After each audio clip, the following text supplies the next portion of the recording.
Sister exhausted, mother gravely ill, and the gambling uncle, despicably, sets his sights on his sister's life insurance, Li Guanqi. In a fit of rage, slashes at the man until he encounters an elderly figure named Su Xuan. 8 years later, the boy transforms into a sword bearer. Behind him lies not a sword sheath, but a coffin for burying swords. Thus, the aspiring youth steps into the blood-soaked realm of cultivation. Chapter 1. The Blind Boy, Li Guanqi. In the Great Xia domain, on the Qingyun continent, lies Bailiang City. A frail boy of merely 6 or 7 years huddles beside a stone lion at the rear gate of the Zhao residence. In the frigid winter, he is clad in ill-fitting garments, trembling from the cold. Curiously, his eyes are covered with a black cloth. The cloth reveals a pair of sharp eyebrows, a high nose, and thin lips. His gaunt cheeks, marked by malnutrition, are especially pronounced. With a creak, the back door of the Zhao residence swings open, followed by a dull thud. A rigid corpse is unceremoniously thrown out. The small body thuds to the ground, creating a shallow pit in the snow. Zhao Qing, dressed in a thick coat, hesitates momentarily, a flicker of compassion in his eyes. He discards 4 coins, pocketing the rest. With a soft thud, the boy quickly rises, shaking off the snow, and with a faint, gentle smile on his frostbitten face, he speaks. Is that you, Brother Qing? Has the leftover food from the estate just been discarded? As he speaks, the boy squats down, his crimson hands groping through the snow. His smile remains until his fingers brush against a corpse long turned cold. Li Guanqi's hand freezes in midair, his lips quivering as he trembles all over. After a moment, he kneels, his hands shaking as they reach toward the face of the deceased. His trembling fingers graze the girl's chin, and he recoils as if electrocuted. He touches a long scar, a remnant of the violence inflicted by his uncle 2 years prior after a drunken gambling loss. Sister, a soft, sorrowful whisper escapes his lips. The smile on the boy's face vanishes, and tears flow uncontrollably down his cheeks. Ignoring the heavy snowfall, he removes his tattered hemp garment and wraps it around the girl's lifeless form. Her emaciated body is riddled with gruesome scars, and the bruises on her back have yet to fade. With hands afflicted by frostbite, he gently caresses her hair. Bowing his head, he murmurs hoarsely, "It's better to be dead. Living brings only suffering." Disregarding the biting cold, he searches the ground and finally finds 4 coins. 4 coins. A blaze of fury ignites within him, a wrath fierce enough to scorch his very soul. How could it be that even in death, his sister's dignity could not be preserved? Is it so easy to seize the money of the deceased? A gust of frigid wind sweeps by, prompting Zhao Qing to tighten his sleeves. Unable to restrain himself, he remarks, "Your sister was unfortunate. Take the money and don't freeze to death here." The boy tears off the blindfold, revealing his pallid eyes. He gazes up at the sound, suppressing his inner fury. His voice trembles as he slowly extends his right hand, softly declaring, "The servant perished in vain. The master should compensate 10 coins. This money is my sister's life compensation. You have no right to take it." Zhao Qing, arms crossed, withdraws his compassion upon hearing the demand for money. His expression turns cold as he retorts, "Little blind boy, do you even want these 4 coins? Get lost." With that, Zhao Qing turns to shut the door. The frail 6-year-old Li Guanqi, despite his diminutive frame, suddenly displays a fierce expression. He swiftly ascends the steps of the Zhao residence, grasping the man's hand and exclaiming, "Give me what's rightfully mine." Zhao Qing, seeing the boy's frostbitten hand reaching for him, frowns. A glimmer of malice flashes in his eyes as he seizes the boy's hair and hurls him down the steps. Thud! The frail body crashes into the snow, where beneath lies a stone slab. The fall leaves the boy battered and bruised. Zhao Qing glances at the fallen child and coldly sneers, "Filthy blind boy, take your corpse and scram. Were it not for my pity, I wouldn't even give you 4 coins." With a scoff, as Zhao Qing turns to leave, the boy unexpectedly clutches the hem of his garment. Zhao Qing looks back, astonished to find the boy has somehow managed to reach him, gripping his clothing with determination. "Give me the money. This is my sister's life compensation." Zhao Qing, infuriated, prepares to retaliate. But upon lowering his gaze, he meets the boy's bloodshot, pale eyes. Though he cannot see, it feels as if the boy is staring right through him.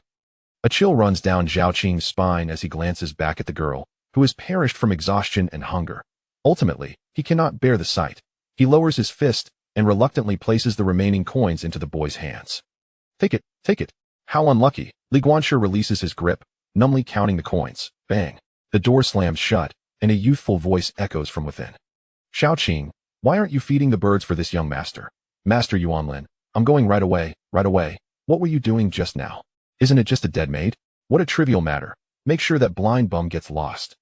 Li Guanqi, with vacant eyes, gazes at the sky, sitting on the steps of the Zhao residence with the coins in hand for what seems like an eternity. After descending the steps, he struggles to lift the now stiff body and turns to leave.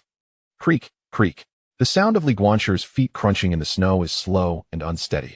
All of this is observed by an old man at a nearby tavern. Clad in a simple gray robe, with hair and beard as white as snow, he possesses a prominent nose and thin lips that do not betray any harshness. His eyes, however, are remarkably clear. Devoid of any despair, on the table lies a few simple dishes and a pot of warm wine. As he watches the boy feeling his way along the wall, the old man's hand, poised to drink, halts in midair. A flicker of keen insight flashes in the old man's eyes as he gazes at the boy, murmuring softly, "To think that the progeny I've sought for centuries is but a little blind boy. Oh well, perhaps this is fate." With that, the old man rises slowly, his voice warm and resonant, calling out, "Waiter, the bill." In the heart of winter, when the north wind bites fiercely, the chilling gusts pierce young Li Guanqi like daggers. He rests several times along the way, and by nightfall, he deposits the now stiff body at the entrance of a medical hall. The gray-clad elder, though lightly dressed, seems to have the swirling snow part around him as he approaches. Why come to this medical hall when the person is already dead and their soul has entered the cycle of reincarnation? I came to fetch medicine for my mother. It's not her. Before long, the boy finds himself with several bundles of herbs, straining to hoist the body and continue on his journey. He then arrives at a small shop, its entrance draped in white silk. After a moment, he emerges holding a jar, which bears a label reading Li Xi. Wrapping it in the girl's pink garment, he displays little emotion throughout, his face a mask of stoicism. Along the way, he picks up 2 buns, now as hard as bricks, from the entrance of a bun shop. At this moment, a hint of a smile appears on the boy's face, puzzling the elder trailing behind him, for he cannot fathom why the boy shows no emotional upheaval at his sister's death. Instead, he is fixated on the coins that the Zhao residence's servants had wrongfully withheld. The boy holding the urn displayed no discernible emotion, yet a smile broke across his face as he picked up 2 abandoned buns. The curiosity of the elderly man was thoroughly piqued, prompting him to continue trailing behind the youth. Suddenly, the old man's figure halted amidst the swirling snow and wind as he lifted his gaze to the heavens. With an indifferent expression, he murmured, "Ah, I merely dismantled a sect not long ago, yet the guardian mage of the northern Liang kingdom has come to my doorstep personally? A mere nascent soul. It may be prudent to meet, to spare us both the trouble." With a swift motion, the elder stepped forth, instantly traversing dozens of miles to appear in an outdoor pavilion. The old man clad in brocade had already prepared warm wine and tea, seemingly having awaited this moment for quite some time. Upon the elder's arrival, the guardian mage of the northern Liang kingdom promptly rose to his feet, respectfully bowing and stating, "I pay my respects, senior." In a dilapidated courtyard in the south of northern Liang City, where even the front door could not close, the boy hesitated at the entrance for a considerable time before finally inhaling deeply and pushing the door open to step outside. The creaking door revealed a pitch-black room devoid of light, with bare walls and windows riddled with numerous holes, lacking the funds for repairs. A shadowy figure stirred slightly on the cold earthen bed, and a faint, frail voice emerged. "Guanqi has returned." The voice belonged to Li Guanqi's mother, Song Wanrong, soft yet remarkably weakened. The woman, rising with a haggard visage and sunken cheeks, gazed at the boy with tenderness in her eyes. Peering around in the moonlight, she gently inquired, "Where is Tsui?" As Li Guanqi rummaged through a drawer for candles, his body abruptly stiffened. Igniting the wick illuminated the solitary earthen jar beside him, prompting him to avert his gaze, speaking in a hoarse tone, "Sister Tsui has passed away. The Zhao family compensated with 10 coins that I have reclaimed the money, safely hidden away for mother's treatment." After speaking, the boy retrieved a bun from his pocket, slightly melted from his body heat, and offered it to Song Wanrong. He staggered toward the kitchen in search of herbs, his voice raspy as he declared, "I will prepare medicine for mother." Gently, Song Wanrong grasped Li Guanqi's hand, placing the bun back into his palm. Stifling her tears, she said, "Mother is not hungry. You should eat." The woman's dry, unkempt hair obscured much of her face, yet Li Guanqi could hear the sound of tears falling onto the mat. Just as the two were engulfed in their sorrow, a loud bang echoed through the air. The door was forcefully kicked open, and a biting gust of wind swept into the room, causing the boy to shiver, uncertain whether from the chill or fear. The intruder was none other than Li Guanqi's distant uncle. Li Dashan was of short stature, clad in a dark blue robe, with prominent cheekbones, slanted eyes, and a hooked nose, his entire demeanor exuding an air of menace. Even before entering, his harsh voice carried through the air, "Damn it, where's the money?" Chapter 2. The Act of Murder. Severing mortal ties. Li Guanqi lowered his head, trembling slightly, clutching herbs in his hands, rooted to the spot in fear. Yet the man swiftly caught sight of Li Guanqi's unmasked eyes. The man's expression darkened, and with a swift motion, he knocked Li Guanqi to the ground. "Damn it! How many times have I told you to cover your eyes? You bring me bad luck. Just looking at those eyes makes me lose money. I'll eventually pluck them out." Li Dashan, infuriated by the scattered herbs, kicked Li Guanqi several times and bellowed, "Did you buy those herbs with money? Did you? Did you?" The boy had likely endured such scenes countless times, curling into a ball with his hands over his head. Li Guanqi's gaze grew vacant, longing for this torment to end swiftly. Since they had fled from famine 3 years ago to seek refuge with this distant uncle, their hellish existence had begun. The boy lay on the ground, desperately shielding the fallen herbs beneath him. A woman from the heated Kong approached, stumbling as she pushed Li Dashan aside, pleading, "Stop. Don't hit the child." Seeing this, Li Dashan seized a nearby wooden plank and struck the woman on the head. Bang! A sickly wretch. Why the hell are you spending money on treatment? It would be better if you just died. I should have sent you to the Zhao family as a servant. At least then, I might get some compensation for your death. Blood trickled down the woman's forehead, yet she continued to shield the boy with determination, repeatedly begging for mercy. "Don't hit the child." Li Guanqi suddenly felt a warm, sticky sensation on his face. Blood. Realizing what had occurred, the boy's expression morphed into one of rage. Struggling free from the woman's embrace, he swiftly grasped the kitchen knife from the table, fueled by a surge of familiar memories. For the first time, he roared in fury at his uncle. "Shut up. If it weren't for your alcoholism and gambling, our family wouldn't be in such dire straits. Mother's illness wouldn't have dragged on. How could you sell my sister to the Zhao family, leading to her demise through overwork? The one who truly deserves to die is you. It's you, Li Dashan." Li Guanqi's face twisted in anger as he shouted at the man, unleashing years of suppressed rage. The inebriated Li Dashan's expression hardened as he cursed. "If I hadn't given you two a morsel to eat back then, you would have starved to death outside the city. And now, you dare raise a knife against me?" Li Dashan glanced around for something to wield. But the boy's ears perked up, and with a sudden burst of energy, he lunged at the man. The knife gleamed ominously in the moonlight outside. And in a moment of panic, Li Dashan grabbed a clay pot and hurled it at Li Guanqi. Though slender and frail, the boy was agile. At the sound of the man's heavy object being raised, he deftly sidestepped, narrowly avoiding the strike. Crash! The pot shattered at Li Guanqi's feet, accompanied by the clattering of coins hitting the ground, leaving the boy frozen in shock. Because he understood the significance of that recent sound, the ashes of his sister, those few copper coins glimmered painfully under the moonlight. Li Dashan's ecstatic voice suddenly erupted. "Ha ha! 10 coins. This time, I'm sure I can turn my fortunes around. I shall win back everything, with interest, ha ha." Standing frozen in place, Li Guanqi trembled uncontrollably, his hands and feet numb. In an instant, scenes from his past flashed through his mind as if on a reel. He had never known a full meal since he could remember. He did not know who his father was, having never laid eyes upon him.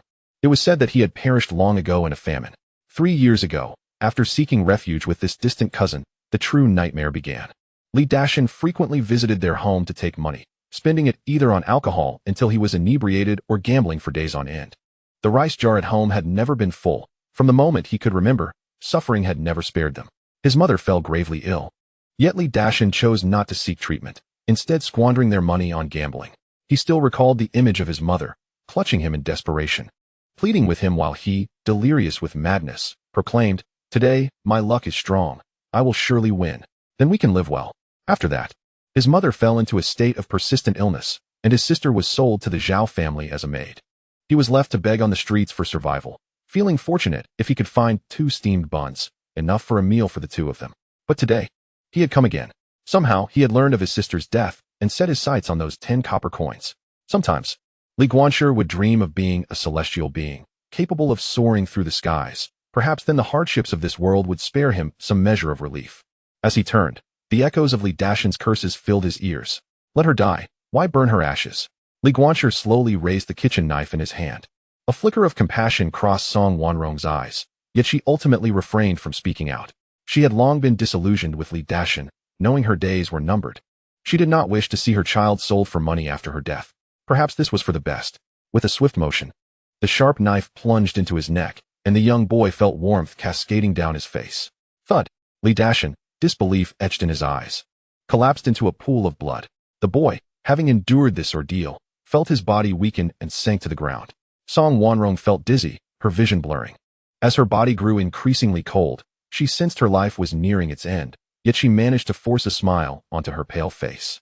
Gently, she called out, "Guanqi, come here." Hearing his mother's voice, Li Guanqi hurried to her side, trembling as he embraced her. Song Wanrong held him close, not even glancing at the lifeless Li Dashan beside them. Instinctively, she covered Li Guanqi's eyes with her hand, soothing his back as she whispered, "Do not fear, Guanqi. Death is but a release. Come, lift your head so that your mother can see you one last time." Li Guanqi, acutely sensitive, immediately sensed that something was amiss. As she gazed up at her mother, tears streamed down her face, rendering her speechless. "Mother, are you going to abandon me too? What shall I do?" Song Wanrong's vision blurred further as she looked out into the swirling snow, murmuring softly, "Mother is powerless, and I have caused you suffering. You must grow into a strong and dignified man, marry, and have children. I will watch over you from above. You must live well." Exploring the vast rivers and the brilliance of the world. With a soft thud, Li Guanqi felt the hand behind him fall limply to the ground. In a voice filled with anguish, he cried out, "Mother." After calling several times without receiving a response, he sank into her embrace, his eyes vacant as he whispered, "I have no mother anymore. I have no family." His eyes reddened, tears flowed uncontrollably. Without uttering a word, he tenderly stroked his mother's face, as if trying to imprint her image firmly in his mind. Soon after, the youth knocked once more on the door of the shop draped in white silk. The plump owner, irritated, opened the door and recognized the boy from the previous night. Anger surged within him as he exclaimed, "Why are you back? Didn't you just come when it was dark? I assure you, I have charged you no more than 10 copper coins." Barefoot in the snowstorm, the boy looked down, his voice hoarse as he said, "My mother has also passed away. Could you help me carry her? I cannot manage alone." Upon hearing this, the owner's anger dissipated, replaced by a profound sense of sorrow. He opened the door wider, pulled the boy inside, and draped an old, discarded coat over him. With a choked voice, he said, "Warm yourself. I'll change and come out soon. You poor child, your life has been too hard. If you don't mind, you can work for me as an assistant from now on. I won't promise you much pay, but at least you won't starve." The boy, who had ceased to weep, was overwhelmed by the unexpected kindness from the owner, collapsing to the ground in tears. Li Guanqi felt the searing warmth of the fire before him and slowly knelt, bowing deeply to the hearth. "Mother, your nurturing grace shall never be forgotten. Guanqi will surely live on." Above, clad in gray, Su Xuan silently observed this scene. With a sigh, he murmured, "Such is fate. Even I cannot defy the heavens and alter destiny." When the boy returned home, battered by the wind and snow, Su Xuan stood outside his door, sensing someone's presence. Li Guanqi hoarsely inquired, "Who are you looking for?" The elder, with a flash of light, produced a thick cotton coat and draped it over the boy's shoulders, kneeling down to warm his frozen hands with his own. Even the elder, who had witnessed countless sorrows in life, could not help but feel a pang of sympathy for the boy's plight. Gently, Su Xuan asked, "Child, would you like to come with me? From now on, I will be your grandfather. Let us leave this place." The boy's eyes, once dulled, began to awaken as he felt a warmth he had never known before. Tears unconsciously streamed down, and with a trembling voice, he asked, "Will we have enough to eat?" A pang of sorrow struck Su Xian's heart as he embraced the youth, murmuring in a low voice, "Yes. Not only will you have enough, but I will also ensure that you are well fed and warmly clothed." The boy nodded slightly, and soon, only 2 graves remained in the desolate wilderness, marked by tombstones. 10 copper coins, along with his mother's ashes, were interred in the grave. Only a single coin was retained by Li Guanqi, held close to his heart as a cherished memory. Chapter 3, Exceptional Talent, Awakened Insight. Atop a towering peak stood a village, Headlong Village.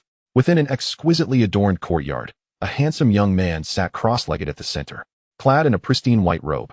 A simple copper coin was strung around his neck with a red cord. Nearby, a diminutive old man puffed on his pipe, his eyes glinting with a spark of brilliance as he gazed at the youth. Awakened insight was notoriously difficult, and he hoped this endeavor would bear fruit. Li Guanqi silently recited the incantation, immersing himself in an extraordinary state. With a heart free from attachments, I perceive the minutiae with an unyielding will. I penetrate the essence of the heart. All methods converge into sight. A single thought unmanifest is the true sage. In stillness, I count my heartbeats, as the light within gradually reflects the universe. Forgetting appearances, I grasp the ultimate truth. With the opening of my inner eye, I discern the heavenly mysteries. The incantation echoed in Li Guanqi's mind, instilled by his grandfather. His heart became still as water, his spirit gradually unshackled from external distractions, his consciousness sinking into the surrounding environment. Gradually, he sensed layers of mist emerging from the once lifeless darkness, revealing white fog that nearly unsettled his mind. This was the first time he had ever witnessed color since his birth. Soon, he steadied his mind, and with each repetition of the incantation, he felt closer than ever to awakening his inner eye. Subconsciously, he took steps toward the mist, as if invisible walls were trying to impede him. With a focused mind, he resolutely advanced, feeling the surge of energy within him as the dust and gravel around him trembled slightly. The smoke obscured the old man's features, yet the upward curve of his lips was still discernible. The ethereal path to awakening the inner eye takes but 7 days. Such talent is truly extraordinary. Before the words had fully left his lips, Guanqi, seated on the ground, felt his veins throb as a momentary haze of consciousness broke through the fog. Boom! A shattering sound reverberated in Guanqi's mind. Suddenly, shock washed over his face, and an aura of calm enveloped him. He could see, though devoid of color. His inner eye allowed him to perceive everything around him, as if it were no different from the human eye. Su Xuan nodded slightly, whispering to himself, "Before the path of insight has fully formed, this inner eye is more than sufficient." Guanqi surveyed the uniquely decorated courtyard, a sight he had never encountered before. "Grandfather?" Su Xuan smiled, rising and clasping his hands behind his back, grinning as he asked, "Can you see?" Guanqi, filled with uncontainable excitement, nodded fervently, his eyes glistening with tears. Although lacking in color, it was enough to fill him with exhilaration. The old man patted his shoulder and chuckled, "Fear not, my dear. For when you possess the ability to perceive the world, you shall see its vibrant colors. However, as you first awaken your spiritual sight, it is wise to use it sparingly, lest it deplete your vital energy." He beckoned with a warm smile. Come, I have prepared something for you." Guanqi nodded slightly, committing the elder's words to memory. After rising, he stood in place, lost in thought for a considerable time. He scrutinized his hands and feet, then picked up the copper coin from his chest, examining it intently. "So this is what a copper coin looks like," he murmured to himself. Following the old man to the backyard, Guanqi wrinkled his nose at the pungent herbal concoction in the wooden barrel. "Are we soaking again today?" he inquired, preparing to remove his clothing, clearly accustomed to such rituals. Yet the elder, with a mysterious grin, continued deeper into the yard, saying, "It's not for soaking, come here." Guanqi remained silent, trailing behind the elder until he beheld a stone pillar nearly his height. The square column was adorned with several hemp ropes. Guanqi's lips twitched as he observed the rope's configuration and could not help but exclaim, "Surely, you don't expect me to carry this, do you?" The elder merely smiled knowingly, offering no response. With a resigned shrug, Guanqi approached the stone pillar and hoisted the ropes onto his back. Instantly, his waist and back surged with strength, lifting the pillar off the ground. Flushing with exertion, he spoke rapidly, "Grandfather, this thing must weigh at least 500 pounds. I fear it may be a bit much." Su Xuan chuckled, "What of 500 pounds? You have reached the pinnacle of body refinement. 500 pounds is hardly burdensome. From this day forth, you shall carry this while eating, sleeping, and traversing the mountains." Guanqi refrained from complaining, instead asking, "What about when I practice my punches?" Su Xuan turned with a grin. "Why, you shall carry it then too. Even in slumber, it must remain upon your back." Reluctantly, Guanqi complied, though he remained uncertain of the purpose behind such endeavors. As the old man exited, he took advantage of the setting sun to engage in a game of chess at the village entrance. As he departed, he cast a casual glance at Guanqi, muttering, "You little rascal, it's all for your own good." The following morning, Su Xuan busied himself with preparations. Guanqi, burdened by the stone pillar, huffed and puffed his way up the mountain. In the early dawn, wisps of smoke curled from every household. Women clad in floral jackets opened their gates, calling out the names of the neighborhood children. After all, the time spent waiting for breakfast was the perfect opportunity for the youth to frolic. "Dog egg. Time to come home for breakfast. Chuehua is back. Chen, you little scamp, hurry home." Zhao Beichen lurked in the shadows, awaiting the arrival of a particular youth. His gaze filled with venomous disdain. Meng Wanshu regarded everyone with a cold demeanor, yet she was willing to exchange a few words with Guanqi. In Zhao Beichen's words, Meng Wanshu was the object of his affections. "What right does a blind fool have to compare himself to me?" As a result, Zhao Beichen often sought to trouble Guanqi over the years, only to be met with a sound thrashing each time. Guanqi, now with a keen sense of awareness, could sense the heavy, bovine breaths of Zhao Beichen even without seeing him. Seizing the opportunity, Zhao Beichen sprang forth, swinging his fist towards Guanqi. However, Li Guanqi merely sidestepped and retaliated with a punch to Zhao Beichen's abdomen. The excruciating pain caused Zhao Beichen to double over, clutching his stomach in agony. Pointing at Li Guanqi, his voice trembled as he exclaimed, "Li Guanqi, you wretched bastard. Just wait for 2 more years." Squatting on the ground, Li Guanqi chuckled with a hint of amusement. "No matter how many years pass, you will never be able to defeat me." Nearby, a young boy, noticing Li Guanqi rising and directing his gaze towards them, immediately made a pained expression and said, "I want to go home now. My mother is calling me for dinner." After a few children departed, Li Guanqi paid no heed to the still-lying Zhao Beichen.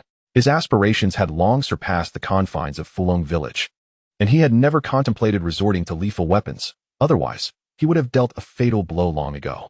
Li Guanqi's nostrils twitched as he caught a whiff of a delightful aroma. Leaning against a fence, he called out to a household, "Aunt Li, what special occasion is it today? You've even stewed a hen." With a creak, a slightly plump middle-aged woman emerged, her face aglow with warmth as she greeted the youth. "Ah, it's you, Guanqi. Have you eaten? Let me get you something." Observing the woman's cheerful demeanor, Li Guanqi mused to himself. So this is what Aunt Li looks like. Feigning a pat on his stomach, he replied, "Actually, I haven't eaten yet. With my grandfather's cooking. It's no wonder I'm drawn here by the scent." The woman, noticing this, quickly waved her hand and said, "You cheeky boy, don't speak nonsense. Just right. I have half a pot left. Let me serve you some rice to take back and share with your grandfather." Upon hearing this, the boy's face brightened even more, and he sweetly expressed, "Thank you, Aunt Li. It's truly a pity that your culinary skills aren't showcased in a restaurant down the mountain." The woman's eyes crinkled with delight, her wrinkles deepening with her smile. "You sweet-talking rascal, just wait." Before long, a graceful young girl emerged, carrying a basin of fragrant stewed chicken.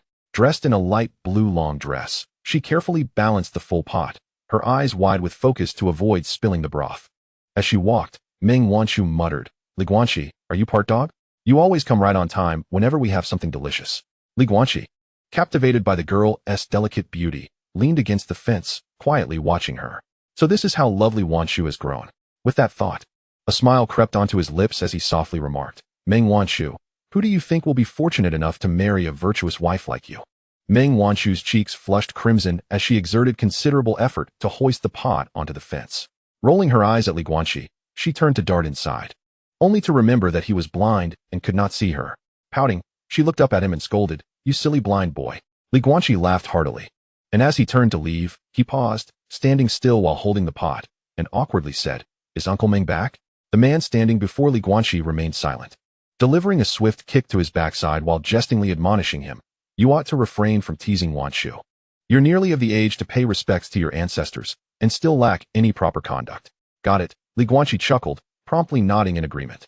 "I'll bring some wine for Uncle Meng tomorrow." Upon bursting through the door, the youth softly called out, "Grandfather? I'm back." After meandering through several twists and turns, he finally arrived at a somewhat secluded courtyard. Again, he called out, "Grandfather? I'm back." At the entrance, an elder, puffing on a pipe, brightened at the sound. Smacking his lips, the old man remarked, "Indeed, no one surpasses the culinary skills of old Meng's wife."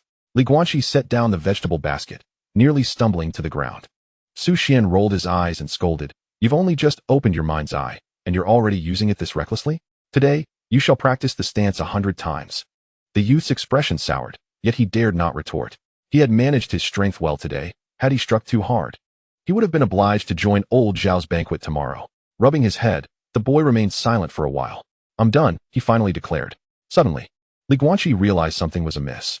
He fumbled with his chopsticks in the bowl, producing only the clinking sound of utensils against porcelain. "Have you sought out old Lu for a game of chess again?"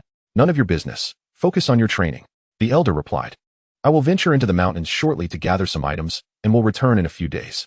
Remember to buy me some wine when you come down tomorrow." The youth's face twisted in dismay as he devoured his rice, leaving not a grain behind. After finishing his meal, he retreated to the backyard, stripped down, and settled into a bathtub. The dark green medicinal solution incessantly stimulated his skin. Within moments, his skin flushed crimson, beads of sweat forming on his forehead. His body trembled slightly, teeth clenched as if enduring some peculiar anguish. Through the murky liquid, intricate and mysterious patterns could be discerned upon his skin. Li Guanqi had only recently opened his mind's eye, and although he perceived the world in mere black and white, it was a monumental revelation for him. Thus, he devoted his energy daily to the activation of this newfound perception, cherishing the distinction between day and night. Seated in the tub, He silently bore the discomfort of the medicinal bath, contemplating the matters that would follow after his stance practice. With the wind howling around him, he completed the final iteration of his routine. Activating his mind's eye, he realized it was already the witching hour, and a frown creased his brow. Where could grandfather be today? Without further thought, he lay down and drifted into slumber. The following morning, upon not seeing his grandfather, he resolved to descend the mountain to procure the wine. After all, his grandfather occasionally ventured into the mountains for days on end, a phenomenon he had long since become accustomed to. Humming a cheerful tune, Guanqi made his way down. Meanwhile, a figure closely connected to him awaited in the town of Changxing below. Chapter 4. Guanqi descends the mountain, encounters an old friend. The mountain path leading to Fulong village was steep and narrow, yet to Guanqi, it appeared as an open road. Guanqi had lost count of the number of times he had traversed this path. In the village, whenever someone needed alcohol, it was almost always he who was tasked with fetching it from the town. The descent was swift. By the time the sun reached its zenith, Guanqi was nearing Changxing town. His breaths were deep and steady, a sheen of perspiration glistening on his forehead, and as he gazed at Changxing town in the distance, a subtle smile graced his lips. At last, he had arrived, and this time, he had made good time. With that thought, Guanqi propelled himself forward like an arrow released from its bow. Changxing town, a bustling settlement with a population of merely 20,000, was alive with the clamor of vendors calling out from either side of the streets, particularly vibrant on market days. A young girl clad in a pale blue dress looked around curiously, her garment already faded from numerous washes. Meng Wanshu carried rice, flour, and oil in her hands, having pleaded with her parents for some time before they finally acquiesced to let her descend the mountain. "Uncle, how much for this rice cake?" she inquired. "A single coin." "Little girl," came the reply. "How inexpensive." "I'll take 3, no, for pieces." The girl mumbled to herself, her thoughts drifting to a certain freeloader. The mere thought of that blind boy made Meng Wanshu stamp her foot in annoyance. "Humph, if he catches a whiff of this, he'll surely claim I wouldn't buy him any." Soon enough, the old man wrapped the sticky rice cakes in parchment. After thanking him, Meng Wanshu happily made her way out of the town. Meanwhile, Guanqi was still several miles away, unaware that Meng Wanshu had also come down the mountain. Suddenly, Meng Wanshu heard a commotion behind her, filled with startled cries. She turned to see a youth with a refined countenance, adorned in an opulent white and blue brocade robe, standing aloof with a hint of disdain in his gaze. With his hands clasped behind him, he gently flicked a folding fan, exuding an air of arrogance. His brow furrowed slightly as he cast disdainful glances at an elderly vendor nearby. The youth's entourage closed in around him, and in a cruel display, they overturned the old man's stall, trampling the steaming rice cakes into a mushy ruin. The old man knelt on the ground, his eyes reddening as he reached out to protect his wares. "Please, don't step on them. They were just made fresh." Bang! The elderly man was kicked to the ground by one of the ruffians, who sneered, "You old fool. Do you think you can sell here without paying? Don't you know that this whole area belongs to the Zhao family now?" The scene immediately drew condemnation from onlookers, but the outcry quickly subsided. The thuggish servants glared menacingly at those who dared to speak up, silencing the crowd into submission. From the throne, Meng Wanshu caught sight of the old man she had just purchased from, now fallen on the ground. Anger flashed across her face as she glanced at the youth, but she refrained from saying anything further. She recalled the blind boy's words. It was often better to avoid trouble when out in the world, to meddle less in others' affairs. Aware that she could not change the situation, Meng Wanshu sighed and turned to leave. Yet, in that moment, Zhao Yuanlin noticed her departure.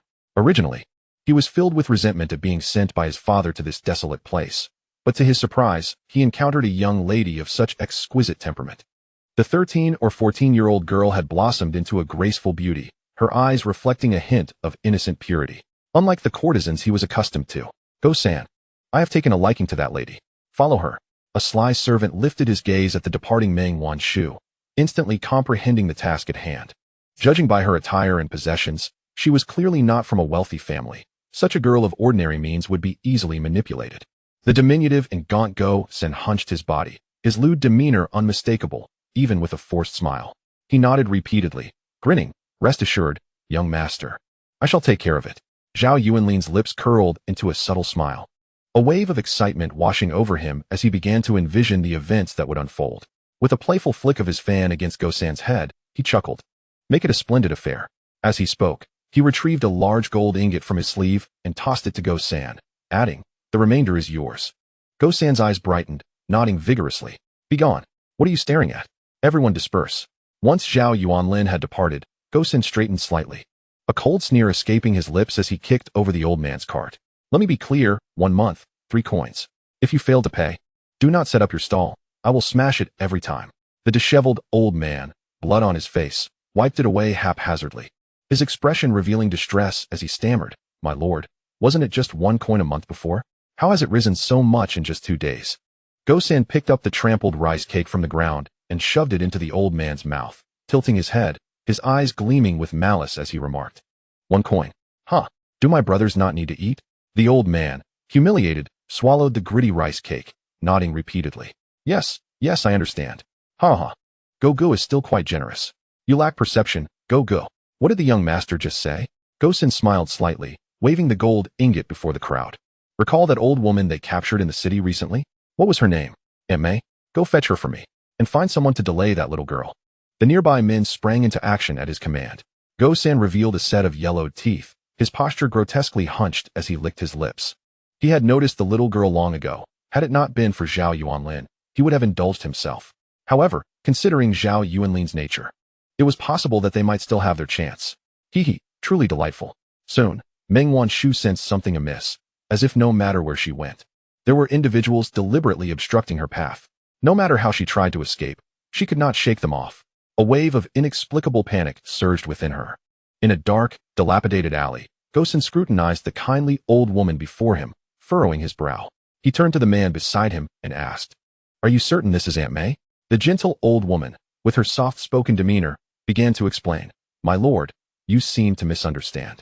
If I did not adopt this guise, how would so many fall for my ruse? Eliciting sympathy is fundamental to our trade. Upon hearing this, Go-san's expression shifted to one of intrigue, and he remarked, Then I leave it to you. Should you succeed, a reward of 30 taels awaits. At this, the old woman's eyes glimmered with sharpness as she eagerly nodded in agreement. She retrieved a foul-smelling, tattered garment from her bundle and donned it. Her once meticulously arranged hair was hastily disheveled, her hands rubbed against the ground, and not even her nails were spared, rendering her face grimy. Go-san regarded the transformed old woman, noting the stark contrast in her demeanor. Previously, she embodied the essence of a venerable matriarch from a prestigious lineage. Now, she resembled a fallen matriarch in distress. Even Go-san, accustomed to all walks of life, could not help but commend her transformation with a thumbs up. Upon arriving in the town, Li Guanquan hurried to the tavern. A slightly portly middle-aged man, upon recognizing Li Guanquan, greeted him with unexpected warmth rather than disdain. Oh, little blind one, it has been quite some time since your last visit. Li Guanquan, hearing the proprietor's enthusiastic welcome, could not resist teasing, Zhao boss. Your business seems to be thriving. You've certainly gained some weight. Zhao, the tavern owner, took no offense. He considered Li Guanquan his benefactor, as the tavern's fortunes had flourished since Li began purchasing wine, leading to a burgeoning enterprise. Their rapport grew increasingly familiar, and Zhao Dafu inquired, The usual? After a moment's contemplation, recalling his promise to Uncle Meng, Li replied, For jars of osmanthus wine. Zhao Dafu, with a smile, called out, To our esteemed patron. For jars of osmanthus wine. Unable to contain himself, Li interjected, Oh, calling me esteemed patron now? What? Are you worried your staff might dilute it? Zhao Dafu, startled, quickly waved his hands in protest. Such words cannot be uttered. How could I dare? My business relies solely on integrity. I was merely jesting. As Li Guanquan leaned against the counter, munching on sunflower seeds, he engaged in idle banter with Zhao Dafu. Through the throng of patrons, he caught sight of the old man across the street, struggling to salvage his wares. A frown creased Li's brow upon seeing the elder, prompting him to turn to Zhao Dafu and inquire softly, Old Zhao, what has happened to Uncle Xiao? Why has his stall been overturned? Zhao Dafu sighed, having witnessed the earlier conflict clearly, given the tavern's elevated position. It's a long story. Recently, a family by the name of Zhao has acquired 3 streets here. As soon as they took over, they raised the rent by more than double. Now, we are all contemplating whether to relocate our shops. Li Guanquan, furrowing his brow and narrowing his eyes, murmured, The Zhao family? Yet, he did not dwell on it, instead listening intently as Zhao Dafu recounted the recent events. After Zhao finished, Li could not help but respond. The Zhao family certainly exudes an air of dominance. Do they not fear that you might terminate your lease and seek another place? Zhao Dafu, with his hands clasped in his sleeves, retorted with irritation, Who knows? In any case, I am prepared to relocate. I am not afraid of a lower price. After all, who can bear such exorbitant rent? Boss, the 4 jars of osmanthus wine are ready. Li Guanxi remarked, unable to suppress his frustration at the noticeably smaller jars. You scoundrel, while the quality remains unchanged. You've reduced the quantity? Zhao Defuck, feeling somewhat embarrassed, rubbed his hands together and returned a portion of the money that Li Guanxi had handed over. Oh dear. What else could I do? Li Guanxi seized the money and, shaking the jar of wine in his hand, advised, Old Zhao, one cannot conduct business in this manner. I shall go and consult with Uncle Xiao. Upon hearing this, a hint of guilt flickered across Zhao Defuck's face. He sighed and turned to his assistant, instructing, change it. Huh, change what? Change the jars. What are you, a blockhead? Oh, right, boss. I suspect that the girl in the blue dress who was merely spectating at that time is quite dangerous. Silence. Do not speak of matters that should remain unspoken. Zhao Defuck cast a vigilant glance around, for while he dared to confide in Li Guanxi, he did not wish to provoke the Zhao family. Li Guanxi abruptly halted, turning back to the shop assistant with a furrowed brow and inquired, what girl in the blue dress? What is going on? Chapter 5, Caught in a Trap. Meng Wanqiu in peril. Zhao Defuck stepped outside and beckoned to Li Guanxi, leading him to a secluded spot where he briefly explained the situation. Li Guanxi's expression grew serious. His fists clenched tightly. He could not disregard the possibility that Wanqiu had descended from the mountain at some point. He raised his gaze to Zhao Defuck, his voice laden with gravity as he asked, did you see what she looked like? How tall was she? Zhao Defuck furrowed his brow, contemplating for a moment before gesturing beside Li Guanxi's ear, about this tall. She was quite lovely, but I didn't catch a clear view as she passed by swiftly. The man, realizing that Li Guanxi might know the girl in question, attempted to offer reassurance. Oh, that girl left long ago. Perhaps she has already exited the town and is on her way back. Yet the shop assistant at the counter muttered, I doubt it. That dog San is nothing more than a local thug. He serves as a lackey for that young master, so it is likely. He shook his head, leaving the rest unsaid. Li Guanxi slung the jar over his shoulder and swiftly approached the elderly man. Uncle Xiao, it is I, the old man. His eyes brimming with tears, slowly looked up and wiped his sleeve to finally recognize Li Guanxi. Ah, it is young friendly.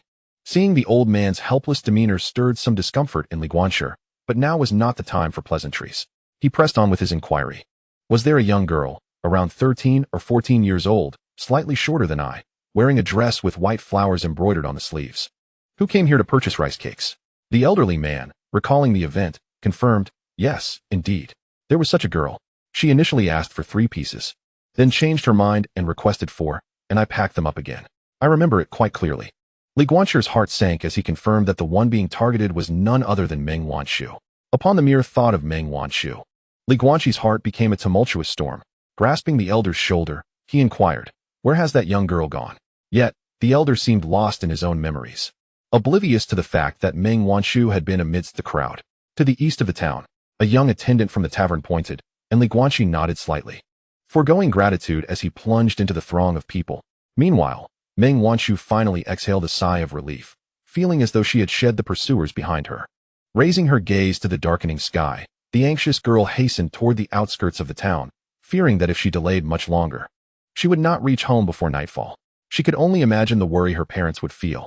However, not far along her path, she stumbled upon an elderly woman lying feebly by the roadside. Initially inclined to ignore the woman and continue on her way, Meng Wanqiu bit her lip and quickened her pace. Just then, the old woman, summoning her last strength, grasped the hem of Meng Wanqiu's skirt. Her pallid face bore cracked lips, a clear indication of prolonged deprivation. The frail hand trembled as it clutched the fabric, and she spoke in a shaky voice, young lady. Could you spare me something to eat? As she spoke, the old woman produced a jade bracelet wrapped in tattered cloth, offering it to Meng Wanqiu. This bracelet is mine. Just a morsel of food in exchange will suffice. Tears glistened in the corners of her eyes, rendering her an image of utter desolation. Meng Wanqiu, unable to bear the thought of the old woman starving on the street, reluctantly retrieved a piece of rice cake from her oiled paper and handed it over. The grip of the old woman was too tight. She feared that without compliance, she would be unable to free herself. Here, take this, but please let go. The old woman accepted the rice cake with ravenous haste, yet her grip remained unyielding. In a state of urgency, Meng Wanqiu tugged at her skirt, frowning as she admonished. I have given you food, now release me. The old woman forcibly slipped the jade bracelet onto Meng Wanqiu's wrist. Ah, it hurts. I do not want this. Please take it back. A glimmer of cunning flashed in the old woman's eyes as she relinquished her hold and spat out the rice cake. Dear girl, keep it on. Just then, a nonchalant voice echoed from a distant alley. Mother, where are you? That bracelet was meant for my bride. The playful tone carried a hint of mockery from the darkened lane. Meng Wanchu's complexion shifted abruptly as clarity struck her. She discarded the items in her hand, desperately attempting to tear the bracelet from her wrist. The friction against the table turned her skin crimson, yet at that moment, figures emerged from the depths of the alley. 5 individuals in total, with the foremost being the lecherous Go-san. Ha ha ha. Mother, is this the daughter-in-law you have found for me? Meng Wanchu recoiled in terror, her eyes wide with fear as she regarded the group. However, several servants had already blocked her escape routes.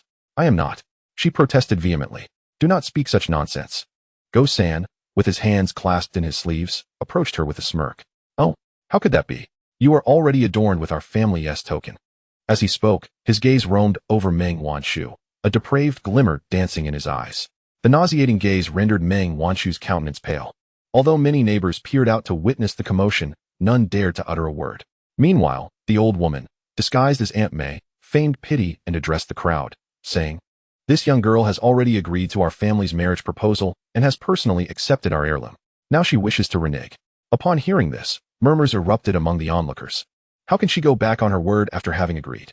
Indeed, that bracelet on her wrist must be worth a fortune. Ah, Dog-san is an orphan. Where is his mother? This girl. While several were aware of the underlying truth, the majority remained captivated by the old woman's deceit. Bowing her head, the old woman's disheveled hair concealed her cunning gaze. She was already contemplating whether to change locations after receiving her reward. Suddenly, a fierce glint flickered in Meng Wanchu's eyes as she raised her wrist and forcefully struck the ground with the stone. Dog-san was horrified. That bracelet was an invaluable treasure obtained from Zhao Yuanlen. Stop. How dare you? Meng Wanchu paid no heed to the man's words. Bang. Crack. The priceless jade bracelet shattered, the broken shards slicing deeply into the woman's wrist, blood gushing forth.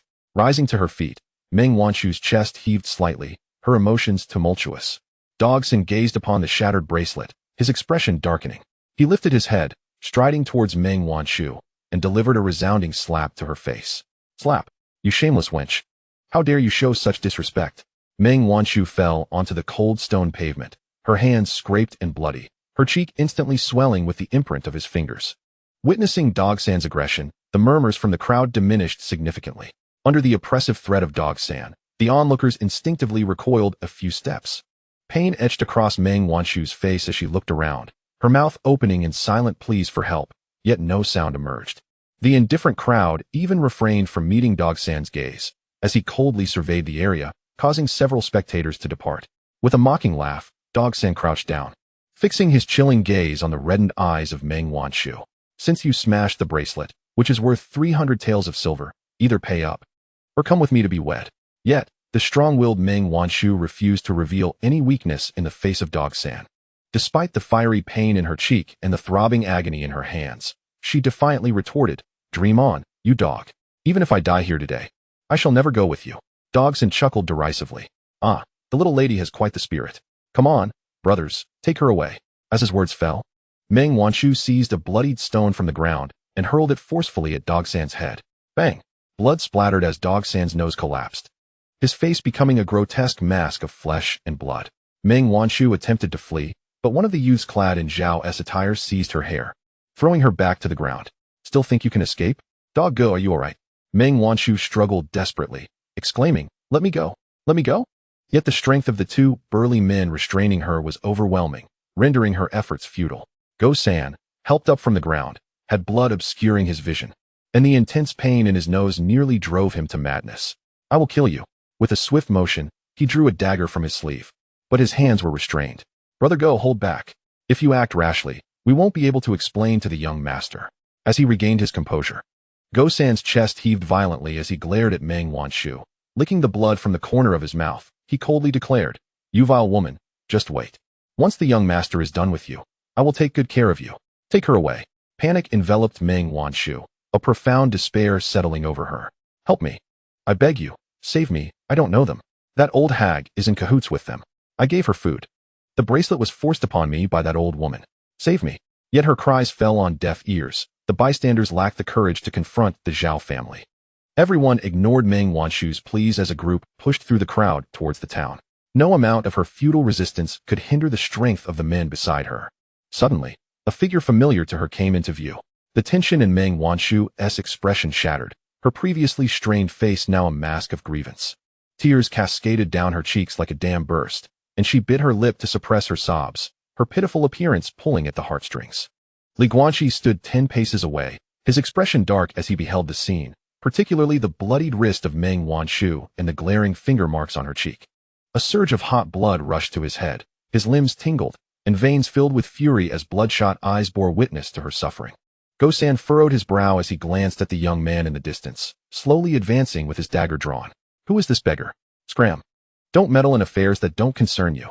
Guanqi's lips trembled slightly as he murmured under his breath, Grandfather, scold me later. His gaze softened as it fell upon Meng Wanshu, a gentle smile breaking through his tension as he whispered, Wanshu, close your eyes. Only open them when I tell you to. Meng Wanshu nodded vigorously, biting her lip, and slowly closed her eyes. Guanqi gently set down the wine jar on his shoulder, his fists cracking ominously as the murderous intent within him surged uncontrollably upon witnessing Meng Wanshu's injuries. Though some in Fulong village were insufferable, many genuinely cared for him. Meng Wanshu often scolded him, yet she always saved him a portion of any delicacies from her home. Gosen glared at Guanqi, his hands sweeping dismissively as he snarled, cripple him. The stinging pain on his face kept him in a state of agitation. And now Guanqi's appearance provided an outlet for his pent-up rage. The three men lunged toward Guanqi, but then a dull thud resonated in their ears. Chapter 6, Bloodthirsty Fury, Zhao Yuanlin. Bang! From a distance, the blue bricks beneath Guanqi's feet suddenly erupted. Dogsan's gaze sharpened, and he realized that Guanqi might be a cultivator. However, by the time these thoughts crossed his mind, it was already too late. From a distance of 10 zhang, the onlookers could only vaguely discern a shadow that swiftly approached. Bang! Guanqi crouched to evade Dogsan's dagger. His fist descended like a hammer upon Dogsan's chin. The audible crack of bones breaking resonated in the ears of the crowd. Guanqi's furious strike was terrifyingly powerful, shattering Dogsan's jaw and propelling his body into the air. With lightning speed, Guanqi's left hand crushed Dogsan's right hand bones, snatching the dagger and stabbing Dogsan multiple times. Scalding blood sprayed onto Guanqi's face, yet his expression remained perpetually calm. The moment he acted, he had already harbored the intent to kill. Dogsan's eyes widened, his pupils constricting to the size of pinpricks, trembling in disbelief at the scene unfolding before him. Ah, brother Dog. Guanqi reversed his grip on the dagger and, with a swift movement, appeared before another man. The man, filled with terror, gazed at Guanqi as if trying to muster courage, and angrily swung his fist. Die! In response to the incoming punch, Guanqi retaliated with a powerful blow. The man's arm fractured instantly, exposing ghastly white bone through his skin, blood gushing forth. Guanqi stepped forward, his dagger dancing in the air, and suddenly thrust it upward into the man's jaw. He leaped, delivering a kick to the man's head, withdrawing the dagger and flinging it behind him. Thud! The sharp dagger embedded itself in the man's forehead. As Guanqi descended, he extracted the dagger and hurled it towards Meng Wanshu. In a seamless series of movements, he dispatched 3 men in mere breaths. This scene sent the surrounding crowd into a frenzy, scattering in terror. Throughout it all, Guanqi maintained an astonishing calm, his demeanor unruffled by the act of killing. This composure was a testament to Su Xuan's guidance and discipline. Meng Wanshu, hearing the screams and thuds, was bewildered by the chaos. Though the tumultuous crowd unnerved her slightly, she recalled Guanqi's words. Suddenly, the pressure on her left shoulder lightened, and a man's body was hurled like a broken sack, crashing through the door behind and collapsing to the ground. The last man, witnessing this, drew a bamboo stick, igniting it until flames shot up 30 zhang and exploded. Guanqi's gaze sharpened. Fireworks. He smashed the man's arm with a punch, the dagger's cold gleam flashing across his neck. Meng Wanshu's breath quickened, and the noise around her quieted significantly. Just as she was about to speak, Guanqi's gentle voice reached her ears. All right, let us go. He shielded her eyes with his palm and led her out of the town. Not long after their departure, Zhao Yuanlin arrived with a large entourage of over 20 men. Upon seeing the 6 corpses on the ground, his expression darkened ominously. Certainly, Guanqi did not spare the old woman.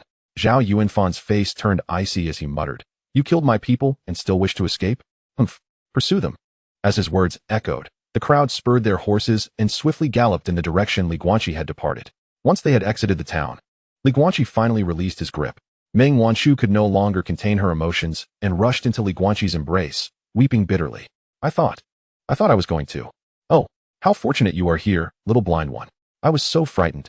Guanqi's stiff hands gradually relaxed as he held Meng Wanshu, gently patting her back. His tender voice and the warmth of his palm provided her with considerable solace. "Do not fear, for I am here now. We must not linger any longer. That person has signaled, and it is likely that pursuers will soon be upon us." Meng Wanshu, her eyes reddened, nodded in acknowledgement. However, having been injured and startled, her legs felt weak. Without a moment's hesitation, Li Guanqi crouched down. "Come, I shall carry you." A blush crept across Meng Wanshu's cheeks as she lightly nodded and nestled against Li Guanqi's back. The extraordinary sensation caused Li Guanqi to momentarily catch his breath, while Meng Wanshu's face burned with embarrassment as she buried her head in his shoulder. Suddenly, Li Guanqi's expression shifted as he felt the ground tremble beneath him. He began to run with great urgency, bearing Meng Wanshu upon his back. Simultaneously, his keen eyes scanned the surroundings, feeling a sense of helplessness. The vast plain surrounding Chongqing town offered no refuge whatsoever. Before long, Zhao Yuanfan and his companions had caught up with Li Guanqi. When they were within 100 paces, Li Guanqi abruptly halted. Carrying a living person made it impossible to outrun the swift steeds behind him. He gently set Meng Wanshu down and spoke softly, "From this moment, turn away from me and count. When you reach 500, I will assuredly return." Li Guanqi turned his back, and his heart began to race uncontrollably. The chilling intent to kill caused Meng Wanshu to glance back, sensing a strange unfamiliarity in Li Guanqi's silhouette. He gritted his teeth and closed his eyes, his murderous intent now surpassing even that of before. The youth on horseback was none other than the eldest son of the Zhao family 8 years ago, the one who had deemed his sister's life worthless, Zhao Yuanfan. Yet, in that moment, Zhao Yuanfan had not yet discerned Li Guanqi's features. The speed of the horse was swift, and in the blink of an eye, he drew near. Upon glimpsing the familiar contours of his face and those white eyes, Zhao Yuanfan immediately recognized who stood before him, having also entered the realm of body refinement. Zhao Yuanfan leaped off his mount, his eyes gleaming with excitement as he mockingly exclaimed, "You are that blind fool. Ha! You are still alive? I thought the great snowstorm 8 years ago had claimed your life." After sizing Li Guanqi up and down, Zhao Yuanfan sneered, "Just like your sister. A worthless life still begging on the streets." Li Guanqi's gaze remained fixed on him as he murmured, 17, 18. The surrounding horses, affected by Li Guanqi's murderous aura, began to stamp anxiously upon the ground. Regardless of how fiercely the rider on horseback strikes, tranquility remains elusive. Meng Wanshu, clasping her ears, crouches on the ground with her back turned to Li Guanqi. Opposite them stands Zhao Yuanlan, his gaze lecherous as it roams over Meng Wanshu's exquisite figure and slender waist. Feeling a surge of heat within, licking his lips, he turns to Li Guanqi and inquires, "What is your relationship with her?" Li Guanqi replies in a calm voice, "She is my future wife." The moment those words leave his lips, Li Guanqi unleashes a sudden and explosive force upon his unsuspecting adversary. The earth beneath him is crushed into a deep pit as Zhao Yuanlan's pupils constrict, his right hand gripping the reins to shield his horse. Li Guanqi's fist collides with the horse's head, and the steed, weighing 1,000 pounds, is propelled into the air by the sheer force of the blow. Its skull shatters, leaving a gruesome scene of blood and flesh. The overwhelming power causes Zhao Yuanlan, who stands behind the horse, to stumble back more than 10 paces. The surrounding guards are left utterly astonished by this display of might. Such strength transcends that of mere mortals. With a fury that seemed to have found its outlet, Li Guanqi's strike was not merely a display of 500 pounds of force. He turns his head to Zhao Yuanlan, declaring, "I am currently impoverished, yet I possess 10 coins. Today, I shall purchase your life for 10 coins. Zhao Yuanlan, taken aback, realizes that despite his status as a body-refining practitioner, he cannot compete with Li Guanqi. Yet, his pride and arrogance prevent him from retreating. How could the once pitiful beggar, whom he regarded as nothing more than mud, be considered his equal? Seizing a sword from the side of a nearby guard, he bellows in rage, "Kill him. Whoever slays him shall be rewarded with 100 taels of gold."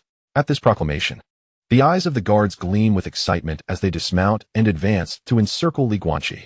However, these men, possessing only a rudimentary understanding of combat, stand no chance against Li Guanqi's prowess. With a single punch or kick, he incapacitates one after another, leaving them writhing on the ground in agony. Some, unable to control their strength, even perish in the fray. With a strike that breaks one man's neck, Li Guanqi draws ever closer to Zhao Yuanlan. In that moment, Li Guanqi resembles a deity of death. None can impede his advance. Within mere moments, he has felled all the guards, leaving half of them dead or injured.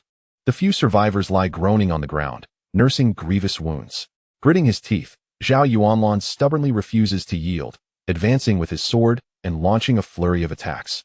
Guanqi, consumed by his relentless punches, finds himself momentarily challenged by the onslaught of blades. Yet his fists are swift and heavy. Seizing the moment when Zhao Yuanlan retracts his sword, Guanqi strikes fiercely at his chest. Crack! With a single blow, he shatters 4 of Zhao Yuanlan's ribs.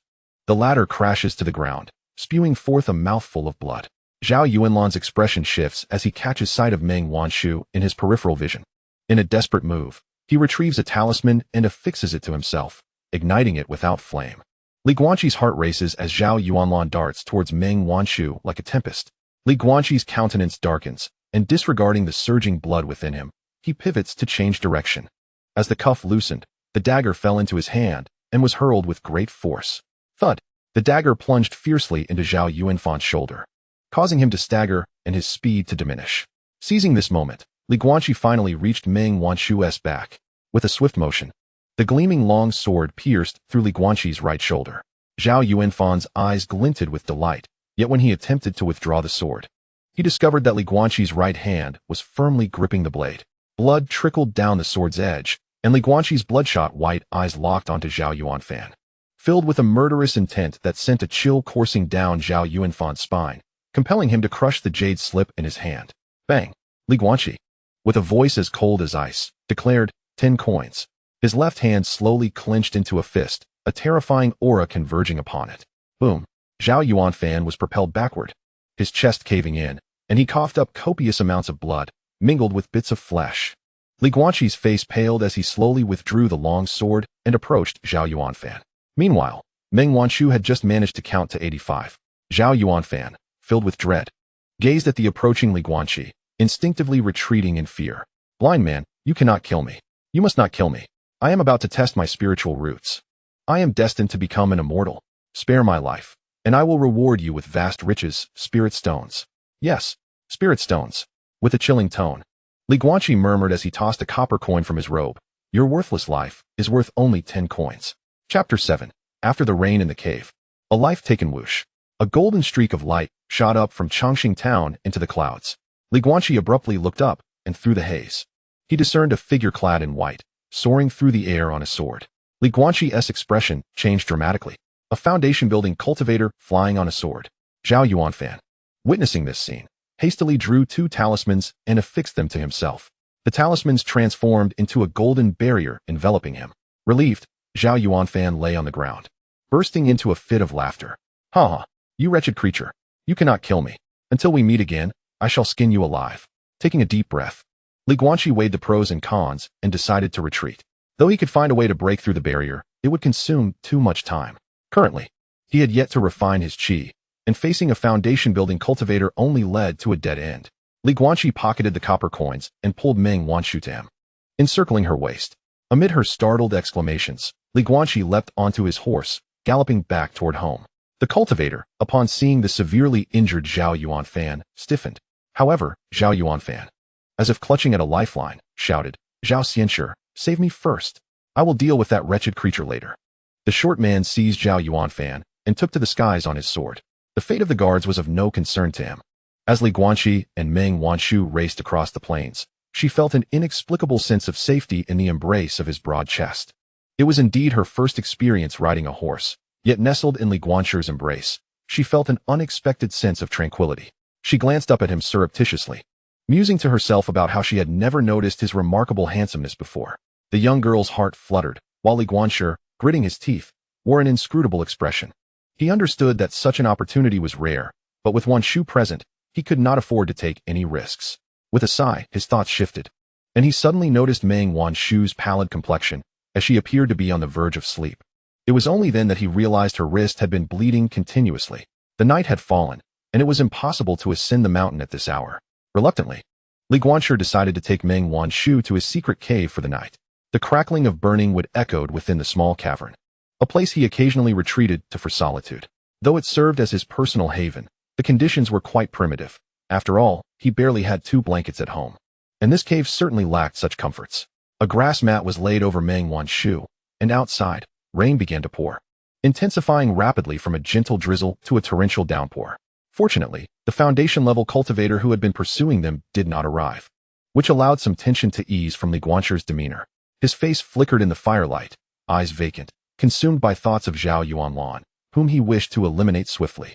Yet, he cared far more for the safety of the person before him. Just as Li Guanqi's mind wandered, a soft murmur emerged from behind him. He quickly rose and approached Meng Wanshu, speaking softly. "You're awake?" She gazed at her bandaged wrist, her cheeks flushed slightly. The redness in her face had diminished, though a lingering warmth remained. The chilly night breeze seeped into the cave, causing Meng Wanshu to shiver involuntarily. Watching her huddle against herself, Li Guanqi couldn't help but chuckle. Feeling both cold and hungry, Meng Wanshu pouted, muttering, "You rogue. If it weren't for them, I would have been home by now." Li Guanqi laughed, replying, "So now you understand the difference between a true rogue and a false one?" Meng Wanshu's cheeks turned a deeper shade of red as she rolled her eyes at him. Today, Li Guanqi had evoked feelings within her that were entirely new. Echoing in her mind was his declaration, "She is my future wife." Embarrassed, she buried her head in her knees, her face ablaze, unsure whether it was from the fire or something else. Seeing her in such a state, Li Guanqi took out a flask and gently offered it to her, saying, "Take a little to warm yourself."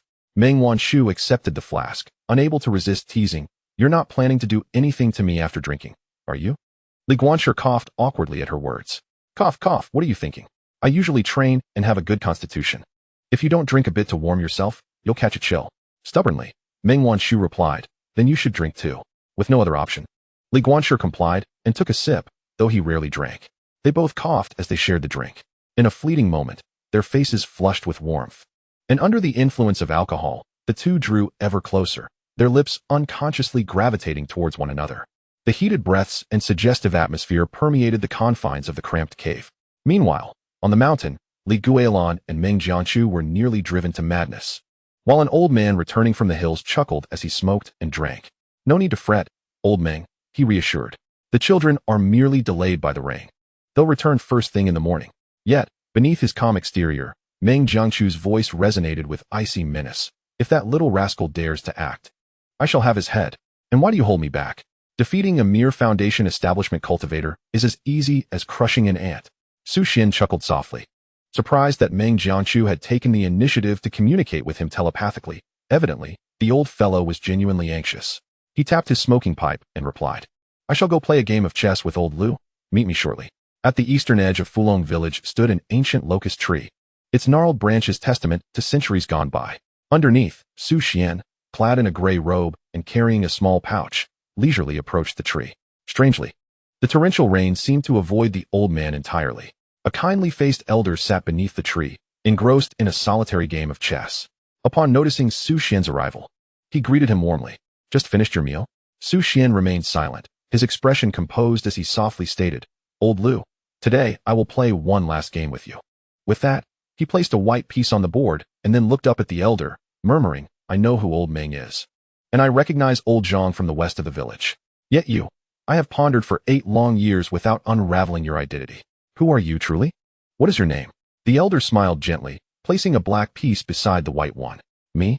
I'm merely a solitary old man. My name is Lu Tiancheng." Su Xuan furrowed his brow, whispering to himself, "I've never heard of Lu Tiancheng. He must not be a figure of great significance. How audacious." At that moment, Su Xuan bore no resemblance to a mere village elder seeking a meal. With a decisive motion, he shattered the black piece with the sheath of his sword, calmly declaring, "Regardless of who you are, or how defiant your name may be against the will of heaven, as long as I am here, you shall not lay a hand on my grandson. You are powerless to do so." A hum filled the air as, in the next heartbeat, the shattered black piece surprisingly reassembled, returning to its original form. The elder, seemingly unfazed by Su Xuan's threat, remarked softly, "Whether I can act or not, one must at least test the waters, wouldn't you agree?" Su Xuan smiled faintly, scratching his head with the sword sheath, and stood up, saying, "Then let us commence now. I fear tomorrow may be too busy for me." In an instant, their figures vanished from sight.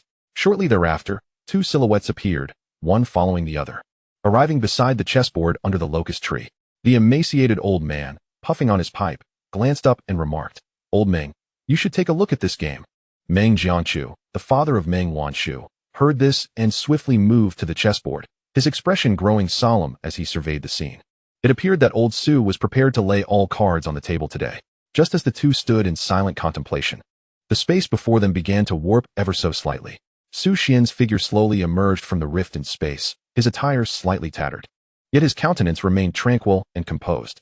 Meng Jianchu squinted his eyes, observing the dark sheath in the old man's hand, a glimmer of brilliance flashing beneath his gaze. "Where's that old man, Liu?" Su Xuan pointed at the chessboard and asked, "Have you all seen it?" Meng Jianchu nodded, while Su Xuan, hunched over, chuckled and remarked, "What of it, whether we have seen it or not?"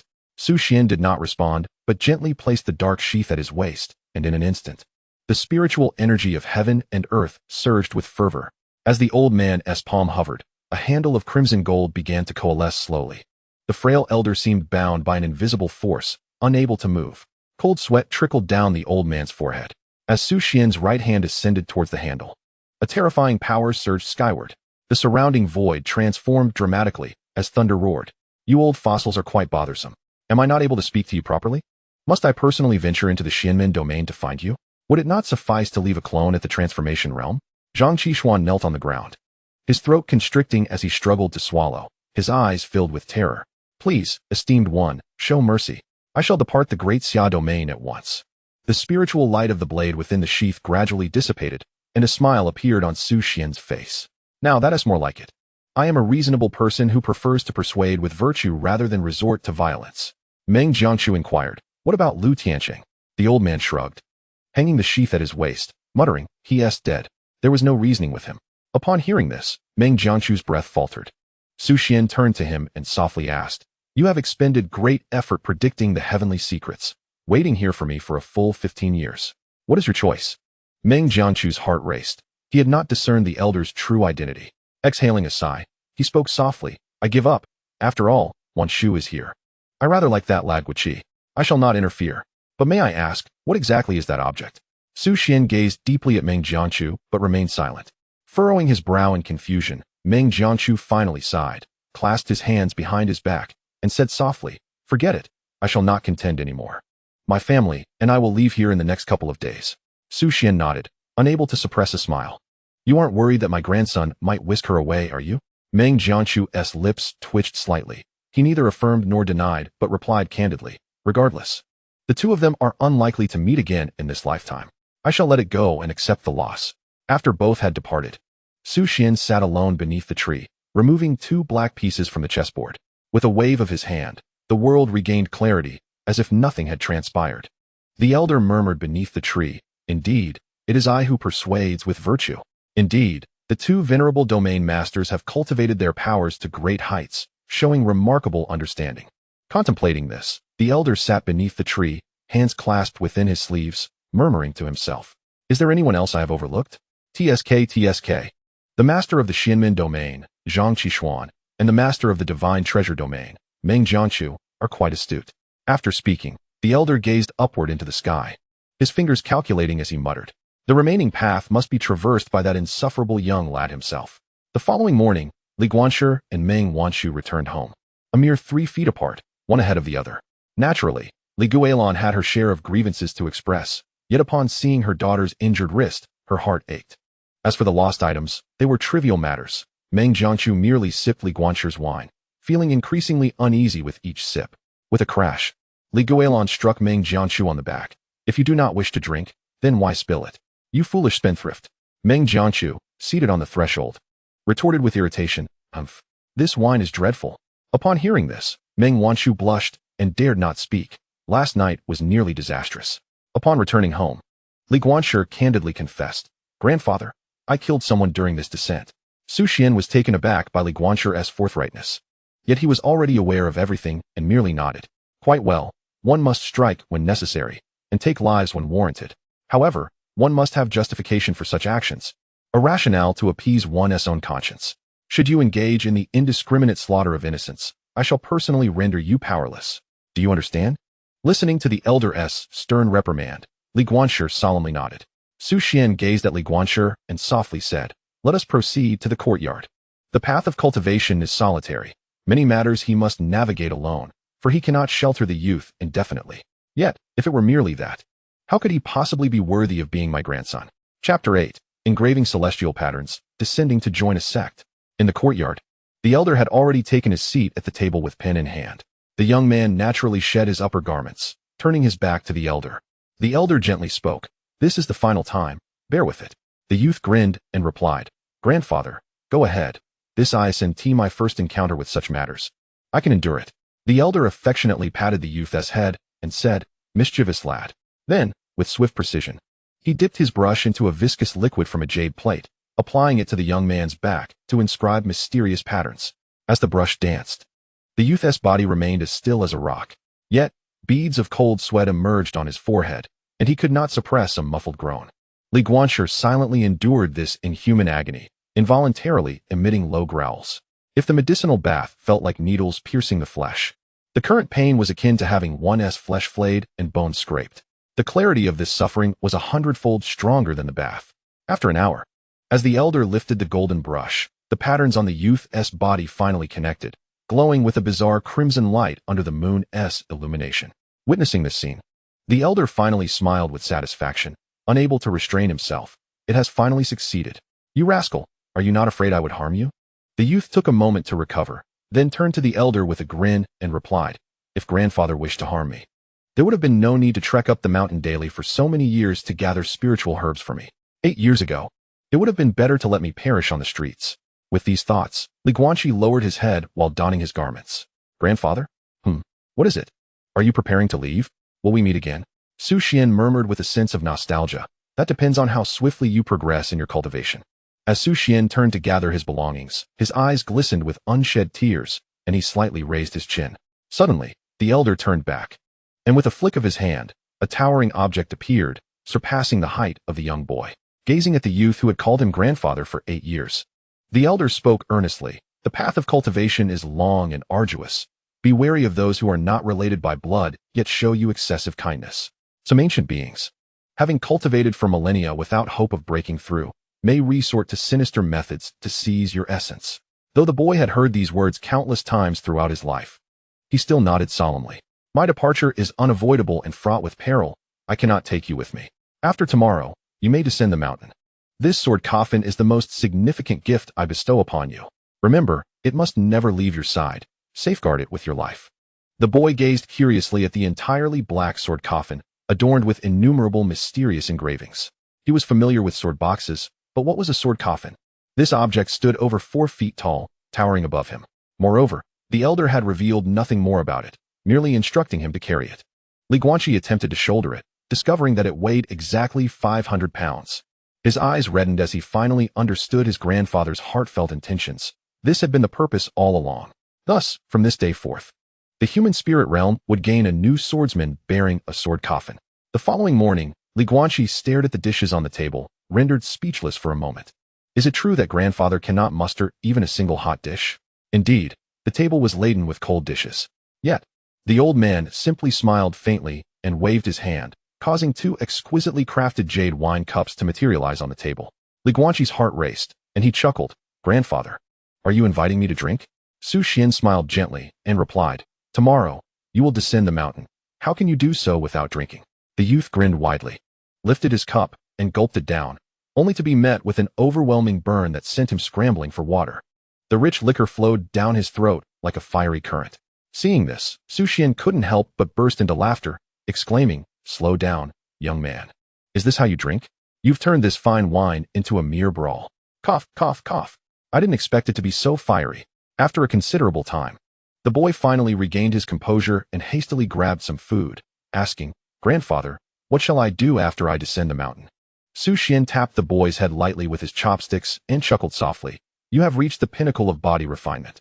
The next step is to draw upon the heavenly spiritual energy to enter the chi refining stage. At that point, combined with your spiritual eye, it will be no different from ordinary vision. The boy's pale eyes twinkled, and a hint of yearning graced his lips. The elder continued, You are already 14. The perfect age to seek initiation. It is time for you to descend the mountain. From a tender age, Guanqi harbored an unwavering aspiration to one day cultivate his abilities and transform into a celestial being, capable of traversing the heavens and soaring through the skies on a sword. However, the 8 years spent in the joyful company of Su Xuan transpired swiftly, and he had not anticipated their parting would arrive so soon. The youth, with vegetables clutched in hand, inquired softly, with countless sects across the world, not to mention the myriad formidable sects standing tall within the Qingyan continent, which sect should I join? He had expected the elder to ponder for a considerable time. Yet the elder blurted out without hesitation, "The great Xia sword sect." The boy furrowed his brows. After spending years beside Su Xuan, he had heard many secrets of this realm. However, he had never come across any mention of the great Xia sword sect. Perceiving the boy's confusion, Su Xuan gently reassured him, "Do not dwell on it. While it may not be a major power, it is undoubtedly a sect with a commendable reputation." Thereafter, the elder and the youth engaged in casual conversation in the courtyard, sipping wine together. Unfortunately, the youth's tolerance for alcohol was quite poor, and he succumbed to inebriation after just a couple of cups, mumbling, "What is so delightful about this drink?" The elder smiled warmly at the drunken lad, chuckling softly. "You shall discover the merit of wine in due time, young one." The elder then draped his robe over the boy, conjured 3 strands of spiritual light that penetrated the obsidian sword coffin, casting a lingering glance at it. With a single step, he traversed immeasurable distance, soaring into the sky. When the youth awoke in a daze, he found the elder had vanished, which did not particularly surprise him. His gaze fell upon the map left by Su Xuan on the table, and tears welled up in his eyes instantly. Grasping the map, the boy uttered with a bitter tone, "Grandfather, at least leave me some provisions." With no other option, he packed all the consumables he could find from home. He bore a massive stone sword coffin on his back, alongside a substantial bundle in front. With a creak, he carefully closed the door behind him, remaining silent for a long while before finally rising to descend the mountain. Guanqi initially intended to visit the young girl at Aunt Li's house, but upon discovering the Meng family's door tightly shut, he refrained from knocking. Rubbing his head, he muttered, "Goodness, it has been 3 whole months." During his journey through towns and villages, the youth encountered numerous tales regarding the great Xia sword sect. The essence of these stories extolled the sect's virtues, emphasizing how it maintained order and prosperity within a 1,000-mile radius, with scarcely any calamities. It appeared that the great Xia sword sect indeed lived up to his grandfather's words, possessing a commendable reputation. 3 days later, Guanqi found himself at the foot of the great Xia sword sect. Amidst the bustling crowd, lamentations echoed around him, for they stood before the great Xia sword sect's renowned staircase, known as the Path of Ascendance. This staircase comprised 3,333 steps. The steward of the sect stood at the base of the staircase, holding a sign that clearly stated, "Those wishing to join the sect must ascend the staircase unassisted. No external aids permitted." Observing the cacophonous throng, Guanqi moved through the crowd with the grace of a fish, a smile gracing his lips as he boldly stepped onto the staircase. This moment did not go unnoticed by many in the crowd. A youth clad in an opulent robe furrowed his brow and mused, "Who is that individual, carrying such a massive coffin yet moving with such agility? His physique is certainly formidable." Naturally, some speculated that Guanqi was merely seeking attention and would soon falter. Nonetheless, this notion ignited a competitive spirit in many onlookers. In a mere span of a tea's brew, Guanqi had left all of them in his wake. Unbeknownst to him, he had officially embarked on the entrance examination of the great Xia sword sect. He was filled with admiration and anticipation for the sect his grandfather had praised so highly. As Guanqi ascended the first step, he instantly attracted the gaze of numerous spectators. This youth, burdened with a gigantic stone coffin, exhibited no signs of exertion whatsoever. The black cloth strip adorning his eyes drew curious glances from all around. The previously silent steward suddenly opened his eyes wide, fixating on the figure on the steps. To him, the stone coffin carried by the youth must weigh at least 200 pounds, yet the boy maintained a steady breath, showing no signs of struggle. A glimmer of brilliance flickered in the steward's eyes as he murmured, "Such a physique could rival the peak of body refinement." Suddenly, a faint sound of air being sliced through reached the boy's ears. Guanqi frowned, swiftly exerting force beneath his feet, propelling himself sideways by a foot. He queried, bowing slightly toward the steward. "What was that, esteemed elder?" The steward's smile widened as he regarded the boy's swift movements. "Do not fear, young lad. That was merely a timing talisman." Feeling a touch embarrassed, Guanqi scratched his head, realizing it was simply a talisman for measuring time. The steward twirled his finger, causing the yellow talisman to orbit around Guanqi before finally affixing itself to his chest. "Go on, make haste. The sooner you ascend, the better," he encouraged with a smile. Guanqi's lips curled upwards as he clasped his fists in gratitude, replying, "Thank you, esteemed steward. I shall take my leave." Just as the steward opened his mouth to say something, he witnessed the boy take a deep breath and, with a powerful thrust, dash upward like a cheetah. Such incredible strength. I had hoped he would remove his burden, the steward mused. As Guanqi surged upwards, numerous figures flitted past him, quickly falling behind. He cast a glance at the talisman on his chest, now fading away, and calculated the time remaining. 2 hours. This seemingly endless staircase must stretch for at least several thousand steps. This is no trivial task. Turning to glance back at the foot of the mountain, Guanqi couldn't help but exclaim, there are so many people here. A rough estimate suggested that nearly 30 to 40,000 individuals had gathered at the base of the Great Xia Sword sect. Among them, nearly 10,000 were youths aged 12 to 14, while the rest comprised family members and attendants. Clearly, joining the sect was not as simple as he had imagined. He had heard that last year, the Great Xia Sword sect welcomed over 18,000 initiates, yet only around 100 were accepted as disciples. However, as Guanqi ascended with determination, he found himself matched in pace by a slender youth alongside him. Chapter 9. A shocking turn of events, so swiftly? The figure clad in white attire, adorned with jade at the waist, moved with astonishing speed. As he passed by, he could not resist letting out a mocking sneer. Guanqi furrowed his brow, puzzled by the young man's extraordinary swiftness, which belied his apparent lack of mastery in physical cultivation. It was then that Guanqi noticed the two-wind talisman affixed beneath the youth's feet. Shaking his head, Guanqi began to regulate his breathing and stride. Uncertain of how many more steps lay ahead, he aimed to conserve his strength as much as possible. Upon reaching the 1,000th step, he found the stairs. Measuring over 10 feet in width, crowded with people, leaving only a narrow 2-foot passage in the center for others to ascend. The pace of the person in front slowed, causing those behind to be left in a state of waiting.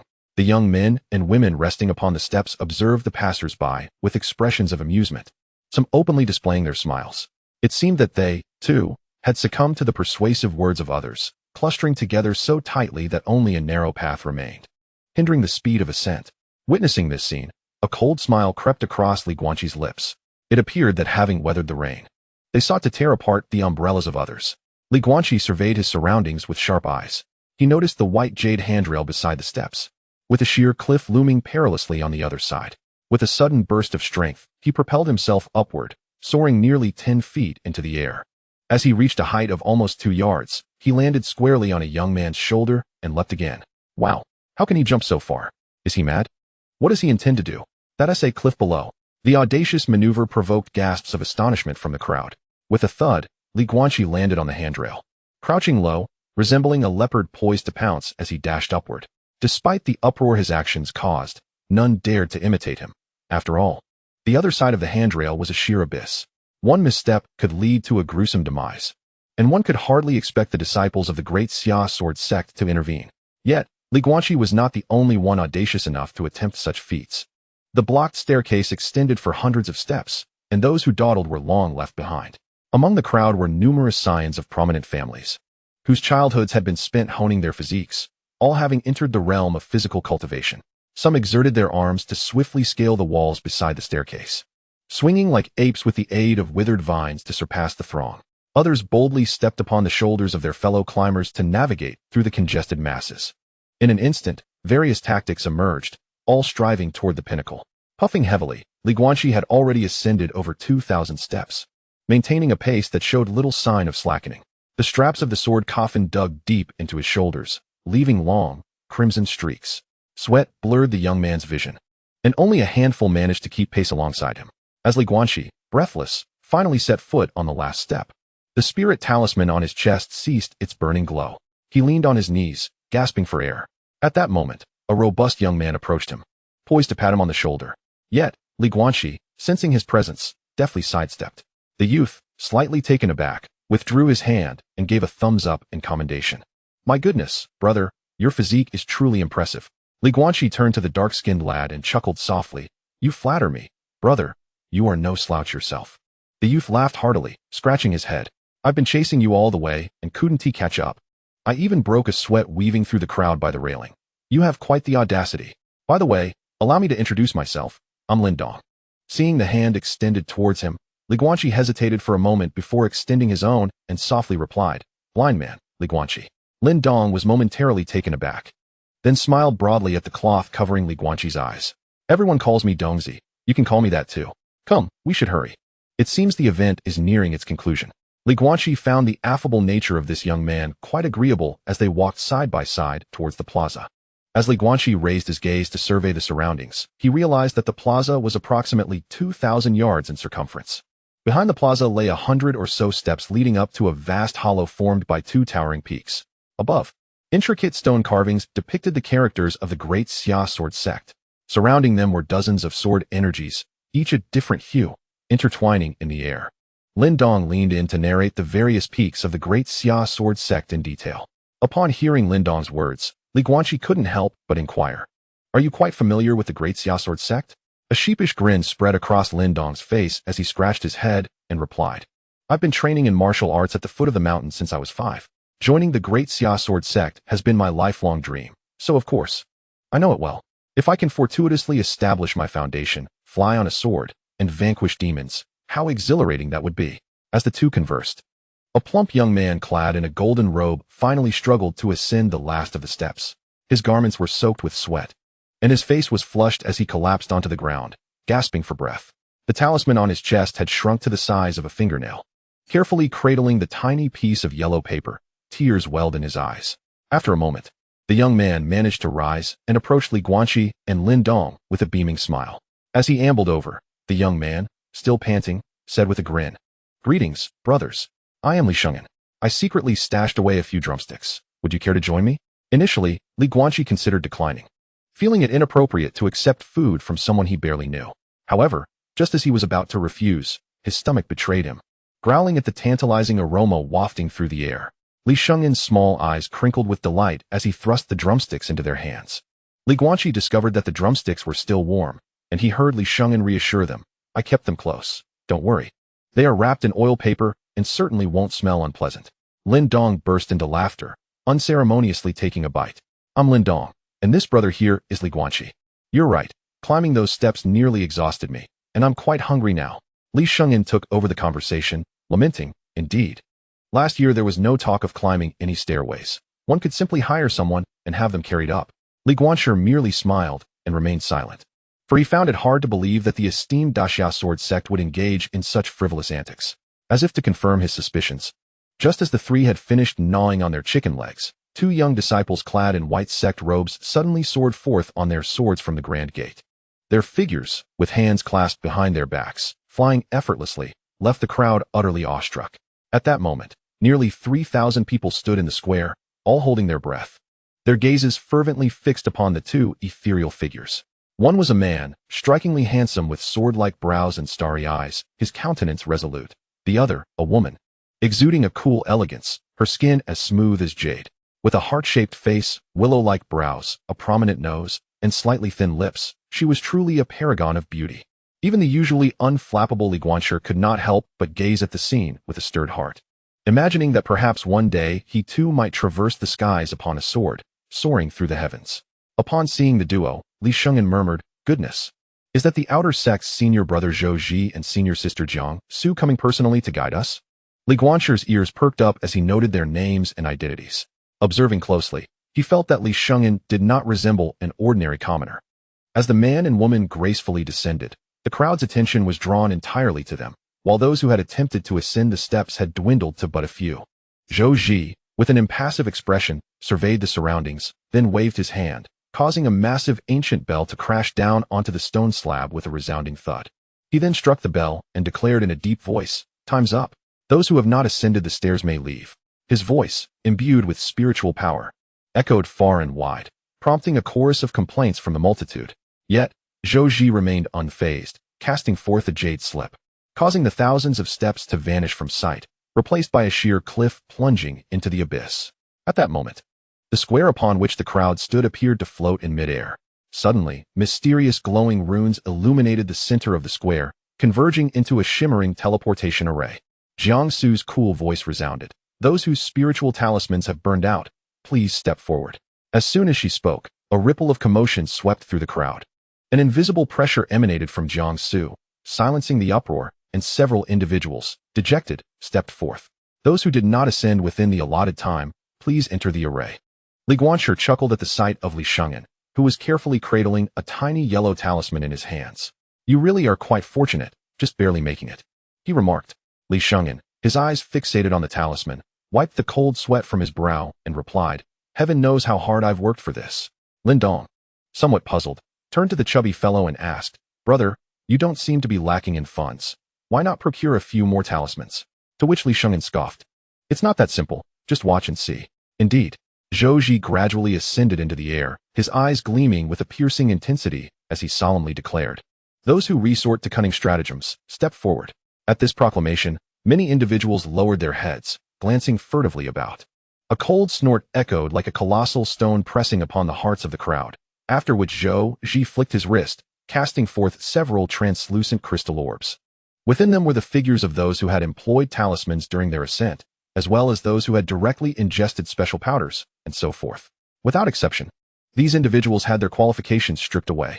Among them, a robust youth stepped forward defiantly, glaring at Zhou Ji as he exclaimed, I merely took some revitalizing, blood-boosting powder. I have already reached the pinnacle of body refinement. On what grounds do you strip me of my qualifications? Zhou Ji turned sharply to face him, his eyes narrowing as he replied in a low voice. Are you seeking an explanation? The youth, holding his head high in defiance, retorted, Indeed. Not only am I at the pinnacle of body refinement, my father has had my spiritual roots tested.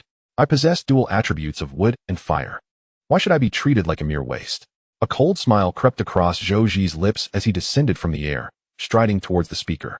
Towering over the youth, he looked down with disdain and said, You believe your dual elemental roots grant you superior talent, and thus you look down upon others? The youth, feeling an immense pressure under Zhou Ji's gaze, blushed furiously but still managed to declare, Absolutely. Why not? Zhou Ji then surveyed the crowd, softly inquiring, Are there others among you who share this sentiment? Not a single soul dared to respond, prompting Zhou Ji to scoff. You all exhibit less courage than he. What is your name?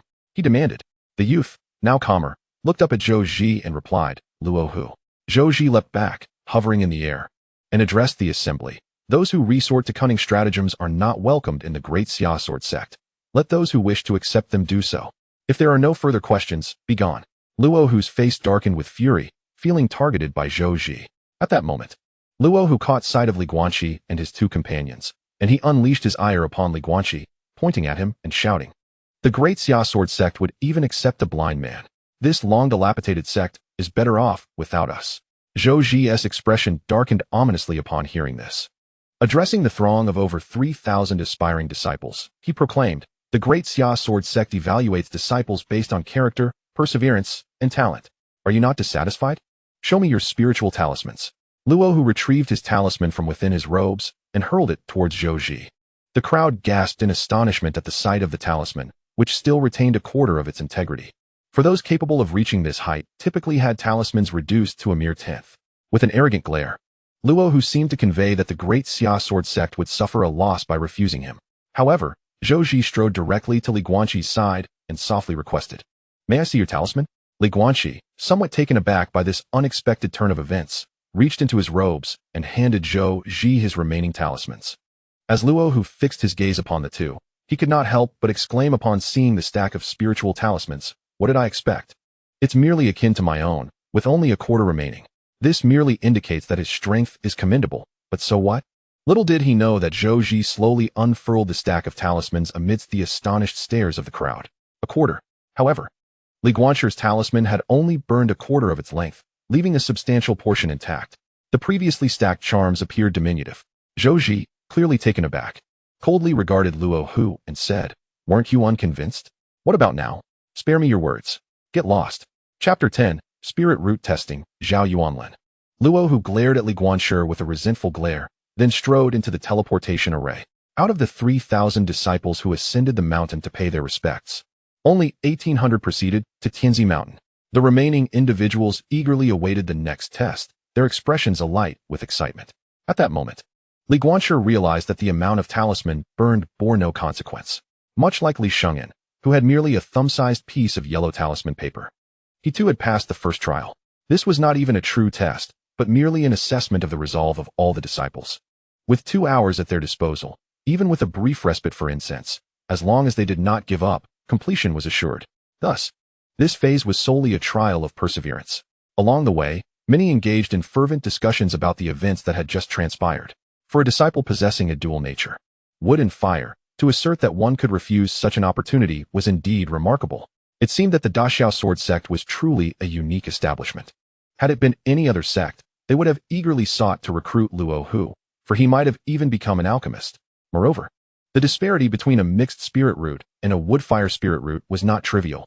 The latter belonged to the category of mutually beneficial roots, with a cultivation speed second only to that of singular heavenly spirit roots.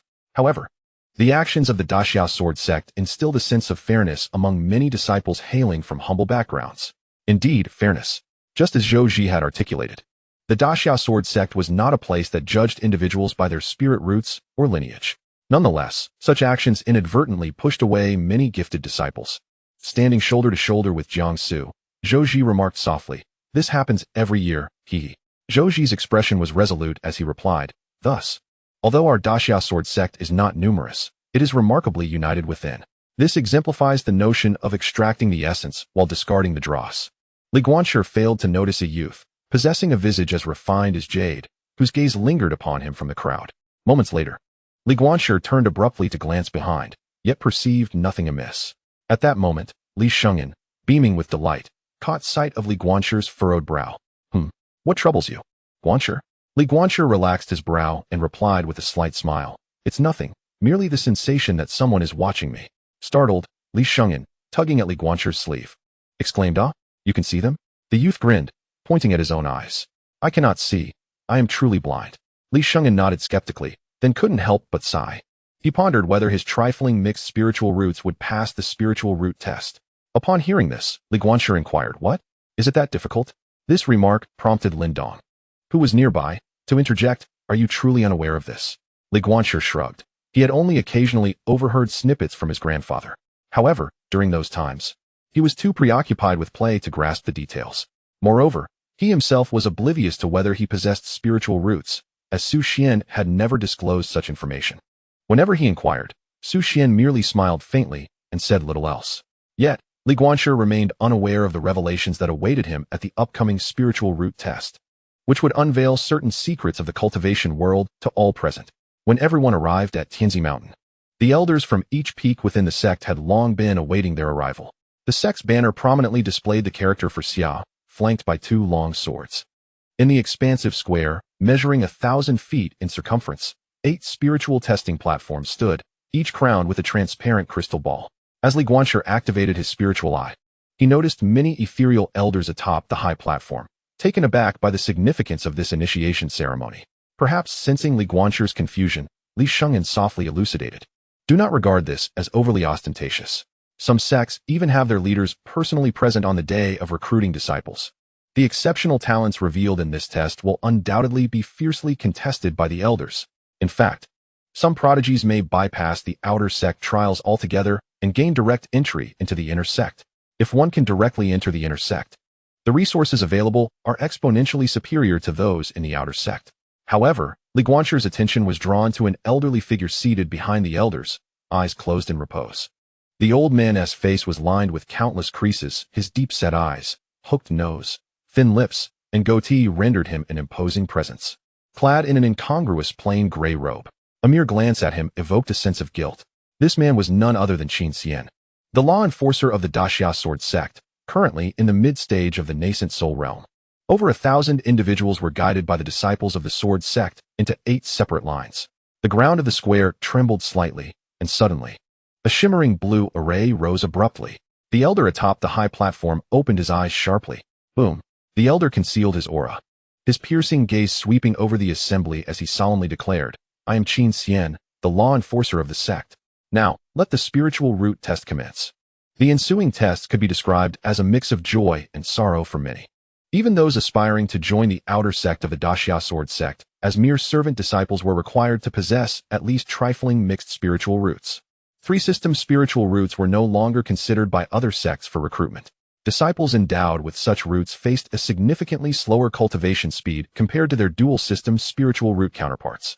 Even with considerable resources expended, whether they could ever transcend the Qi refinement stage remained uncertain. After verifying nearly 100 individuals, aside from a few with 3 or 4-system pseudo-spiritual roots, there were even some who possessed no spiritual roots at all. Suddenly, beside Li Guanqi, in a line of disciples, stood a small boy clad in ragged hemp garments. Suddenly, the crystal ball in his palm emitted a dazzling golden and blue radiance. A disciple testing for spiritual roots could not help but smile, proclaiming loudly, "Lin Yo, age 13, possesses a golden water true spiritual root."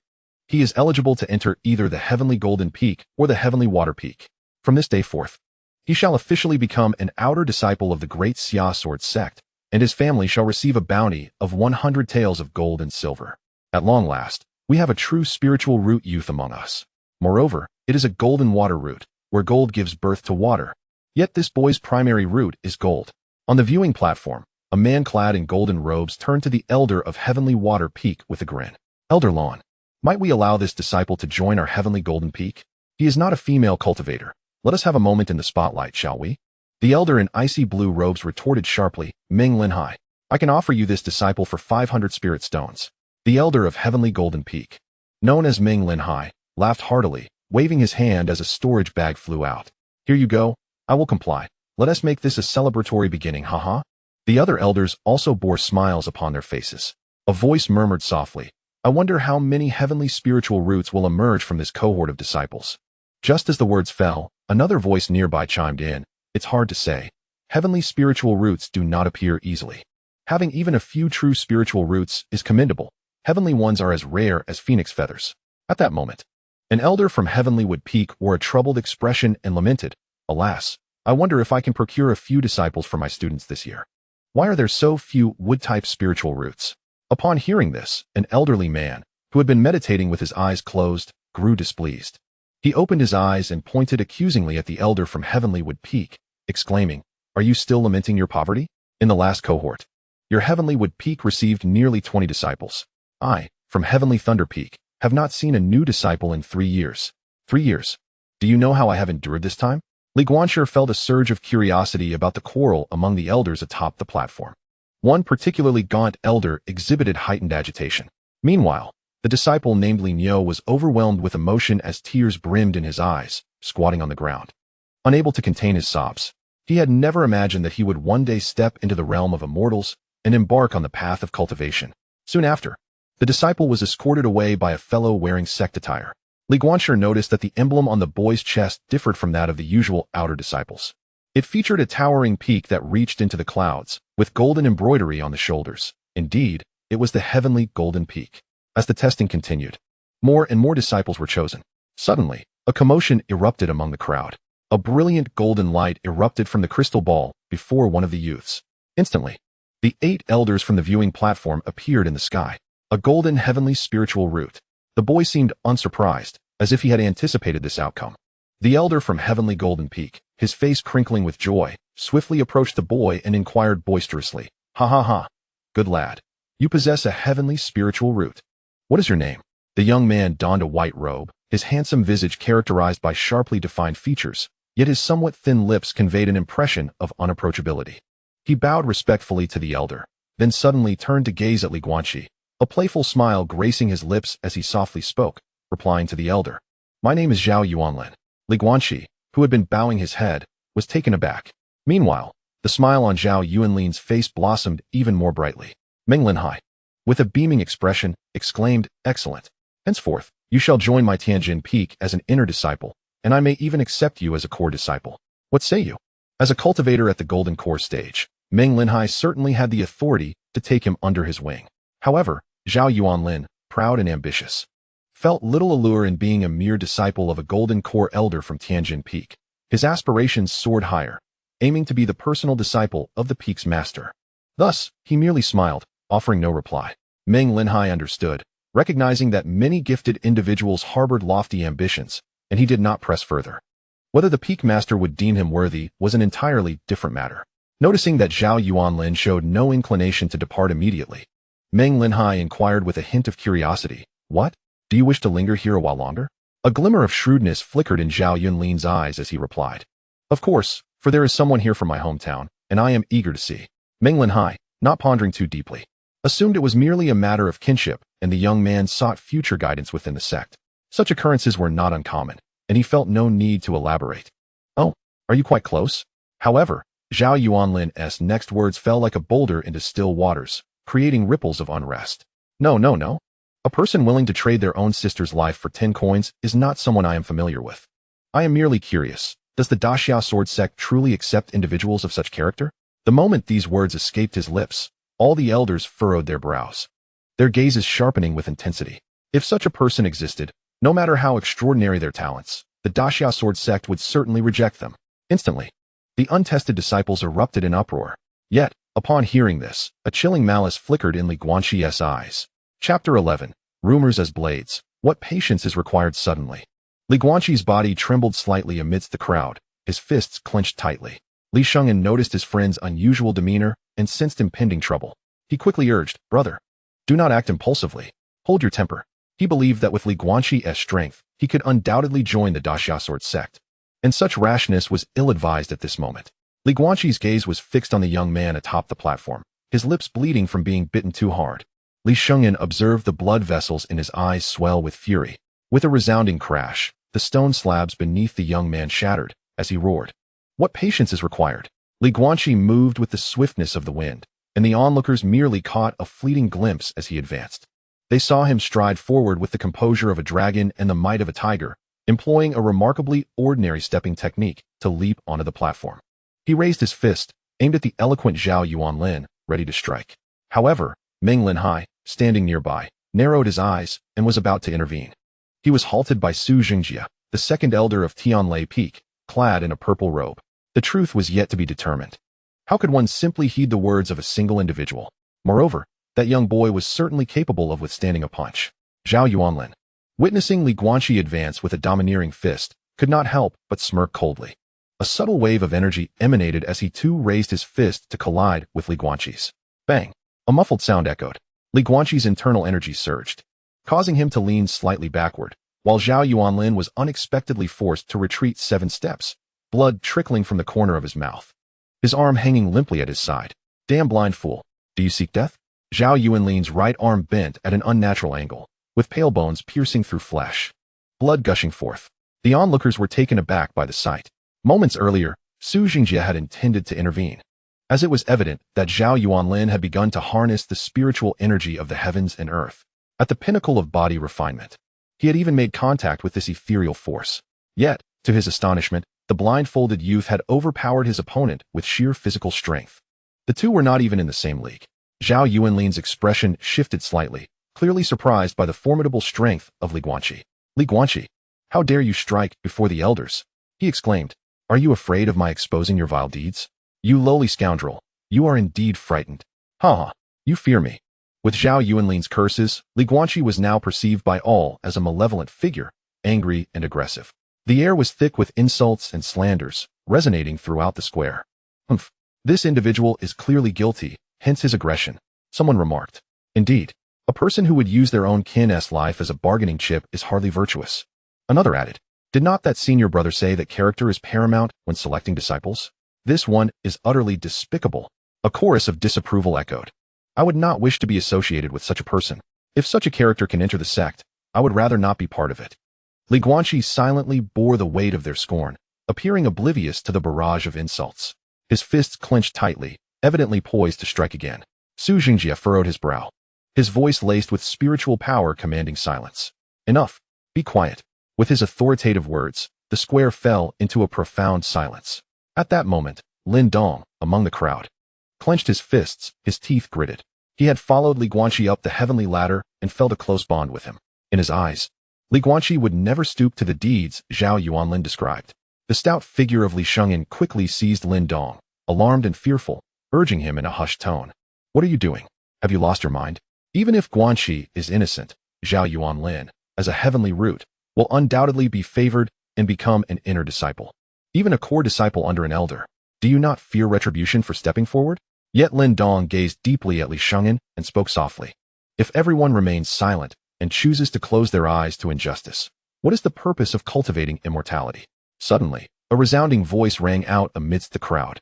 "I firmly believe he is not that kind of person." The crowd gradually parted, revealing the dark-skinned Lin Dong. At this moment, Lin Dong glared at the prone Zhao Yuanlin, speaking in a low, furious tone. "What a piercing tongue, a heart-piercing accusation. Since you claim he is heartless and ungrateful, then present your evidence." Empty words can ruin a person. Anyone can speak such baseless accusations.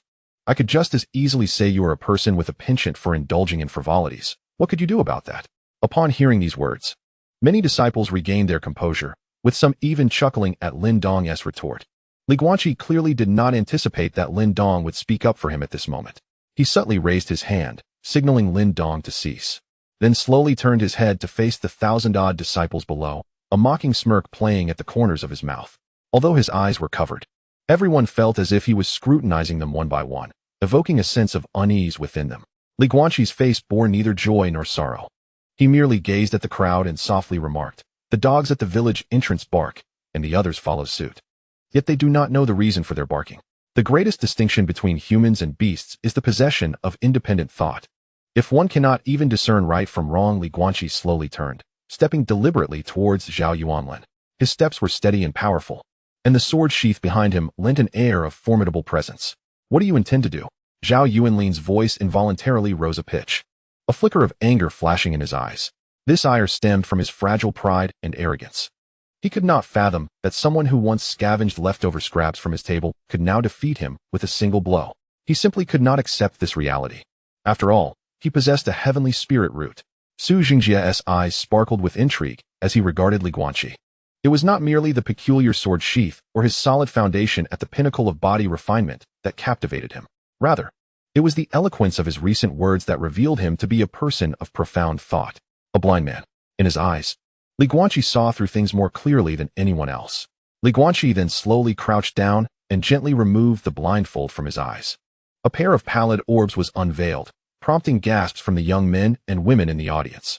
Zhao Yuanlin felt a chill at the sight of those ghostly eyes. Li Guanqi's voice, restrained yet simmering with fury, emerged slowly. "Indeed, I took 10 coins from your Zhao residence. But do you dare to tell everyone what those coins truly signify?" A flicker of panic crossed Zhao Yuanlin's gaze. I have already said it." "Are you selling?" Before he could finish, Li Guanqi delivered a resounding slap to Zhao Yuanlin's face, shouting, "Silence. Those 10 coins were the wages for my sister, Li Zuowei, who perished while laboring in your Zhao residence. In just over a month, my sister was worked to death, even when her body was discarded by your servants. Your Zhao residence could not bring itself to cover her with a tattered coat. The doorkeeper, Zhao Qing, even attempted to withhold the 10 coins she rightfully earned. Speak." As Li Guanqi spoke, his eyes were already suffused with bloodshot veins, and his voice trembled slightly. The chilling intent to kill almost materialized. His cheeks bulged from the strain, and prominent veins throbbed on his forehead, his face flushed crimson. "Indeed, I have been a beggar since childhood. The lavish meals from the Zhao family, even the scraps, are a life-saving feast for me. Should a servant perish, the master compensates with 10 coins, as has always been the custom. Yet in your eyes, we are but worthless lives, destined to remain beggars forever, never deserving of a shred of kindness. Is the 10 coins my sister provided a ransom for my life? Perhaps, but not entirely. 8 years ago, at the tender age of 6, Zhao Qing only bestowed upon me 4 coins. At that moment, a singular thought consumed me. That was my sister's final dignity, and it had to be preserved." Li Guanqi slowly rose, casting a disdainful glance at Zhao Yuanlin, and coldly remarked, "Is this what you refer to as 10 coins? Zhao Yuanlin's complexion turned pale as he surveyed the crowd, realizing that their gazes had shifted. In a fit of rage, he retorted, "So what? You are born to a lowly fate. What of the Tianling root? I possess the Tianling root. What about you? You likely lack even a spiritual root." Beside them, Su Xingjia had long since turned ashen, and with a sudden kick, he sent Zhao Yuanlin flying several dozen feet. With an outstretched palm, a resounding crack echoed as a black lightning whip, measuring nearly 10 feet, materialized, poised to strike him. Meng Linhai, conflicted, opened his mouth to speak, but was met with Su Xingjia's furious expression. Who could have anticipated that the enraged elder of the Thunder Peak would point a finger at Meng Linhai and bellow, "Silence! Meng Linhai, are you willing to break the sex rules for a mere Tianling root? If you dare obstruct me today, I shall not hesitate to include you in my wrath." Chapter 12. The Spirit Test Stone emerges. The Void Root. Li Guanqi, perceiving the scene through his inner eye, concluded that allowing this elder to punish Zhao Yuanlin was of little consequence. Yet he refrained from intervening. He cared not for the significance, as long as it meant Zhao Yuanlin would face retribution. As the lightning whip descended, Zhao Yuanlin's skin was instantly lacerated, turning charred black, even emitting wisps of smoke. "Ah, stop. On what grounds do you strike me? Ah, help. Please cease." His anguished cries reverberated through the air as Su Xingjia lashed him 7 or 8 times. "Zhao Yuanlin, what of the Tianling root? With such a lack of virtue, my great Xia sword sect shall never accept you." Lying on the ground, Zhao Yuanlin's breath diminished. Yet his eyes remained fixed on Li Guanqi. Sensing the intensity of his gaze, Guanqi suddenly spoke. If that is the case, esteemed elders, why not allow me to test my spiritual root? With that, he positioned himself before the spirit testing pearl. Turning to Zhao Yuanlin, who lay like a defeated dog, he declared, do you not wish to see if this beggar possesses a spiritual root? Then open your eyes wide and do not blink. His intention was to utterly shatter Zhao Yuanlin's pitiful pride. As for the self-proclaimed beggar, Guanqi was indifferent to revealing such so-called weaknesses, having exposed them himself. They ceased to be weaknesses. In the realm of cultivation, strength reigns supreme. At this moment, Meng Linhai fell silent, realizing that Tianjin Peak had lost a disciple of the heavenly spirit root. Reflecting on the sect's teachings, his expression gradually darkened. Such a temperament was better lost than retained. Su Xingjie turned his gaze towards the young man who was meeting the eyes of the crowd, and spoke in a deep voice. Very well. Let us test. Today, even if you possess a trifling mixed spirit root, Tianlei Peak shall still claim you. The youth offered a faint smile, and, under the watchful eyes of the multitude, slowly ascended the spirit testing platform. Guanqi took a deep breath. He too was uncertain of his own spirit root. Over the years, he had sensed the formidable abilities of his grandfather, Su Xuan. With the immense effort his grandfather had invested in procuring such a plethora of medicinal materials, surely his spirit root could not be lacking. Time and again, he had observed the celestial treasures in his grandfather's hands emitting a radiant glow. As he held the crystal ball in his palm, a profound silence enveloped the entire square. Zhao Yuanlin pressed his lips tightly together, his gaze fixated on the transparent crystal sphere. The orb shimmered with shifting hues, the 8 colors continuously transforming. This spectacle indicated the nature of the spirit root being tested. The final color and the intensity of the glow would ultimately reflect the individual's innate talent. As the crowd waited with bated breath, the light within the crystal ball began to pulse rapidly. Suddenly, a resounding explosion erupted. The crystal ball shattered with a deafening crash. In that moment, all eyes in the square turned towards one another in bewilderment. Zhao Yuanlin, with a maniacal expression, pointed at Guanqi and jeered, "Haha, useless. You are nothing but a waste. The spirit-testing orb has shattered. You are unworthy even of a trifling mixed spirit root. Ha ha ha, you are born of a worthless lineage." His words incited a wave of indignation among the crowd, for many present were indeed of mixed spirit roots themselves. Nevertheless, there were still those who would be selected for entry based on their spirit root performance. Meng Linhai frowned deeply, his impression of Zhao Yuanlin plummeting. With a swift motion, he unleashed a beam of golden light that promptly sealed Zhao Yuanlin's mouth.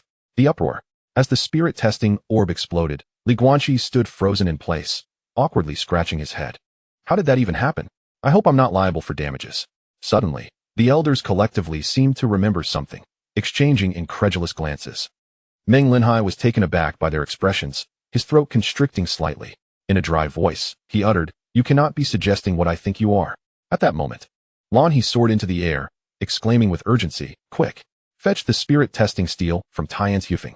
Observing the chaos among the elders, everyone was left puzzled as to what had transpired. Meanwhile, the outer sect's elder brother, Zhou Ji, murmured, "Could it be a royal spirit root beyond the heavenly spirit root?" Jiang Su's eyes widened in astonishment as she whispered, "Could it truly be?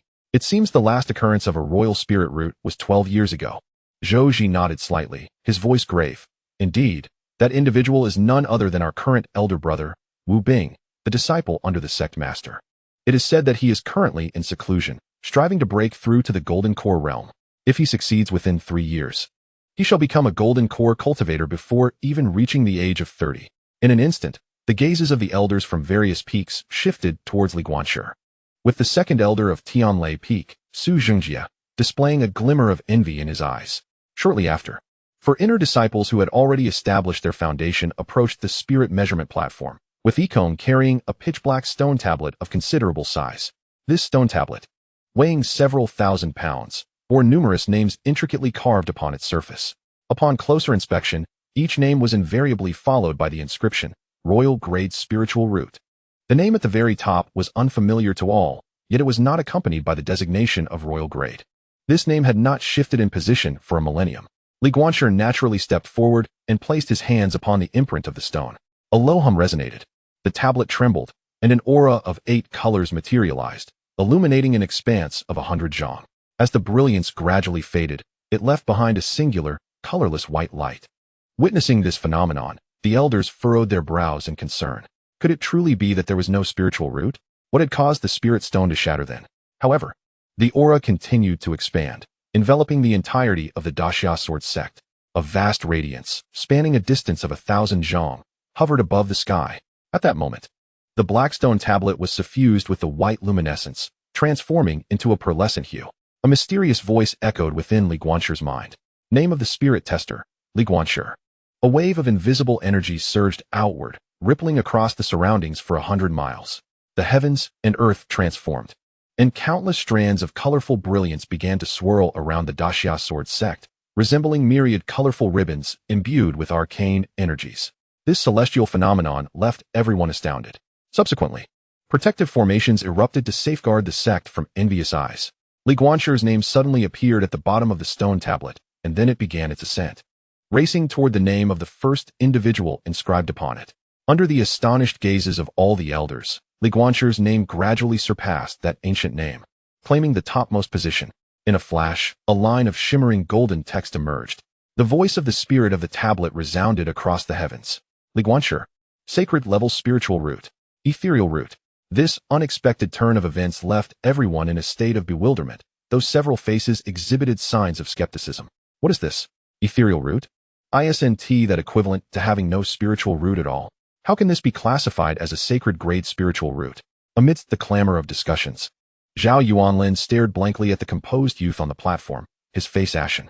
Ignoring the confusion of others, the elders of the 8 peaks hastily surrounded the young man, clamoring in unison, choose fire. Choose fire.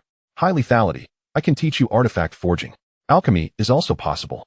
Meng Lin Hai, in a sudden fit of urgency, shoved aside the elder with long brows, exclaiming, get lost. High lethality must belong to our gold element. Sword cultivators practicing gold elemental energy become formidable. Choose water. My Tian Shui Peak has all female disciples. Companions are easy to find. Choose earth. My earth element. Oh, I will take you as my closed-door disciple. I will give you my monthly stipend. Come to my Tianmu Peak. I have requested the Peak Master to accept you as his closing disciple. Suddenly, a light cough echoed through the air, revealing it to be the earlier mentioned enforcer, Qin Xian. The elder's expression was grave as he declared, it is not that I cannot accept disciples. However, the current elders of the 8 peaks do not care about your status as an enforcer. He continued bluntly, you have not taken in a disciple for 3 to 5 centuries. What can you possibly teach?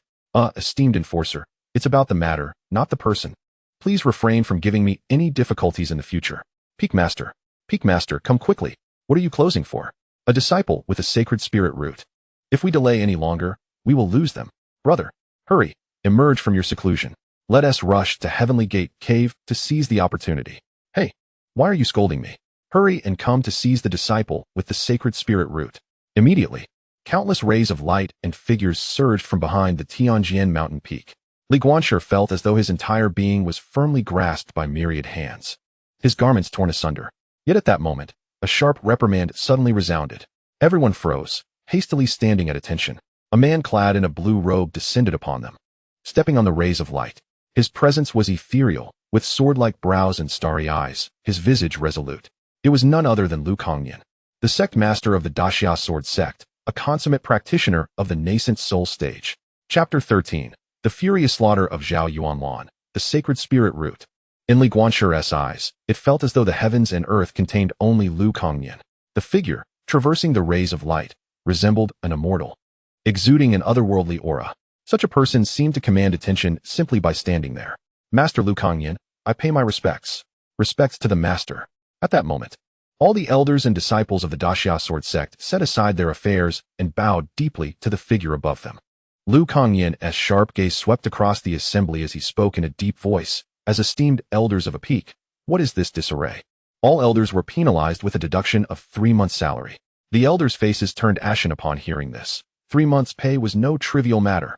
With the sect master present, they could hardly voice their grievances and could only nod in agreement. Lan He shot a resentful glance at Lu Kongyan, mumbling, I want to be able to afford my cosmetics for the next few months. Lu Kongyan turned his gaze towards Lan He, responding with an air of indifference. For disrespecting the sect master, you shall incur an additional month as penalty, and there will be 10 extra lectures for the outer disciples this month. He then turned away, ignoring Lan He's murderous glare. Observing this scene, Li Guanshir felt that the atmosphere within the sect was rather pleasant. An elder from Tianshui Peak could jest with the sect master. After all, it was merely a month's salary, a trifling amount for the position of an elder. The sect master's punishment also served to benefit the outer disciples. Li Guanxi mused to himself, perhaps this sect could be a sanctuary. Lu Kangyan gradually descended upon the high platform, gazing up at the magnificent rays of light. With a warm smile, he looked into Li Guanxi's eyes, revealing no hint of peculiarity.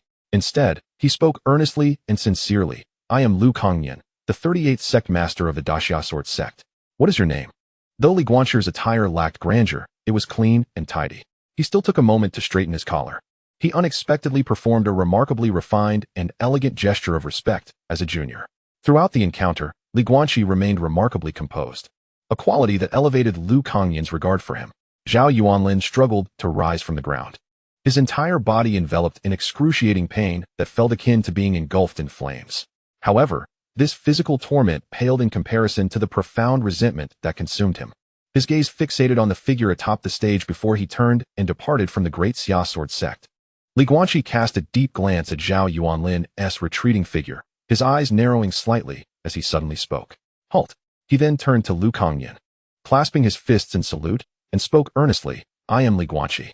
Might I be allowed to attend to a personal matter before proceeding? A glimmer of intrigue flashed in Lu Kangyan's eyes, and he nodded slightly. Li Guanxi then pivoted to face Zhao Yuanlin, a chilling intent of retribution barely restrained. You think you can simply walk away after slandering me? I fear that will not be permitted. Zhao Yuanlin, clutching his arm, exhibited a flicker of panic. What do you intend to do? If I refuse to join the great Xia Sword sect, I will descend the mountain. In an instant, Li Guanxi moved to block Zhao Yuanlin's path. In a life-and-death struggle, should one fall, there shall be no grievances. At that moment, Zhao Yuanlin was already wavering in his resolve, unable to meet Li Guanxi's gaze. As he lowered his head to refuse, a cold voice interrupted him. Lu Kangyan, with an expression devoid of warmth, regarded Zhao Yuanlin. Merely possessing a celestial root does not render you precious. With such a disposition, the great Xia Sword sect will not accept you. Prepare for the fight. For the crime of defamation, survival is your only salvation. Lu Kangyan's words were akin to a death sentence for Zhao Yuanlin. Li Guanxi's eyes reflected a trace of gratitude, and without hesitation, he cleared a space of 30 feet. At that moment, Zhao Yuanlin's complexion turned pale, fully aware of his lack of options for resistance. He could only fight desperately. Gritting his teeth, he faced Lu Kangyan and declared, if I prevail, allow me to depart. Lu Kangyan, seated on the high throne, responded with a chilling laugh. Of course, should you wish to remain, the great Xia Sword sect would not accept you regardless. Zhao Yuanlin inhaled deeply, standing opposite Li Guanxi with eyes filled with venomous hatred. Had it not been for Li Guanxi, he would have been fully qualified to enter the inner sanctum of the great Xia Sword sect. Qin Xian personally presided over their life-and-death battle. In this contest, all means were permitted, and only one would survive. Begin. As the last syllable fell, Li Guanxi's body surged forward with astonishing speed. Even then, he did not remove the sword coffin strapped to his back. His velocity was such that many disciples could barely perceive his figure before it vanished from sight. The elders nodded in approval. Achieving such speed with mere physical prowess was indeed a rarity. Zhao Yuanlin instinctively reacted, swinging a punch that met only empty air. With a low stance, Li Guanxi's murderous intent became palpable, and he unleashed a powerful fist that struck Zhao Yuanlin's jaw. Crack!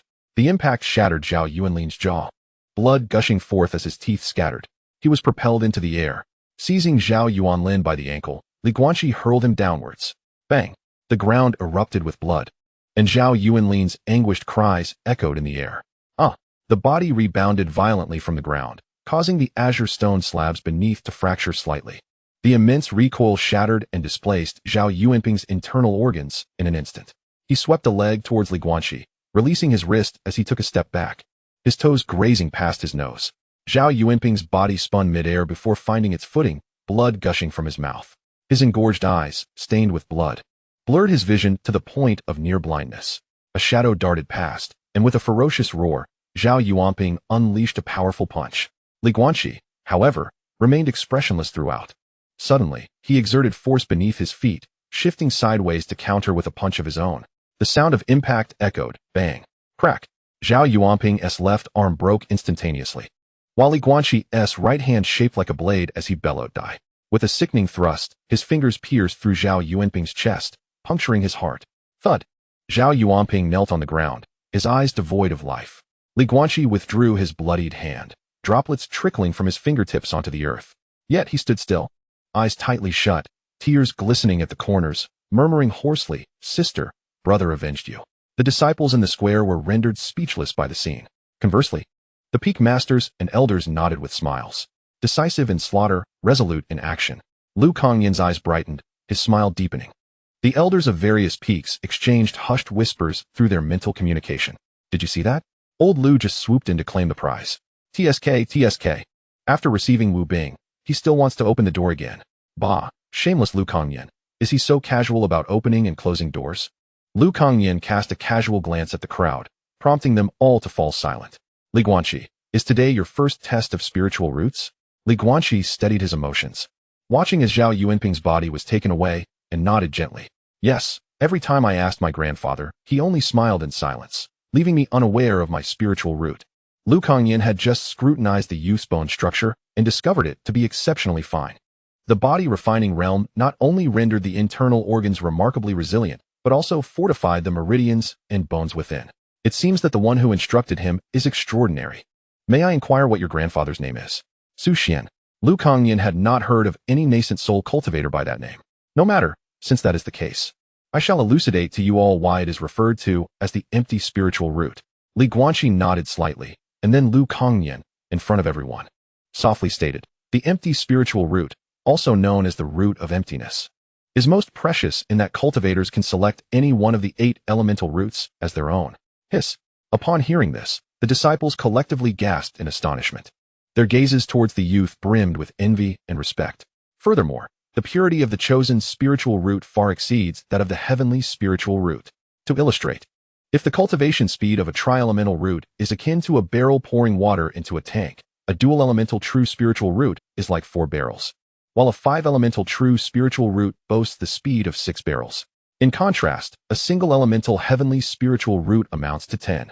Lu Kangyan turned to Guanqi, his lips parting as he softly spoke. "The royal grade spiritual root is 15. The saint grade is 20. Upon hearing these words, the crowd, previously puzzled, erupted in astonishment. This was a sentiment echoed by countless formidable beings within the realm of cultivation. Talent determines one's potential. Effort may only compensate for a fraction. In the face of true genius, all diligent endeavors are rendered futile. It is a harsh truth that accompanies the journey on the path of immortality. While some may experience extraordinary encounters that refine their essence and reshape their spiritual roots, it is unheard of for one with a tri-elemental spiritual root to ascend beyond the Yuanying stage."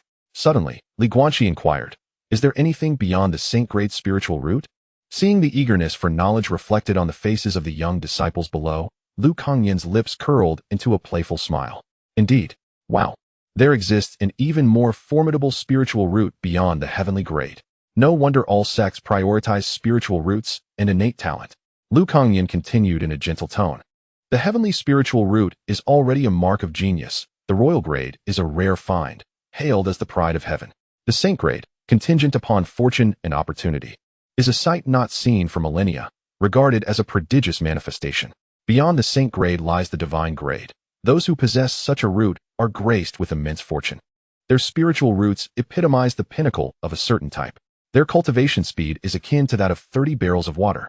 It is said that within the 6 domains, the daughter of the domain lord of the divine treasure domain recently awakened her saint-grade ice-type spiritual root."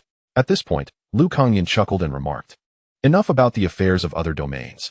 I share this with you merely to broaden your horizons. In our Daxia domain, royal-grade spiritual roots are already a rarity, let alone in our Qingyun continent. Today, the awakening of a saint-grade spiritual root among our disciples signifies a prosperous era for our sect, heralding the flourishing fortune of the Daxia sword sect. Henceforth, all disciples with tri-elemental spiritual roots may join our sect, at least temporarily entering the outer door." With these words, cheers erupted, especially from those disciples with false spiritual roots who had not been selected. "So, Guanqi, which type of spiritual root will you choose?" At this proclamation, the hearts of all the elders and peak masters were set aflame with anticipation. For Lu Kangyan himself possessed a soil-type heavenly spiritual root, and as long as Guanqi did not choose the earth attribute, they would have a chance. However, Guanqi aspired to be a sword cultivator. For the most formidable sword cultivators wielded gold-type spiritual roots. In that moment, Li Guanqi found himself enveloped in an extraordinary state of transcendence.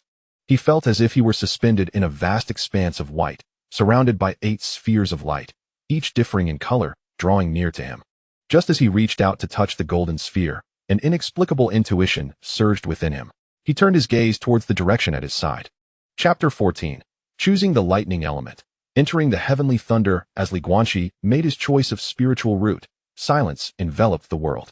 Lu Kongyan, employing his profound abilities, cast a layer of earthy golden energy barrier around him, isolating all external noise and rendering the scene within invisible to those outside.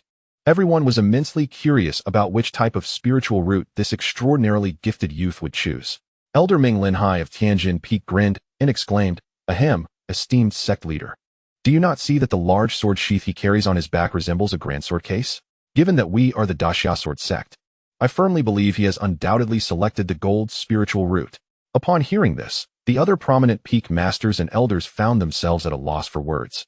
Unable to refute his statement, Liu Kangol, wearing a smile devoid of warmth, turned to Ming Linhai and softly remarked, "From your perspective, what do you truly see? What if, ahem, he chooses earth instead?" Beside them, the second elder of Tianlei Peak, Su Xuan, pouted and murmured, "Oh dear. What if he chooses earth and picks a handful of soil? If he selects earth, I shall consume 3 pounds of human essence." Liu Kangol's senses were remarkably sharp. He could hear even the faintest of murmurs. He glared at Su Xuan and transmitted a message through gritted teeth. "Very well. This month, you shall be responsible for collecting all the human essence from Tian's Hufeng." Su Xingjia's countenance instantly darkened. Suddenly, the once radiant skies above the Daxia sword sect were engulfed in tumultuous clouds. Dark clouds gathered, fierce winds howled, and torrential rain poured down. Lonnie stepped forward, effortlessly waving his hand to repel all the rain. "What is happening?" Boom. Thunder rumbled ominously as a pitch-black lightning bolt streaked across the heavens.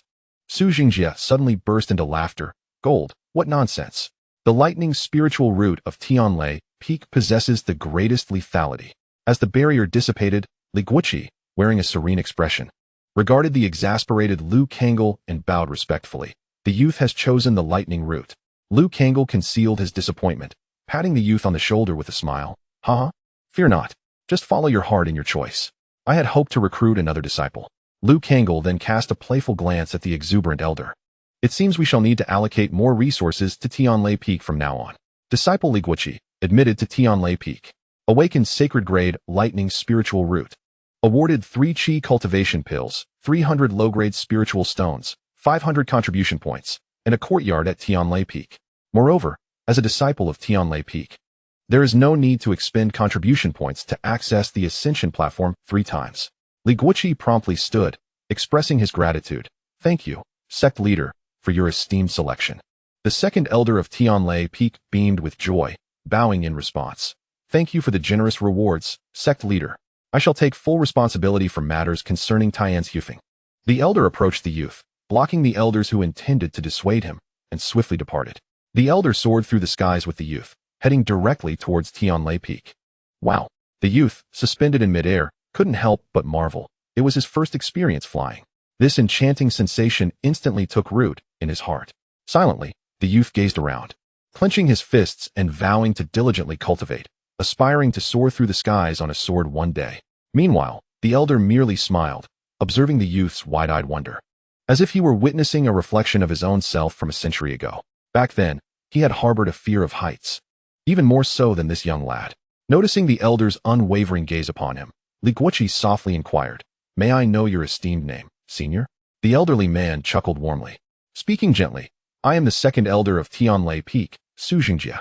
You may address me as Elder Su, or simply Old Su or the Old Drunkard, if you prefer." The young man smiled faintly before responding, "I shall call you Elder Su." The other titles seemed too presumptuous. Su Xingjia did not object, appreciating the young man's respect for elders, a trait that was indeed endearing.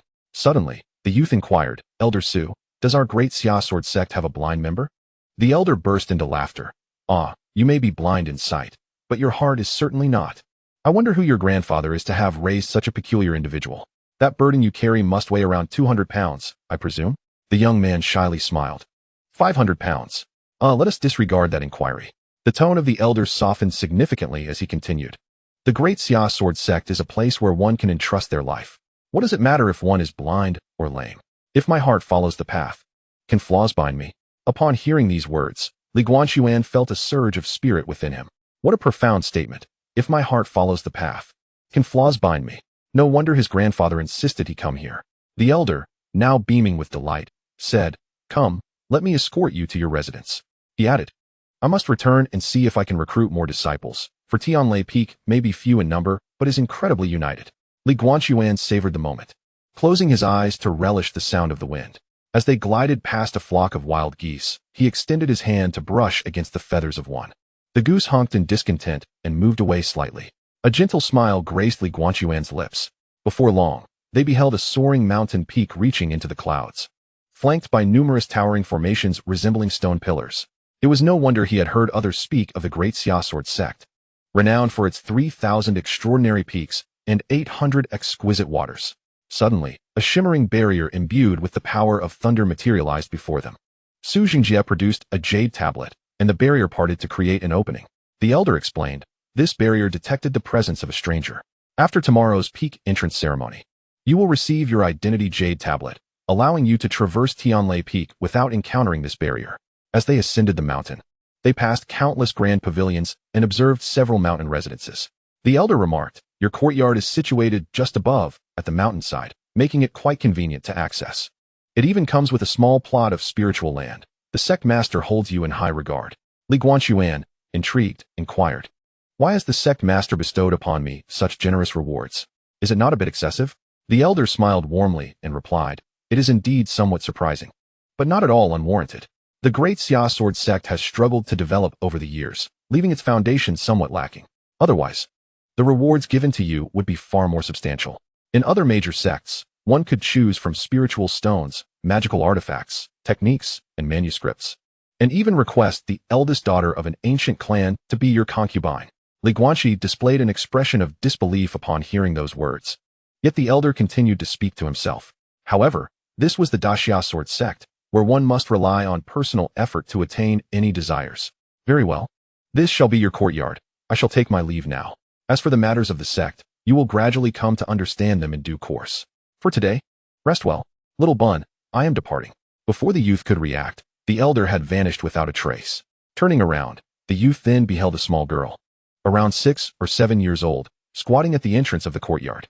The little girl sported 2 towering pigtails and donned a colorful coat. Her round eyes sparkled, and her delicate features made her exceedingly adorable. Crouched on the ground, she cradled a white bun in her hands, her eyes wide with curiosity as she gazed at him. Guanqi scratched his head, puzzled as to which family this child belonged. As he approached and squatted beside her, before he could utter a word, the little girl swiftly stuffed the bun into her arms and darted away, her expression betraying a fear that he might snatch it from her. Chapter 15. A warm welcome from senior brother Guanqi felt somewhat bewildered, unsure of the identity of the child. Nevertheless, this little girl possessed a robust vitality, likely around 5 or 6 years of age. Not dwelling on it further, Guanqi pushed open the courtyard gate and stepped inside. Upon entering, the youth was rendered speechless, for the courtyard was exquisitely refined. Compared to the dwelling he had previously occupied in Fulan village, his former abode seemed akin to a pigsty. A stream of spring water, drawn from the Thunder Peak, flowed through the front yard, accompanied by a small bridge over gentle waters and peculiar rocks amidst pine trees. Advancing further, he encountered a stone table, and beyond that lay an expansive main hall, measuring over 6 zhang in length. All the furnishings within the room were crafted from pristine redwood, and passing through the main hall led him to a resting chamber comprising 3 rooms, 1 primary and 2 secondary. The ambience was simply splendid, with a patch of land in the rear yard resembling a small spiritual garden. The soil appeared dark, sprinkled with a greenish powder, likely a fertilizer to maintain the vitality of the spiritual garden. Knock, knock, knock. A gentle knocking resounded, prompting Guanqi to quickly approach the door. A soft voice called from outside, "Junior brother, take your time, there is no need to rush." Guanqi paused momentarily, pondering if this was a disciple of Thunder Peak. Wasn't he the initiation ceremony scheduled for tomorrow? Creaking open the courtyard door, he was greeted by the sight of 7 or 8 individuals standing outside, each slightly older than him. Every face bore a smile. Some held bundles of cotton, while others carried wooden basins and similar items.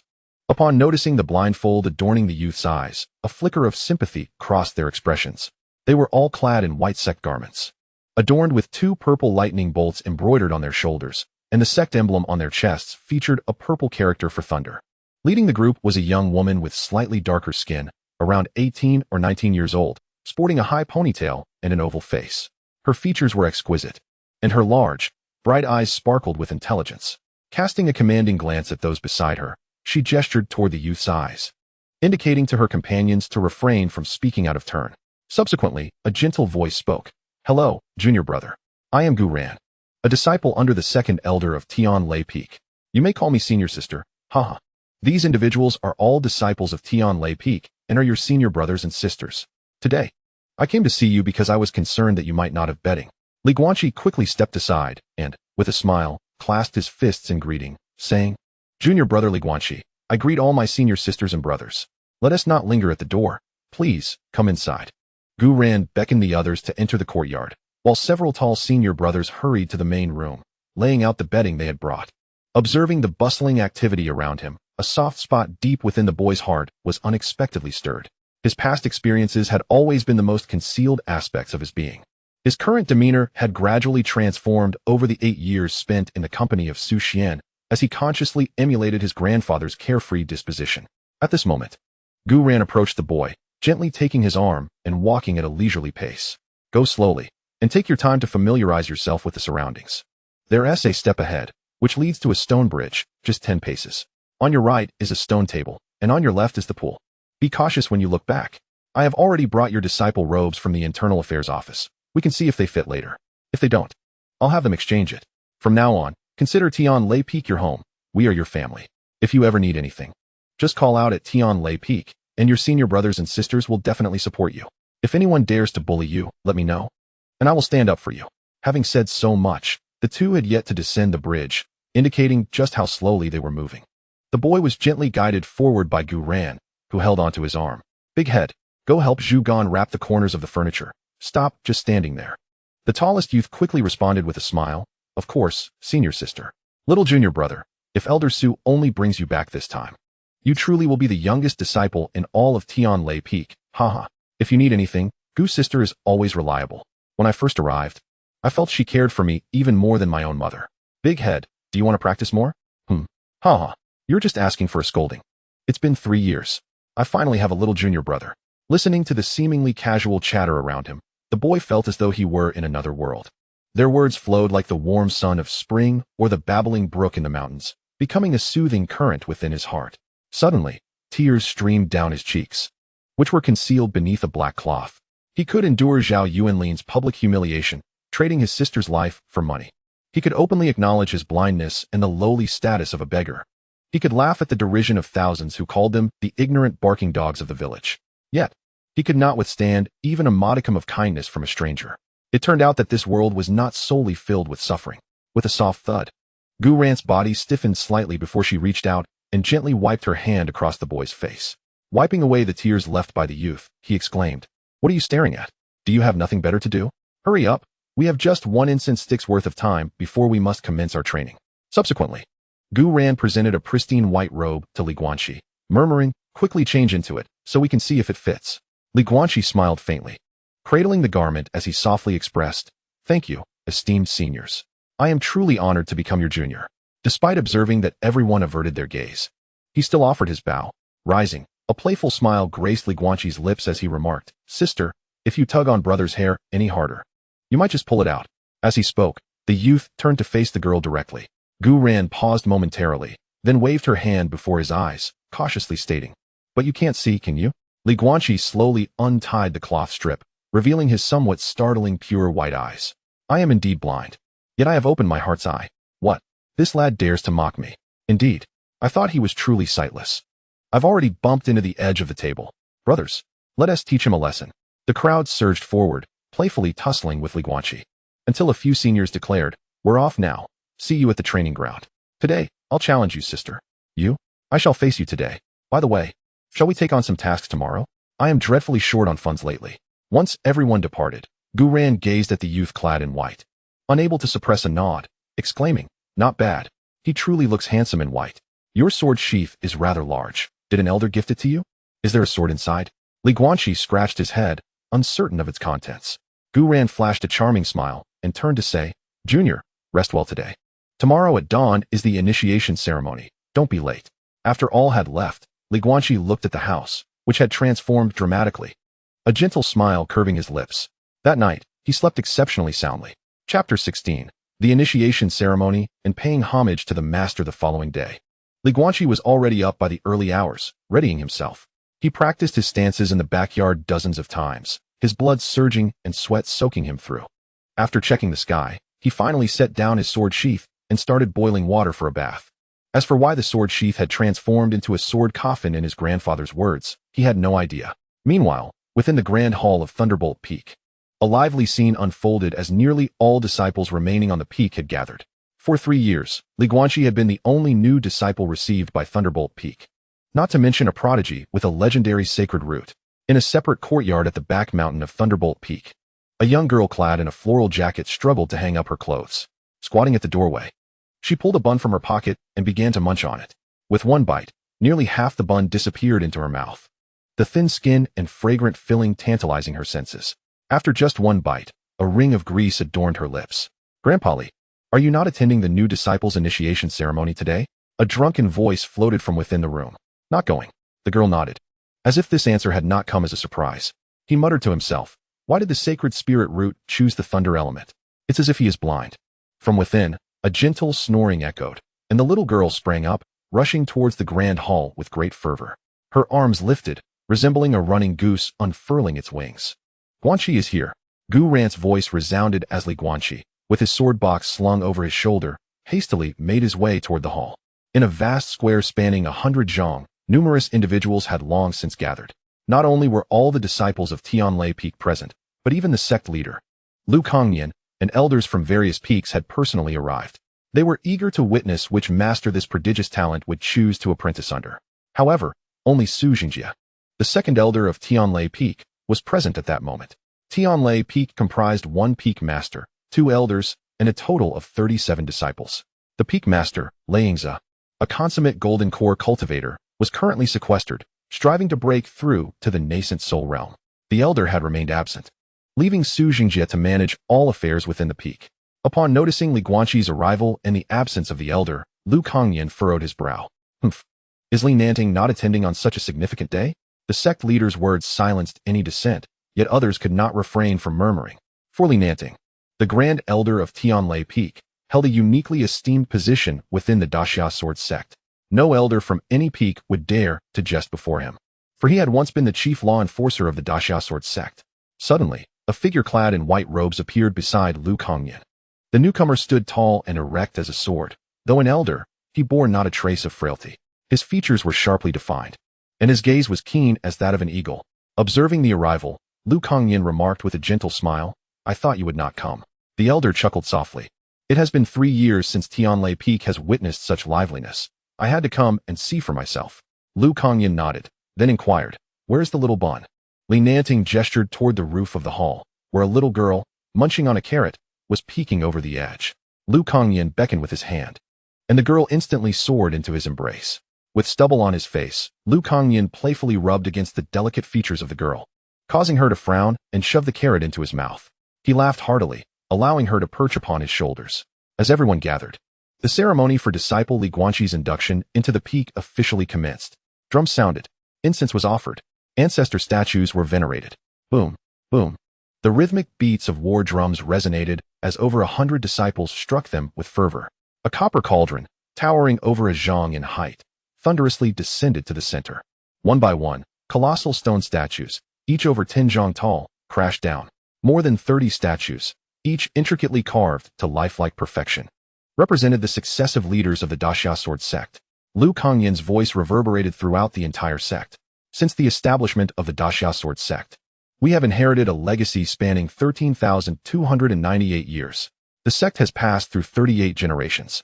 1 ascended to the celestial realm after undergoing tribulations. 2 attained the great ascension stage. 3 reached the harmonization stage. 5 entered the void refining stage. And 15 achieved the spirit transformation stage. Today, they joined the ranks of the great Xia Sword sect, embarking on their path of cultivation. As long as you conduct yourself with integrity and righteousness, the sect will spare no effort to protect all its disciples. The doctrine of the great Xia sword sect proclaims, let not the sword in hand point at the weak, nor let the sword in the heart fear the strong. Rectify the injustices of the world and eliminate those who deserve to be vanquished. Should you one day face formidable adversaries due to this doctrine, the great Xia sword sect shall rally all its might to safeguard you.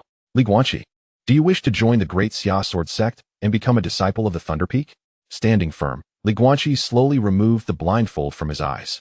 His pure white gaze met Lu Kangyan's, and raising the fragrant offering in his hand, he proclaimed solemnly, Disciple Guanqi wishes to join the great Xia sword sect and become a member of the Thunder Peak.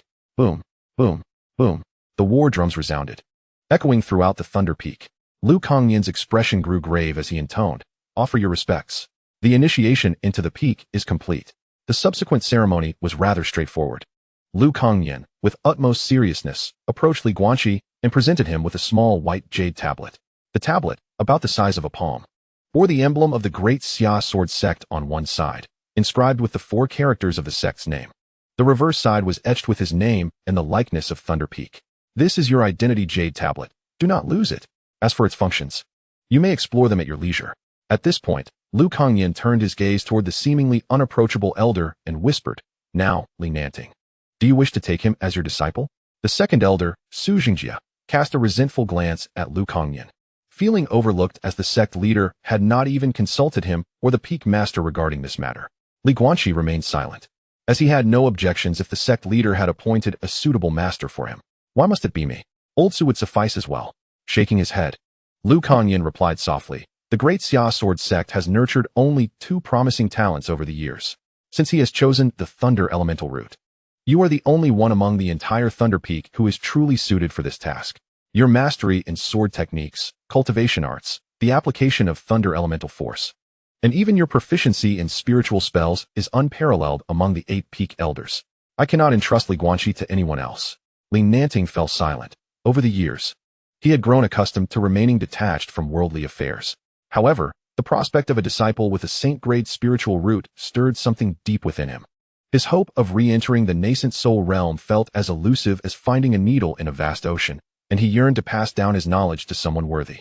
The previous disciple, Wu Bing, possessed a gold elemental root, making him unsuitable. Approaching Guanqi, Li Nanting slowly crouched down and gently inquired, Young one, would you allow me to be your master? The elder's voice trembled slightly, tinged with a hint of anxiety. Yet, Guanqi sensed the elder's sincerity and cautiousness. The glimmer of hope and expectation in the elder's eyes resonated deeply within Guanqi, compelling him to bow respectfully, lowering himself to kneel before the elder. In a hushed tone, he declared, Disciple Guanqi, I wish to pay my respects and become your apprentice. In that poignant moment, the elder's eyes glistened with unshed tears, his gaze reddening. Raising his head, the elder's voice trembled as he replied, Excellent, excellent. He gently assisted the youth to his feet and, addressing those around him, solemnly proclaimed, I, Li Nanting, hereby accept Guanqi as my closed-door disciple. I trust that Elder Ba Feng will provide him with guidance in the future. Chapter 17, The Primordial Path of Contest.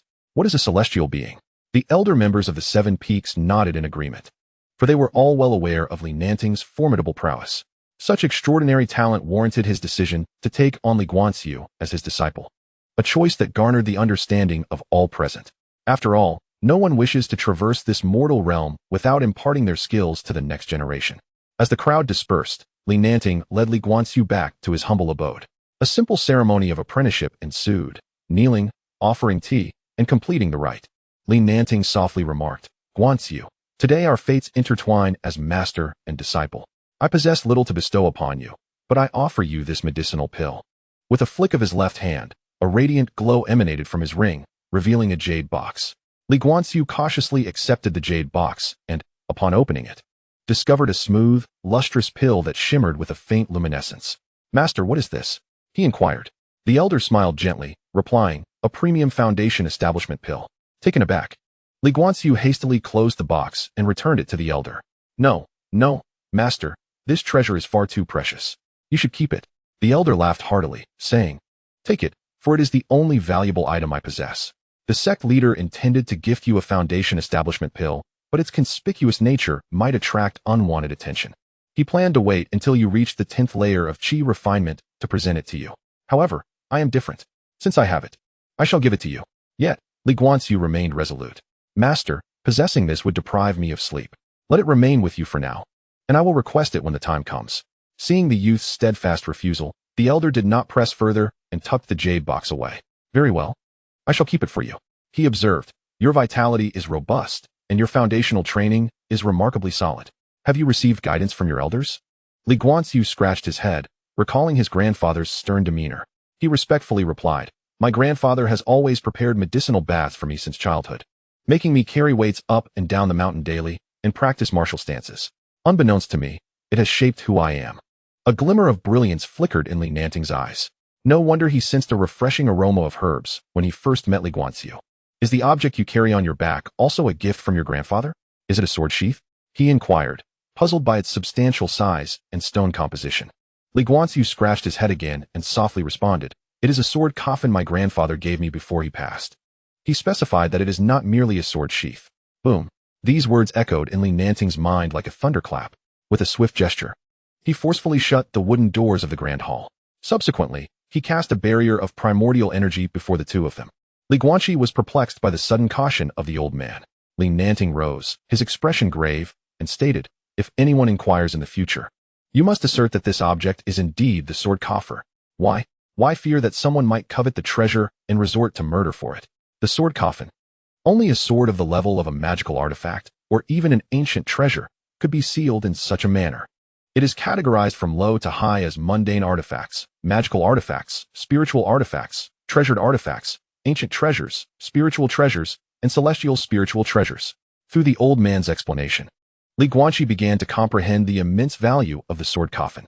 The old man elucidated. Even a nascent soul cultivator would find it challenging to acquire a sword of ancient treasure quality. Many cultivators, at the nascent soul stage, still wield magical artifacts. Wealth should not be flaunted. One must exercise caution. The youth nodded solemnly, committing this matter to memory. Subsequently, the old man dispelled the barrier of spiritual energy and softly remarked, it seems your grandfather was also a cultivator and undoubtedly possessed considerable strength. A precious ancient spiritual sword was entrusted to you without a second thought. Li Guanqi could only awkwardly touch his nose, for he was unaware of the true extent of his grandfather's powers.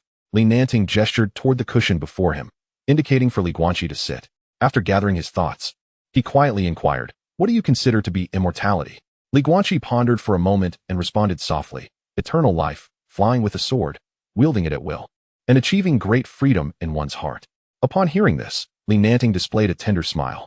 He pointed gently in Li Guanqi's direction and said, at such a young age, this understanding is truly remarkable.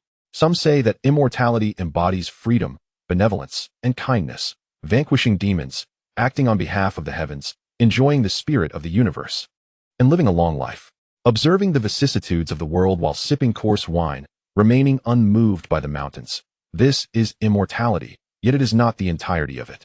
Li Guanqi's thoughts were already immersed in the old man's depiction of immortality. However, the old man then shifted his tone, speaking with a stern demeanor. Yet, in the eyes of your master, immortality takes on a different form. Li Guanqi, filled with curiosity, asked, what kind? The old man's eyes sparkled with intensity as he rose to gaze at the heavens, stating with gravity, the path of cultivation is long and fraught with treachery, cunning, and schemes. Naturally, there will be no shortage of bloodshed, and the emergence of treasures incites relentless competition, leading to clashes. After reaching the nascent soul stage, one must endure a minor heavenly tribulation every 300 years. At this, the old man turned to face the youth. Thus, from my perspective, once you enter the path of immortality, it is as deep as the ocean, with no turning back in this lifetime. Immortality is defined by the struggle. A hint of confusion flickered in the boy's eyes. Struggle? Indeed. Struggle with others. Struggle with the earth. Struggle with the heavens. Seize the spiritual energy. Seize the fortune. Seize the opportunities.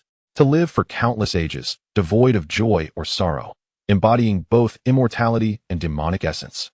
Cultivation itself is an act of defiance against heaven, plundering the spiritual energy of the universe to achieve the supreme golden body and ascend to the celestial realm. The path is laden with thorns, yet when faced with mountains, one must carve a path through them, and when encountering rivers, build bridges, wielding your sword to forge a broad avenue that belongs solely to you. The old man's impassioned voice echoed with the insights he had cultivated over the centuries. He sought to impart, through these brief words, certain truths to the youth. truths forged from countless tribulations he had endured in this world. He wished to prevent the boy from becoming a pedantic individual, too benevolent for his own good. Suddenly, within the young man's naive gaze, a spark of understanding flickered, prompting him to rise and respectfully bow. Master, though I may not fully comprehend at present, I will etch these words into my heart. Li Nanting regarded the bewildered youth, refraining from uttering reassurances that he need not understand everything at this moment. The very reason he spoke these words was to hasten the boy's grasp of the harsh realities of cultivating immortality. Li Nanting waved his hand and said, "You should return early today. Tomorrow at the hour of the rabbit, gather at Tianshui Peak for your lesson. Elder Lan will be your teacher for this first class of cultivation. Do not be tardy." Li Guanqi bowed deeply and took his leave. Chapter 18. A Twisted Fate. Su Xuan. As night fell, a stout wooden post appeared in the backyard of Li Guanqi. Observing the pristine post, a smile crept upon his lips. He then assumed a stance and began to practice his punches. The sound of striking echoed from the cottage on the mountainside, drawing the attention of a small girl who scurried about. She perched herself atop the roof, watching the boy relentlessly assault the wooden post as though it were a formidable foe. With each punch, splinters flew in all directions, and his taut body shifted with agility. Su Xuan, lying on the roof, gazed wide-eyed in disbelief. This fellow truly treated the post as an imagined adversary. What an impressive sight.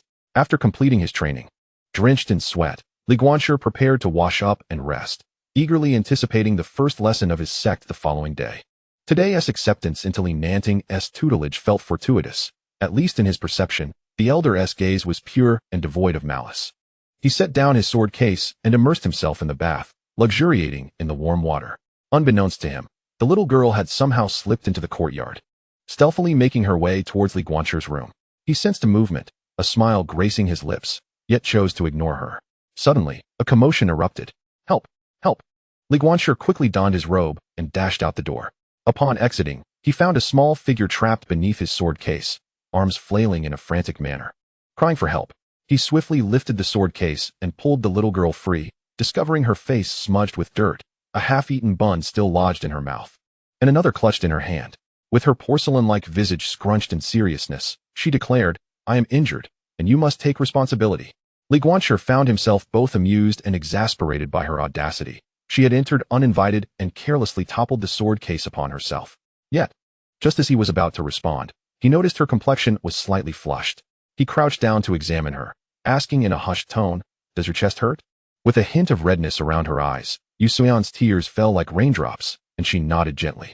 Li Guanqi hurried to console her, saying, "It's all right. It's all right. Please, don't move. I'll get dressed and take you to find someone." He quickly returned to his room to don his clothing, scooping the little girl into his arms as he dashed out the door. He was determined to ascend the mountain to seek his master. He suspected that the sword case, which had struck her, had likely fractured the girl's ribs. Along the way, fearing that the little girl might be frightened, Li Guanqi softly inquired, "What is your name? I've seen you twice, yet I still do not know it."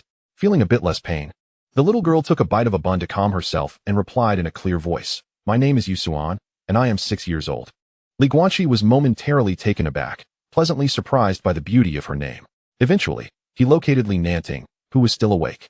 After a night of commotion, the little girl fell asleep in Li Nanting's care. Observing the peacefully slumbering child, Li Guanqi curiously asked, "Whose child is she? I have seen her twice on the peak." Li Nanting tucked the blanket around her and gently patted her. "This little bun is no one's child. I found her 3 years ago when I descended the mountain." "Found her?" "Indeed, I found her. 3 years ago, there was a famine in the northern territories governed by the great Xia sword sect. After 2 years of drought, the farmers had reaped nothing. I went there to invoke a rain spell and saw the little girl squatting by the roadside, beside a woman who had perished from starvation. I brought her back with me and treated her to a steaming meat bun along the way. I still remember the brightness in her eyes as she looked up at me, declaring that it was the best thing she had ever eaten." Li Guanqi listened intently to the elder recounting the tale of the little girl, which inevitably stirred memories of his own troubled childhood. He realized that his own experiences had not been particularly joyful, and it was no wonder that each time he had encountered Su Xuan, she had been clutching a bun. It seemed she too had endured a fate fraught with hardship. Observing Li Guanqi's expression, the elder gently remarked, "You appear to be quite empathetic." A bittersweet smile graced Li Guanqi's lips as he gazed up at the night sky and softly replied, "Once, I held my sister's pension, 10 coins of copper, to cremate her. Upon returning home, I took it upon myself to slay my gambling-addicted distant uncle, whose actions had driven my mother to illness and death. Amidst the heavy snowfall, I collected 2 buns on the way home while carrying my sister's ashes.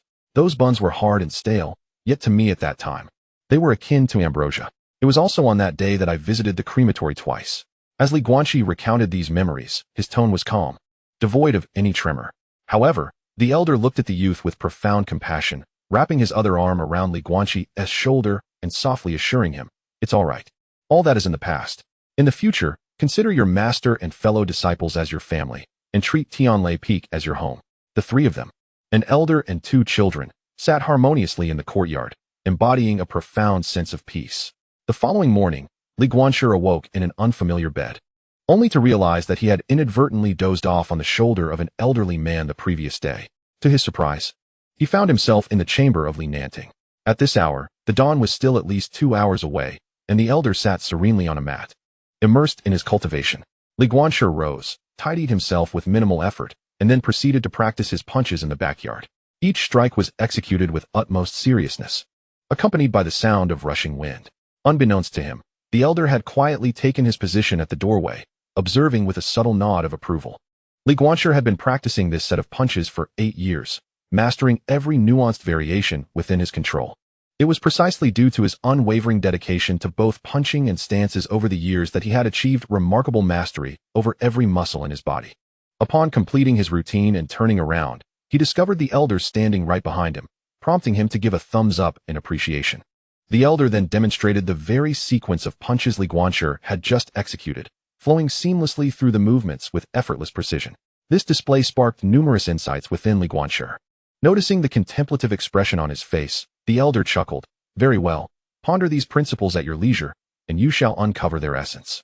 However, if you do not make haste to Tianshui Peak, you may find yourself late." Lanhe is particularly averse to tardiness.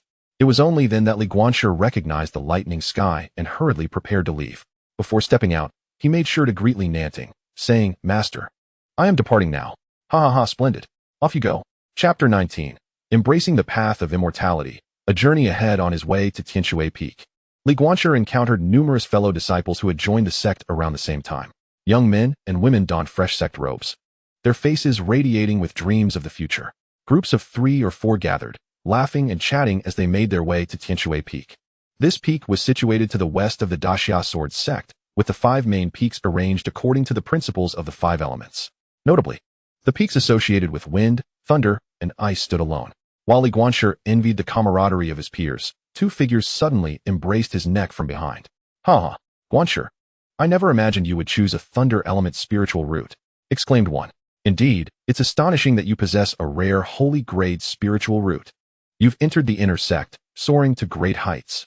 A smile graced Li Guanqi's lips upon recognizing his assailants, Lin Dong, who had joined the inner sect of Tianta Peak, and Li Shengyan, who had entered the outer sect of Tianjin Peak. "Lin Dong, you are commendable as well. Possessing a soil element spiritual root, your future is undoubtedly bright," Li Guanqi remarked with a slight smile. The earnest Lin Dong scratched his head and grinned. "Our ancestral graves must be smoking with good fortune, thanks to our forebears' virtuous deeds." Meanwhile, a satisfied expression appeared on Li Shengyan's face as he mused. "For my mixed spiritual root, being accepted into the outer sect is already a great achievement." The trio continued together up the path to Tianshui Peak, where they found that an astonishing 90% of the disciples were female. Along the way, several senior sisters perched atop rooftops or elevated positions engaged in lively banter regarding this year's newly initiated disciples. "Wow, did you see that blind man carrying a stone on his back?" one exclaimed. "I hear he is the only disciple accepted by the Heavenly Thunder Peak this year, boasting a saintly spiritual root even more formidable than our senior brother Wu Bing." The fair-faced young woman merely smiled faintly at the chatter of her junior sister. Li Guanqi, an intriguing name for a blind individual, indeed possessed exceptional talent that could rival the best across the entire Qinyan continent. "All right, it is time to practice," she declared, as the bustling crowd gathered within the grand hall of Tianshui Peak. Each person settled onto a mat, sitting cross-legged. The seating arrangement was meticulously arranged, reflecting the hierarchical nature of the cultivation world, where strength dictated respect. Li Guanqi wished to sit with the others, yet Li Shengyan interjected, "Nay, you cannot. Your current status is that of the direct disciple of the Grand Elder of Heavenly Thunder Peak, which places you above even the core disciples of the elders. You must sit at the front." Surveying her surroundings, Guanqi noticed the discomfort etched on the faces of those nearby and reluctantly moved to the foremost position. The solitary mat before her stood alone, with inner disciples positioned behind, followed by outer disciples. This year, the Daxia sword sect had opened its doors widely, admitting a total of 392 disciples, marking a significant increase in enrollment. Among them, over 60 entered directly into inner discipleship, with 4 possessing heavenly spiritual roots. However, even those with such roots were not guaranteed to be favored by the elders for acceptance into their ranks. Seated cross-legged on the ground, Guanqi faced a table, which also bore a mat. Suddenly, a gust of wind swept through, and a woman clad in an icy blue robe appeared behind the table. The serious-faced woman was Lan He, the third elder of Tianshui Peak, at the late stage of the Golden Core realm. Observing the many empty mats, her expression darkened. With a wave of her hand, the doors of the hall slammed shut, causing the disciples rushing from outside to grimace. They dared not knock, but stood obediently outside. Lan He gracefully lifted her robe and settled onto the mat. To arrive late on the first day of class, you shall all stand outside. Upon announcing the start of the lesson, the disciples within the hall straightened their posture, realizing that Elder Lan was indeed a woman of her word. Regardless of whether one was an inner or outer disciple, tardiness would not be tolerated, and all would be barred from entry. Consequently, the congregation formed their initial impression of the sword sect. They meant what they said. Elder Lan, strikingly beautiful, maintained an air of authority befitting her role as an instructor. In a soft voice, she began, I trust you all find entering the sect to cultivate exhilarating. However, my first lesson today is to remind you not to place blind faith in the hearts of men.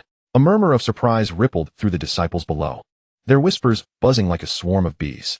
After a brief pause, Lan He continued, when you reach a certain level in your cultivation, you will come to understand that while companions may call you friend in everyday matters, in times of crisis, it is often a dead friend rather than a living one.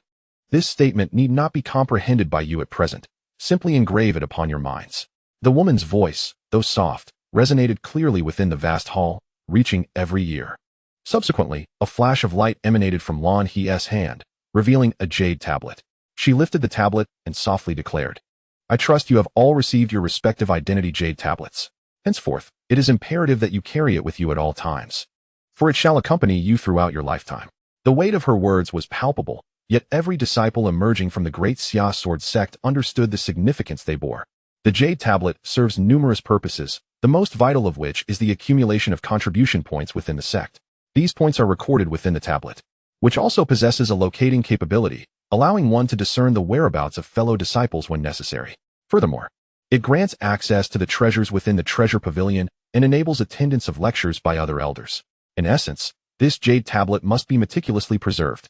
Once you enter the Qi refinement stage, the functionalities of the tablet will naturally be unlocked for your use. All present retrieved their tablets for a closer examination, astonished to discover the multitude of functions encapsulated within such a small object. However, Lan He's subsequent words utterly shattered their preconceived notions. She gently inquired, do you know where we presently stand? One individual ventured, the northern region of the Qinyan continent. Before the words had fully escaped his lips, another youth, his eyes tinged with crimson, interjected solemnly, the Great Xia region, northern region of the Qinyan continent. Upon hearing this voice, Lan He momentarily paused, a flicker of understanding passing through her gaze as she turned to the youth. She softly remarked, it is the young master of Yuyang Mountain, Zhonglen. Indeed, we find ourselves in the Qinyan continent, which belongs to the Great Xia region. This realm is what is referred to as the human spirit realm, commonly known as the lower realm. The human spirit realm is divided into 6 regions. The rest you shall explore in due course. The reason I convey this information is to enlighten you that beyond the human spirit realm and the immortal realm, there exists yet another realm, the Yellow Springs realm. It is precisely due to the existence of the Yellow Springs realm that, throughout the countless eons in the human spirit realm, many powerful practitioners have seized bodies, and individuals with past life memories have reincarnated. Guanqi was taken aback, musing, reincarnators? Previously, during the spiritual root assessment, the law enforcers had slain 2 body snatchers. Now, there are those who carry the memories of their past lives. If one does not enter the immortal gate, such matters may remain forever unknown. Chapter 20. Breakthrough in the classroom, astonishment among all. Knock, knock, knock. Lan He gently tapped the desk, and the murmurs below gradually subsided. Very well. I share this with you merely to help you recognize the world we inhabit. Our ultimate pursuit is to ascend to the immortal realm. As for reincarnators, I have yet to encounter such individuals myself. To possess the formidable ability to seal memories and reincarnate is a rarity, even across the vast Great Xia region. At this, the crowd exhaled in relief, having initially believed such beings to be plentiful. Guanqi continued, the reason I mention the celestial realm is to convey another significant matter. The celestial realm and the human spirit realm are not entirely isolated. A resounding shock swept through the great hall upon these words, leaving even Li Guanqi profoundly astonished. Could it be that the celestial beings of the upper realm still communicate with our lower realm? Guanqi paused for a moment before softly stating, it is not as you envision. If it were so, what purpose would there be in cultivating to ascend? What I am about to share is of utmost importance. The spirit void, the Ming clan. Li Guanqi furrowed his brow, utterly perplexed by this phrase, and the others shared his confusion. Guanqi gently reassured them, do not rush. I will explain it to you in due course. Before the age of 18, those who reach the foundation establishment stage may, through a special ritual and formation, unlock the spirit void. The spirit void resides within the spirit platform, manifesting countless phenomena and is an innate entity. 99% of human spirit voids contain nothing at all. Only a rare few may house items. However, these items are not necessarily useful. Only weapons and treasures hold significant value. Upon hearing this, Li Guanqi furrowed his brow again and inquired softly, Elder Lan, what purpose do the items within the spirit void serve? Guanqi smiled slightly and, with a gentle gesture, summoned a blue ribbon that instantly ensnared all the disciples in the hall. This is an item I once possessed from the spirit void, a piece of blue silk. It can be used to ensnare others or to attack. The items within the spirit void are akin to treasures, capable of connecting with one's body and spirit, refined within. If paired with a compatible treasure, their power is even greater. As he spoke, Guanqi's tone grew increasingly serious, warning, the spirit void can only be opened once in a lifetime. Remember, do not attempt to force it open again. The crowd below began to comprehend the nature of the spirit void, but held little hope. Guanqi continued softly, when you break through to the golden core stage, you will experience a profound connection to the heavens. If fortunate, a celestial being from the upper realm may grant you a Ming clan name. This name allows for a temporary borrowing of the celestial being's power in battle. Therefore, if you encounter someone bearing a Ming name, approach with utmost caution. Suddenly, Zhonglin interjected, Elder Lan, do you possess a Ming name? Guanqi smiled gently, and a pale white mysterious symbol illuminated the center of his forehead for a fleeting moment. He softly remarked, most disciples of the Daxia sword sect acquire a Ming name upon breaking through to the golden core stage. For our sect's ancestor ascended to the upper realm as a formidable cultivator. As the words left his lips, the disciples in the hall erupted in astonished exclamations. Wow! Our Daxia sword sect has an ancestor in the celestial realm. Goodness, surely other sects do not possess such a legacy, do they? Our ancestor is a figure from so many years ago. Being accepted into the Daxia sword sect is the greatest fortune of my life. In that moment, all the new disciples of the Daxia sword sect felt an overwhelming sense of pride, a unique honor belonging to their sect. As the clamor subsided, Guanqi gently concluded, that is enough of this foundational knowledge for now. The following is the first lesson in the path of cultivation, body forging. In truth, many disciples who join the ranks are mere mortals, entirely unaware of the concept of body forging. After Guanqi's explanation, everyone grasped the essence of the matter. Subsequently, Guanqi distributed scrolls containing the fundamental incantations and training methods for body forging. It typically takes a minimum of 3 months, and at most a year, to achieve the pinnacle of body forging. Take, for instance, Li Guanqi. When his name was called unexpectedly, Li Guanqi bashfully rubbed his nose. Guanqi then gestured towards the prepared 100-pound stone mill, chuckling softly, come, Guanqi, please demonstrate for everyone how to lift this massive stone with one hand. With the conversation having progressed to this point, Li Guanqi felt he could not refuse. 5 enormous stone mills were stacked together on a steel beam. Li Guanqi slowly approached under the watchful eyes of the crowd. Everyone present was aware of Li Guanqi's extraordinary talent upon entering the sect. However, seeing his frail physique, some murmured, that stone mill must weigh at least 100 pounds. Can he really manage it? He is even weaker than I am. Others echoed their doubts. Exactly. Is he capable? I hope he doesn't get crushed. Zhonglin's eyes sparkled with intrigue. As a peak body forging practitioner himself, he calculated silently that with his physical strength, he could lift a maximum of 300 pounds. Yet, Li Guanqi appeared troubled, unsure of how much lawn he expected him to lift. Standing before the stone mill, he shrugged and slowly extended his right hand to grasp the central pillar. A collective gasp echoed through the hall, as Li Guanshi effortlessly lifted the 5 stone mills above his head with a single hand. He whimsically waved them in the air and turned to ask, Elder Lan, is this correct? Lan He's eyes widened in disbelief. He had just witnessed Li Guanshi lift 500 pounds with one hand. What level of body forging had he attained to accomplish such a feat? Yet, Lan He maintained his composure, clearing his throat. Ahem, that will suffice. You may set it down. Li Guanshi casually lowered the stone mill, producing a resounding thud that resonated throughout the hall, causing the ground to tremble beneath the cushions. Zhong Lin's expression was one of utter disbelief. The ease with which Li Guanshi handled the weight, without even a tremor in his shoulders, left him questioning the techniques employed during his training to cultivate such formidable strength.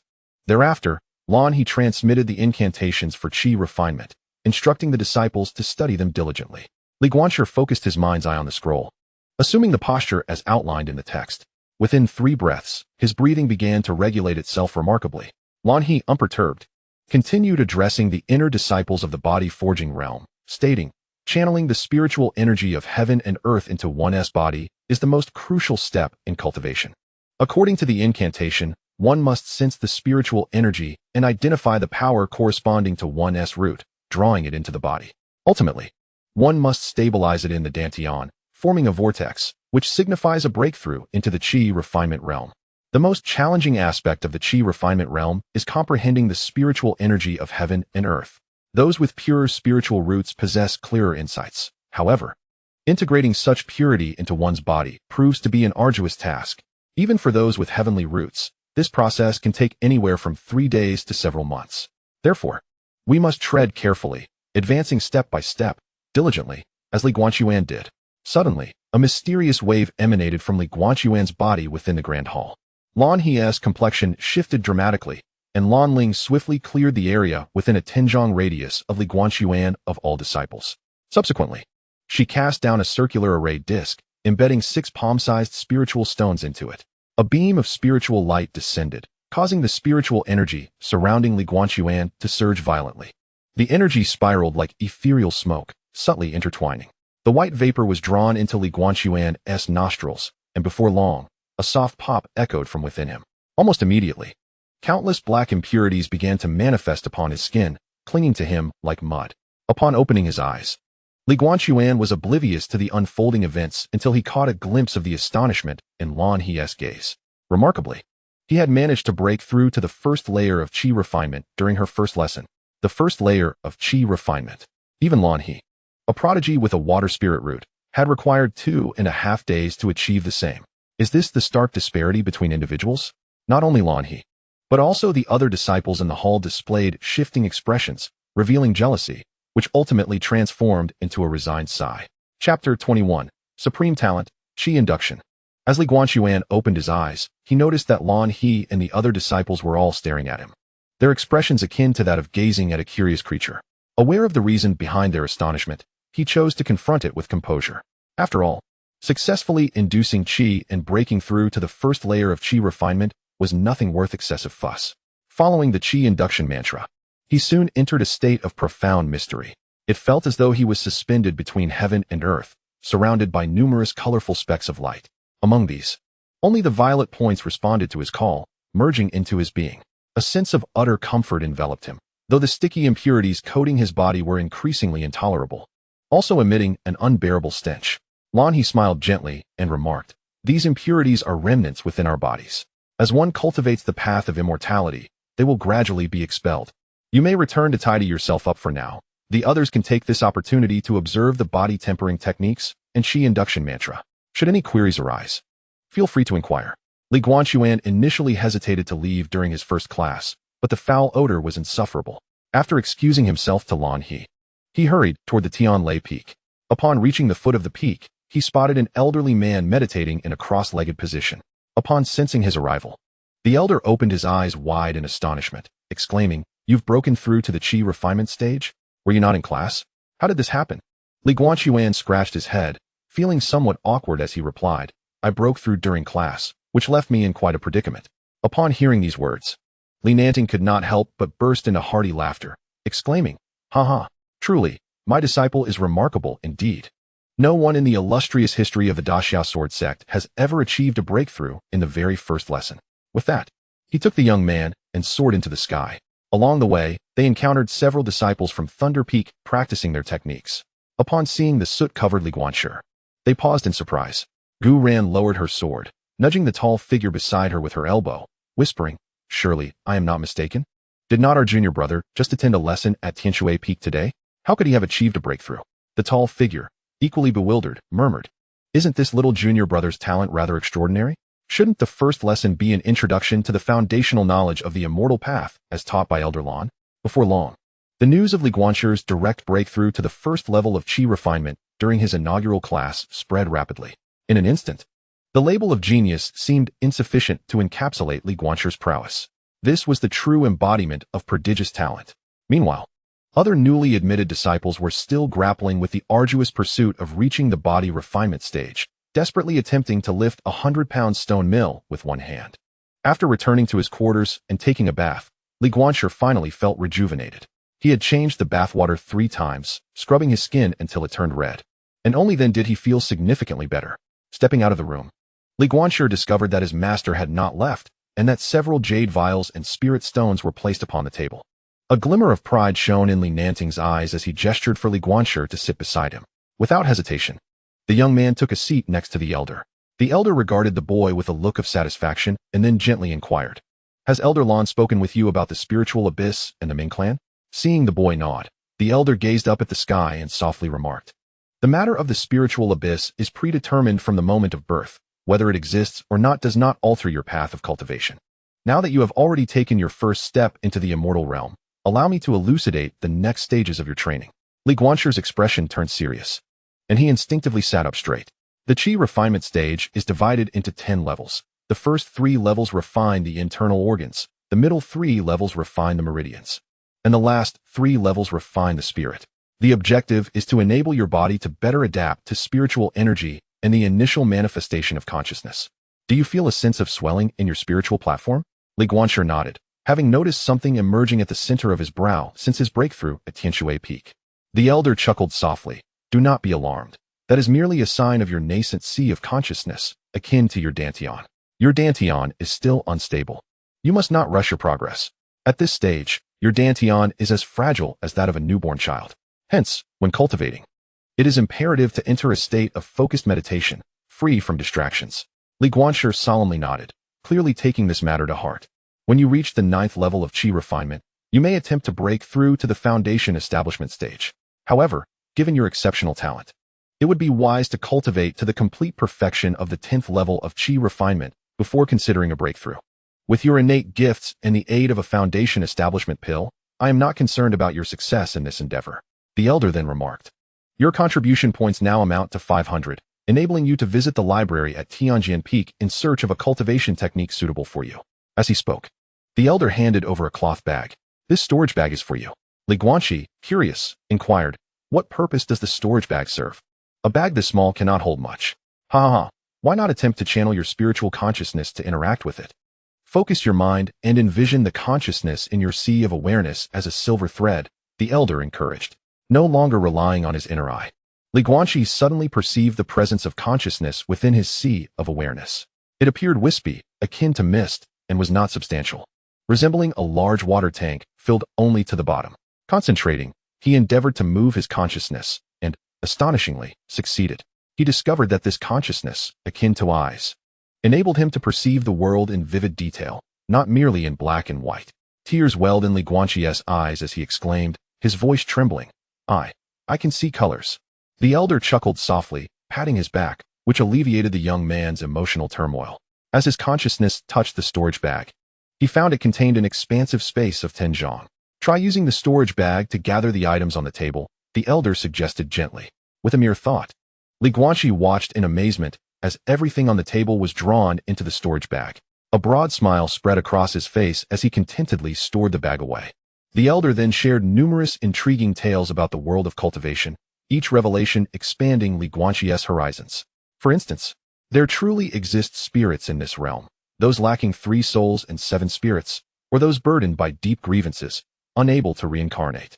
Furthermore, many flowers, grasses, and crystals in this world can develop spiritual intelligence and cultivate into extraordinary beings. It seemed that everyone was in pursuit of immortality. while the floral and spiritual entities aspired to transform into human forms. Unbeknownst to Guanqi, it would not be long before he witnessed firsthand the very things his master had spoken of.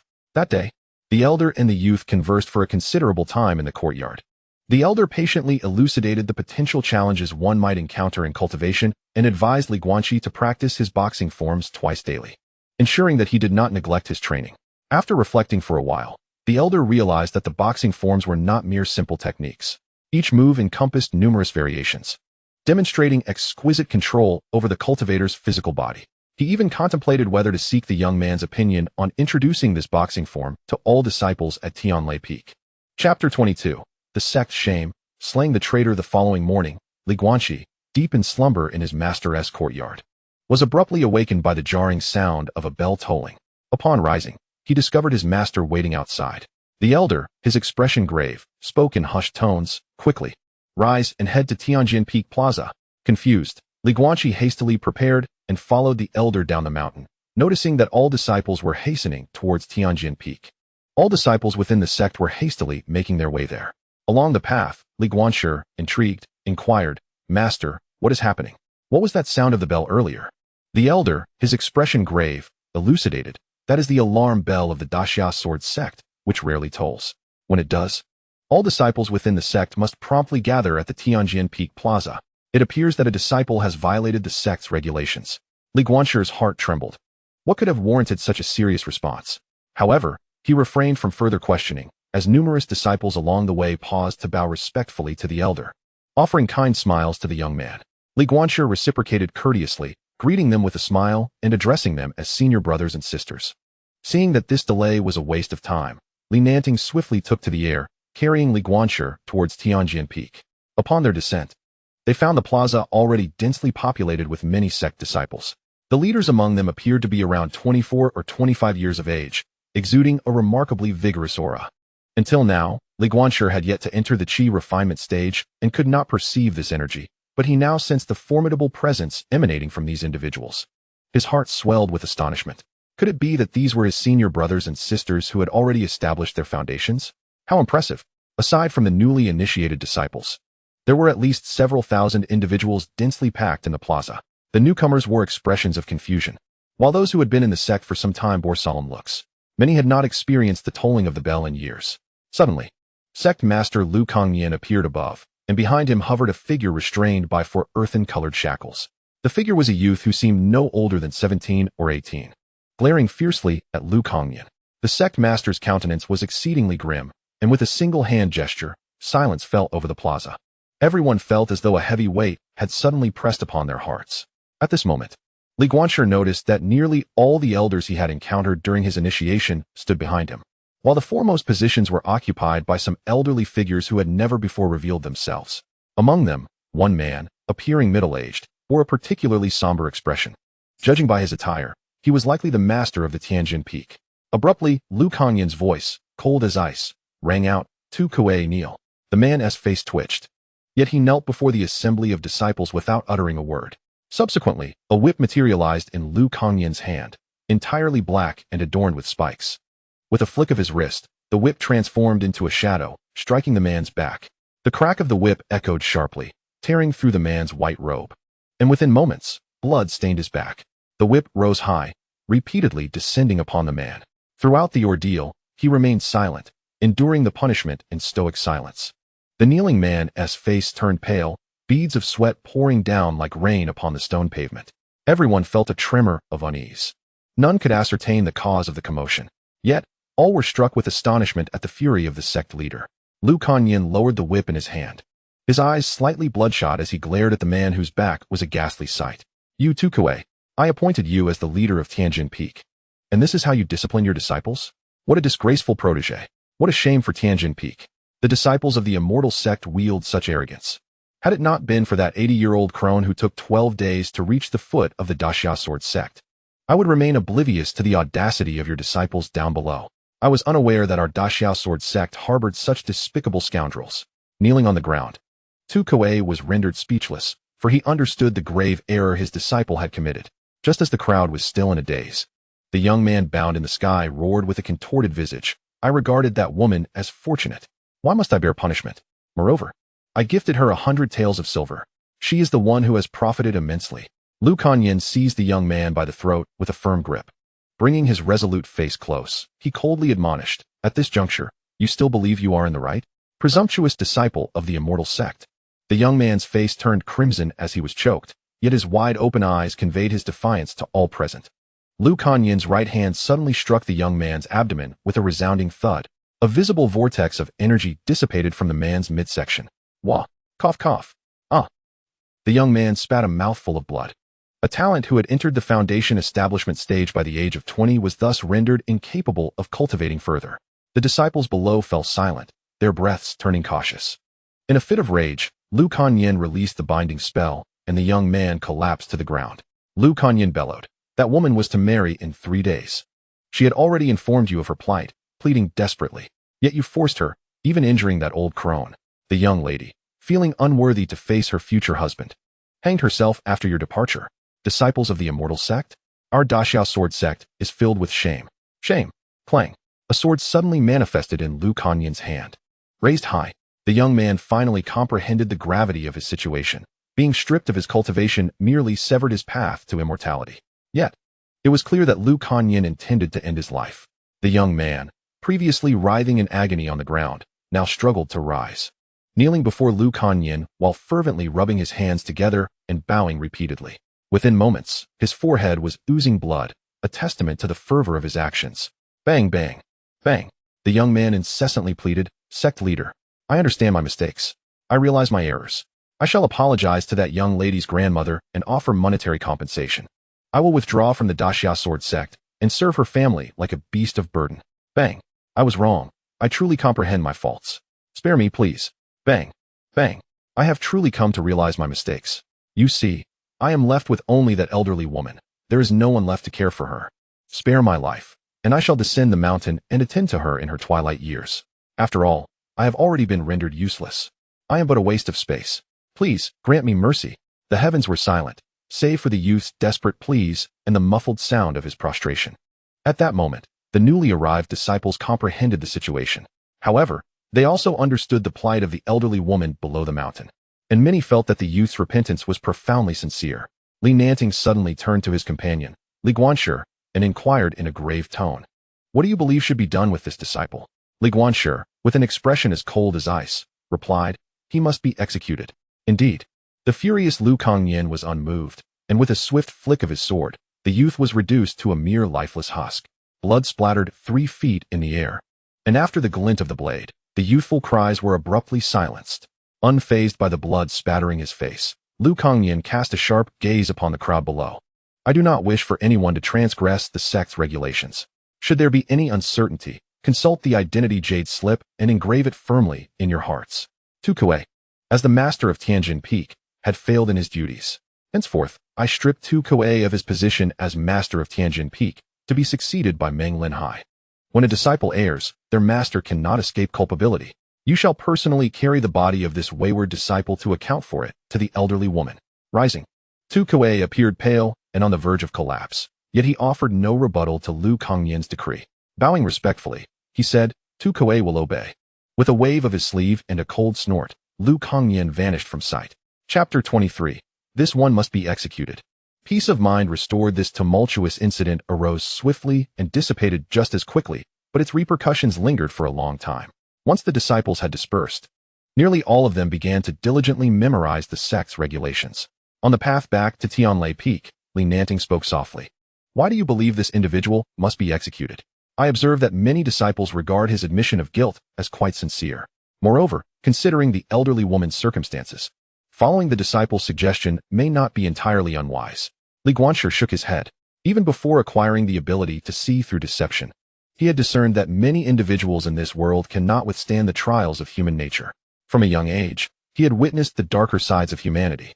Li Guanqi articulated his perspective on the matter, his voice steady and unembellished. For the errant disciple, he does not perceive himself as having committed an offense.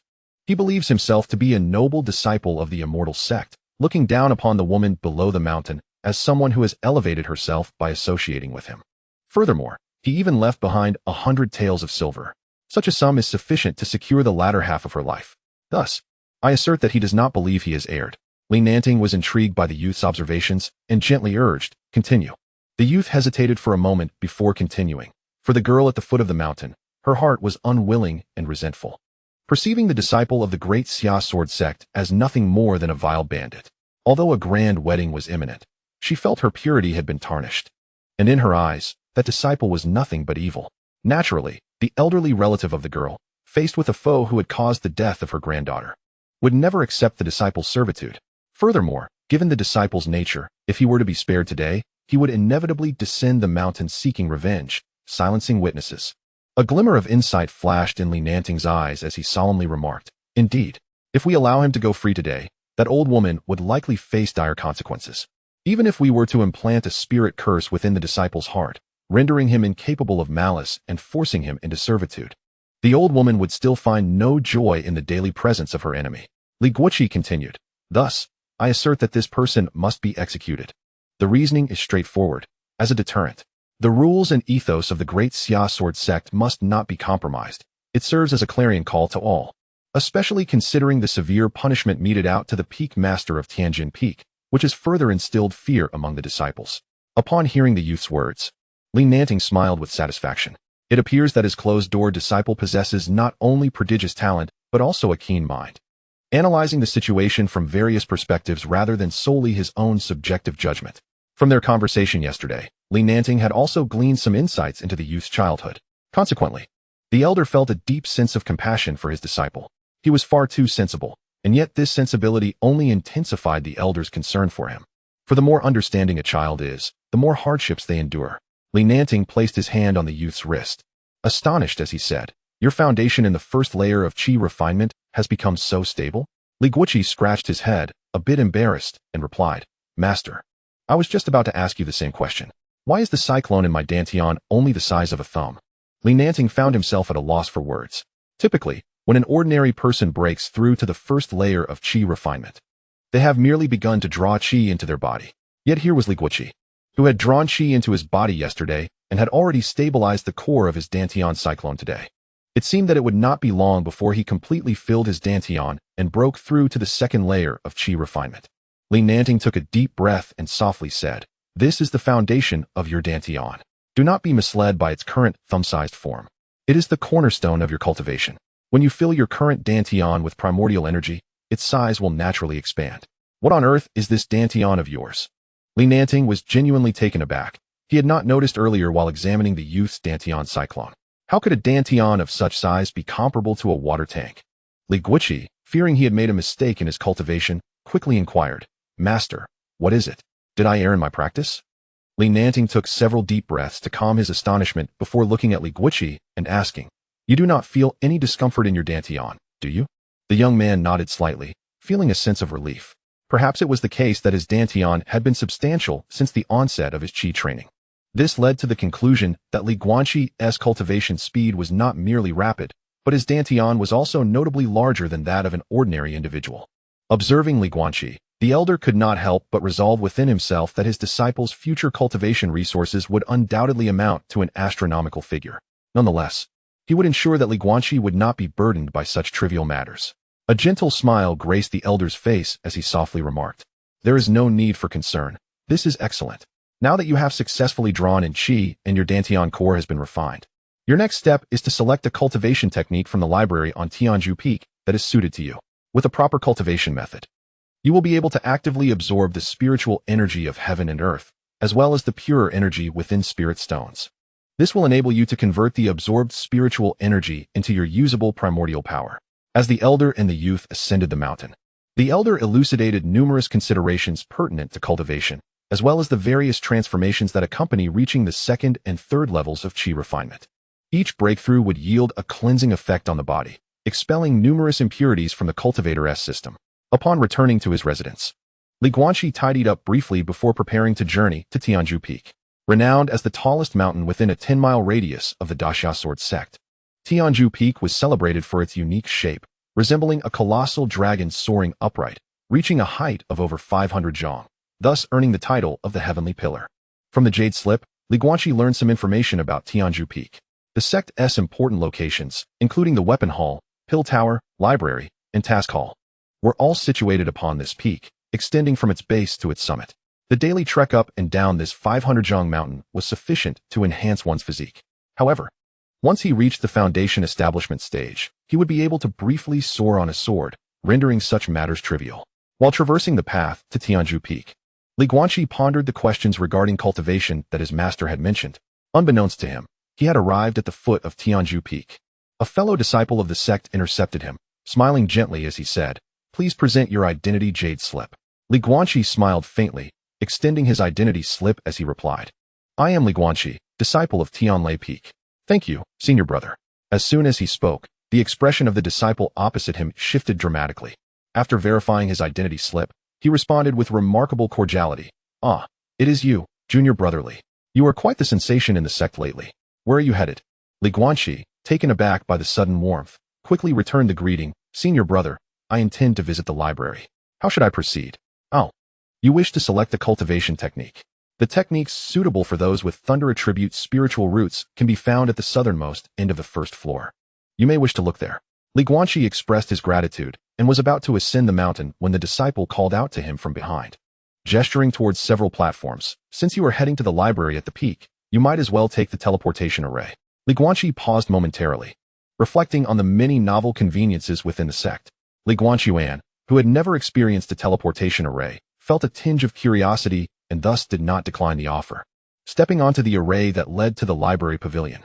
At that moment, an older senior brother, with a smile, extended his hand and said, 5 points of sect contribution. Kindly pay with a jade slip, junior brother." Guanqi's expression immediately darkened. He stepped off the teleportation array and softly replied, "Thank you for your kindness, senior brother. I shall wait until I am more financially capable to use this teleportation array." Poverty often stifles ambition, and he simply could not afford those 5 contribution points. "Next time, definitely," he added, before gracefully departing amidst the bemused expression of the senior brother. With a slight exertion of his legs, he, carrying a 500-pound sword coffin, sped like the wind towards the mountain peak. Atop the summit, an elderly man lounged in a rocking chair, sipping wine, and chuckled, "What an interesting young lad, haha." Chapter 24. The crippled man and the guardian of the pavilion. Throughout his journey, Guanqi encountered numerous fellow disciples of the sect. Many congregated in various spots, and some even set up small stalls along the path of Tianzhu Peak. The wares at these stalls were remarkably eclectic. Midway up the mountain, he also observed the bustling task pavilion, reputedly the future hub where all sect disciples would accept tasks. The rewards for these tasks varied. Some offered spirit stones, others various items or elixirs. Yet, the majority of tasks rewarded contribution points, which could be exchanged for inferior spirit stones at a ratio of 10 to 1. Furthermore, these points served as a form of hard currency within the sect, allowing for the purchase of items beyond imagination. Further up, he beheld the imposing artifact hall and the towering pill tower, as majestic as a mountain peak. However, he did not linger, for his purpose was clear, to swiftly reach the library pavilion and select a cultivation method suitable for himself. After half an hour, drenched in sweat, Guanqi finally reached the summit. Along the way, he had encountered throngs of people, yet this precious library pavilion had but a handful of individuals ascending the mountain. Upon reaching the peak, his gaze fell upon a vast platform and a quaint 3-story hall. The redwood door, towering at 10 zhong, exuded an air of formidable weight. Above, a blue plaque bore the words Library Pavilion in golden, flowing script, sharp as a sword, emanating a chilling aura even from afar. The rhythmic sound of sweeping echoed through the air. A middle-aged man, disheveled and leaning on a crutch, was diligently sweeping away the dust at the summit. He soon approached Guanqi, seemingly oblivious to the young man's presence. Guanqi bowed slightly, offering a respectful gesture. But the man's broom unexpectedly swept across Guanqi's feet. The man rose and bellowed angrily, "Are you blind? Can't you see I'm sweeping?" The young man took a half-step back, his expression devoid of emotion as he replied, "Indeed, I am blind." The man then looked up at the youth's face, noting that his eyes were covered by a black cloth. Yet, the prominent bridge of his nose and thin lips rendered him strikingly handsome beneath the veil of black cloth. Momentarily taken aback, he had not anticipated that the other was indeed blind. Suddenly, he felt a twinge of guilt for having perhaps overstepped the bounds of decorum. Yet he stubbornly remarked, "What is the point of covering up with that rag? Being blind is already a burden. Why hide it? I, with my limp, have never hidden myself." Guanqi's heart trembled slightly, finding some resonance in the man's words. Resolutely, he removed the cloth, revealing a pair of pure white eyes that fixed their gaze upon the man with a smile. The man felt an unsettling chill at being stared at so intently and hurriedly stepped aside, muttering as he walked away, "You nearly scared me to death." Nonetheless, he could not deny that Li Guanqi's eyes were indeed captivating, like enchanting peach blossom fox eyes. Had it not been for this peculiar circumstance, countless women might have fallen for him. At that moment, Li Guanqi experienced a subtle shift in his mindset. He recognized that the man with the injured leg spoke with surprising wisdom despite his rough demeanor. After a prolonged silence, the youth bowed respectfully to the man's departing figure, saying, "Thank you, Senior, for your guidance." To his surprise, the man seemed oblivious, muttering, "Senior? Nonsense. I'm just a useless fellow. Are you so accustomed to the tales of the mountains and rivers that you mistake every janitor for a master?" Li Guanqi merely smiled at the man's self-deprecation. He did not regard him as a true senior. He was grateful for the casual remark that had alleviated some of his inner turmoil. Just then, someone behind him noticed the man's retreating figure and let out a sigh of relief. That old gal has such a foul and peculiar temper. Li Guanqi's ears perked up, and he turned to the disciple beside him, softly inquiring, "Do you know who that person is?" The young man gasped in surprise before quickly bowing in apology. "I'm sorry, I did not mean to mock you. It just caught me off guard." Li Guanqi chuckled lightly and shrugged, saying, "No harm done. You are overly courteous." The young man smiled faintly, recognizing the sect's attire on Li Guanqi. "You are a disciple of the Thunderstorm Peak, Li Guanqi, correct?" Upon receiving no denial from the youth, the young man continued, "That individual is named Gao Chuan. He used to well, let us not dwell on it. Just avoid provoking him. Otherwise, he might chase you around the sect 3 times. Once the man departed, Li Guanqi shook his head, dismissing thoughts of the limping man. Internally, he muttered, "Had I known, I would have scolded him a bit. I thought he was a hidden master of the sect. I received a tongue lashing without a chance to retort. What a loss. Perhaps I should have broken his broom." As these thoughts swirled in his mind, he looked up and found himself entering the library. Just as he was about to step inside, he suddenly felt someone grasp the hilt of his sword coffin from behind. Instinctively, Li Guanqi kicked out with his right leg like a spear. A crisp sound echoed through the air. Li Guanqi felt as if the sole of his foot had been struck by a heavy hammer, causing him to stumble downward. Li Guanqi gritted his teeth, enduring the excruciating pain in the sole of his foot, and, leveraging his momentum, he swiftly pivoted, centering his waist. His left leg descended like a colossal axe, cleaving through the air. In that moment of rotation, he finally discerned the identity of the figure behind him, a venerable elder. His hair white as snow, yet bearing the visage of youth, stood with one hand resting behind him, a sly smile adorning his face. Despite the formidable force behind his left leg, Li Guanqi did not retract it. Instead, he intensified his assault. With a resounding thud, the elder merely lifted his right hand, effortlessly neutralizing Li Guanqi's strike, and deftly sent him sprawling several feet away. Li Guanqi, forced to twist in midair, executed a flawless backflip, landing gracefully on his feet. The elder, clad in a simple hemp robe and white attire, appeared somewhat portly, with small eyes and a bulbous nose. A weathered yellow gourd of wine hung at his waist, hinting at many years of use. He continued to observe Li Guanqi with a genial smile, remaining silent. Unexpectedly, Li Guanqi, pointing to the elder's wrinkled hemp robe, remarked softly, "Such attire is truly comfortable." The elder's eyes sparkled with interest as he pulled Li Guanqi close, exclaiming, "Ah, my boy, you too?" Li Guanqi, scratching his nose, responded, "When I was a beggar, I found that wrinkled clothing was the softest, though I only ever wore one." He then glanced at his pristine sect robe, lamenting, "I wonder how long it will take to wear this into something like my old one." The elder, blinking, replied, "Then why not wear your own clothes?" He chuckled softly, adding, "Your foundation in body refinement is truly impressive. Even I am curious about your training methods." "I am called Ling Daoyan. You may refer to me as Ling Lao." The elder introduced himself. Li Guanqi, displaying utmost respect, bowed and said, "Disciple Li Guanqi. It is an honor to meet you, Ling Lao." Ling Daoyan appeared quite taken with the youth before him, recognizing the strength behind Li Guanqi's earlier kick, which had been delivered without restraint. The elder remarked, "You must be the one who recently awakened the Saint-grade spiritual root, stirring quite a sensation in the sect." Li Guanqi shrugged nonchalantly, saying, "I have no desire for such hollow fame. The taller the tree, the more it catches the wind. The higher I am raised, the more precariously I stand."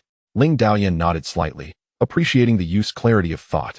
Pointing towards the staircase, he instructed, "Do not search on the first floor. Liu Kaiyan has informed me, granting you a special opportunity to access the 3rd floor." Li Guanqi's expression brightened instantly. After bowing in gratitude, he ascended towards the third floor. Ling Daoyan settled into a rocking chair at the entrance of the library, closing his eyes with a smile, reflecting, the Daxia sword sect has indeed produced a promising talent. Chapter 25. The Gambler Yi Feng. Wang Lingjin. As Li Guanqi stepped into the library, a sense of curiosity stirred within him. Why would such a powerful recluse openly sit at the entrance of the library? He found it ironic that one might mistake him for a mere janitor. Yet here he was, a man of profound capability. The interior of the library was vast, with dry air suggesting measures had been enacted to protect the scriptures from moisture. The first floor was exceedingly spacious, lined with densely packed bookshelves, each meticulously labeled according to the type of martial arts contained within. However, at this moment, only a handful of disciples were scattered within the first level, engaged in their selections. Upon ascending to the second level, he distinctly sensed a dramatic decrease in the number of books. There were merely a few scattered bookshelves, and only 2 or 3 individuals occupied this space, among whom was the senior who had previously conversed with him. Upon spotting Li Guanqi, the man warmly waved and smiled, saying, "Junior brother, there are several excellent techniques of the lightning system over here.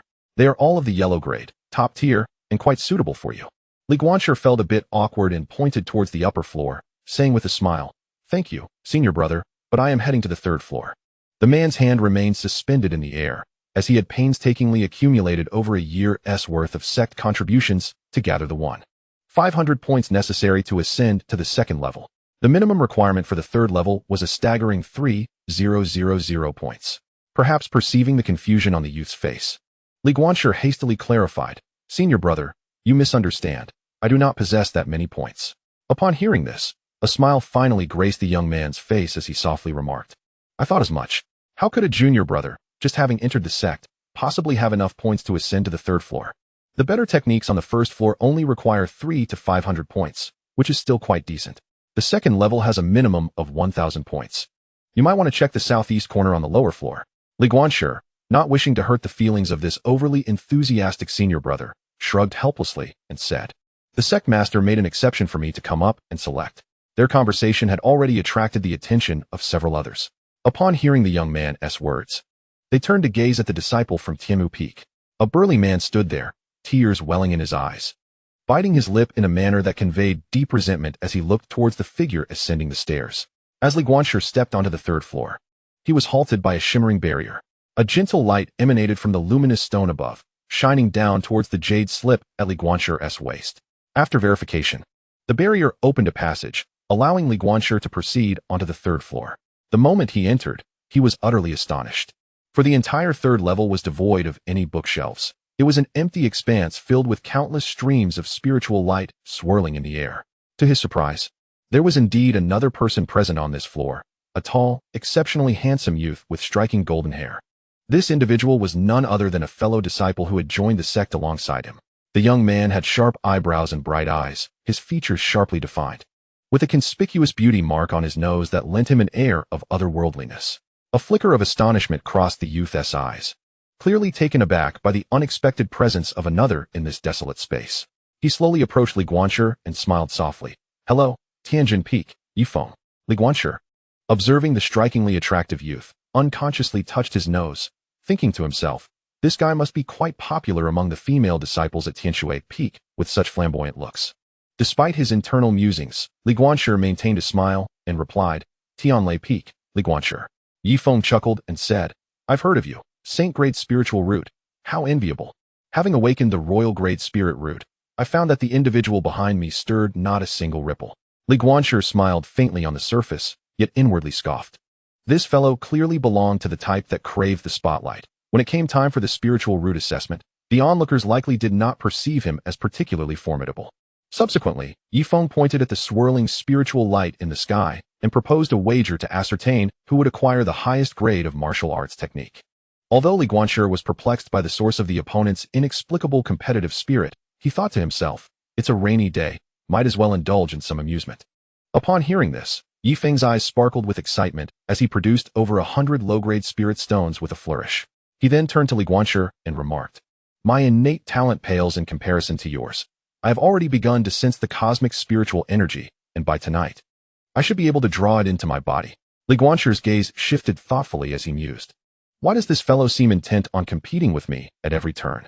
Moreover, Does he not know that I had already achieved the first layer of Qi refinement at Tianshui Peak? Thus, Li Guanshi decided to play along, retrieving a similar number of spirit stones from his storage bag and placing them on the ground with a feigned expression of regret. Alas, I am not as capable. I have yet to sense any spiritual energy. Let this 100 low-grade spirit stones serve as the stakes. A glimmer of cunning crossed Yi Feng's eyes as he feigned dismay. Oh dear, would that not mean I am taking advantage of you? How about this? If I win, I shall claim half of the spirit stones. If I lose, all of my 100 spirit stones shall belong to you. Upon hearing this, Li Guanshi pretended to be bashful. This cannot be right. We agreed on a wager. Very well. Let us proceed as I proposed.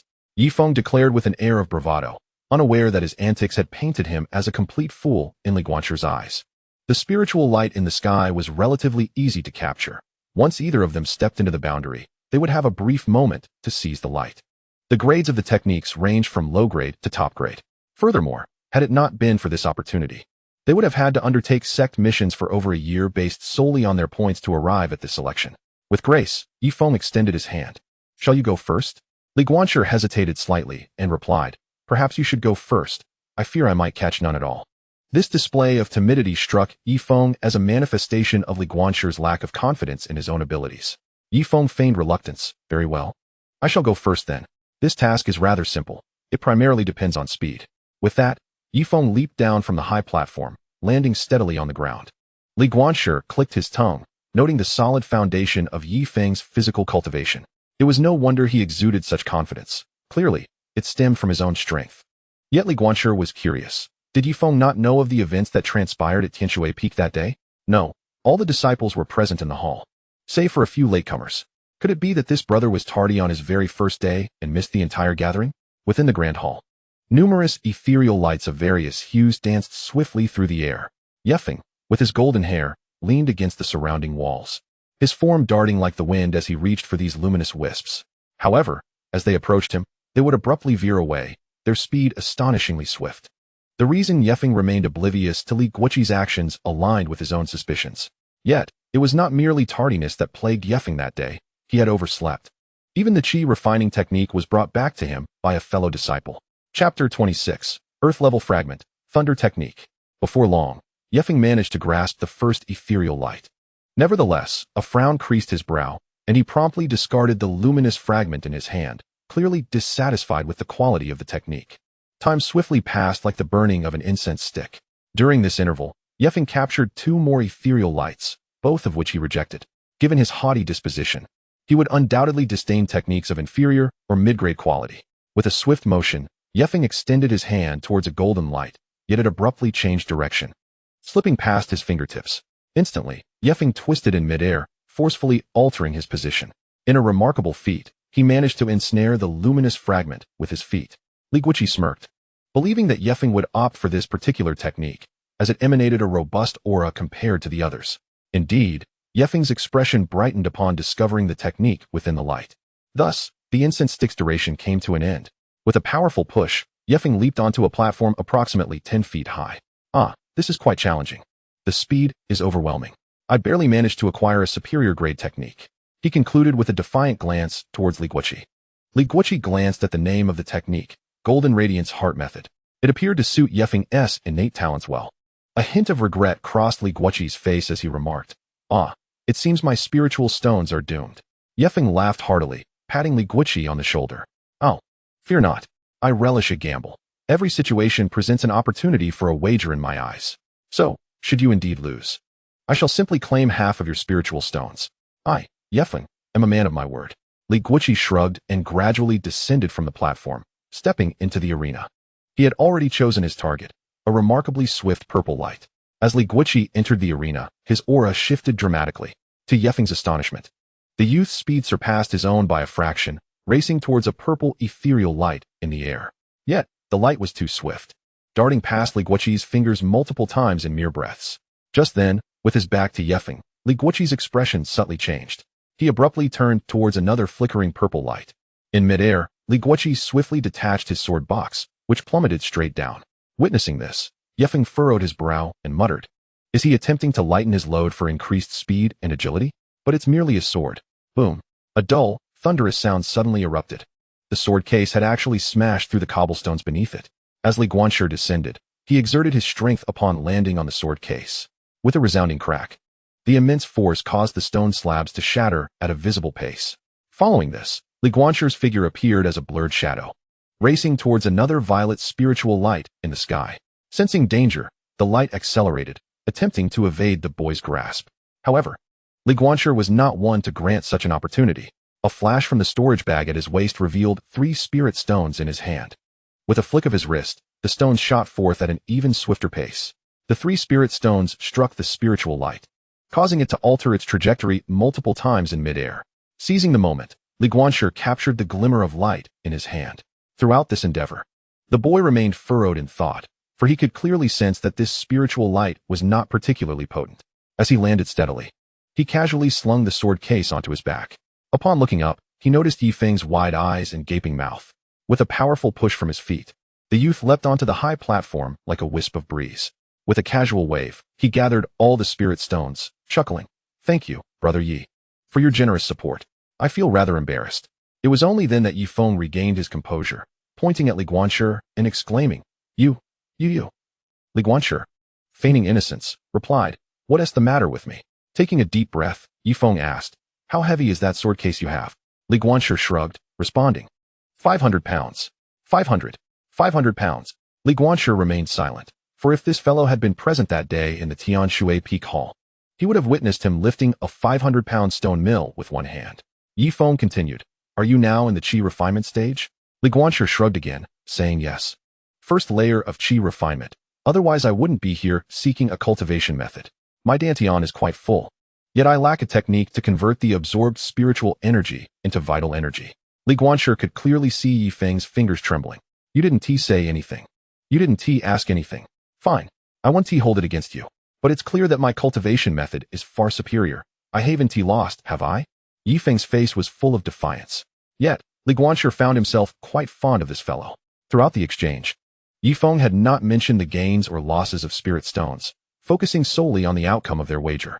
Reluctantly, Li Guanxi revealed his cultivation method to him, on which were inscribed several prominent characters: 9 revolutions, thunder scripture, a mid-grade earth-level fragment, the first half.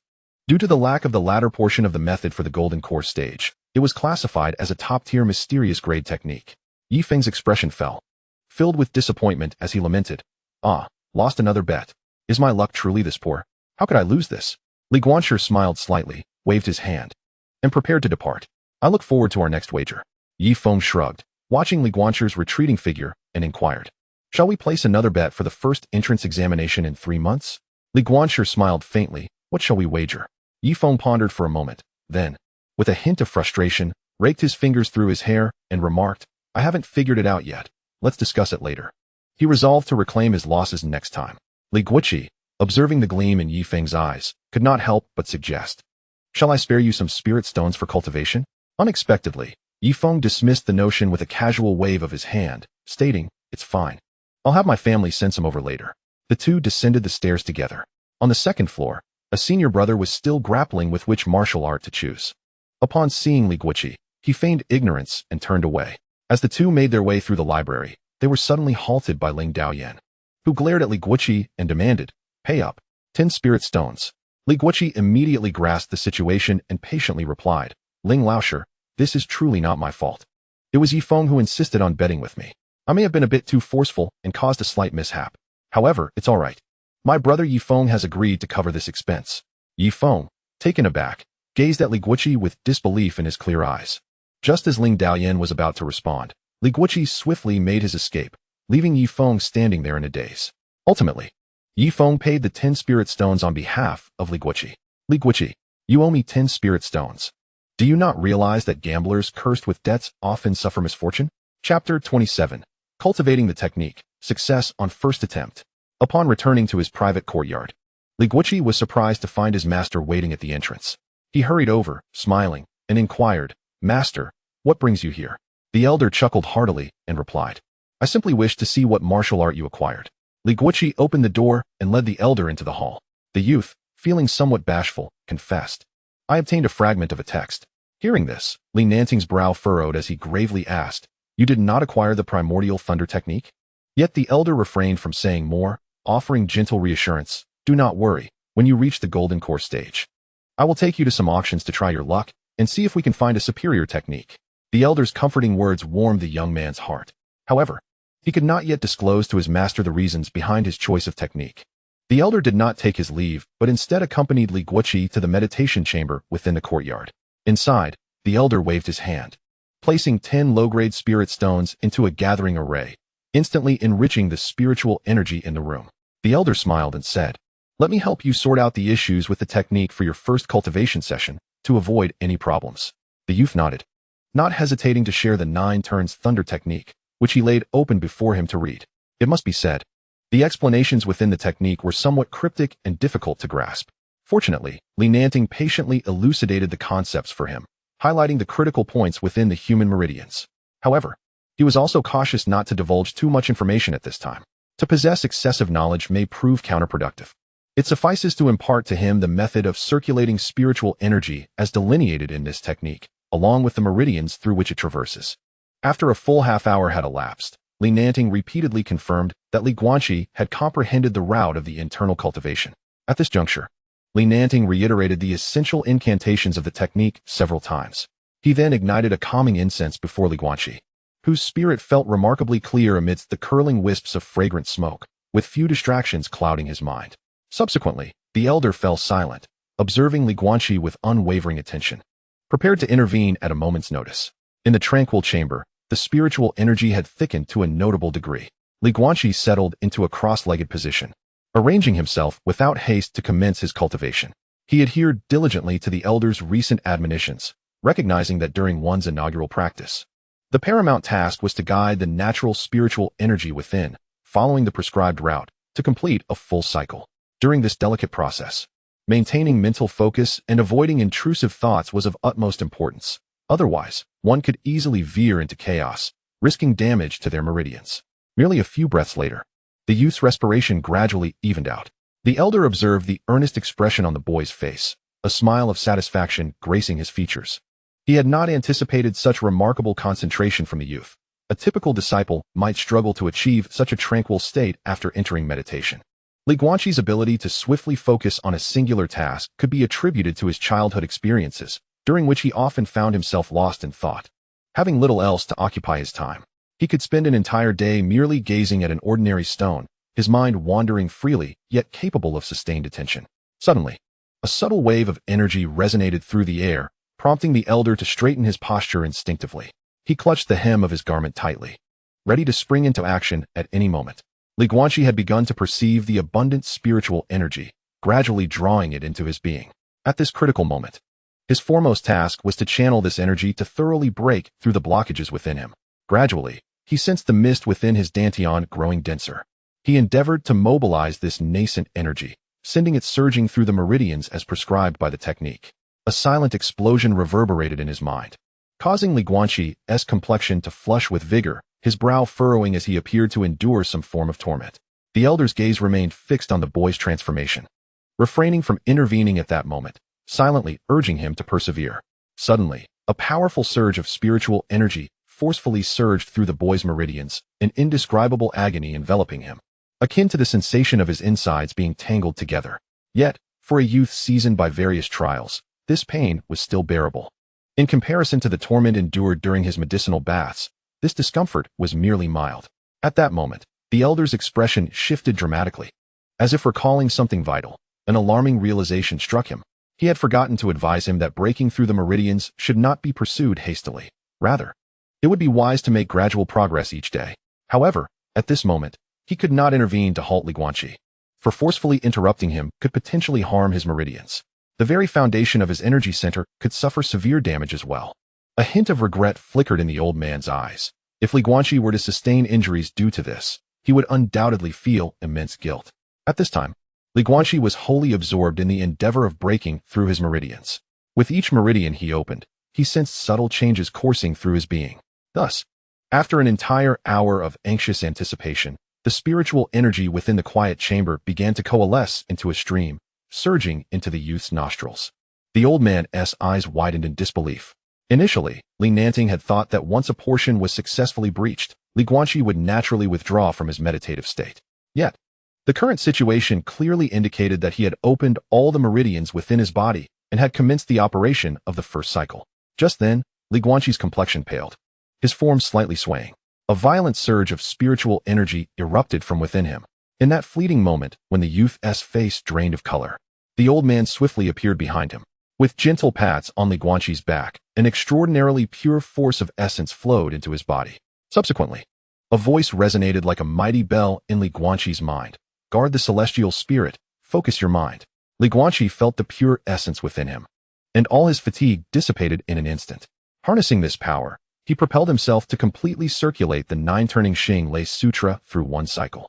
After completing a full cycle, a soft sound emanated from the location of his energy center, akin to the faint pop of a bubble. Instantly, his energy center expanded several-fold, and the speed of the internal technique's operation quickened, gradually becoming instinctual. All the remaining spiritual energy in the chamber was completely absorbed by him. Through the cultivation process, it gradually transformed into a milky white mist that flowed into his energy center. Unbeknownst to anyone, a flash of crimson suddenly swept across the stone carvings of the sword box at his feet. Chapter 28. Investigating the Sword Coffin, No Elder? An hour later, once Li Guanqi had become proficient in circulating his technique, Li Nanting quietly exited the meditation chamber. The most challenging hurdle had been overcome, and the rest no longer required his concern. After Li Nanting departed, Li Guanqi, who had been engrossed in his practice, suddenly opened his eyes wide. He then turned to gaze at the sword box at his feet. Li Guanqi stood the sword box upright, scrutinizing it intently. The myriad of monsters and beasts inscribed upon it were entirely unfamiliar to him. He had neither seen nor even heard of them before. Previously, he had inquired with Li Nanting whether he recognized the beasts depicted in the carvings, but Li Nanting had clearly informed him that these creatures did not exist. They were mere figments of imagination. Aside from the 4 divine beasts etched upon it, nearly all the monsters could not be found in the sect's compendium of 10,000 beasts. Li Guanqi remained silent for a long while before suddenly kneeling before the sword box and bowing his head. However, after waiting for an extended period, there was still no response. The young man, rising to his feet, expressed his bewilderment. Is it not supposed to be this way? The previous volumes of the Shanshuizhi mentioned that such items typically harbor an old man or something similar within. Li Guanqi scratched his head, a sense of frustration washing over him. He had previously sensed that this sword box was rather extraordinary. When he chose his spiritual route, no one knew what transpired within the barrier set by Lu Kongyan. Yet, he was acutely aware of why he opted for a lightning-based spiritual route. At that moment, he was overwhelmed by an inexplicable impulse, and almost as if guided by fate. He chose the lightning affinity. Even when he was in the library, he could have selected a different technique, but that too caused the sword box to react, compelling him to settle on the incomplete method he had chosen. After a prolonged silence, Li Guanqi recalled something and, biting his finger, let his blood drip onto the sword box. Yet, the box remained unchanged. Could it be that blood was not the key to recognizing its master? That seemed implausible. He had heard that many magical artifacts required blood to acknowledge their owner. Suddenly, a look of realization crossed the young man's face. Surely, the blood he had offered was insufficient. Without hesitation, Li Guanqi sliced his wrist, allowing his blood to cascade over the sword box like a flowing stream. Time passed, and when Li Nanting entered the quiet chamber to check on Li Guanqi's progress, he was met with a shocking sight. The boy lay unconscious on the floor, his complexion pale, and the blood from his wrist had already dried, coating the sword box. Li Nanting's expression changed dramatically, panic flickering in his eyes as he rushed to the boy's side to assess his condition, exclaiming repeatedly, "What happened? Why would you resort to such despair and harm yourself? Oh dear, my foolish disciple, what troubles have you encountered? How could you have lost so much blood?" Li Nanting hurriedly applied pressure to stop the bleeding and retrieved a red jade bottle from his storage ring. He poured out a crimson pill, breaking it in half for the boy to consume, infusing it with a wisp of spiritual energy to dissolve the medicine. The following morning, Li Guanqi awoke groggily, his mind still clouded. Upon rising, he beheld an exceptionally gentle-faced elder seated by his bedside. Li Nanting, smoothing his features to appear more amiable, immediately offered a glass of water upon noticing the boy had awakened, saying softly, "Here, drink some water first." Li Guanqi, somewhat taken aback, accepted the cup and cautiously took a sip before inquiring with curiosity, "Master, what brings you here?" Li Nanting pondered for a moment before settling onto the stool beside the bed. "Guanqi," he began, "though I am merely at the golden core stage. If you ever find yourself in distress, you must confide in me. Regardless of the matter, within the great Xia sword sect, aside from the sect master, I will ensure that you receive justice for any grievances you endure. Therefore, do not let despair cloud your thoughts. Your path of cultivation is so unencumbered. Why then do you contemplate such despair? Pray, enlighten me. What troubles your heart? As Li Guanqi listened to the elder's gentle discourse, warmth blossomed within him. Yet, he felt a twinge of embarrassment at the thought of revealing the true cause of his predicament.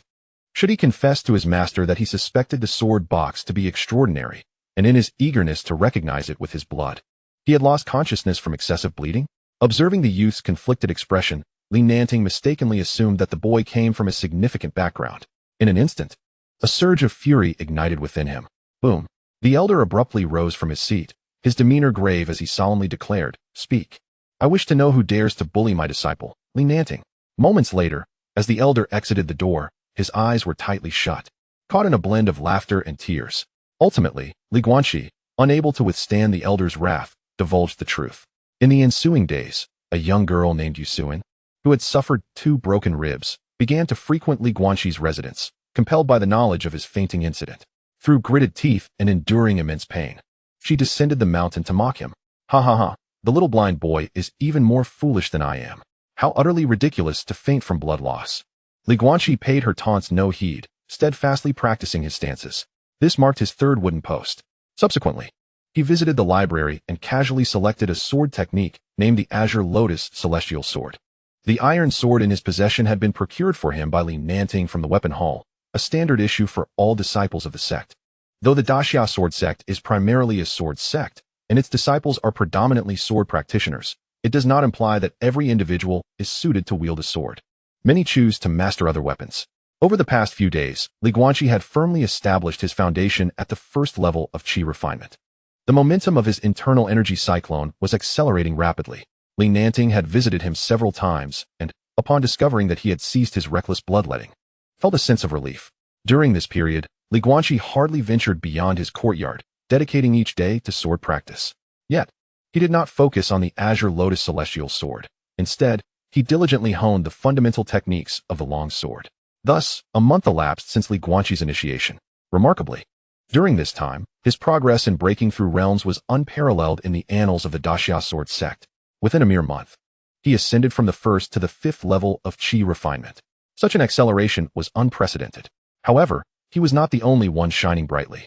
Yifeng from Tianjin Peak had recently advanced to the 4th level of qi refinement, while Lindong from Tianta Peak had reached the 3rd level and was on the cusp of breaking through to the 4th. Yet, Li Guanqi consistently outpaced both of them. This blind youth was unanimously regarded as the eldest senior brother among his peers, for he was unequivocally the foremost among them. Each time he entered the dining hall, everyone would part the way for him.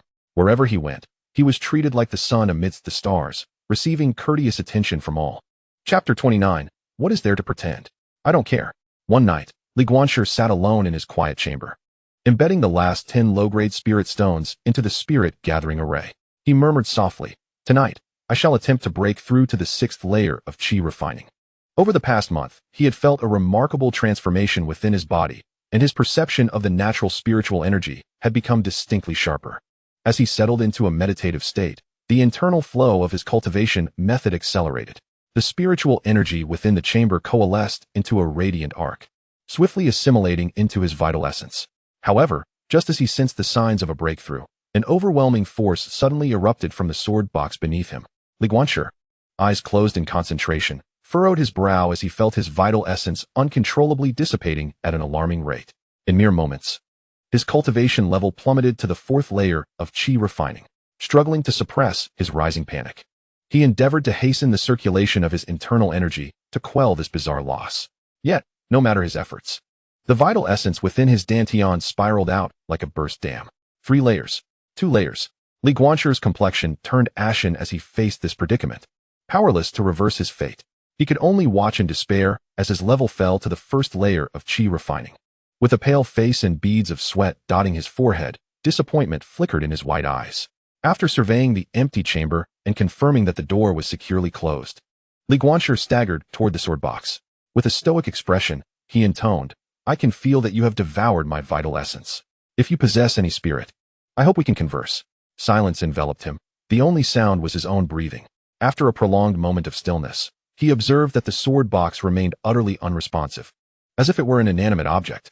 With determined strides, Li Guanshi seized the sword box and headed toward the back mountain. From a distance, Gu ran. Having just completed her cultivation, noticed him. Before she could call out, she saw him briskly making his way toward the cliff, his expression dark. Given his grim demeanor, Gu ran refrained from speaking, though she noted the faint fluctuations of his vital energy, attributing it to his recent exertion.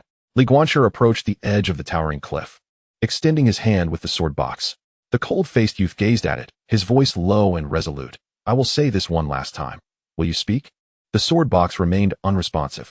With a disdainful snort, Li Guanshi twisted his waist and cast the sword box over the precipice.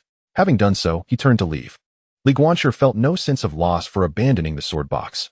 Everything he possessed was earned through his own diligence. Even if he had regressed, he knew that with time and effort, he could reclaim his former peak. Yet, the mystery surrounding the sword box lingered in his mind, a sword that remained unsheathed. Li Guanshi held a rather simplistic view. To him, no matter how formidable a treasure might be, if it could not be wielded for his own benefit, it was rendered utterly useless. Did he feel any sorrow? Not in the slightest, for he understood that all he possessed was not bestowed upon him by that sword box. However, upon returning to his secluded courtyard, he was taken aback to find the sword box hovering in midair. Yet, this astonishing sight did not shock him. Instead, he scoffed. Get away. In that moment, the sword box trembled slightly, emanating an abundance of ethereal light that ultimately coalesced into the form of an exquisite woman clad in a flowing red dress.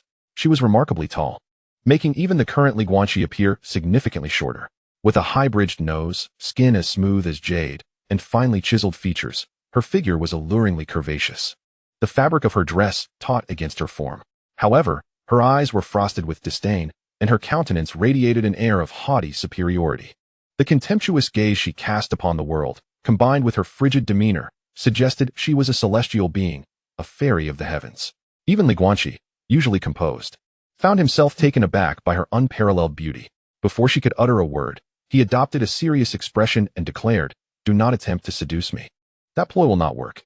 The woman, who had opened her mouth to speak, furrowed her brow upon hearing his words, a flicker of anger igniting within her eyes. She soared into the air, alighting gracefully upon the floating sword box, her right hand tenderly caressing it, causing the sleeve of her garment to slip slightly, revealing a glimpse of her delicate shoulder. Indifferent to the incident, she regarded Li Guanshi with her elongated, enchanting eyes. Her voice as frigid as an icy spring. "You have no right to possess me."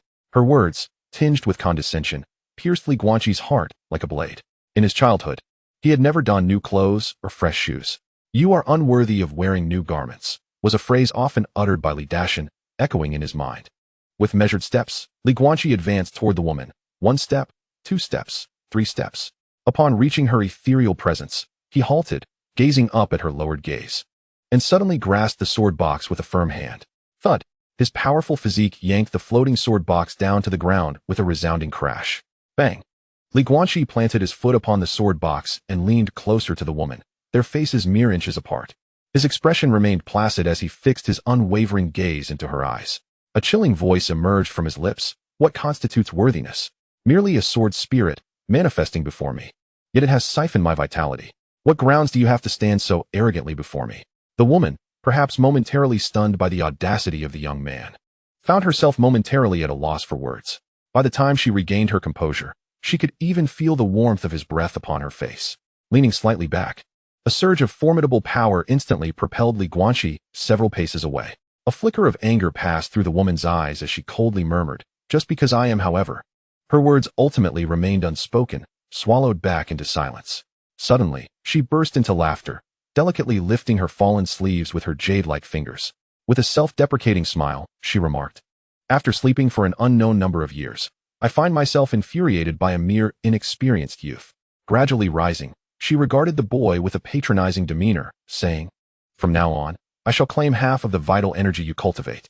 I will allow you to wield a sword from within after you establish your foundation." Li Guanshi scoffed derisively and turned to leave, muttering, "Farewell, I have no interest in this." As he turned away, Li Guanshi inwardly cursed, "What nonsense. Just a sword spirit that steals my vital energy, pretending to be something grand." The boy's dismissive attitude infuriated the woman further, a glint of murderous intent flashing in her eyes as the sword sheath trembled, ready to unveil its contents. Suddenly, a gleaming blade materialized, poised threateningly against her slender neck. The woman stiffened, her eyes ablaze with fury. Old fool, this is the second time you've threatened me. Yet, a mysterious voice echoed ominously in her mind. You have 3 chances to reveal your murderous intent. Miss these chances, and I shall end you. My grandson does not respond to threats. If you wish to follow him, I suggest you submit. Her expression shifted through a myriad of emotions as she quietly replied, Fine, I will return what I owe him. The blade vanished, and the woman stood atop the sword sheath, her chest rising and falling rapidly as she took several deep breaths. Finally, she leapt down and made her way toward Li Guanqi's room. Upon entering, although her gaze still held an air of pride, her expression had softened considerably. Li Guanqi was taken aback by her sudden gentleness. He looked at her with a slight smile and inquired, What is this? Have you decided to cling to me? The woman's blood boiled at his smirk, wishing to crush his face underfoot. Yet, recalling the old man's threat and her precarious situation, she relinquished the thought. Taking a deep breath, she spoke softly, We can have a proper discussion. I can return the vital energy I absorbed from you. Li Guanqi sat down in a chair, his expression impassive as he gestured for her to take a seat. When she remained unmoved, he chuckled, Let us sit down and talk. Once she was seated, Li Guanqi directly asked, Who are you? The woman, not concealing her identity, parted her lips to softly reveal, I am a sword spirit. Li Guanqi furrowed his brow and inquired, The sword spirit within the sword sheath? When he saw her nod in affirmation, he pondered for a moment before asking, How many swords are there in the sheath? The woman slowly extended 3 fingers. Nodding in understanding, Li Guanqi then asked, Do you have a name? At this, the woman stiffened momentarily before shaking her head and responding quietly, You are not worthy of knowing my name yet. If you do not know what to call me, simply refer to me as the sword spirit. Although her words mirrored those she had spoken before, Li Guanqi sensed that her tone was no longer intended to provoke him. It felt more like a recounting of a fact. Li Guanqi paid little heed, as his curiosity lay in the 3 swords within the sword box. The woman, seeming to read his thoughts, softly remarked, With your current strength, you cannot wield any of those swords. Perhaps only when you reach the golden core realm will you be able to barely control the first sword. As for me, do not even entertain such thoughts. Li Guanqi shrugged, pondering briefly before quietly inquiring, What benefits can you provide me, aside from the vitality I offer you? By having a sword spirit like you by my side? The woman pointed to herself. Before she could respond, he muttered to himself, She is indeed quite beautiful. But merely to behold feels somewhat lacking. Upon hearing this, the sword spirit's expression darkened in dismay. She had never encountered such audacity. In her heyday, she scoffed. Your expectations are rather lofty. Leaning gracefully against her chair, the sword spirit continued, What I mean is that I shall guide you in your cultivation henceforth. I have a master. Li Guanqi shrugged again, feeling her words to be devoid of significance. The sword spirit shot him a sidelong glance and stated emphatically, I am not like him. A mere golden core, even if he once broke through to the nascent soul, is of little consequence. The knowledge I can impart is unattainable by anyone else in this realm. Yet, Li Guanqi, with a sardonic tone, repeated her last statement, inwardly musing. This sword spirit must be somewhat flawed. She seems not quite right in the head. Should I dismiss her? The sword spirit closed her eyes, inhaled deeply, and then waved her hand to manifest a stream of spiritual light before Li Guanqi. Upon seeing it, he instantly comprehended that the humanoid shape formed by the spiritual light represented the fragmented techniques he had been practicing. Astonishingly, the method of operation of this spiritual light was entirely different from his own. Li Guanqi was taken aback, realizing that this new method could enhance his cultivation speed by a full 30%. Moreover, unfamiliar incantations began to appear beside him. Raising an eyebrow in surprise, he exclaimed, Is this the continuation of that fragmented technique? The sword spirit naturally nodded, curling her lips in disdain. Such a mediocre technique, deriving its continuation is hardly a challenge. However, this technique is quite compatible with your spiritual roots, so there is no rush to switch methods before reaching the transformation stage. Li Guanqi clicked his tongue but refrained from retorting, silently chiding, If it's beneath you, why not provide me with a higher tier technique? Yet, these thoughts remained unvoiced. For capturing the subsequent incantations and the operational pathways of the technique was paramount. Moments later, the spiritual light dissipated.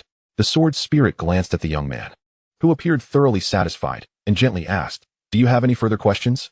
With a beaming smile, Li Guanqi waved his hand dismissively. No questions, certainly none at all. However, I am curious, how much more do you need to absorb? The sword spirit stood up slowly, her demeanor icy as she replied, continuously. Upon hearing this, Li Guanqi's expression darkened considerably. Unable to restrain himself, he remarked, Does that mean that henceforth, half of the vital energy I cultivate must be shared with you? The sword spirit, clad in a flowing red gown, pondered for a moment before softly responding, "This time, it is merely for my awakening. Before you establish your foundation, I can forego it, but afterwards, a portion must be allocated to me. I can return the energy I absorb from you at times, but when necessary, a small share is still required. After all, I must maintain my current divine form." Guanqi then breathed a sigh of relief. In just 2 months, the first assessment for entering the sect would commence. Should she continue to absorb energy indefinitely, his cultivation speed would undoubtedly decline significantly. However, as the sword spirit passed through the door, she suddenly turned to Guanqi. His expression hardened immediately, as he had no desire to provoke the sword spirit's ire again. With a mere flick of her hand, she could amend the earth-level techniques. Remarkably, she was merely a sword spirit. How powerful must that sword be? One day, I shall wield it, he thought. The sword spirit gazed at Guanqi for at least 3 breaths before solemnly declaring, "Regardless of the circumstances, do not perish." With that, she transformed into a streak of radiant light and vanished into the sword box. Guanqi stood frozen in place for quite some time. What did she mean by that? What did she mean by "do not die"? Given her level of cultivation, she was certainly a remarkable entity and would never utter nonsensical words. But what could it signify? Could it be that she was so intimidated by my aura in such a brief period that she had developed feelings for me? Guanqi shook his head, vainly adjusting his hair. A mysterious force emerged within him, and his aura began to ascend steadily, swiftly restoring him to the mid-stage of the 5th layer of qi refinement. Although slightly below his previous peak state, suddenly, the gate of the courtyard was flung open by an elder. "Guanqi, Guanqi, what has happened to you? I heard from Shaoran that you ventured to the cliff at the back mountain. Where are you? Don't despair. If you have any grievances, speak to your master."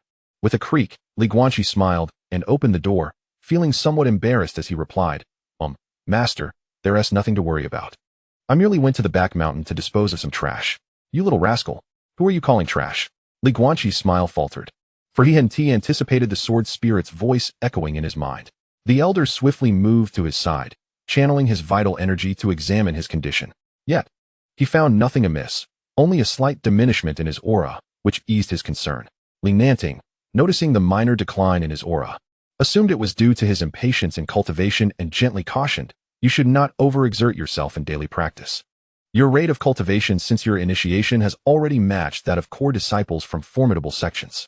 Cultivation is a long-term endeavor. Do not be overly hasty." Guanqi nodded with a smile, responding, "Understood, master." Only then did Nanting feel reassured, chuckling softly, "If all is well in a few days, you may also take on tasks at the mission hall. In passing, one might also descend the mountain for a leisurely stroll, broadening one's horizons." Once the elder departed, Guanqi exhaled a sigh of relief. He was uncertain of what fate awaited him should he truly falter. His master would undoubtedly be beside himself with worry. At that moment, the voice of the sword spirit resonated softly within his mind. "Since our fates are intertwined, I shall exert my utmost efforts to assist you in enhancing your prowess. You may use your spiritual sense to explore the sword box. It harbors a peculiar space within." Guanqi's heart quickened, and he inquired, "What kind of space is it?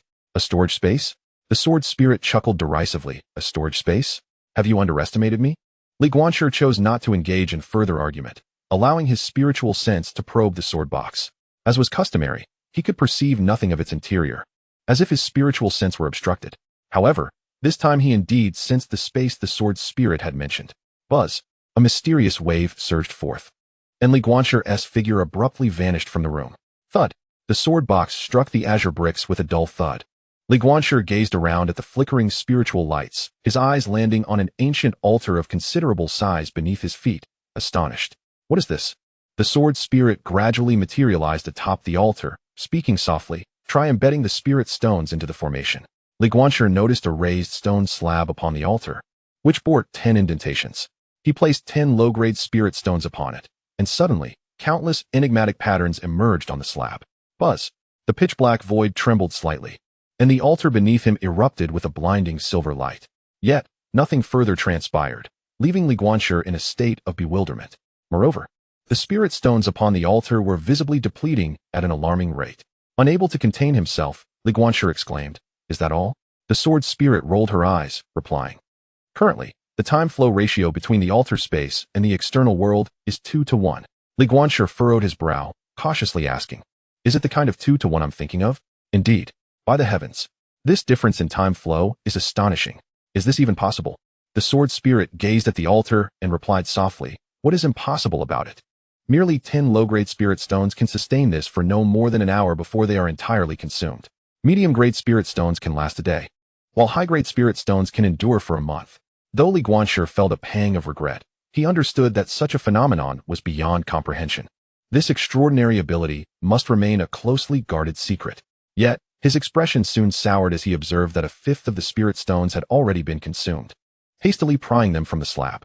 While the potential was indeed remarkable, the cost in spirit stones was exorbitant. Seeing Li Guanxi's anguished expression, the sword spirit rolled her beautiful eyes before vanishing from the altar. "You must strive to cultivate diligently, aiming for an early foundation establishment. Once you achieve that milestone, you will be able to wield the first sword from the sword box." Li Guanxi grimaced, his mind presently occupied with thoughts of amassing wealth. Li Guanxi's figure appeared in the room as he shouldered his sword case and hurried towards the training chamber in the backyard. Upon arriving at the chamber, he calculated that he still possessed a considerable amount of spirit stones. He directly retrieved around 100 spirit stones and lit a sandalwood incense stick, about the thickness of a finger, in the tranquil room before entering the space of the sword case. The following evening, Li Guanxi materialized in the tranquil room. Gazing at the half-burned incense, his heart surged with excitement. The flow of time was indeed different. He had cultivated at the altar for a full 2 days. Yet only a single day had passed in the outside world. Clenching his fists, Li Guanxi murmured, "Such a phenomenon is utterly terrifying. I must ensure that no one learns of the sword case's capabilities." In high spirits, he exited to freshen up, preparing to attend a lecture at Tianjin Peak. Today, an elder from Tianjin Peak would be elucidating a set of fundamental sword techniques, and he was eager to listen. Just as he stepped outside, he encountered Su Xuan, who was holding a bun. Upon seeing him, she dashed over to Li Guanxi's side. "Hey, little blind one, where have you been? I haven't seen you for several days." Li Guanxi chuckled and ruffled her little head, which earned him a playful roll of her eyes. "Little bun, how is it that you remain so carefree every day?" Su Xuan furrowed her brow at this remark and replied earnestly, "Isn't that how it should be? My grandfather once told me something." "What did he say?" Li Guanxi inquired. Intrigued, Su Xuan immediately placed her hands behind her back, mimicking Li Nanting's demeanor as she took a few steps. Her expression was comically exaggerated. Yet her subsequent words left Li Guanxi momentarily taken aback. Even when faced with towering waves, a mere smile can dispel all worries. After saying this, Su Xuan turned with a sense of pride and asked, "How was that? Did I do well?" Li Guanxi felt a slight jolt in his heart, finding great wisdom in his master's words. Indeed, what reason had a young child to wear a frown? The mere joy of having buns to eat each day was the epitome of happiness. What could there possibly be to worry about? Su Xuan scrunched her face and stated, "There is." "Oh, what could possibly trouble you so?" Li Guanxi questioned with curiosity. To his surprise, Su Xuan replied with utmost seriousness, "Whenever I fail to snatch a bun, I worry about what to eat instead." "Ha. Would you like to accompany me to Tianjin Peak?" "Yay, let us go. I want to ride a horse." And so, the duo, one large and one small, dashed towards Tianjin Peak like the wind. Chapter 32. Enlightenment through swordplay, encountering conflict at present. The acting peak master of Tianjin Peak was Meng Linhai. After all, the previous peak master, Tu Kuei, had not adequately guided his disciples and was currently facing repercussions. It was also Meng Linhai who would be conducting the lesson today. By the time Li Guanxi arrived, the training ground was already filled with disciples. Meng Linhai spoke in a grave tone. "Today, I shall impart not only the foundational sword techniques, but also a more aggressive set of basic sword forms. In addition to the 17 fundamental sword movements, combining these foundational techniques with footwork can yield even greater effectiveness. Li Guanxi, please share what the 17 foundational techniques are." After stating this, he summoned Li Guanxi to the stage and handed him a fine iron sword. The numerous newly initiated disciples gazed at Li Guanxi with admiration in their eyes. Li Guanxi shrugged and stood poised with his sword. As the blade moved, it emitted a delicate hum, and Li Guanxi's figure shifted fluidly throughout the arena. While wielding his sword, he elucidated the 17 sword techniques: intercepting, thrusting, chopping, dotting, lifting, clouding, and hanging. With a resounding crash, an immense force emanated from the tip of his sword, shattering the iron blade in his grasp into 3 segments. A flicker of astonishment crossed Meng Linhai's eyes, for he had not anticipated the sheer ferocity of Li Guanxi's strength. The ordinary sword could not withstand the foundational techniques he demonstrated. Exchanging glances, Li Guanxi and Meng Linhai stood in silent understanding. Before Li Guanxi suggested, "Elder Meng, perhaps we should switch to another sword?" Indeed, This iron blade lacks the resilience to endure your power. Allow me to use my personal sword. As Guanqi grasped the enchanted sword, a subtle transformation in his demeanor became apparent, perceptible only to Meng Linhai present. Clang. The sword techniques erupted, sweeping, embracing, slashing, lifting, entangling, raising, wiping, parrying, and flourishing. A dazzling array of foundational sword maneuvers emerged. Meng Linhai's eyes glimmered with satisfaction as he exclaimed, "I did not expect your swordsmanship to be so refined." Guanqi offered a gentle smile as he descended from the demonstration platform. Meng Linhai spoke gravely. The 17 techniques showcased by Guanqi are the most fundamental forms of swordplay. The more intricate techniques are merely combinations and transformations built upon these foundations. At this, he regarded Guanqi deeply, feeling in his heart that Guanqi was a natural-born swordsman. "Have you all noticed?" he continued. Every sword maneuver demonstrated by Guanqi culminated in a singular point in the air. With Meng Linhai's reminder, the disciples finally grasped the significance. Yifeng's eyes sparkled with enlightenment as he murmured, "No wonder I felt an effortless fluidity in his swordplay, devoid of any hesitation." The disciples from other peaks also came to understand why they found his movements so instinctively natural. Then, holding his long sword, Meng Linhai intoned, "Today's sword technique is known as the diamond sword. Watch closely." With a swift motion, he summoned his inner force. The sword slicing through the air with the sound of thunder, transforming as swiftly as lightning. Guanqi observed every movement of Meng Linhai with keen insight. To him, Meng Linhai's actions appeared exceedingly concise, centered around the thrusting, crashing, dodging, and stabbing techniques. The aura of combat was palpable, with the sole defensive approach relying on the offensive techniques to create transformations. The thrust, crash, and lift countered the adversary's strikes for defense. As Meng Linhai sheathed his sword, Guanqi lowered his head in contemplation. The demonstration he had witnessed today had unexpectedly opened a new door for him. It truly aligned with what the sword spirit had conveyed. All sword techniques exist within the heart. The same sword technique, when wielded by you, manifests distinct effects. At this moment, countless thoughts surged through Guanqi's mind. A mere 17 sword maneuvers had blossomed into infinite possibilities. The cacophony around him gradually faded away, and as he sat cross-legged on the ground, he entered a state of profound enlightenment. Meng Linhai, recognizing Guanqi's realization, swiftly emitted a slight aura of pressure to silence the crowd. Guanqi felt an extraordinary clarity of mind amidst a vast, wide expanse. Myriad versions of himself executed diverse sword techniques. A seemingly simple thrust transformed into a precise jab that deflected the enemy's weapon. His understanding of swordsmanship unfolded like a veil being lifted, transcending the confines of mere technique. Time became an abstraction as Guanqi slowly opened his eyes. Observing the tense demeanor of Meng Linhai beside him, he apologized. "I am sorry, Elder Meng, for interrupting your lecture." Meng Linhai laughed heartily. "Interrupt? Nonsense. If everyone could achieve enlightenment as you did during my lesson, I would gladly teach you all daily. Have you gained insight?" Guanqi responded with a slight smile. "I have made some modest progress." Subsequently, Meng Linhai encouraged him to depart, urging him to find a quiet chamber to further contemplate his newfound understanding. Guanqi, without hesitation, acknowledged the need for solitude to refine his thoughts. Upon returning to his quiet chamber, Guanqi entered a state of cultivation once more. It was not until the following day that he awoke to the gentle voice of the sword spirit. Indeed, to grasp the essence of swordsmanship within such a brief time frame, and to transcend reliance on technique, is commendable. Surprised by the spirit's praise, Guanqi inquired, "If you knew this, why did you not inform me?" The sword spirit replied, with a hint of amusement, "Some truths, even if recounted 100 or 1,000 times by others, are best understood through your own genuine realization. Even if I tell you not to be constrained by techniques, without your own enlightenment, you will never truly comprehend its meaning." Guanqi nodded in agreement, acknowledging the spirit's wisdom. Had it not been for his prior epiphany, he would not have truly grasped what it meant to transcend mere technique. Stretching his limbs, Guanqi recalled his master's suggestion to visit the task pavilion. Resolutely, he prepared to head to the task pavilion on Tianju Peak, as his reserves of spirit stones were dwindling. He needed to devise a plan to earn more spirit stones. Otherwise, his cultivation pace would inevitably slow. However, upon arriving at the task pavilion, he discovered numerous disciples from various sects gathered at the entrance. Their voices creating a tumultuous din peering through the throng. Guanqi's expression darkened. He recognized the individual kneeling on the ground. Yet, instead of rushing to assist, he chose to observe the unfolding situation from the sidelines. Chapter 33.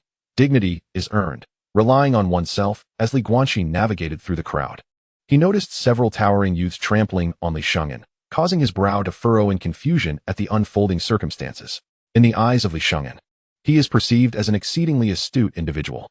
In contrast to others, he bears the semblance of a soft-hearted person.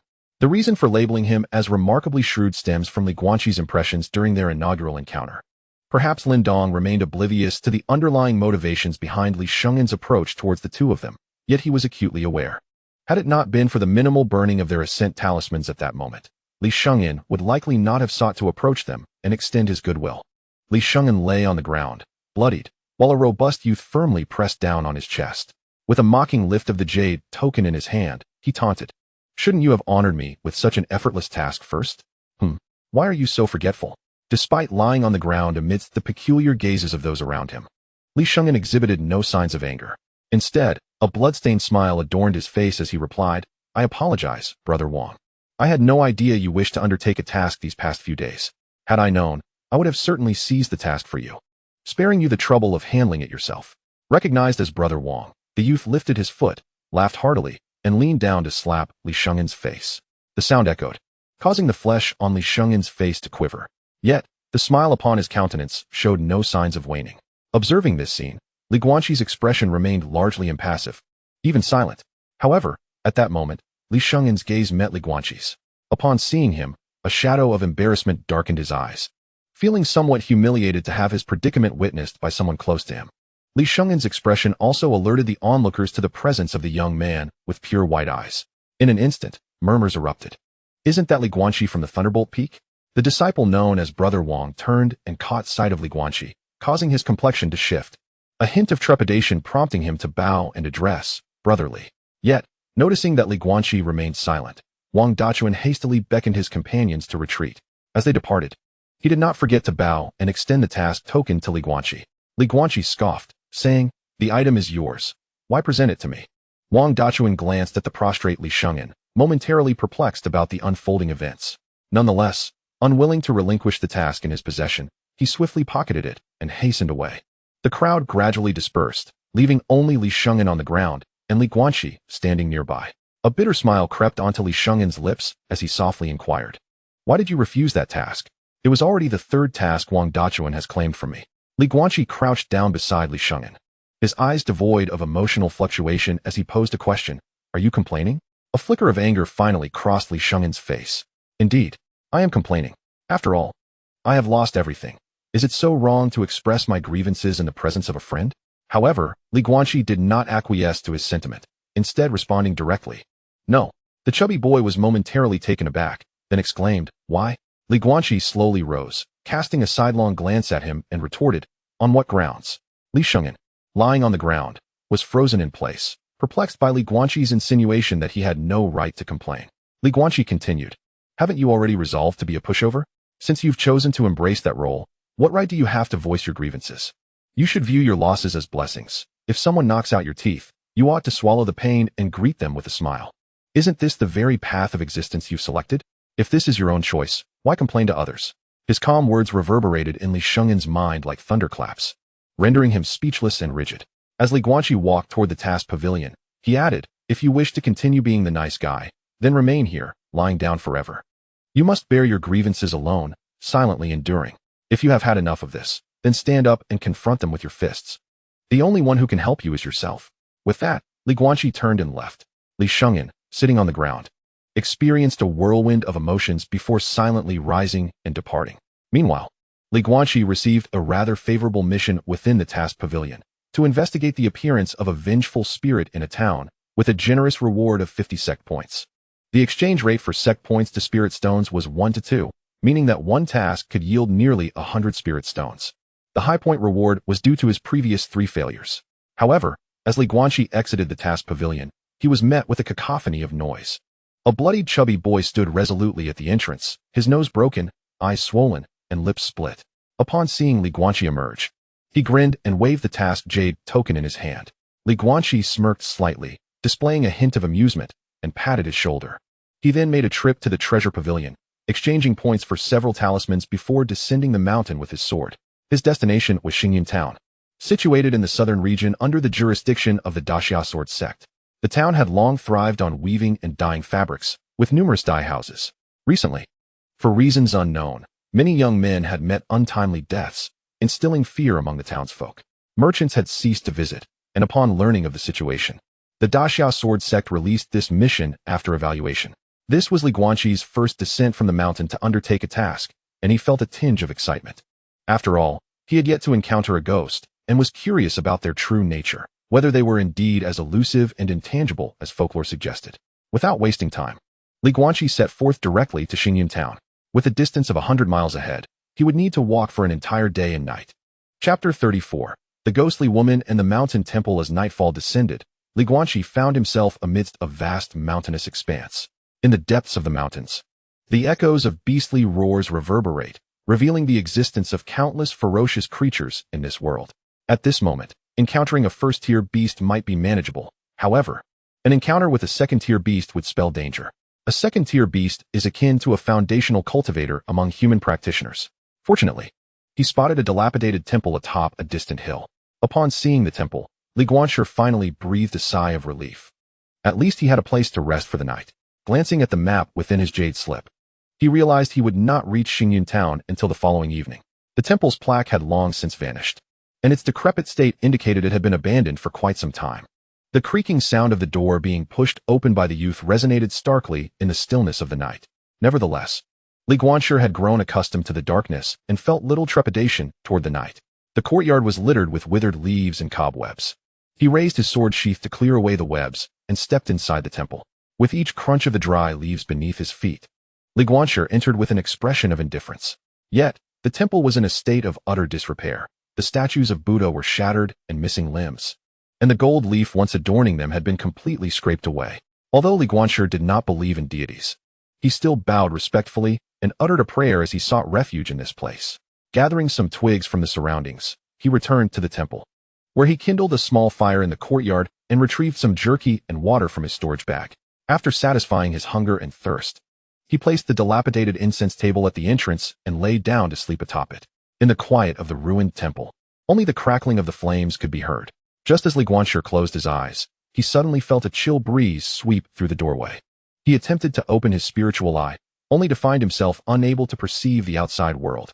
A wave of alarm surged within him. He had barely closed his eyes for 10 breaths. The sound of dry wood burning continued to resonate clearly in his ears. He tried to rise, but found himself utterly immobile. Cold sweat quickly soaked his back, and the chilling wind caused the hairs on his body to stand on end. What was happening? A sense of panic gripped him, for he had never encountered such a bizarre situation before. No matter how hard he tried, his eyelids felt as if they were pressed shut, refusing to budge. Though he remained acutely aware of the cold wind beside him, the crackling fire, and the scent of burning wood, he found himself completely paralyzed. Suddenly, as he lay on his side, a woman clad in white with disheveled hair appeared before him. The unexpected apparition sent shivers down Li Guanqi's spine, raising goosebumps all over his body. The woman approached him slowly, as if she were peering out from beneath the incense table on which he lay. This horrifying sensation left him trembling.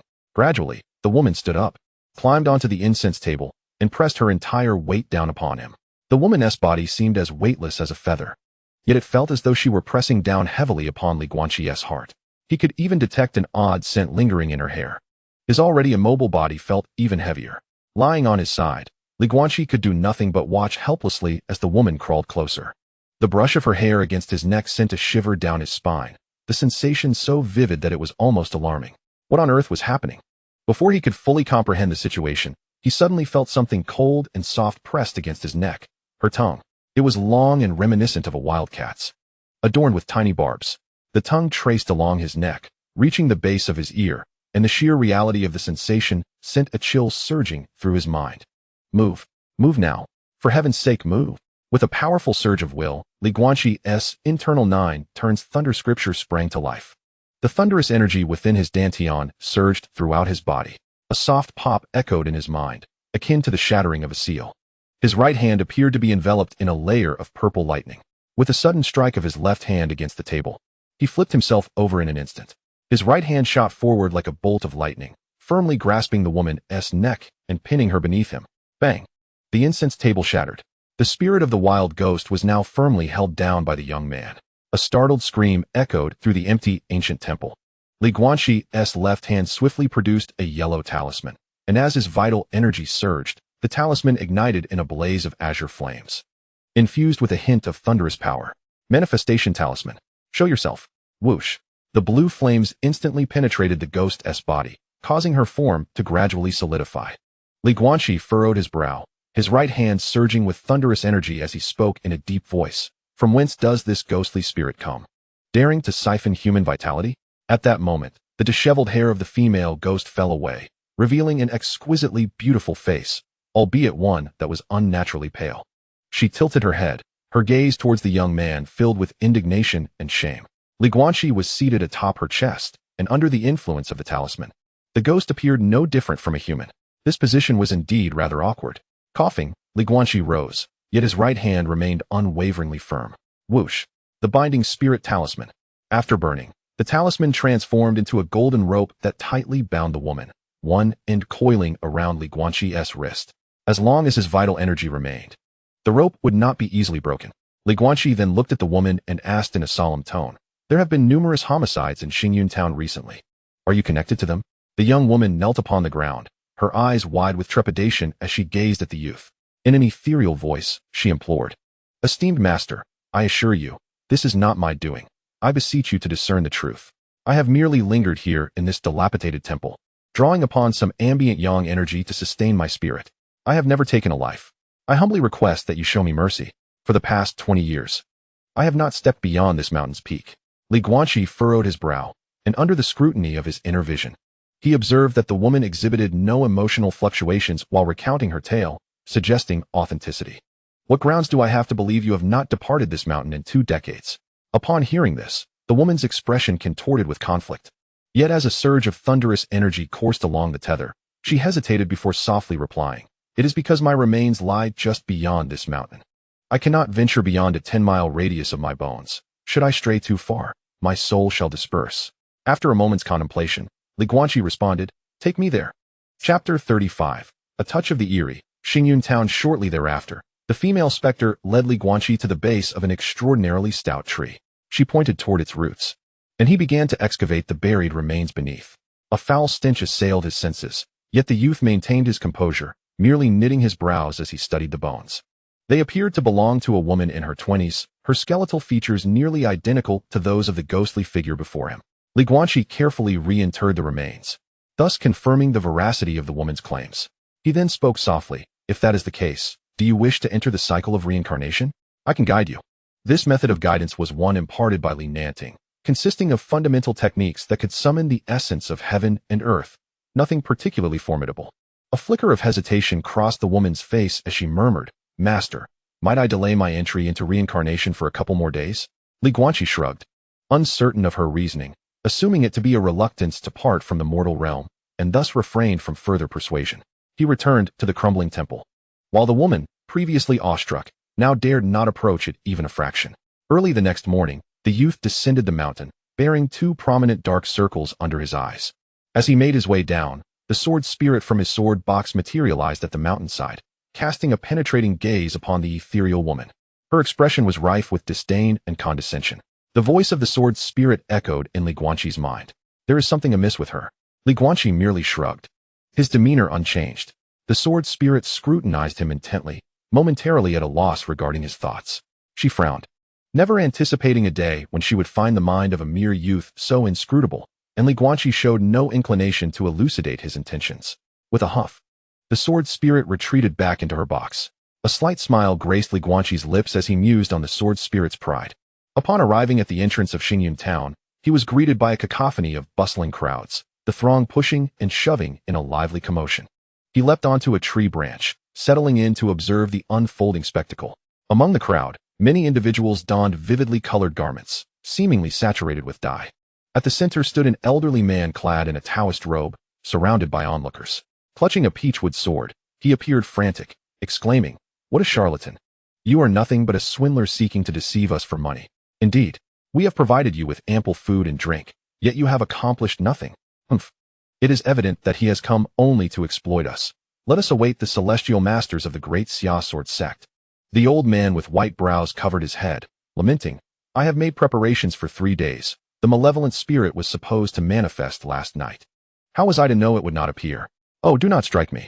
Li Guanshi, perched in a tree, was engrossed in the spectacle when suddenly someone pointed and shouted, "Whose child is that? Come down at once. That is our town's sacred tree. How did you climb up there?" The youth paused, noticing the numerous red threads and wooden plaques hanging from the tree. At that moment, the previously noisy crowd fell silent. All eyes fixated on the boy with strikingly pure white eyes. The throng parted, revealing an elderly man with graying hair who scrutinized Li Guanshi before cautiously inquiring, "Are you a celestial master of the Great Xia Sword sect?" Li Guanshi, in a fluid motion, produced his identity jade slip to confirm his status. Instantly, the villagers of Xingyun town bowed deeply in respect. The elder introduced himself. "I am the humble Gu Yihong, representing the villagers of Xingyun town, and I pay my respects to the celestial master of the Great Xia Sword sect." All present offered sincere bows and reverence. This scene profoundly moved the heart of the young man. What kind of sect could inspire such reverence for a mere disciple within its jurisdiction? It was the first time Li Guanshi felt immense pride in being a disciple of the Great Xia Sword sect. He donned his sect's attire, straightened his robes, and returned the bow, declaring, "I am Li Guanshi, a disciple of the Thunder Peak of the Great Xia Sword sect, sent here on a mission." Gu Yihong, over 80 years of age, with his white hair and weary visage, appeared even more aged. He hurried to Li Guanshi's side, imploring, "Celestial Master, please help us in Xingyun town. In just a few days, 4 individuals have perished. The entire town is engulfed in fear, with many claiming to have witnessed ghostly apparitions." Li Guanshi nodded slightly, catching a glimpse of several men unceremoniously casting out the old man in yellow robes. Initially, the old man attempted to voice his protests, but upon meeting the boy's eerie gaze, he swallowed his words and retreated in disgrace. Noticing the boy's expression, the elder awkwardly continued, "The recent events have spread to the surrounding villages, attracting numerous frauds seeking to exploit the situation. Celestial Master, please follow me to my home. I shall explain the current circumstances to you." Li Guanshi nodded, and amidst the gathering crowd, he made his way toward the town chief's residence. The chief's household was affluent, their courtyard sprawling nearly 100 paces in all directions. At this moment, the entire town was aware of the arrival of emissaries from the Great Xia Sword sect. Those who had initially remained indoors gathered at the town chief's residence. In the hall, there were 3 venerable elders, all esteemed figures within the community. After a brief exchange of pleasantries, Li Guanshi took the initiative to speak. "Elder Gu, when I descended the mountain the day before yesterday, I reported 3 fatalities. Now it seems there is a 4th? Upon hearing this, the expressions of all present shifted noticeably. Elder Gu Yihong paused for a moment before quietly responding, "Indeed. Wang Ergu from our town met his demise the night before last, and his end was most gruesome." Observing the elder's pale visage, Li Guanshi furrowed his brow and softly inquired, "How gruesome?" The elder glanced at those beside him, visibly shaken, and replied, "Perhaps I should take you to see for yourself." Li Guanshi slowly rose, murmuring, "Very well, it would be prudent to ascertain the situation." The group then made their way towards the back streets. Along the journey, Li Guanshi encountered numerous townsfolk, men, women, the elderly, and the young alike. Dye houses dotted the landscape every 10 paces, yet the atmosphere in Xingyun town was notably desolate. Merchants, deterred by rumors of hauntings, had ceased their visits. Before long, under the elder's guidance, Li Guanshi arrived at a somewhat secluded courtyard. He maintained an impassive expression throughout the walk, keenly observing the faces of the townspeople. However, as he scrutinized many individuals, a frown began to form. Suddenly, the elder's voice interrupted his contemplation. "Master Xian, this is the residence of Wang Ergu, the very man who perished the day before yesterday. It remains unkempt." Li Guanshi nodded slightly and proceeded directly to the door, gently pushing it open. Creak. The dilapidated wooden door emitted a disconcerting sound. The noise sent chills down one's spine, and as the door swung open, even Li Guanshi could not suppress a gasp of horror. A wave of putrid blood filled the air, and the temperature in the room plummeted drastically. The sight before him sent shivers across his arms. There, a robust man dangled from the beam, suspended by a coarse rope. A pair of scissors was clamped to his wrist, with a piece of flesh impaled upon it. Upon closer inspection, the man's eyes had been reduced to mere gory sockets, and all his toes had been severed. The fatal wound, a long gash upon his neck, was surrounded by numerous lacerations, suggesting the scissors had been dull, necessitating repeated cuts. Blood coated the floor, now thick and viscous. This was a scene unlike anything Li Guanshi had encountered before. He had assumed that his mission was simply to capture the malevolent spirit responsible. However, it appeared that the situation was far more complex than he had initially envisioned. rising to survey his surroundings. He noted that the interior of the man's home was in disarray, though that was the extent of it. Subsequently, Li Guanshi retrieved a cleansing talisman, as his energy surged. The talisman ignited with a fierce blaze. The instant the talisman made contact with the pooled blood on the floor, it erupted in a fiery explosion. As the flames flickered, tendrils of black smoke wafted from the blood. After a moment, the smoke dissipated, and the chilling aura in the room gradually vanished. Observing this, the onlookers nodded slightly, initially believing that the Xia sword sect had merely dispatched an inexperienced youth for a perfunctory task. The previous individuals had merely cast cursory glances, failing to discern anything of significance. Standing still, Li Guanshi furrowed his brow at the density of the black smoke, softly murmuring, "It seems this is a formidable adversary." He then quietly suggested, "We should arrange for the body to be taken care of and buried promptly.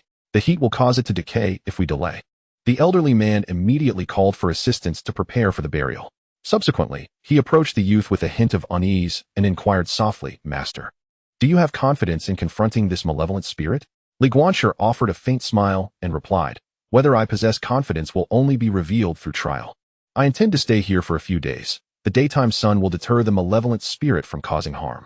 I shall test him tonight." His words were intended to reassure the villagers, though in truth, he felt uncertain. He turned to his sword sheath and asked, "Sword Spirit, do you have any sound strategies?" After a brief silence, the sword spirit's voice resonated in Li Guanshi's mind. "I had presumed you were more capable. It seems you are merely holding on here. It's simple. At the hour of Cho, simply position yourself near the window in the southern direction while cultivating, and she will naturally reveal herself." Li Guanshi, perplexed, inquired, "Why the hour of Cho?" The sword spirit's tone reflected impatience as it explained, "The hour of Cho harbors the most potent yin energy of the 12 hours in a day.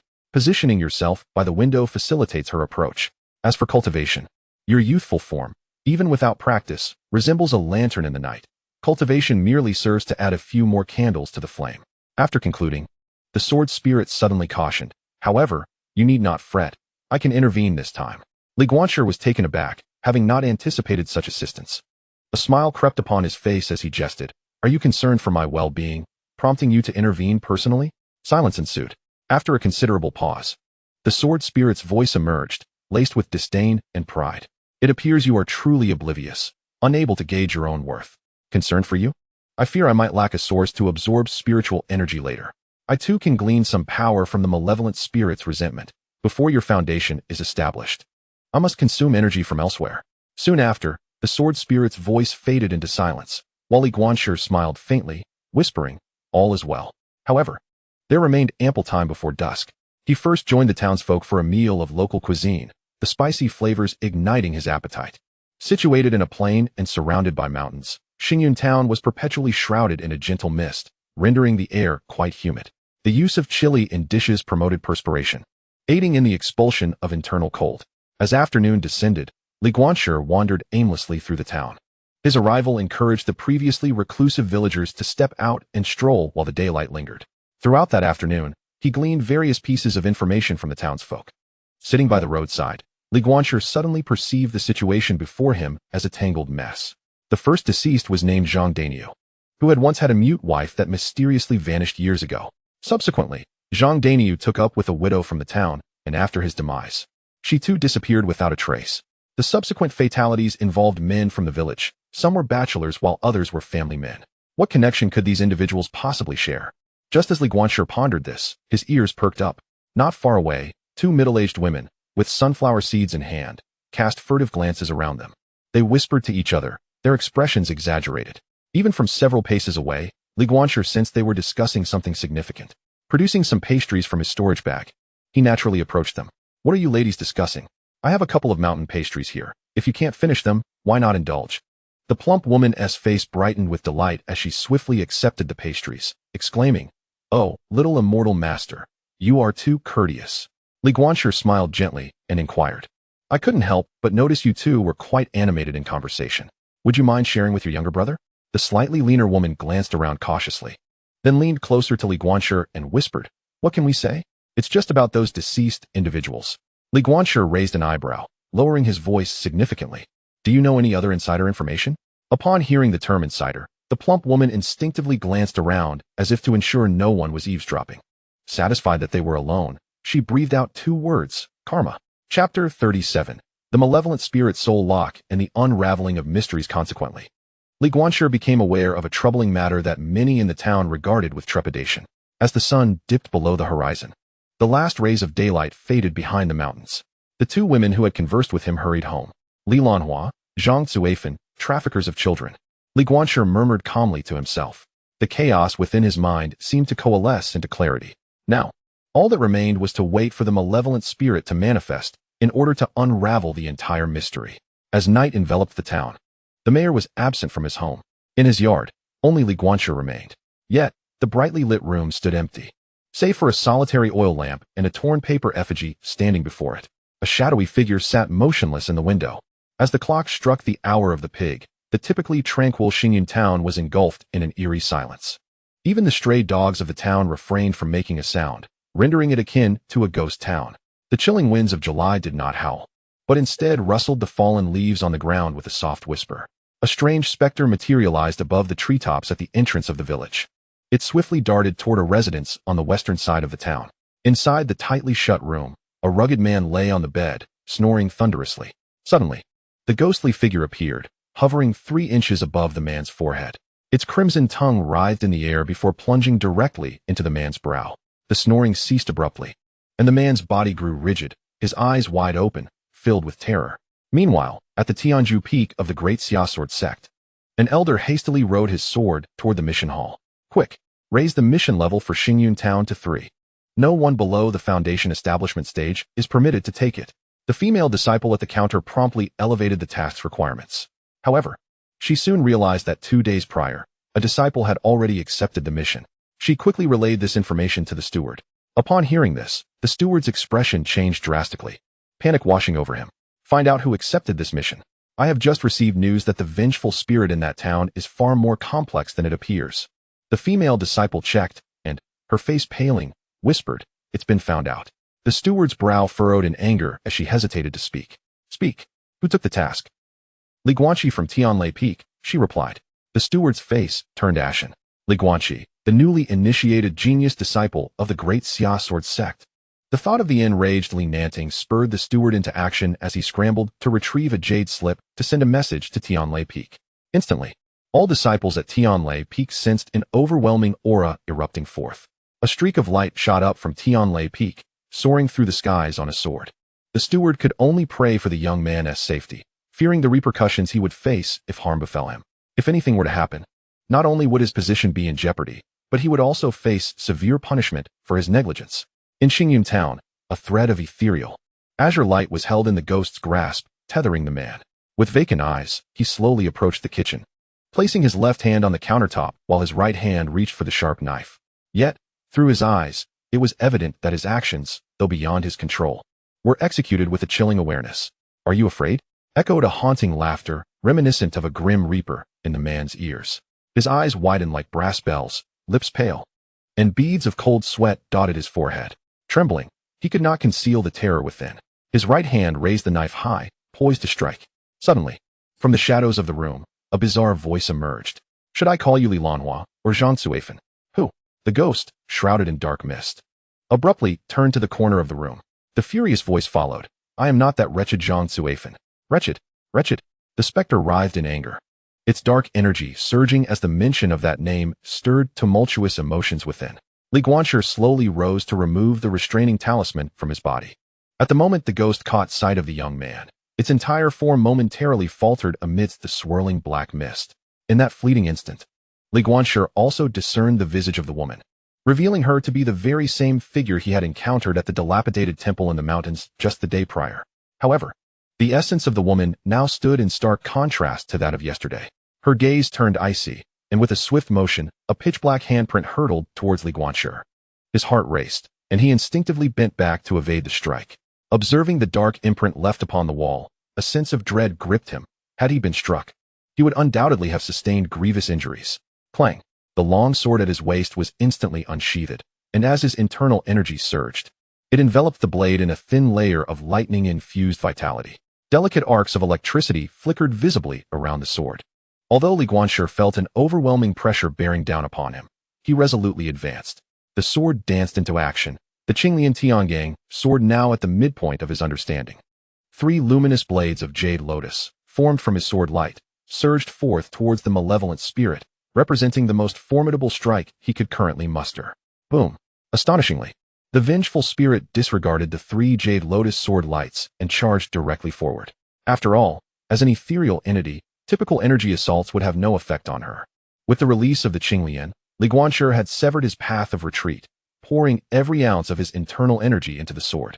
In an instant, the iron blade in his grasp began to creak under the strain, cracks rapidly spreading across its surface, just as the malevolent spirit, eyes glinting with malice, reached out towards him, her razor-sharp nails almost brushing his eyes. The 3 jade lotuses interwoven with lightning energy struck her. Boom! The overwhelming force shattered the wall before him, sending the ghost's form hurtling back several yards. The thread connecting the man's brow snapped, leaving Li Guanshi with nothing but the hilt of his sword. As the man regained his wits, he screamed in terror, "Li Lanhua! Weren't you supposed to be dead? Is it my turn to die now? No, I don't want to die." With that, he bolted out of the room in a frenzy. Li Guanshi furrowed his brow, first igniting a soul-binding talisman, golden ropes ensnaring the vengeful spirit. He then swung the hilt of his sword forcefully towards the back of the man's head. Thud! The man collapsed to the ground, while Li Lanhua regained her composure, her eyes glowing crimson as she fixed her gaze upon him. "You wish to protect him?" Chapter 38. The path of immortality is clear. Entering reincarnation, Li Guanshi shook his head slightly, responding softly, "Not necessarily." As he maintained the binding ropes, he added, "I actually have a few questions." The ethereal beauty that had appeared at the dilapidated temple on the mountain was indeed Li Lanhua, yet the aura lingering around the corpse unmistakably bore her essence. However, certain details hinted that something was amiss. Li Guanqi crouched before the female ghost, muttering to himself, "The remains on that mountain do not belong to you. They are those of the widow, Zhang Cuifan." The ghost beneath him abruptly tilted her head to glare at him, her eyes filled with malice as she exclaimed, "Do not dare mention that wretched woman in my presence. Indeed, they were all killed by me. Li Daniu was simply the last among them who deserved his fate. Young man, should you attempt to obstruct me, do not blame me for my lack of courtesy." Li Guanqi sighed softly. Earlier in the afternoon, he had gleaned some hidden truths from those 2 women. This matter had become a scandal in Xingyun town over the years, gradually fading from memory. It was only after a series of recent murders that many began to recall the events of yesteryear. The ghost at his feet was the very protagonist of the entire affair. Li Lanhua, having lost her parents at a young age, had her tongue severed by human traffickers and was sold to the brothels of the Smoky Willow district. By the time she reached 30, having lost all value, she was sold to Zhang Daniu of Xingyun town. Having grown weary of the mundane world, Li Lanhua believed she could finally enjoy the fruits of her suffering by becoming a devoted wife and mother. However, the insatiable Zhang Daniu soon became entangled with the widow, Zhang Cuifan. The once diligent and self-sacrificing Li Lanhua seemed to vanish from existence. Prior to Zhang Daniu's affair with the widow, whispers had circulated around town, claiming that Li Lanhua was shameless, having seduced men after spending too long in the Smoky Willow district. Li Guanqi recounted all he knew, oblivious to the fact that the ghost beneath him was trembling violently. Suddenly, a terrifying wave of energy erupted, launching Li Guanqi into the air. A chilling wind enveloped the entirety of Xingyun town. Li Guanqi's expression shifted dramatically as he looked down at the soul-binding rope in his hand, noticing countless fissures appearing in the yellow talisman within. Bang! I did not seduce any man. It was him. It was him. Li Lanhua, for reasons unknown, became exceedingly agitated, her immense resentment surging forth. Li Guanqi, despite carrying a sword sheath, effortlessly leaped onto the rooftop, his heart heavy as he gazed toward the distant figure radiating anger. At that moment, he could not help but speak. "Oh, am I mistaken?" Boom. The visage of the vengeful spirit contorted, transforming into that of a middle-aged woman with alluring eyes. Li Lanhua pointed at her own face and bellowed, "It is this shameless woman. What does it have to do with me? I am the one who has been wronged. Why must I bear all the slander and humiliation simply because I am mute? They are the ones who deserve death. Zhang Daniu is a beast. How could he allow them to insult me?" Observing the woman in a state of frenzy, Li Guanqi sighed inwardly but still spoke. "So, the skeleton beneath the tree of the crumbling temple belongs to Zhang Cuifan?" Li Lanhua's gaze turned icy as her form transformed into a blurred shadow, hurtling toward Li Guanqi. Li Guanqi's vision momentarily blurred, and suddenly, the pale visage of Li Lanhua appeared before him. With her arms crossed defensively, Li Guanqi was struck down to the ground by an overwhelming force. With a resounding thud, he crashed onto the earth, shattering several tiles beneath him. Li Lanhua gripped his arms tightly, her voice a frenzied roar. Indeed, I have torn the soul of that wretched woman apart. I savored every bite. To my astonishment, I gained even greater power from it. I seek vengeance. I want them all to suffer a miserable end. If you dare to stop me, I shall slay you too. Crushed beneath her, Li Guanqi sighed inwardly. Ultimately, she was a pitiable soul, enduring a life of torment without a shred of joy, only to be left with a reputation as a wanton. From the very beginning, he had not sensed an ounce of murderous intent from her. Yet, at that moment, the sword box behind him stirred. Li Guanqi sighed once more. The sword spirit was compelled to intervene. In an instant, a flash of sword light sliced through the air, cleaving the female ghost's form as if it had been effortlessly severed. The dense, dark resentment transformed into a swirling smoke that surged into the sword box. In the blink of an eye, Li Lanhua's soul became exceedingly ethereal, barely holding itself together. Upon realizing her loss of power, Li Lanhua slumped to the ground, utterly bereft of spirit. Soon after, a series of profound soul-calling incantations manifested in Li Guanqi's mind. These incantations were evidently more intricate than those he had learned within the great Xia sword sect. With a look of unwillingness, Li Lanhua gazed at the unconscious man on the ground, then turned her eyes towards the young man, her expression filled with pleading. The frail figure knelt, repeatedly bowing in supplication. As her essence grew increasingly insubstantial, she prostrated herself, declaring, I harbor no lingering attachments to this wretched life. But the purity of my redemption matters more to me than life itself. Since the day I became a vengeful spirit, I have harmed no innocent soul. I am aware that the celestial master is bound by the sect's edicts, yet I dare to implore you to avenge my grievance.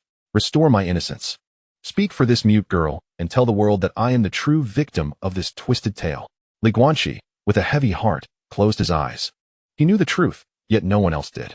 Or perhaps everyone was aware, but they chose to remain silent. It felt the same, yet different. With sincere devotion, Li Guanqi softly recited the soul-calling incantation. A sacred white light enveloped Li Lanhua gently. The woman closed her eyes, tears streaming down her cheeks, her face etched with bitterness. At that moment, however, Li Guanqi slowly rose and approached the unconscious man. With a resounding kick, he shattered the man's nose. The pained man awoke, only to be seized by his hair and yanked upward. Li Guanqi leaned close to the man's ear, his voice icy. Do you see? The woman you so cruelly tormented to death. Yet the man could only see the vanishing soul of the woman, his eyes betraying a look of ecstatic delight. Li Guanqi directly snapped his neck. Tears streamed down the cheeks of the woman bathed in light, cascading like a broken dam. As she deeply bowed to Li Guanqi and softly uttered, May the immortal master have a smooth path ahead. Li Guanqi stood there, watching the radiance fade away. He murmured, Are you aggrieved? Those who slander you know better than anyone how wronged you are. The voice of the sword's spirit gradually resonated. Is it worth it? Li Guanqi smiled nonchalantly and replied, Absolutely. If not, why would I pursue the path of immortality? The sword's spirit fell silent, and in that moment, an endless surge of vital energy erupted within Li Guanqi, propelling him to break through to the 6th level of Qi refinement. Chapter 39, 7th level of Qi refinement. The town fell into a profound silence, lingering for quite some time without a sound. Many were wide awake, and the bolder ones began to lean out of their windows to gaze outside. They beheld a young man sitting nearby, casually munching on sunflower seeds, while a lifeless corpse lay sprawled on the ground. Houses had collapsed, and the streets were marred with deep pits and sword marks. Boom. Earlier, Li Guanqi had visited Zhang Dainiyu's home and retrieved his skeletal remains from the well. It was indeed the corpse of Li Lanhua. After giving her a proper burial, he slowly rose, and suddenly, a shadow appeared in the distant sky. Moments later, Li Nanting leaped down from his flying sword, which circled around and sheathed itself. Li Nanting swiftly approached the young man and, upon inspection, found that Li Guanqi bore no injuries and had even ascended to the 6th level of Qi refinement. Li Guanqi, slightly evasive, managed to gloss over the details, claiming that his lightning-type spiritual root was particularly effective against the fierce ghost, which allowed him to narrowly prevail. In the end, the elder, though somewhat skeptical, said little more and took Li Guanqi back to the great Xia sword sect on his flying sword. As they departed, Li Guanqi cast a lingering glance at Xingyun town, contemplating the unjustly deceased Li Lanhua, and whispered, A saying goes, suffer first, then enjoy. Yet she has endured suffering year after year. Along the journey, Li Guanqi recounted the events in Xingyun town to the elder. Li Nanting remained silent for a long while before softly responding, Guanqi. This is the nature of humanity. After a pause, Li Guanqi quietly remarked, I understand, yet every time I encounter such matters, I cannot help but feel the coldness of human nature. I often wonder if someone had stood up for Li Lanhua back then. Perhaps things would not have turned out this way. Unfortunately, there are no what-ifs in this world. Li Nanting refrained from speaking further. Many truths and principles must be experienced and understood through personal encounters. Master, could you procure some spirit stones for me? Earning points is exceedingly difficult. How could a simple level 1 task lead to such a formidable ghost? Li Nanting's expression darkened at the thought of his disciple nearly losing his life. And his anger flared. He merely stated that Li Guanqi need not concern himself with this matter any longer. Upon returning to the sect, Li Guanqi did not rest, but instead entered a meditative state to continue his cultivation, while the sword spirit upheld its promise not to siphon his cultivation energy again. The following morning, upon awakening from his meditative state, Li Guanqi immediately felt invigorated and his thoughts became remarkably clear.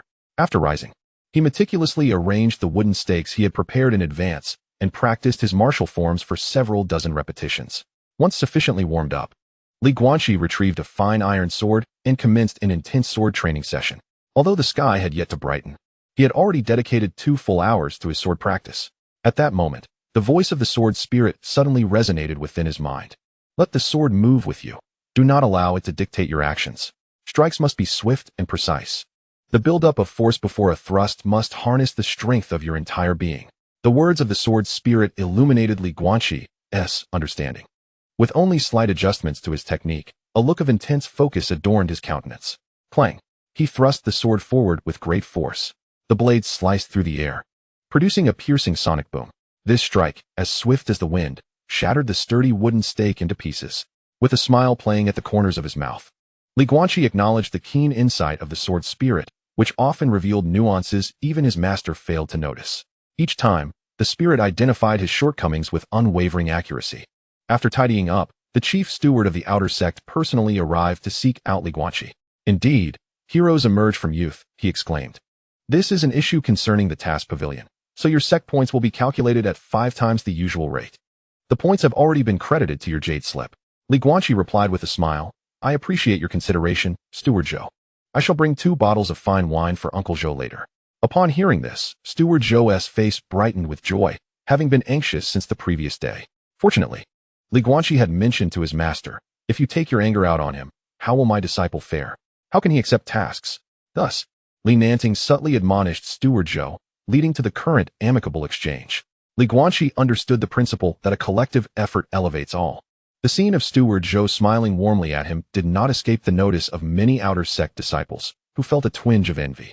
In the days that followed, Li Guanqi accrued a considerable number of points, and with the storage bag gifted by Li Nanting containing 1,000 low-grade spirit stones, he found himself no longer needing to scurry for cultivation resources. Over the next month, Li Guanqi's figure frequently graced the spirit ascension platform of the sect. During this time, his strength surged remarkably, reaching the 7th level of chi refinement in just a month. This astonishing pace left everyone astounded and made many realize the vast chasm separating them from this prodigy.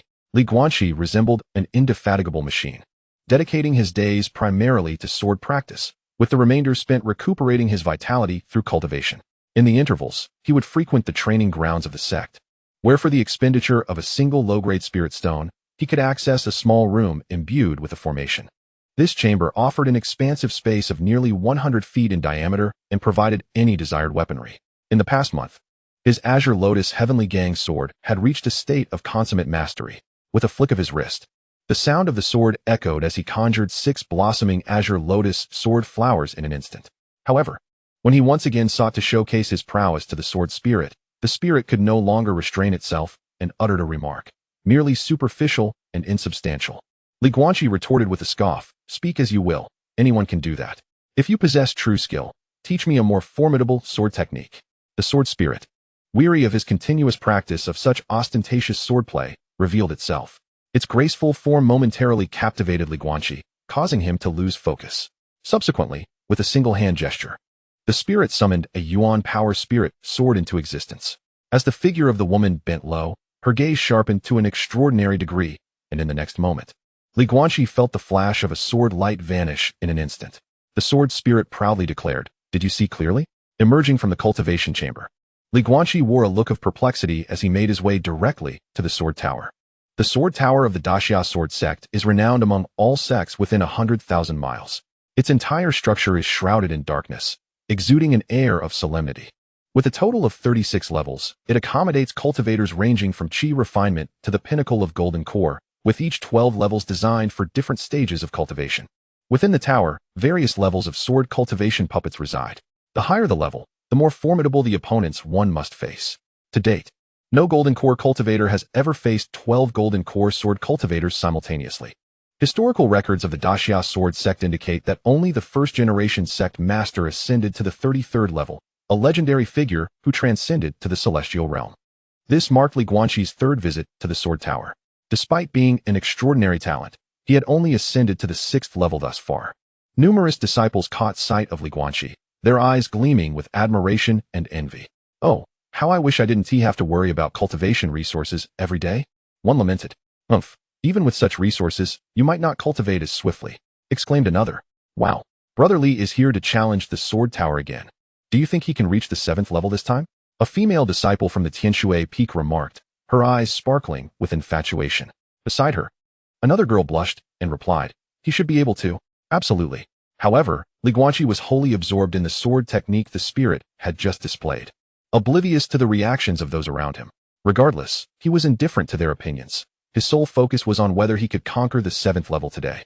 His mind replayed the image of the sword strike the woman had executed moments earlier, unaware that it was merely a casual slash by the sword spirit. The spirit held no expectation that Li Guanqi would grasp anything profound. Even that casual strike was formidable in its own right. Yet, just as Li Guanqi placed the spirit stones upon the array, his brow gradually unfurled. Buzz! The teleportation array of the sword tower transported him directly to the 7th level. As he arrived, he immediately recognized the 7 dark puppets that had previously given him much trouble. Now, with just half a step forward, those puppets of equal standing would launch their assault upon him in an instant. With a slow and deliberate motion, Li Guanqi's hand ascended to the long sword at his waist, striking a pose that mirrored exactly that of the sword spirit from earlier. The sword spirit gazed at this scene in disbelief. Could it be that he truly possessed such profound comprehension? A low hum resonated as the long sword shivered slightly, and Li Guanqi's demeanor transformed dramatically. Suddenly, he stepped forward with fervor, and the eyes of the 7 metallic puppets ignited with a ghostly blue flame. In an instant, the puppets sprang into action, converging from 7 directions to attack Li Guanqi. The sound of the sword slicing through the air echoed as if it were ringing directly in his ears. Nevertheless, Li Guanqi remained immobile, rooted in place. Then, at that precise moment when the 7 swords were merely 3 inches away, Li Guanqi abruptly opened his eyes. The previously vacant gaze now radiated a fierce intensity. With a clang, the sword was drawn, and a flash of blinding light zipped past him like a bolt of lightning. Before the sound of the unsheathed blade could dissipate, the sword was already sheathed again. Boom, boom, boom. The resonating thuds reverberated as the 7 puppets froze in their tracks, each adorned with a long gash across their chests. Li Guanqi turned and descended from the teleportation array, whispering softly, "What a swift draw. I shall name it Thunderbolt." The sword spirit within the sword box observed this scene in silence, astonished by the remarkable talent for swordsmanship that Li Guanqi displayed. Was this truly the decree of fate? Before the thought could fully form, the sword spirit suddenly scoffed. When have I ever believed in fate? Su Xuan, did you truly just give me to him so casually? A lingering question that had troubled her for some time resurfaced in her mind. Watching Li Guanqi's retreating figure, the sword spirit found herself murmuring, "Should I assist him? His growing strength is undeniably advantageous to me." With merely a month remaining before the entrance examination, Li Guanqi became the busiest individual. His master would come daily to oversee his training. Once Li Nanting departed, it was time for the sword spirit's rigorous training regimen. Yet, it was precisely because of this that his strength began to surge rapidly. Among the newly initiated disciples, Li Guanqi's progress was unparalleled. However, disciples from other sects were also swiftly breaking through their realms, such as Yifeng from Tianjin Peak and Lindong from Tianta Peak, who were similarly advancing at a remarkable pace. Li Guanqi was not the only one toiling diligently. Many others labored through the night, unwilling to entertain even the slightest hint of complacency. The sword technique that Li Guanqi practiced was directly altered by the sword spirit. Indeed, it was entirely revamped. The originally ornate Qinglian sword flower was discarded in favor of retaining only the swift aspects of the sword technique. As for the rationale behind this, The sword spirit had but a single declaration: all else is superfluous. Only speed can pierce through. As long as your sword is swift enough, you can strike before your adversary and plunge it into their throat. The sword-drawing technique that Guanqi had surreptitiously learned epitomized this principle of speed, precision, and lethality. With merely 7 days remaining until the entrance examination, Guanqi's realm had already ascended to the 9th layer of qi refinement. Such a velocity not only astonished everyone, but also drew the attention of the sect leader, Lu Kongyan. While encouraging all his disciples, he did not forget to commend Guanqi for his diligent cultivation. Everyone was quite convinced, as no one would feel envy towards another's natural talent. Talent is something predetermined from birth, and it is rarely questioned.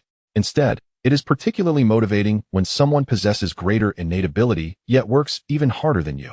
Li Nanting was also very pleased, and spoke at length in Guanqi's secluded residence that night. His main message was that there was no need for Guanqi to rush into breaking through to the foundation establishment stage at this time. For him, foundation establishment was merely the beginning, so he must solidify his foundations. Whatever he could expand his dantian during the qi refinement stage, he should do so to the fullest extent. This is crucial to how far he can go on his future path to longevity. After Li Nanting departed, the sword spirit gradually revealed itself and remarked, "In this regard, the young lad's perspective is not incorrect." Guanqi's expression darkened. The term young lad felt oddly uncomfortable.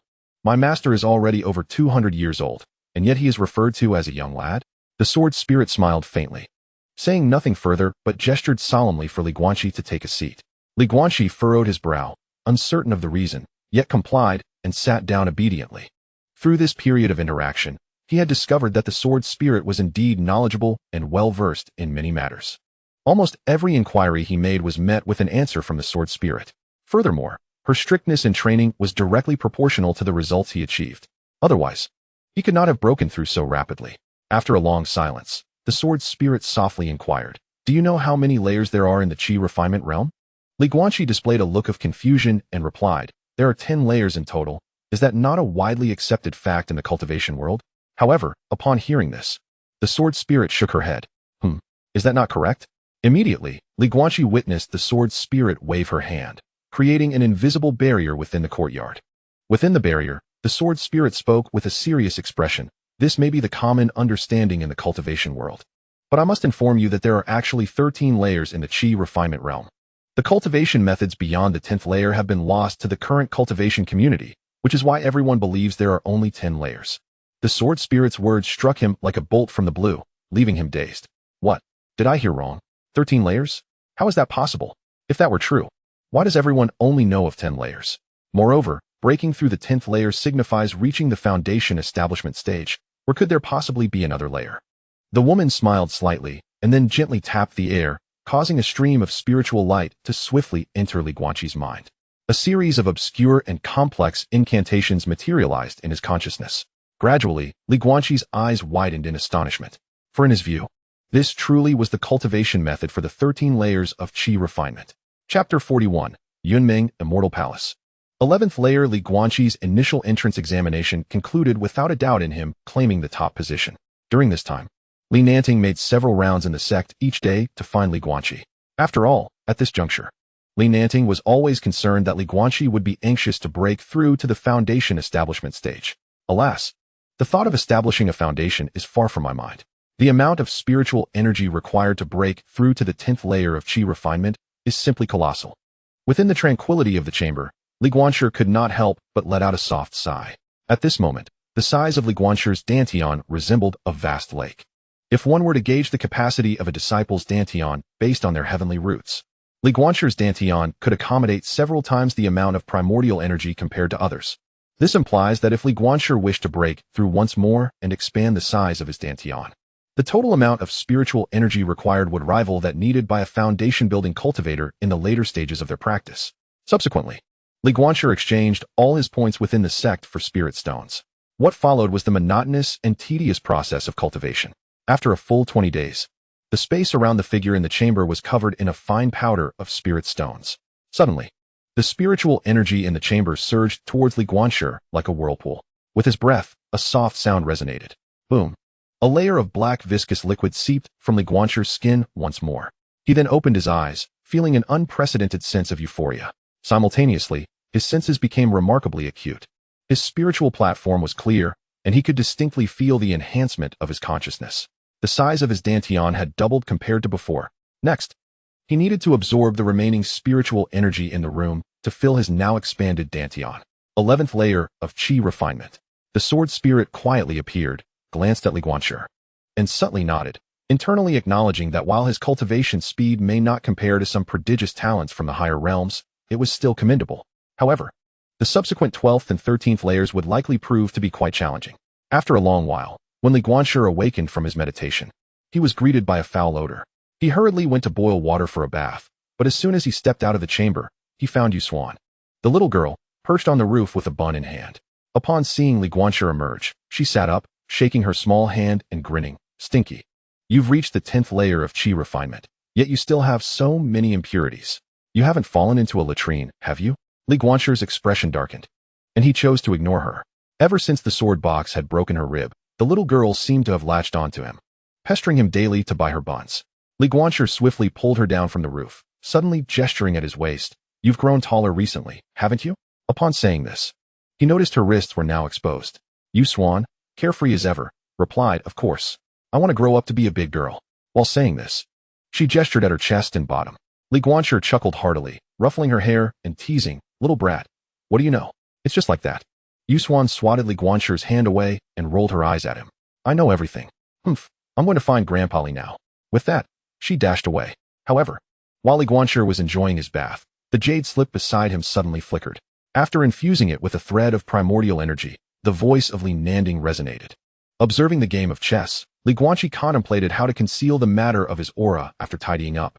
After all, it is a well-established fact in the cultivation world that the Qi refinement stage comprises merely 10 levels. Yet, he found himself inexplicably at the 11th. Moreover, he was acutely aware of the consequences of harboring a treasure. If a more formidable power were to take notice, he would find himself in dire peril. Thus, this secret would remain buried within him, never to be divulged. In the main hall of the Thunder Peak, Guanqi had anticipated significant events, only to discover he was alone. Upon seeing him, Li Nanding paused momentarily, then quickly approached his side, his tone laced with urgency. Have you broken through to the foundation establishment stage? Before Guanqi could respond, Li Nanding had already scanned the area, muttering to himself, no. He still appears to be at the 10th level of Qi refinement. Could it be that I misperceived? Feeling somewhat awkward, Guanqi scratched his head and replied, I haven't established my foundation. I just felt a slight shift, as if my dantian had expanded a tad. Hearing this, Li Nanding's expression darkened. To be frank, he himself was perplexed about the nature of his disciple. In the 4 months since entering the sect, Guanqi's progress had been remarkably swift. He had hoped to witness his disciple become the fastest to establish a foundation within the great Xia Sword sect, yet now it seemed to have taken an unexpected turn. Furthermore, he had heard from Su Xuan that Guanqi was still burdened by some impurities from the process of cleansing the marrow. Ultimately, Guanqi shrugged, admitting that he too was at a loss for an explanation, as it had occurred mysteriously during his cultivation. Li Nanding had grown accustomed to the myriad situations presented by his disciple and decided not to dwell on it further. As long as Guanqi's health remained intact, that was sufficient. Guanqi let out a quiet sigh of relief. Had the elder chosen to inspect his dantian, the anomaly would surely be revealed.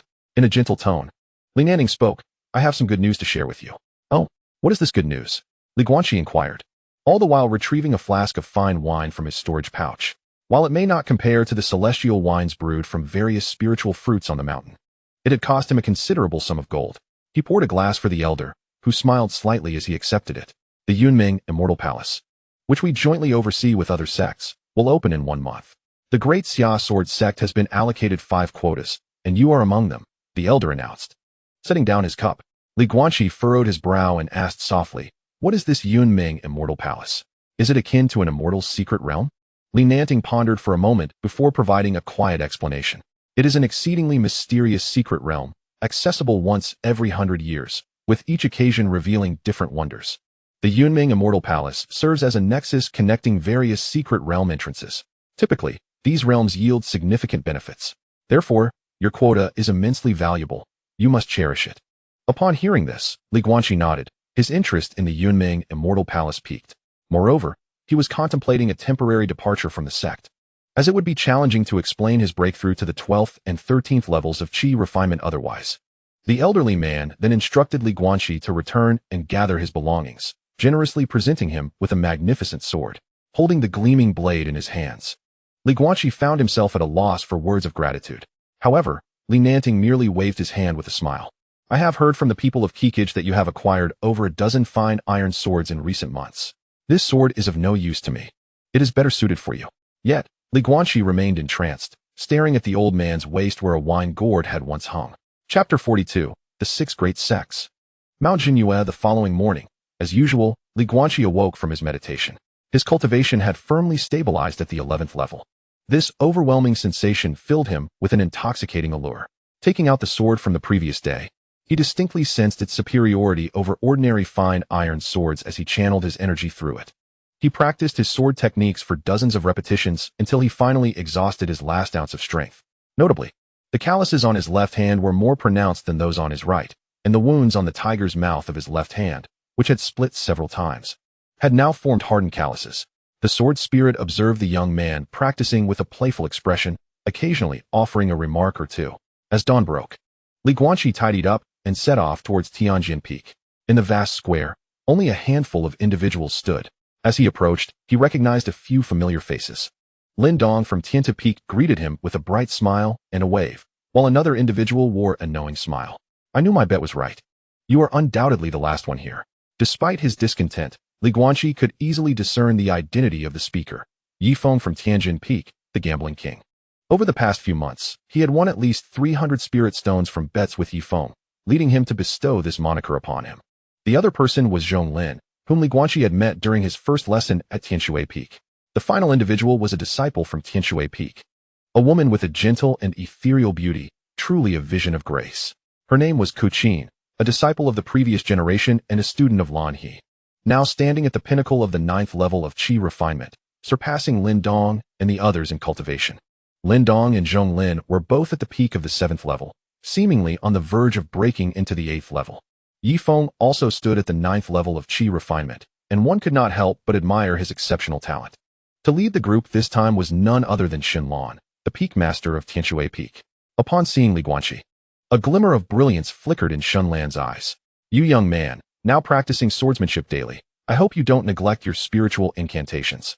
Li Guanqi nodded sheepishly, aware that he had not attended Tianshui Peak's classes for quite some time. Shenlan did not press further, and Li Guanqi exchanged a polite nod with Ku Qin. Then, with a flash of light in his hand, Shenlan conjured a tiny boat the size of a spirit stone, which appeared in his palm. Amidst the astonished gazes of the onlookers, Zhong Lin explained to Li Guanqi, this is called a cloud boat. It is classified as a spiritual tool and is typically used for long-distance travel.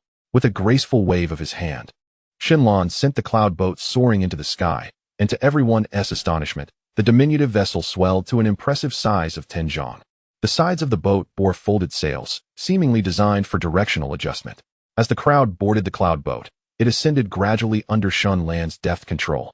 Observing the great Xia sword sect diminishing in size until it vanished into the clouds, a layer of azure protective shield enveloped the vessel, which then sped away toward the horizon.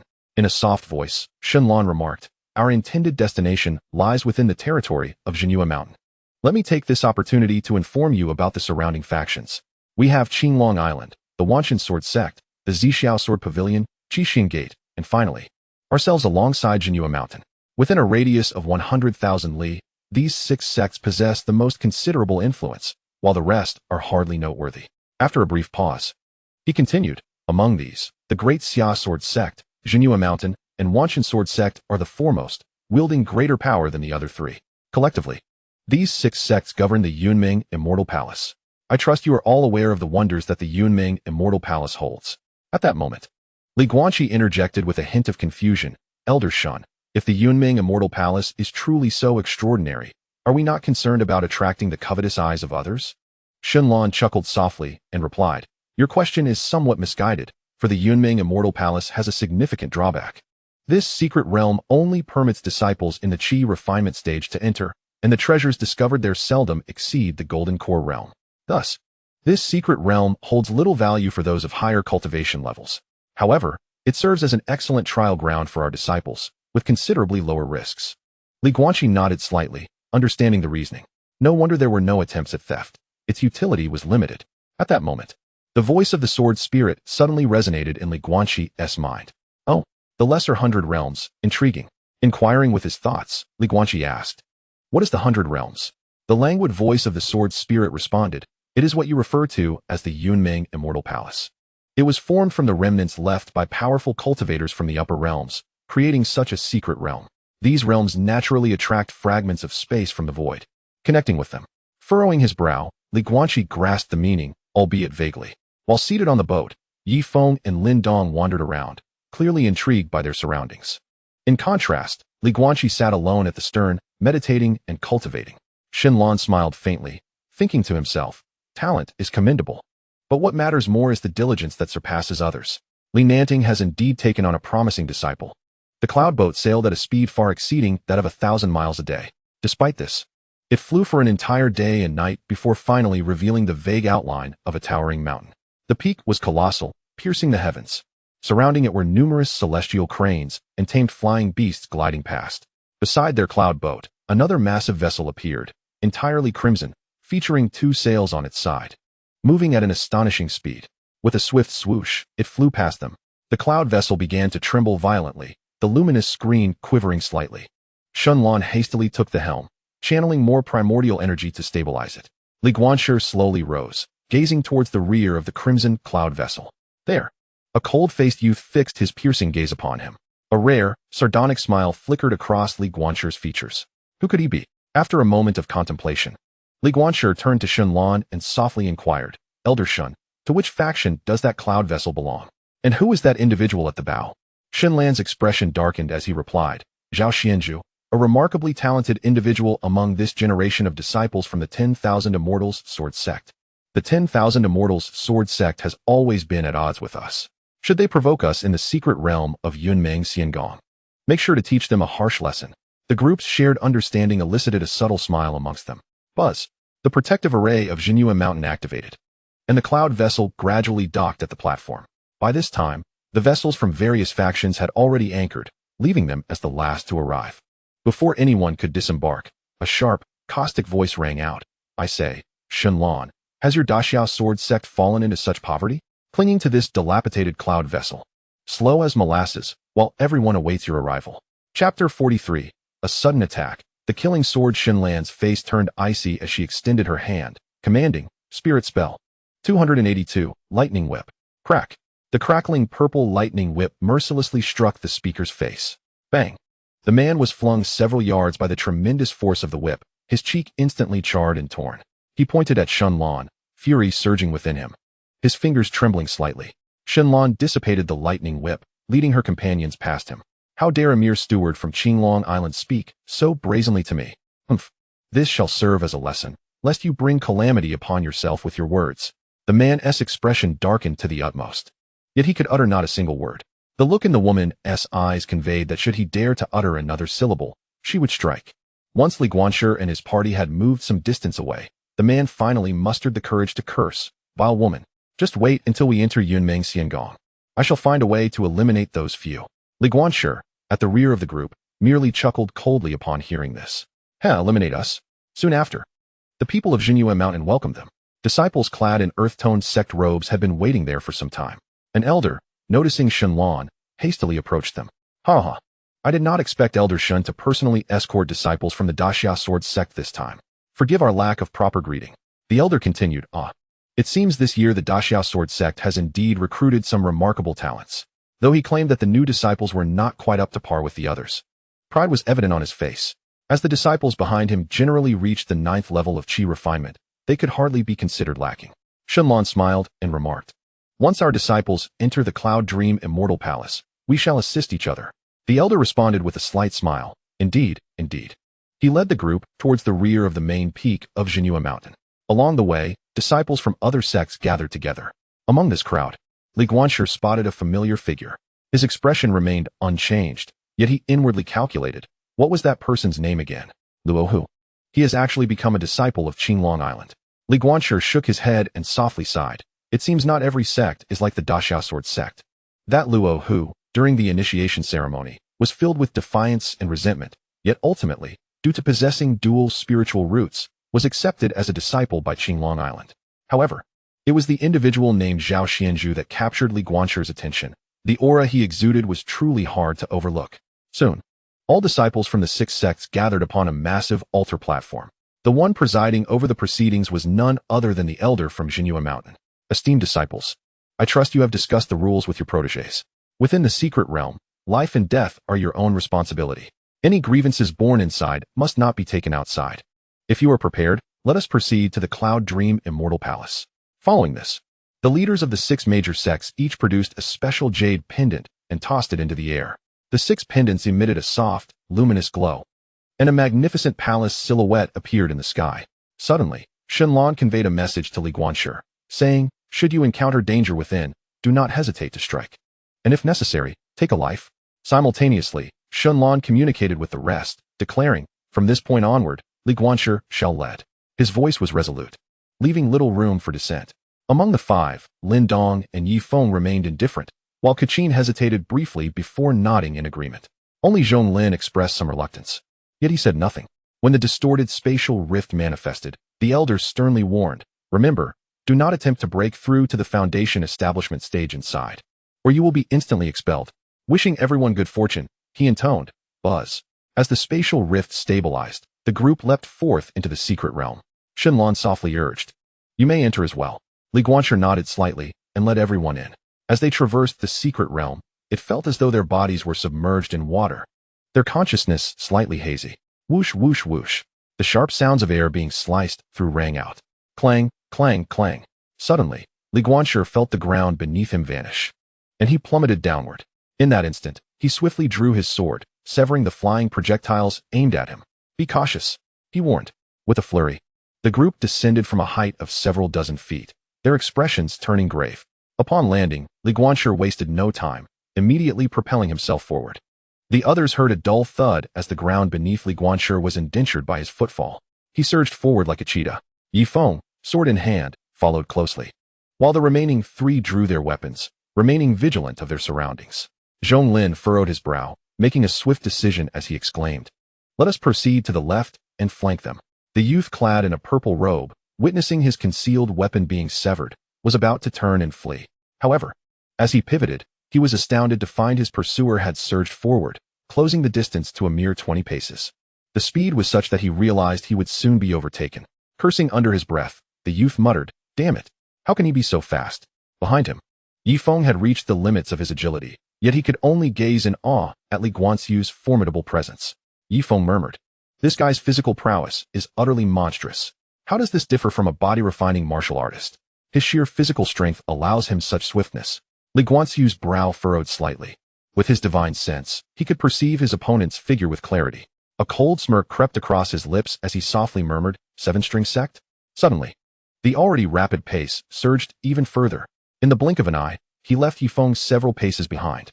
They were amidst an expansive forest, and his adversary leaped to the treetops, vaulting through the air. At the same time, he retrieved a jade slip to send a message. Come quickly, I have been discovered. Suddenly, the youth felt a searing breath against the nape of his neck. Turning swiftly, he was met with a pair of eerie, pure white eyes that fixated upon him. Got you. With a decisive kick, Li Guanqi struck forcefully at the youth's ribcage. The impact sent him flying like a ragged sack, crashing into an ancient tree as thick as a water barrel before finally coming to a halt. Ugh, Tui. The youth grimaced in agony, lying on the ground, clutching his ribs and wailing in distress. Upon witnessing this, Yi Feng rushed to Li Guanqi's side. He is truly unfortunate to have crossed paths with you. It was only then that the others arrived beside them. Kachin furrowed her brow at the sight of the youth spitting blood. Zhong Lin's expression grew stern. The youth's aura indicated he was at the pinnacle of the 8th level of qi refinement, yet he was rendered helpless in Li Guanqi's hands, akin to a mere child. Li Guanqi remained silent, advancing toward the youth with his sword drawn, his demeanor icy. At that moment, Kachin suddenly spoke. Perhaps we should let this go? He has received his just punishment. The six sects maintain interactions, after all. We cannot simply kill him. Hearing her words, Li Guanqi's brow tightened. At that moment, apart from them, the whereabouts of the others in the forest were unknown. Even if he were to slay the youth, no trace would remain. Given the adversary's earlier actions, Li Guanqi had already harbored murderous intent. Suddenly, the youth, who had been lying on the ground, revealed a vicious glint in his eyes. With a swift motion, he hurled a dagger directly at Kachin's face. Die! With lightning speed, Yifeng drew his sword to intercept the attack. Watch out. Chapter 44. Ruthless Cultivation. Establishing authority. Kuqin was paralyzed with fear, rooted to the spot. Just as calamity loomed, a hand suddenly seized the blade of the dagger with unyielding grip. Blood trickled down Li Guanqi's palm as he approached Kuqin, his expression devoid of emotion. With a swift motion, he hurled the dagger backward. Thud! The blade pierced the young man's palm, pinning him firmly to the ground. Li Guanqi's lifeless eyes fixated on Kuqin, who appeared pale, as he spoke in a grave tone. This is your sole opportunity to show compassion, for I can bear the consequences of this. Should there be a next time, I will abandon you to your fate. Let me make it clear, in this secret realm, where life and death are of no concern, do not treat it as a mere game. Life is singular. I refuse to be burdened by someone who is weak-hearted. With that, Li Guanqi's sword flickered, and the disciple of the Seven Strings sect met a grim fate. Having completed his task with a stoic demeanor, Li Guanqi stated, "We must depart swiftly. Their people will find us here soon." He then collected the storage bag and identity jade slip from the fallen opponent. Trembling and pale, Kuqin was splattered with drops of blood. Li Guanqi coldly remarked, "If you do not leave, then you need not go at all." Snapping back to reality, Kuqin, with a hint of panic, replied, "I will go." Thus, the five-member team hastily surged in another direction. Silence enveloped them, save for the bold Yifeng, who broke the quietude by inquiring, "Have you killed before?" Li Guanqi responded flatly, "I have." At that moment, however, Li Guanqi suddenly pivoted. With a fierce gaze, he commanded, "Yifeng, Zhonglin, you two circle around from the back, maintaining a distance of 500 zhang. Wait for my signal to reveal yourselves." Lin Dong inquired solemnly, "Have you detected the presence of the Seven Strings sect disciples?" Yifeng smirked, "What do you think he took that identity jade slip for?" "Zhonglin, follow me." In an instant, the two figures melded into the tall grass. Li Guanqi cast a brief glance at the still-dazed Kuqin, inwardly lamenting, "They are but sheltered lambs." "Lin Dong, you shall accompany me from the east. There are only two of us. Let us resolve this swiftly." The trio moved eastward. Li Guanqi's eyes narrowed as he contemplated. Since a conflict has arisen, we must eradicate them entirely. This has always been the doctrine instilled in him by his grandfather. Su Xuan had taught him that once a conflict arises, one must either refrain from action or completely resolve the trouble. However, he had often wondered why his grandfather insisted on reasoning with people in the village. Russell, upon seeing their comrade dismembered, two disciples clad in purple robes erupted in fury. How dare the great Xia Sword sect slay a disciple of the Seven Strings sect? Yet, just as the anguished cries escaped their lips, a voice echoed ominously in their ears. "What is there to fear?" Clang. Li Guanqi's sword was barely blocked as the assailant had just broken through. Stepping into the 10th level of Qi refinement, the young man bore a cold, refined visage, with narrow eyes and faint brows, unmistakably a cunning and treacherous individual. "You have not left after all. The Xia Sword sect has indeed produced a ruthless individual." With a resounding thud, Li Guanqi's sword struck like a tempest, a cold smile gracing his lips. Such needless chatter. The clash of their swords ignited sparks in the air. As the practitioner of the 10th layer of Qi was gradually overwhelmed by the opponent's formidable essence, Li Guanqi's sword moved with the swiftness of the wind, ferocious and relentless. Even he could barely withstand the onslaught, ultimately being sent flying several paces by a powerful kick. Before he could steady himself, Li Guanqi had already darted towards him. Channeling his essence into his feet, Li Guanqi surged forth like a gale. With a swift thrust, his sword pierced the opponent's chest, while the adversary's blade found its mark upon his shoulder. Unfazed, Li Guanqi pivoted and plunged into the fray where Lin Dong was engaged. Neither Lin Dong nor Kuqin had ever taken a life. In a 2-on-1 scenario, they could only encircle their foe. The sight of Li Guanqi slaying his senior brother sent their opponent into a frenzy. "I am a disciple of the Seven Strings sect. You cannot kill me." Upon hearing this, Lin Dong and Kuqin hesitated, swords momentarily faltering. "This is bad." Li Guanqi advanced swiftly towards them.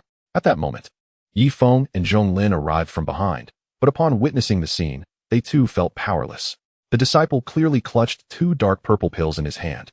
In a moment of desperation, Li Guanqi hurled his sword. The blade, infused with thunderous essence, shot forth with explosive force. The sword pierced through the opponent's skull. Mere inches from Kuqin's face, Yifeng and Zhonglin rushed to embrace Lin Dong and retreat to safety. Just as they departed, the two pills fell to the ground and ignited into a raging inferno. Panting heavily, Li Guanqi approached Kuqin, seizing her collar and delivering a resounding slap without hesitation. Yifeng opened his mouth in shock, but remained silent. Zhonglin, however, spoke up, "Senior brotherly, The slap left Kuqin stunned, her head bowed, her eyes brimming with tears.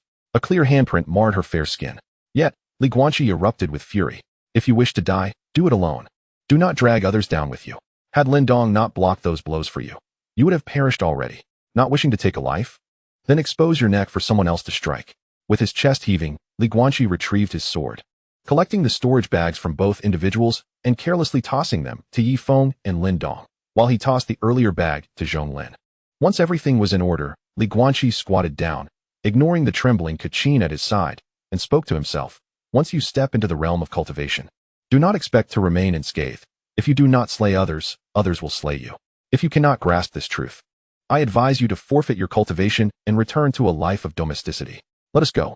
Kuqin, seated on the ground, longed to scream at Guanqi, to vent her grievances and frustrations. However, upon hearing Guanqi's words, she felt as if a thorn was lodged in her throat, and she remained speechless for an extended moment. Yifeng put away the storage pouch and rose, stating, "Since you have made up your mind about your cultivation, do not be so soft-hearted. We are all in the same boat, and if you continue like this, we will have no choice but to abandon you." Even the honest and simple Lindong silently stood up. He did not wish to take a life, but he certainly did not want to lose his own. Suddenly, the air was filled with the resounding roars of ferocious beasts, and Guanqi promptly signaled for everyone to crouch low. After a brief moment of contemplation, he solemnly commanded, "To the north, move." The four of them dashed forward, paying no heed to Kuqin. After a considerable time, with her eyes reddened, Kuqin slowly picked up her sword, her gaze gradually solidifying with determination. Following 2 intense battles, the formidable strength and decisiveness demonstrated by Guanqi won the respect of all, establishing him as the unquestionable leader of the group. A flicker of admiration also sparkled in Yifeng's eyes. Indeed, old Li is a true man. When it comes to action, he acts decisively. Chapter 45. Treasure hunting in the cave. Beneath the pool, the continuous roars of beasts echoed in their ears. Guanqi quickly raised his hand, signaling everyone to halt. At this moment, they had reached the edge of the forest, where a lush meadow and towering mountains lay beyond. Before Guanqi appeared a nearly transparent barrier of light. Around the massive volcano, disciples of the Wanjian sect and Zixiao Pavilion were fleeing in all directions. Zhao Xianzhu held in his hand a uniquely shaped spiritual herb, its leaves resembling horseshoes, with a dark root that emitted a soft pink glow. Additionally, disciples from Zixiao Pavilion also clutched several spiritual herbs, including flower rain ghost root and purple shin mushroom. Guanqi was somewhat astonished by the appearance of these herbs, realizing they were all peak second-tier treasures.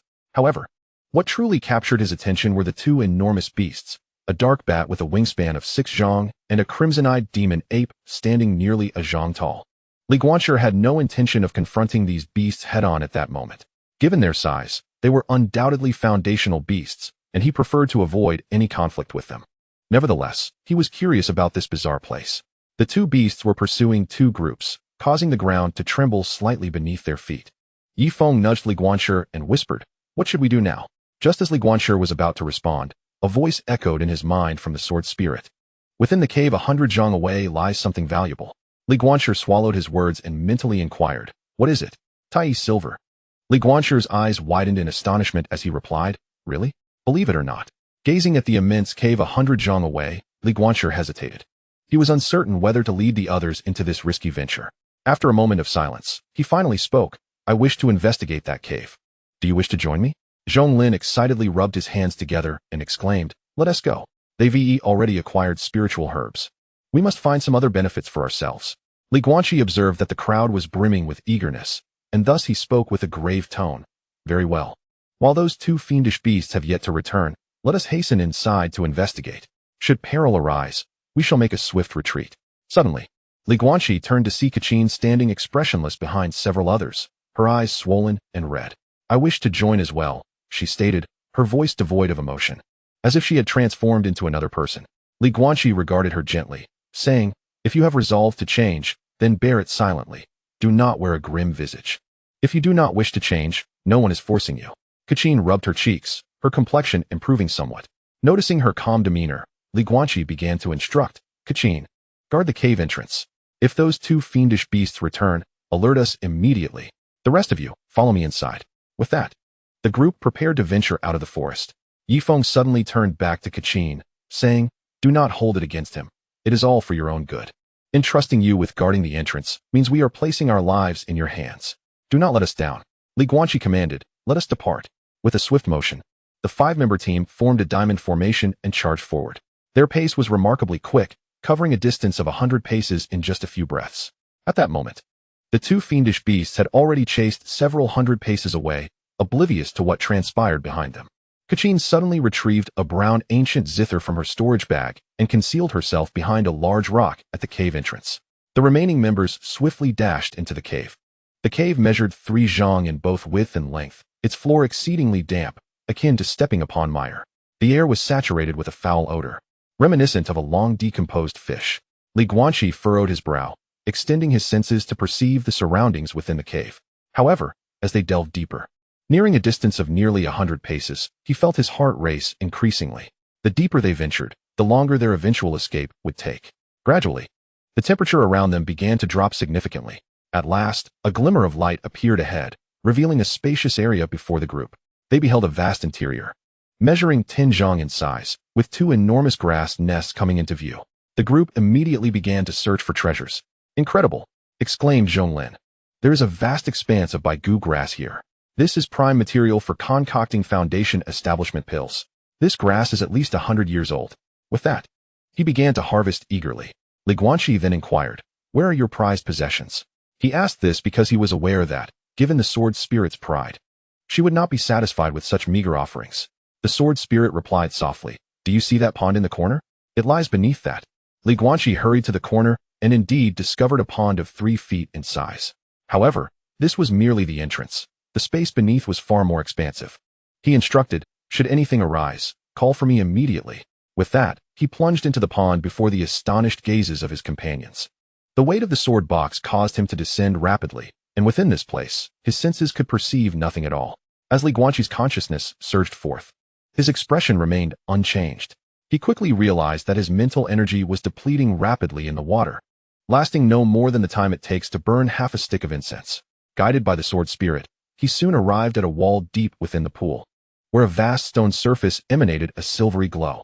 What is this? He inquired. The sword spirit softly replied. Tai silver, an essential material for crafting magical artifacts used by golden core cultivators, and even some spiritual tools may require it. Without hesitation, Guanqi drew his sword and began to strike the surface.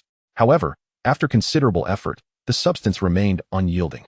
Time was of the essence, and with a decisive move, he positioned himself at the bottom of the water, his vital energy surging as he unleashed a sword strike. Bang! The entire block of Tai silver was cleaved away. As his consciousness flickered, Guanqi swiftly collected the Tai silver. Just as he was about to depart, he heard the sword spirit's voice filled with surprise.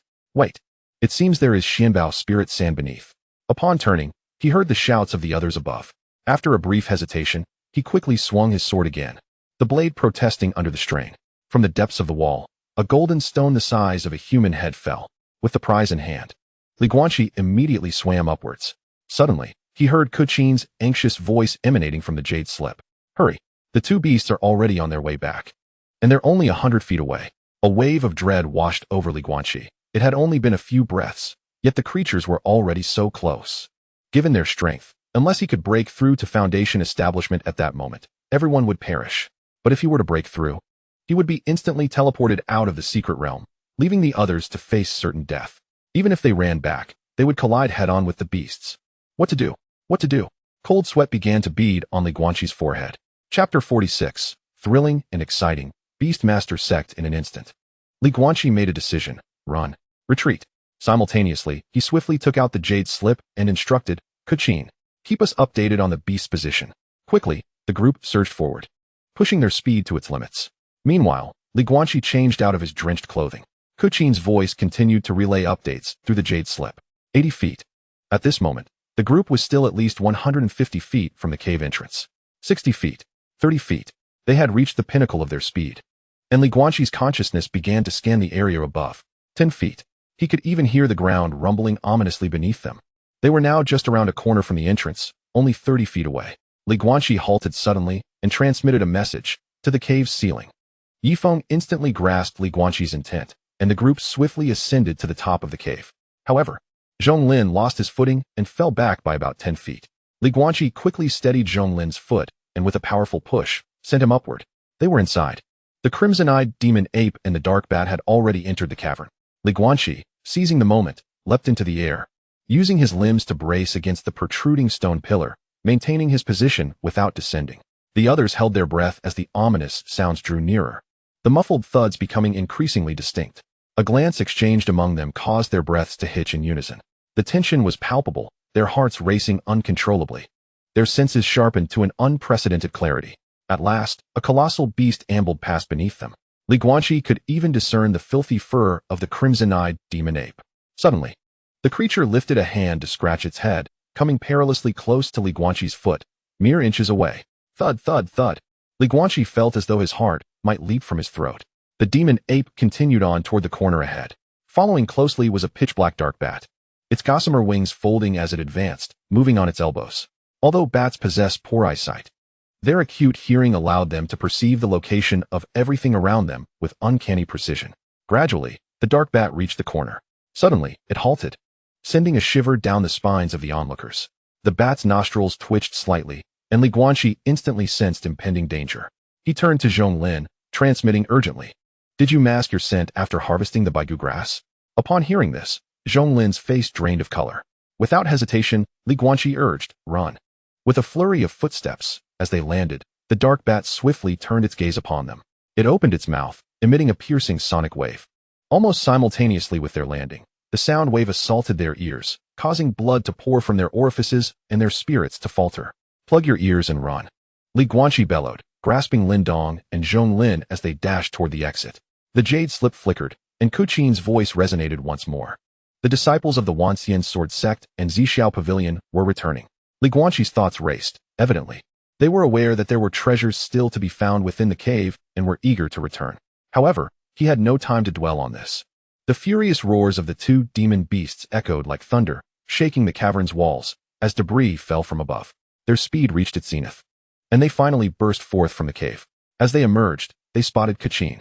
Guanqi had no time for pleasantries and shouted, go. Head in the opposite direction. Without a moment's pause, the five of them swiftly circumvented the mountains, racing away. Just as the 10 members of the Wanxian sword sect and Zhixiao pavilion arrived at the cave's entrance, they caught sight of the fleeing figures. Zhao Xianzhu furrowed his brow, internally questioning, how could the people of the Daxia sword sect emerge from this cave? Roar. In an instant, they beheld two nearly frenzied demon beasts. Upon spotting them, the beasts erupted into a more frantic pursuit than before. The group rushed northward, and after what felt like an eternity, they finally came to a halt after traversing nearly 3,000 zhang. Exhausted, several of them collapsed to the ground, their internal energy depleted to the brink. Yi Feng, panting heavily, gazed at the composed Guanqi and muttered under his breath, what a monstrous being he is. Guanqi urged everyone to absorb the spiritual energy without delay, and then spoke solemnly, I retrieved 2 items from beneath that pool. Lin Dong and the others had long suspected that Guanqi had found something valuable down there, yet they had not had the opportunity to inquire. What did you find? What could possibly be down there? Show us. With a resounding thud, a large piece of silver stone landed on the ground. Yi Feng and Zhonglin's eyes widened in disbelief. Zhonglin exclaimed, Tai treasure silver. Such a sizable chunk must be worth at least 10,000 spirit stones. Yi Feng nodded slightly, then continued, you mentioned 2 items? What is the other one? In an instant, a golden stone appeared in the palm of Guanqi's hand. Even Zhonglin struggled to recognize it. However, Yi Feng blurted out, Xianbao spiritual sand. By heavens, this piece alone must be worth at least 30,000 spirit stones. We hit the jackpot. Guanqi wasted no time, stowing the items away before stating, once we exit, we shall sell these and divide the profits equally. Suddenly, Kuqin, who had been silent, looked up and asked softly, do I get a share too? Guanqi smiled gently and replied, of course, you have earned your part. Had it not been for you, we would have been caught off guard. The others exchanged smiles, yet they understood that without Guanqi's quick thinking, they might have been devoured by the beasts. The decisiveness he exhibited garnered their respect. Guanqi stood and gazed into the distance, softly remarking, let us discuss as we walk. There appear to be numerous structures ahead. This might be the secret realm of a certain sect, and there could be treasures beyond what we have encountered thus far. Following the recent division of spoils, the group's spirits were high. Guanqi casually glanced back. The Wuxian sword sect's Zhixiao pavilion had yet to spot the Jinyue Mountain and Qinglong Island figures. Only 2 from the Qixin Gate remained. However, their locations were no longer visible on the jade slip, suggesting they had sensed something amiss. The group swiftly approached the indistinct cluster of buildings, encountering two other realms along the way, each isolated by a barrier, the ice and snow domain and the volcanic domain. Throughout their journey, Guanqi adeptly navigated past numerous beasts, thanks to his formidable spiritual awareness. Simultaneously, a question arose in his mind. Why were there so many beasts here? Could it be that these diverse environments were designed to cultivate these creatures? Was this perhaps a beastmaster sect? Chapter 47. The beast rampage at the city gate. After a prolonged dash, the group finally caught a blurry glimpse of the immense sect, spanning nearly 10,000 zhang. It resembled a colossal fortress. Yet, their ears were once again greeted by a cacophony of discordant sounds. Guanqi raised his hand, signaling the crowd to halt. He concealed himself behind a rock and peered out, witnessing a group of 6 or 7 first-tier demon beasts besieging several young men clad in earth-toned robes. A frown creased Guanqi's brow. These were disciples from Jinhua Mountain. It seemed these individuals had stumbled upon some treasure, only to be discovered by the demon beasts. Moreover, 2 of the disciples were already injured and could hardly endure much longer under such relentless assault. Guanqi quickly weighed the pros and cons in his mind and ultimately resolved to intervene. Yi Feng, observing the situation, softly inquired, "Old Li, do you intend to assist them?" Guanqi promptly articulated, "This is a necessary intervention. It is not merely out of goodwill towards Jinhua Mountain. We have already slain disciples from the Seven Strings sect. The Wanxian Sword sect and Zixia Pavilion are evidently colluding. And we have encountered conflict with those from Qinglong Island upon our arrival. At this juncture, we must forge an ally for ourselves." The crowd nodded in agreement, recognizing that Guanqi was not one to overestimate his own importance, but rather displayed remarkable composure in analyzing the current predicament. Subsequently, they hastened towards the battleground. 100 paces away, Guanqi called out in a serious tone, "Brothers from Jinhua Mountain, hold your ground. We are here to assist you." Upon hearing this, the eyes of the Jinhua Mountain disciples brightened, though the leader among them cautioned, "Do exercise caution." The 3 disciples from Jinhua Mountain shielded the 2 injured members as they distanced themselves from the fray. With the arrival of Guanqi and his companions, the dynamics of the battle shifted dramatically. The first-tier demon beasts, both in size and strength, were no match for the 2 second-tier beasts encountered earlier. Particularly, Qin's abilities were exceptionally effective against these demon beasts. The vibrations from her Guqin, infused with spiritual energy, disrupted the beast's senses. Before long, Guanqi and his companions had slain 4 purple demon lizards, while the Jinhua Mountain disciples managed to dispatch the last 2. Guanqi instructed Lin Dong to extract the demon beast's inner cores before he approached the Jinhua Mountain disciples. The leader, a robust young man with a resolute expression, stepped forward and clasped his hands in a gesture of respect, stating, "Jinhua Mountain, Shenqi, we are grateful to the disciples of the Daxia Sword sect for your timely rescue." His words were sincere. Had Guanqi and his companions harbored ill intentions, they could have acted upon them earlier. Given the display of their formidable strength, there was no need for further schemes. Guanqi introduced his companions and then intoned, "This realm is rife with demon beasts, and it is unwise to linger. Let us proceed together towards the sect's location." Shenqi nodded in agreement, and the 2 groups set off towards the mountains. Along the way, Guanqi learned of their recent ordeal. It turned out that the people from Qinglong Island had pilfered the hatchlings from the lair of the purple demon lizards, inadvertently drawing the ire of the beasts towards the Jinhua Mountain disciples. "You have indeed had a stroke of bad luck. Not only did you fail to secure the spoils, but you also sustained injuries," Guanqi remarked with a smile. Shenqi's frustration grew with each word. "If I catch any of those Qinglong Island scoundrels, I shall ensure they receive a lesson they won't soon forget. By the way, I heard that you had a conflict with the Seven Strings sect?" Guanqi smiled quietly without uttering a word, while Yi Feng beside him shrugged and spoke up. "Those scoundrels sought to ambush us the moment we entered, and we managed to eliminate 3 of them." Shenqi's pupils constricted, but his face remained composed. Guanqi observed everything, refraining from interrupting Yi Feng, understanding the necessity of vigilance against potential treachery from the people of Jinhua Mountain.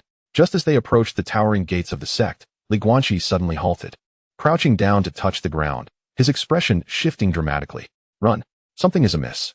The members of the Daxia Sword sect, upon hearing Guanqi's words, wasted no time and started to flee. This remarkable sense of urgency startled Shenqi momentarily, but he quickly followed suit, urging the others to escape as well. "Li brother, what is happening? Why are we running?" Shenqi shouted anxiously from a distance of 10 zhang. Guanqi, with a grave expression, replied in a low voice, "A massive horde of monstrous beasts is charging towards us. Numerous, Countless. After running for a short while, they were still over 800 zhang away from the towering walls and gates of the sect when a cloud of dust suddenly erupted a few hundred zhang behind them. Guanqi turned sharply, only to witness hundreds of beasts advancing in unison, with that dark bat from earlier leading the charge. The ground trembled, and the roars of the beasts filled the air.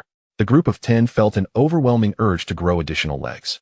Positioned in the south, they noticed figures on their left, racing towards the sect. Guanqi's expression hardened. It was the disciples of the Wanshan Sword Sect and Zixiao Pavilion, alongside individuals from Qinglong Island and Qixing Gate, all mingling together. His face turned frigid as he commanded, "Increase your speed. We cannot allow them to enter before us." With the terrain being flat, there was nowhere to hide. Their only chance lay in reaching the sect's ruins and closing the gates behind them. However, the members of the Wanshan Sword Sect and Qinglong Island had also spotted them.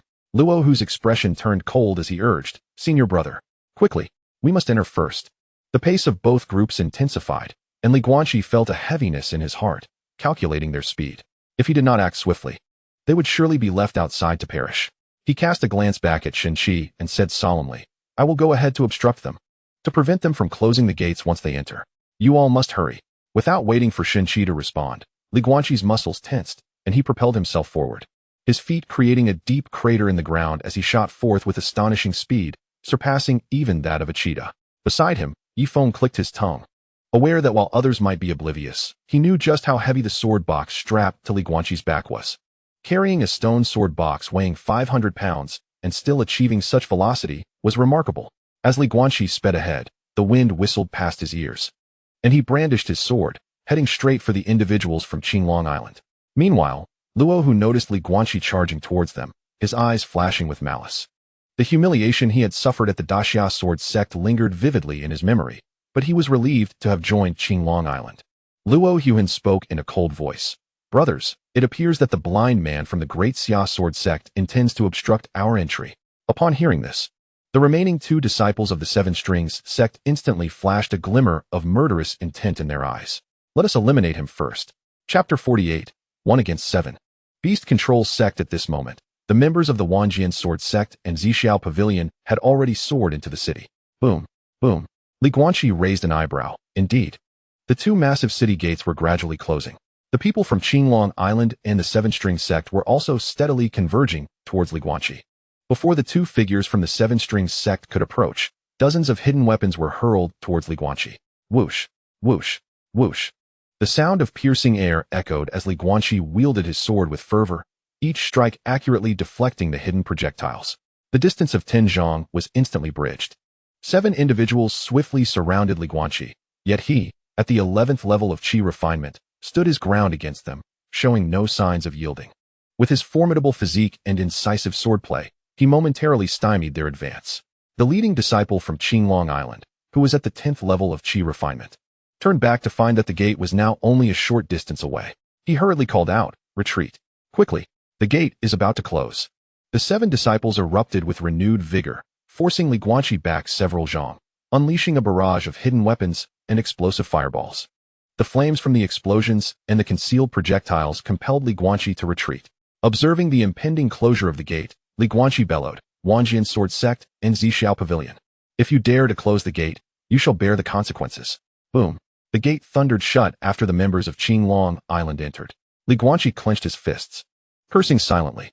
Behind him, the others followed closely, as a vast horde of beasts now loomed just 100 zhang away. Suddenly, the voice of the sword spirit resonated in his mind. "Head east. At a distance of 150 zhang, there is a rocky outcrop. There should be a secret passage there." Without hesitation, Guanqi led the group running towards the east. The members of the Great Xia Sword Sect did not dare to inquire at this moment. They trusted that Guanqi would not lead them into a dire situation. Shenqi from Jinyue Mountain hesitated briefly, but then followed suit. "I hope I can trust you." Guanqi sprinted in silence, his consciousness sweeping towards the towering walls. The roar of beasts to his left grew ever closer, now only 10 zhang away. "Found it." Guanqi removed the sword box from his back and flung it forcefully against the protruding rock. Bang! The rock face shifted, revealing a hole barely 3 feet in size, just large enough for a person to crawl through. Guanqi raised the sword box as a shield, wielding his sword with his right hand, commanding, "Hurry inside." Kachin and the others were the first to crawl through, while Yifeng stood beside Guanqi, urging, "You all go ahead. I will stay back with Old Li. Yifeng was the second most powerful among them, and the group did not persuade him to leave.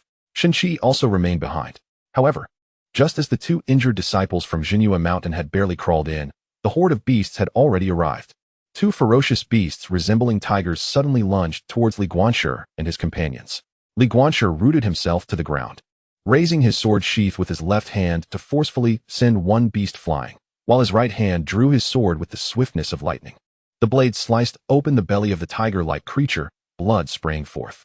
Yifeng, agile in his movements, maneuvered past a white magic bird, channeling the sharp essence of his golden spiritual energy into his long sword before delivering a fierce strike. Meanwhile, Shenqi manifested a colossal silver shield to protect the two by his side. "Come on," Shenqi bellowed, and the silver shield was soon enveloped by a layer of earthy spiritual energy. A formidable earth rhinoceros charged violently into the shield. The sheer force caused Shenqi's right arm to tear with a resounding crack, lifting him off the ground. Li Guanshi turned and slung the sword sheath onto his back, colliding his shoulder against Shenqi to push him into the cave entrance. Grasping the shield with one hand, he thrust it into the ground, causing the earth rhinoceros to misalign its head, and with a sudden heave, Li Guanshi flipped the shield, launching the beast, which weighed several thousand pounds, into the air. "Hurry, Yifeng, you too," Li Guanshi shouted, positioning himself with sword and shield just 3 steps from the cave entrance. Yifeng, without looking back, urged, "You need to hurry as well." He then swiftly crawled into the cave. The corpses of several beasts obstructed the advance of others. Li Guanshi braced himself against the shield and slipped into the secret passage. With a thought, he stored the shield in his spatial pouch and forcefully struck the nearby rock. Bang! The cliff crumbled, sealing off all the beasts outside. Lying in the passage, Li Guanshi gasped for breath, retrieving 2 spirit stones to hold in his hands. After such a prolonged chase and battle, nearly 80% of the vital energy in his dantian had been depleted. Fortunately, after the sword spirit's modification of his technique, his rate of absorbing spirit stones was remarkably swift. In merely a few breaths, he had regained 1/10 of his energy. Yet, Li Guanshi furrowed his brow slightly, for he had not heard any voices thus far. In the pitch-black passage, he could not even see his own hand. "Yifeng, Lindong," he called out twice, but received no response. A sense of dread washed over Li Guanshi. He quickly absorbed the spirit stones in his hand and retrieved more to continue the process. After climbing for what felt like dozens of zhang, he finally glimpsed a faint light ahead. However, upon emerging, he found himself in a vast and empty hall, devoid of any other figures. "Sword Spirit, what is happening?" The impatient voice of the Sword Spirit echoed once more. "This is quite normal. There is a random teleportation array at the exit. Many sects set up their secret passages this way to prevent ambushes from within." Li Guanshi nodded slightly, feeling a measure of relief. Encountering the 4 sect members blocking the exit at this moment would undoubtedly lead to conflict, and he had yet to fully recover his strength. So caution was indeed prudent. Truly, human nature is inherently selfish. On Qinglong Island, at the Wanxian Sword Sect, Li Guanshi remarked, "I feel the 12th level bottleneck loosening." To this, the Sword Spirit offered no words of praise. Somewhat awkwardly, Li Guanshi touched his nose and then randomly chose a direction to walk. The entire sect was primarily composed of rock, yet an overwhelming aura of decay permeated the air. This atmosphere was not merely a testament to the passage of time. It resembled the aftermath of rampant destruction throughout the sect. Soon, Li Guanshi encountered several tightly sealed stone chambers. After considerable effort, he managed to push open one of the stone doors. A gust of fresh air swept through, and within, a plethora of weapons instantly turned to ash. Disappointment washed over Li Guanshi, who had hoped to discover some magical artifacts. Upon opening the next stone door, he found it completely empty, save for a few broken neck rings. This only solidified his belief that this place had once been a beast-taming sect. It was inconceivable to have so many beast rings otherwise. However, when he opened the final stone door, a surge of joy surged within him. On the shelves were neatly arranged various jade vials, and at the back lay 2 well-preserved jade boxes. Meanwhile, disciples from Jinhua Mountain and several members of the Daxia Sword Sect were ensnared in a deadly pursuit. In Chapter 49, titled Mysterious White Bones, Encounter at the Thunder Pool, Li Guanshi rummaged through the chambers, discovering that the jade vials were all empty, except for the 2 fragrant foundation-building pills nestled within the jade boxes. He eagerly collected the foundation-building pills, even taking the empty vials, turning to leave without letting anything go to waste. However, where had those fellows gone? Leaving him outside to await his fate would not go unpunished. Unfamiliar with the layout of the sect, he wandered through the labyrinthine corridors, unsure of his whereabouts. The architecture was grand yet severely damaged, with remnants of walls and unfathomable chasms everywhere. Just then, Guanqi noticed a section of a broken wall, revealing the corner of a tattered garment. As he approached, he discovered a skeleton. The ribs of the skeleton were shattered, indicating it had endured grievous injuries in life. The fabric it wore was extraordinary, likely of high quality, but the tattered robe had long since lost its essence, crumbling to ash at a mere touch. A purple jade pendant caught Guanqi's attention. It was remarkably intact and bore the character for sect inscribed upon it. His heart raced, and he thought to himself, could this individual have been the master of the sect in life? As he peeled away the robe covering the bones, he noticed a fully purple jade ring adorning one of the skeletal fingers. He quickly removed it, wiping it on his clothing. Then, with hands clasped together, he bowed slightly to the skeleton. No offense, you have passed on, and it's simply lying here. Since I have come across it, it signifies a connection between us, a connection that does not equate to theft, mind you. He was grateful that this skeleton had been deceased for many years, otherwise, it might have risen to scold him for his audacity. Hastily, Guanqi used his spiritual sense to break the feeble seal. He was astonished to discover the vast space within the storage ring, an area of 100 feet in diameter, 10 times larger than his storage pouch. Within, there were numerous spirit stones. A rough estimate revealed nearly 100 mid-grade spirit stones. Guanqi grinned, pleasantly surprised by this unexpected fortune. Soon after, he discovered a peculiar jade slip in his storage bag. Upon examining it, he found it contained a peak-level movement technique, Thunder Flash. Guanqi smacked his lips in anticipation and, without hesitation, utilized his divine sense to activate the jade slip. Instantly, a torrent of intricate gray incantations and methods of spiritual energy circulation flooded his mind. He attempted to practice the movement technique. Although the flow of energy was still quite obscure, a semblance of form began to take shape. The act of killing and robbing had come upon him rather swiftly. No wonder it was said that the realm of cultivation was rife with bandits. Donning the ring, Guanqi prepared to rise. Suddenly, the jade pendant in his hand emitted a soft, radiant glow towards the front. Without a moment's pause, he darted in the direction indicated by the pendant. Following its guidance, he traversed the grand hall of the sect and arrived at the back mountain. Along the way, he found little of value, aside from 2 white jade cushions. Before long, he reached the back mountain of the sect, typically a sacred ground. However, the deeper he ventured, the more he felt an eerie atmosphere, as if the sect had recently endured a fierce battle. Ultimately, he arrived at a relatively well-preserved residence. Gazing up, he noticed the plaque Red Master's abode. A thin veil of light obstructed his path. As he infused a modicum of energy into the jade pendant, the barrier parted, revealing an opening. Approaching closer, guided by the pendant's luminescence, he discovered a teleportation array within a sleeping chamber.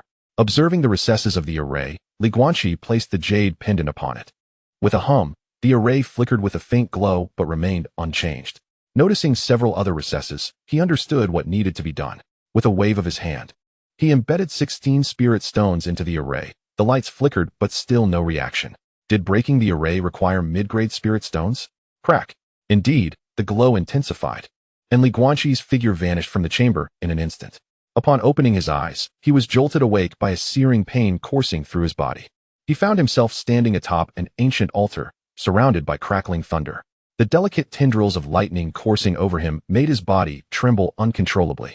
Looking up, he beheld what seemed to be a thunder pool atop the altar. At its center, something appeared to be absorbing the power of the lightning. At that moment, the figure of the sword's spirit gradually materialized. It is known that each manifestation of the sword's spirit requires considerable energy, hence it seldom reveals itself. Beholding the tall woman, Guanqi inquired, "What is this?" The sword spirit's beautiful eyes fixated on the thunder at the center of the altar, her voice a mere whisper. How could this thing possibly appear in the realm of humans? Guanqi furrowed his brow and asked, "What thing?" The sword spirit abruptly turned to face him, her gaze filled with a myriad of complex emotions. The sword spirit once again questioned Su Xuan's intentions in bestowing her upon this youth. "Truly, you are a person endowed with extraordinary fortune. Should you acquire this item, it would undoubtedly serve you well in the future. However, the means to obtain it rests solely upon you. It would be prudent to take the entire altar with you." Guanqi listened in utter bewilderment, gazing at the vanishing figure while muttering, "At least tell me what it is. Such formidable, thunderous power. Wouldn't I be struck senseless if I ventured inside?" Though he voiced these concerns, his heart brimmed with curiosity about the object that could compel the sword spirit to reveal herself. Taking a deep breath, Li Guiqi felt an added weight of gravity in his brow. The 9 transformations of thunder scripture within him surged with vigorous energy. As if the vast power of the thunder pool had been provoked, countless bolts of thunder rained down upon him. Bang! The explosive sound erupted suddenly. The distance of 10 zhang diminished in mere 3 steps, yet the speed waned. The overwhelming force of thunder enveloped him entirely. A painful groan escaped his lips. Ah, damn! The torrent of thunder ravaged his body, turning his skin charred in mere moments. This agony surpassed even the torment he endured during his first medicinal bath. With a flash of insight, Li Guiqi urgently positioned the sword box at his left side while wielding the shield in his right hand. He exerted force beneath his feet and launched himself forward, in a single leap over the 10 zhang distance. He felt the thunder roar beside him as several bolts pierced through the shield. He swiftly snatched the object the size of a human head into his storage ring. The instant the thunder dissipated, Li Guiqi lay on the ground, his body charred, hair singed, and clothing in tatters, with numerous injuries inflicted by the thunder. Countless tiny arcs of electricity darted through his meridians. Completely immobilized, Li Guiqi lay on the altar, his face contorted in pain. Chapter 50. Enraged Killings. Emergence from the secret realm paralyzed, Li Guiqi lay rigidly upon the altar, veins bulging on his forehead, sweat dripping profusely, and fingers twisting uncontrollably. The pain, akin to being sliced open, twisted his features in agony. With great effort, he began to circulate the 9 transformations of thunder scripture. Gradually, the minuscule bolts of thunder within him were absorbed into his dantian, the intense sting rendering him nearly lifeless. Gritting his teeth, Li Guiqi bellowed, a mere force of thunder. Be refined. Boom. As the thunder entered his body, the minute arcs of electricity were transformed into rich and potent vitality. With a soft crack, Li Guiqi felt his body soften. He grinned and whispered, 12th layer. His dantian had expanded by a third, now resembling a vast lake. After a considerable time, Li Guiqi rose to inspect the shield, which was now riddled with holes and devoid of spiritual light. At this moment, he finally recalled to examine the contents within the storage ring. What could this be? A purple egg, the size of a human head, floated serenely inside the ring. Enveloped in pine nut-like purple scales, Li Guanqi furrowed his brow and softly inquired, Sword Spirit, what is this? The Sword Spirit replied in a grave tone. A thunder dragon egg. It is quite perplexing how such a thing could manifest in the realm of humans. Li Guanqi exclaimed in disbelief, a dragon? An egg? He felt his hands tremble. The joy of recently breaking through to the 12th level of qi refining paled in comparison to this moment. He envisioned a future where he stood atop a mighty dragon, commanding the winds. Yet, the sword spirit's words fell upon him like a bucket of cold water. First, consider how to incubate it. Its aura is exceedingly weak. It will likely require a prolonged period of nurturing. However, if you can fortuitously hatch it and sign a master-servant contract, it could become a significant ally in the future. Without hesitation, Li Guanqi disregarded his injuries and swiftly placed the entire altar into the storage ring. After placing the dragon egg atop it, the altar once again radiated immense thunderous power. Yet, the sword spirit cautioned, this item is quite a burden. The high-grade spirit stones on this altar can only sustain it for about a year and a half. At that point, converting to low-grade spirit stones will require at least 3,000 per month. You must prepare yourself mentally. Li Guanqi's expression soured as he inwardly lamented. 3,000 per month? Good heavens, I do not require that much for my cultivation. Noticing that there was nothing else in the secret chamber, he activated the teleportation array to exit. Upon leaving, he made sure to collect the spirit stones from the array platform. After all, this was money. Regardless, even if it consumes spirit stones, I shall hatch it. Ah, a dragon swordsman. How majestic. Suddenly, his jade slip at his waist began to flash frantically. Li Guanqi's expression shifted as he quickly grasped the slip and infused it with energy. Oldly, come quickly to save us. We have discovered 2 profound level techniques. But Kuchin is injured, and the Wanxian sword sect along with several other factions are pursuing us. Li Guanqi promptly replied, run. Wait for me. Boom. The floor beneath him erupted violently as he dashed towards the others. Moments later, on a vast platform, the Wanxian sword sect, Zhixiao Pavilion, and Qinglong Island surrounded 6 figures in the center. Amidst the chilling flashes of sword light, the individuals in the center gradually faltered. Are you 3 factions intent on annihilating us entirely? Do you not fear the retribution from Jinhua Mountain and the Daxia sword sect? Shen Qi, with a fractured left arm, could only wield his sword with his right hand. He bore numerous cuts and wounds, his eyes bloodshot and filled with fury. Previously, when they had discovered a secret chamber, they encountered a methodical artifact array sale. However, the people from Zhixiao Pavilion and Qinglong Island had ambushed them. 2 already severely injured disciples perished in an instant. The remaining 3 managed to escape only with the assistance of the Daxia sword sect. Yet, the Wanxian sword sect seemed to have anticipated their arrival, blocking them here. Clad in a blue robe, Luo Hu unleashed a fierce strike with his sword, his expression twisted in a cruel sneer. As long as you all perish here, who will know that we were the ones who killed you? Just like those 2 worthless fools from the 7-string sect. Yifeng stood alone against 3 adversaries. Drenched in blood, his face as cold as ice. Kuqin had fallen victim to Luo Hu's hands. An arrow pierced her heart, leaving no time for anyone to intervene. At this moment, Zhonglin and Lin Dong remained silent, standing back to back in a defensive posture. Within the Wanxian sword sect, Zhao Xianzhu waved his hand. Casting a magical silken ribbon, the satin ribbon extended wildly, enveloping Shenqi and Yi Feng in an instant. Attack! Kill them! In a flash, numerous beams of sword light surged toward the 2 ensnared figures. Suddenly, a figure appeared atop a massive stone 20 zhang away. A furious roar erupted. How dare you! Upon hearing this voice, the disciples of the 3 major factions trembled in fear. Act swiftly. He has arrived. From the great Xia sword sect, Li Guanshi. The earlier scene where he faced 7 opponents without faltering was still fresh in everyone's minds. Moreover, anyone present could sense that his aura was even more formidable than before. In an instant, several long swords lunged toward the silken ribbon. The stone beneath Li Guanshi shattered, and the air crackled with a faint rumble. The crowd behind him attempted to slash at the ribbon, yet it proved futile, leaving them only able to block the others. Still, for swords pierced through the ribbon. Shenqi twisted his body, shielding Yifeng with his back. 3 long swords pierced through him, while the final blade aimed at his heart was firmly lodged against his shoulder blade. Swish! Li Guanshi's cold voice, laced with murderous intent, echoed in Luo Hu's ear. I told you, I would settle the score with you. Luo Hu's eyes widened in terror, his entire body trembling, hair standing on end. Uft! A massive head suddenly soared into the air, blood spraying over 3 feet. What followed was a scene reminiscent of a brutal slaughter. Li Guanshi's figure darted across the battlefield, each swing of his sword claiming a life. The swift, glimmering blade scarcely paused. After 10 breaths, Li Guanshi grasped Zhao Xuanzhu's neck with one hand, forcefully pinning him against the stone wall. Zhao Xuanzhu's inner energy surged as he desperately pushed against Li Guanshi's hand, yet it was to no avail. That hand was like an iron clamp, unyielding. Zhao Xuanzhu's face turned a deep shade of purple, his eyes filled with terror. As he lowered his gaze, he caught sight of Li Guanshi's pure white eyes. Though the latter was blind, he could clearly sense the boundless rage emanating from them. Li Guanshi's bloodied face twisted into a menacing grin. Are you afraid? The sword pressed against Zhao Xuanzhu's chest, inch by inch penetrating his skin. The excruciating pain and the dread of impending death widened Zhao Xuanzhu's eyes, his pupils trembling. His flushed face opened in a silent scream, saliva uncontrollably dripping onto Li Guanshi's hand. His gaze was filled with pleading, yet he could utter not a single word. Li Guanshi, akin to a malevolent specter, murmured to himself in a low voice, is it not sufficient to live well? Those wretched curs must provoke me. They seek to slay the disciples of the great Xia sword sect. You truly deserve death.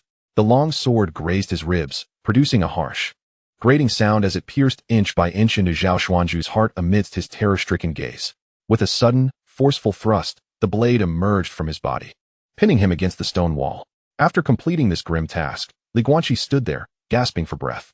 He hastily approached a few companions and beheld the grievously injured Shenqi. Blood surged from Shenqi's mouth as he murmured intermittently, this block. Consider it a favor returned. Li Guanqi, his brow furrowed, rebuked, what morbid talk is this? You are not dead yet. Who has healing elixirs? Bring them forth. Without hesitation, Yifeng retrieved a golden vial from his storage bag, poured out a pill, and promptly placed it into Shenqi's mouth. Shenqi's complexion visibly brightened. The blood from his wounds ceased, and his breath steadied considerably. Yifeng, collapsing onto the ground with a pale visage, declared, you are truly a man.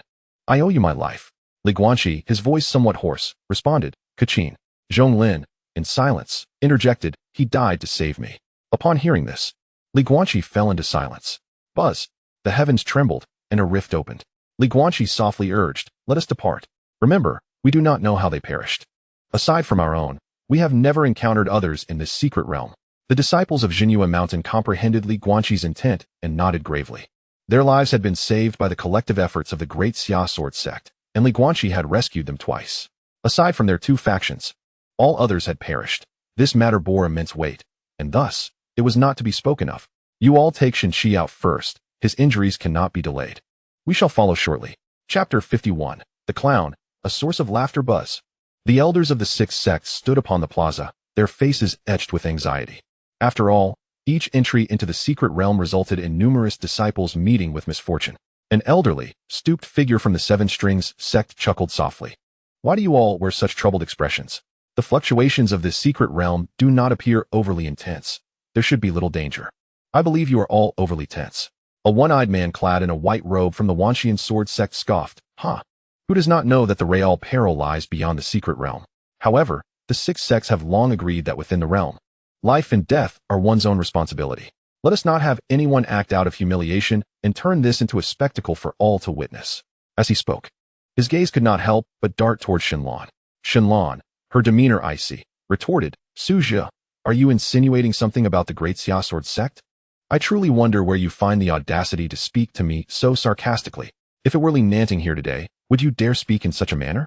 If you were to pluck out your other eye, I would deem you fortunate. Su Xuan's countenance twitched as he pointed at Shenlan, but fell silent thereafter. The elder of Jinhua Mountain furrowed his brow and admonished, enough. Cease the clamor. The exit of the human immortal palace has been open for quite some time. Why have no disciples emerged? Upon hearing his words, the crowd immediately frowned, their expressions varying in concern. This delay was indeed far longer than usual. An entire incense stick's duration had passed, yet no one had appeared. A heavy atmosphere gradually enveloped the square. Suddenly, Shenlan exclaimed, someone is about to come out. With a hum, 3 figures, somewhat disheveled, emerged from the shimmering rift. Upon seeing Shenqi being carried by someone, the elder of Jinhua Mountain's countenance changed dramatically. After assessing his grievous injuries, he swiftly beckoned 3 disciples and took to the air. The onlookers exchanged glances, a sense of foreboding settling in their hearts. How could it be that only 3 returned from Jinhua Mountain, renowned for its disciples' formidable strength? Furthermore, while Su Xuan refrained from voicing his subsequent thoughts, everyone understood the implication.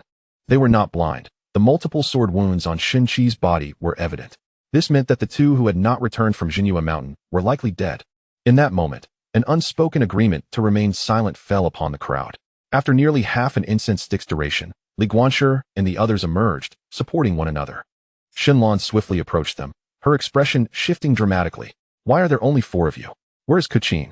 Zhonglin, with a pained expression, solemnly replied. She is dead. He refrained from elaborating on the circumstances of her death, as it was a directive from Li Guanqi. At that moment, everyone appeared exceedingly frail. Not only had they not advanced in cultivation, but merely surviving was a feat in itself. Li Guanqi discreetly grasped Shenlan's arm, his fingers digging into her flesh. Shenlan did not even spare him a glance, turning instead to glare at the other elders, and then thundered, Humph. We shall depart. With that, she drew forth a flying sword, swiftly leading the others towards the cloud vessel. After Shenlan left, Su Xuan and the elder from the Qixian sect exchanged gleeful remarks. The female disciple Shenlan brought must surely be her newly accepted apprentice this year, right? What a relief she's dead. Truly delightful. The remaining individuals pondered in silence, each harboring their own thoughts. As for the demise of the female cultivator from the Daxia sword sect, they all held their suspicions. It was likely the handiwork of their disciples. The man from the Wuxian sword sect chuckled nonchalantly. It appears that we, the disciples of several sects, have reaped the most rewards this time. I wonder which sect will suffer losses. A woman from the Zixiao pavilion scoffed. It certainly won't be our disciples from the Zixiao pavilion. Given the caliber of those from the Daxia sword sect, they probably hid away in the secret realm to escape disaster. However, after waiting for a considerable time, no disciples from any sect emerged. Su Xuan chuckled reassuringly. It's fine. Those who were a nuisance have left, so we can certainly search for some benefits within. Such occurrences were not uncommon. After all, no need to panic. The crowd nodded in agreement, for in times like these, experience dictated that victors would invariably be the ones to scour for spoils. However, as the members of the Daxia sword sect soared into the sky, Li Guanqi softly urged, Elder Shun, we must hasten our departure. At that moment, Shenlan, still engulfed in the sorrow of Kuqin's demise, solemnly inquired, Tell me, what transpired within the secret realm? Yi Feng, equally anxious, interjected, Elder Shun. Let us discuss the matters within upon our return. We must leave at once. Noting Shenlan's continued questioning, Li Guanqi hastily proclaimed, I have slain all members of the other 4 sects. The revelation startled Shenlan, causing her to nearly lose her footing on her flying sword. With a trembling voice, she asked, All? You killed them all? Upon receiving a nod from Li Guanshi, Shenlan withdrew her flying sword and, with a wave of her hand, unleashed a surge of icy blue energy. The onlookers beheld a sight that sent shivers down their spines. The sky before them was rent asunder, revealing a pitch-black rift of considerable size. Without a moment's hesitation, Shenlan conjured an icy blue barrier and led the group into its depths. Li Guanqi's heart stirred as he glanced at the middle-aged woman beside him. To his astonishment, Elder Shun was a cultivator at the nascent soul stage. In a fleeting moment, as the group reappeared atop the cloud boat of Jinhua Mountain, Shenlan deftly maneuvered the vessel away from the mountain while retrieving a jade slip, stating, "Sect Master, rendezvous with me on the way back. I fear they may conspire against us."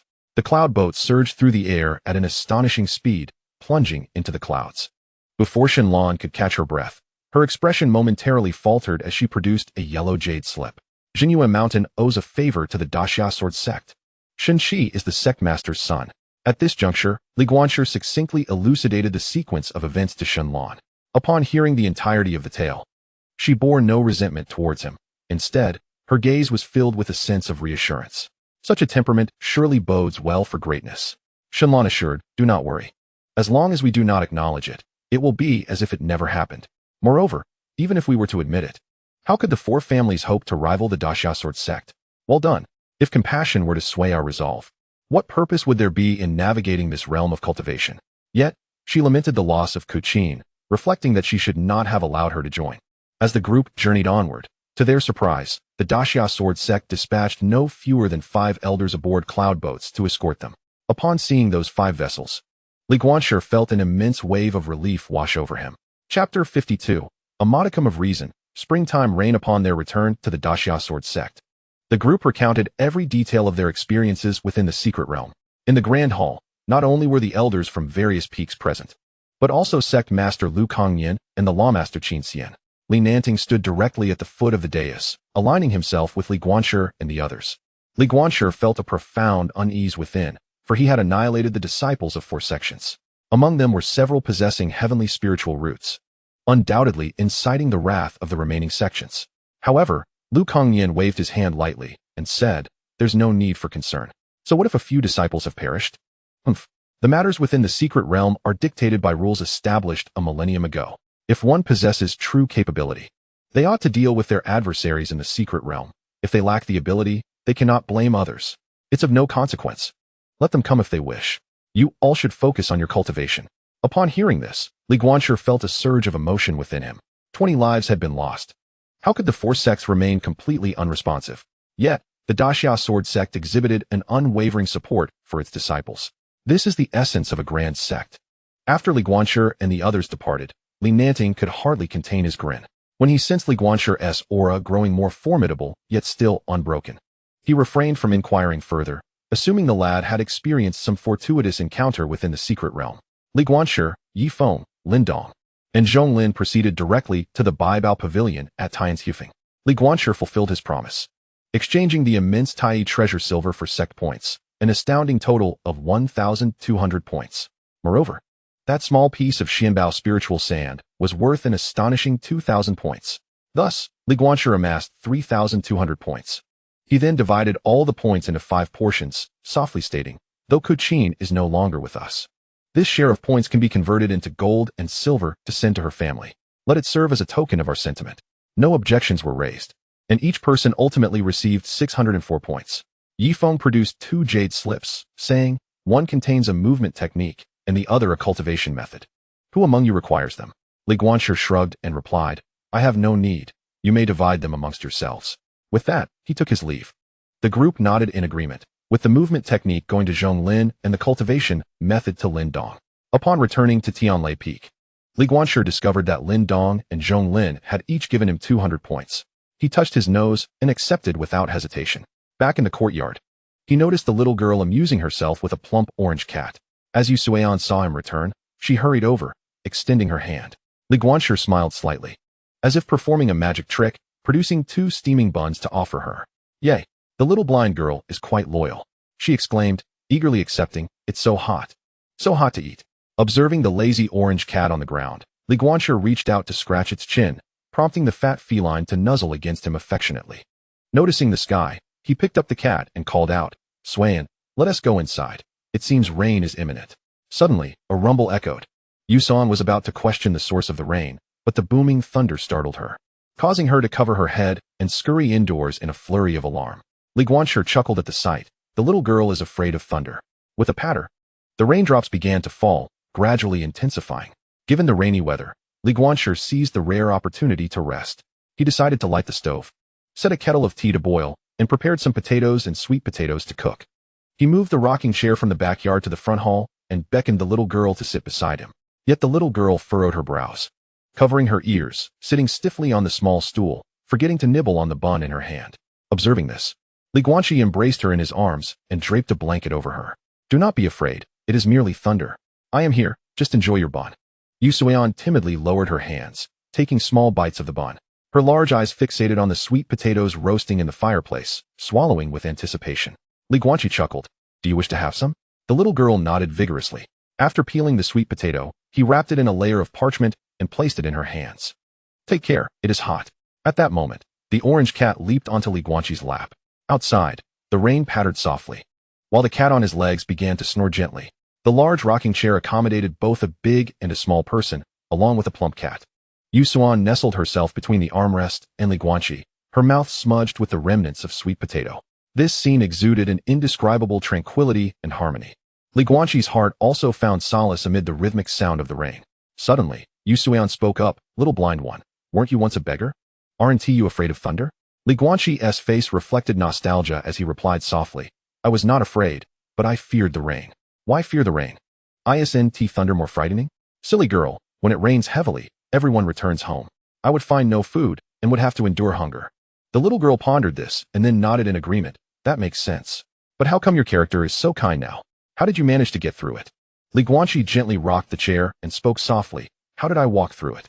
When the wind came, I walked slowly. When the rain came, I moved to the side. When thunder struck, I covered my ears. And when it snowed, I wrapped my shoulders tight. In short, little blind one, I walked alone for a long, long time. Su Xuan frowned, unable to grasp the meaning of his words. Soon, she seemed to cast aside this question, wrapping herself snugly in the blanket, revealing only half of her little head as she asked, Little blind one, when you fell into that predicament, many spoke harshly to you. Why didn't you retaliate? Guanqi pondered for a moment before responding earnestly. If someone mocks you sharply, you should retort immediately. If they look down on you without reason, you should disdain them in return. Before he could finish, Su Xuan tilted her head and asked, Shouldn't you respond to such despicable people in that way? Guanqi replied softly, Look, those whom you despise can easily transform you into the very person you loathe. Su Xuan paused, momentarily taken aback. It was the first time someone had shared such wisdom with her. Yet, she could only partially comprehend it, and soon, drowsiness overcame her. A smile graced Guanqi's face as he stroked the orange cat with his left hand while gently patting Su Xuan with his right. Before long, both the big and small had fallen into a deep slumber. One blanket, two individuals, and one cat. Despite the thunder rumbling outside, an entirely different scene unfolded within the room. Chapter 53. The Division of the Four Ancients, Cultivating the Spirit Spell as dawn broke the following day. Su Xuan awoke groggily in her bed, her small face flushing upon realizing she was covered by yesterday's blanket. Turning her head, she discovered a new outfit, which filled her with uncontainable joy. Just then, the sound of swords slicing through the air from the courtyard reached her ears. Dressed in her fresh white dress, Su Xuan couldn't help but beam with delight. Upon stepping outside, she spotted Guanqi gracefully practicing his swordplay. Seeing her awake, Guanqi smiled and remarked, You look splendid and the fit is perfect. Your previous sleeves were far too short. This elicited a playful roll of her eyes from the young girl, who retorted, You little blind bat, don't you ever take a break? Guanqi chuckled softly and replied, Cultivation is akin to rowing upstream. To stand still is to regress. To achieve great things, one must persist in their training every single day. With a casual demeanor, Su Xuan countered, Why not just get up early tomorrow and finish it then? Ruffling her hair, Guanqi replied, What you ought to do today cannot be postponed until tomorrow, regardless of how early it may be. He then added, But I want to hold you back. Today we must attend the lecture on the principles of law. And we also need to visit Tianshui Peak. Su Xuan, unconcerned, swiftly turned and dashed off toward the dining area, exclaiming, I'm off to buy buns. After freshening up, Guanqi washed his training attire and hung it to dry. Clad in the pristine robes of his sect, he set off towards Tian Sword Peak. Today's lecture by Qin Xian would delve into matters related to foundation establishment. As he exited the main hall, Guanqi pondered, upon reaching the foundation establishment realm. The vital energy within the dantian can actually liquefy.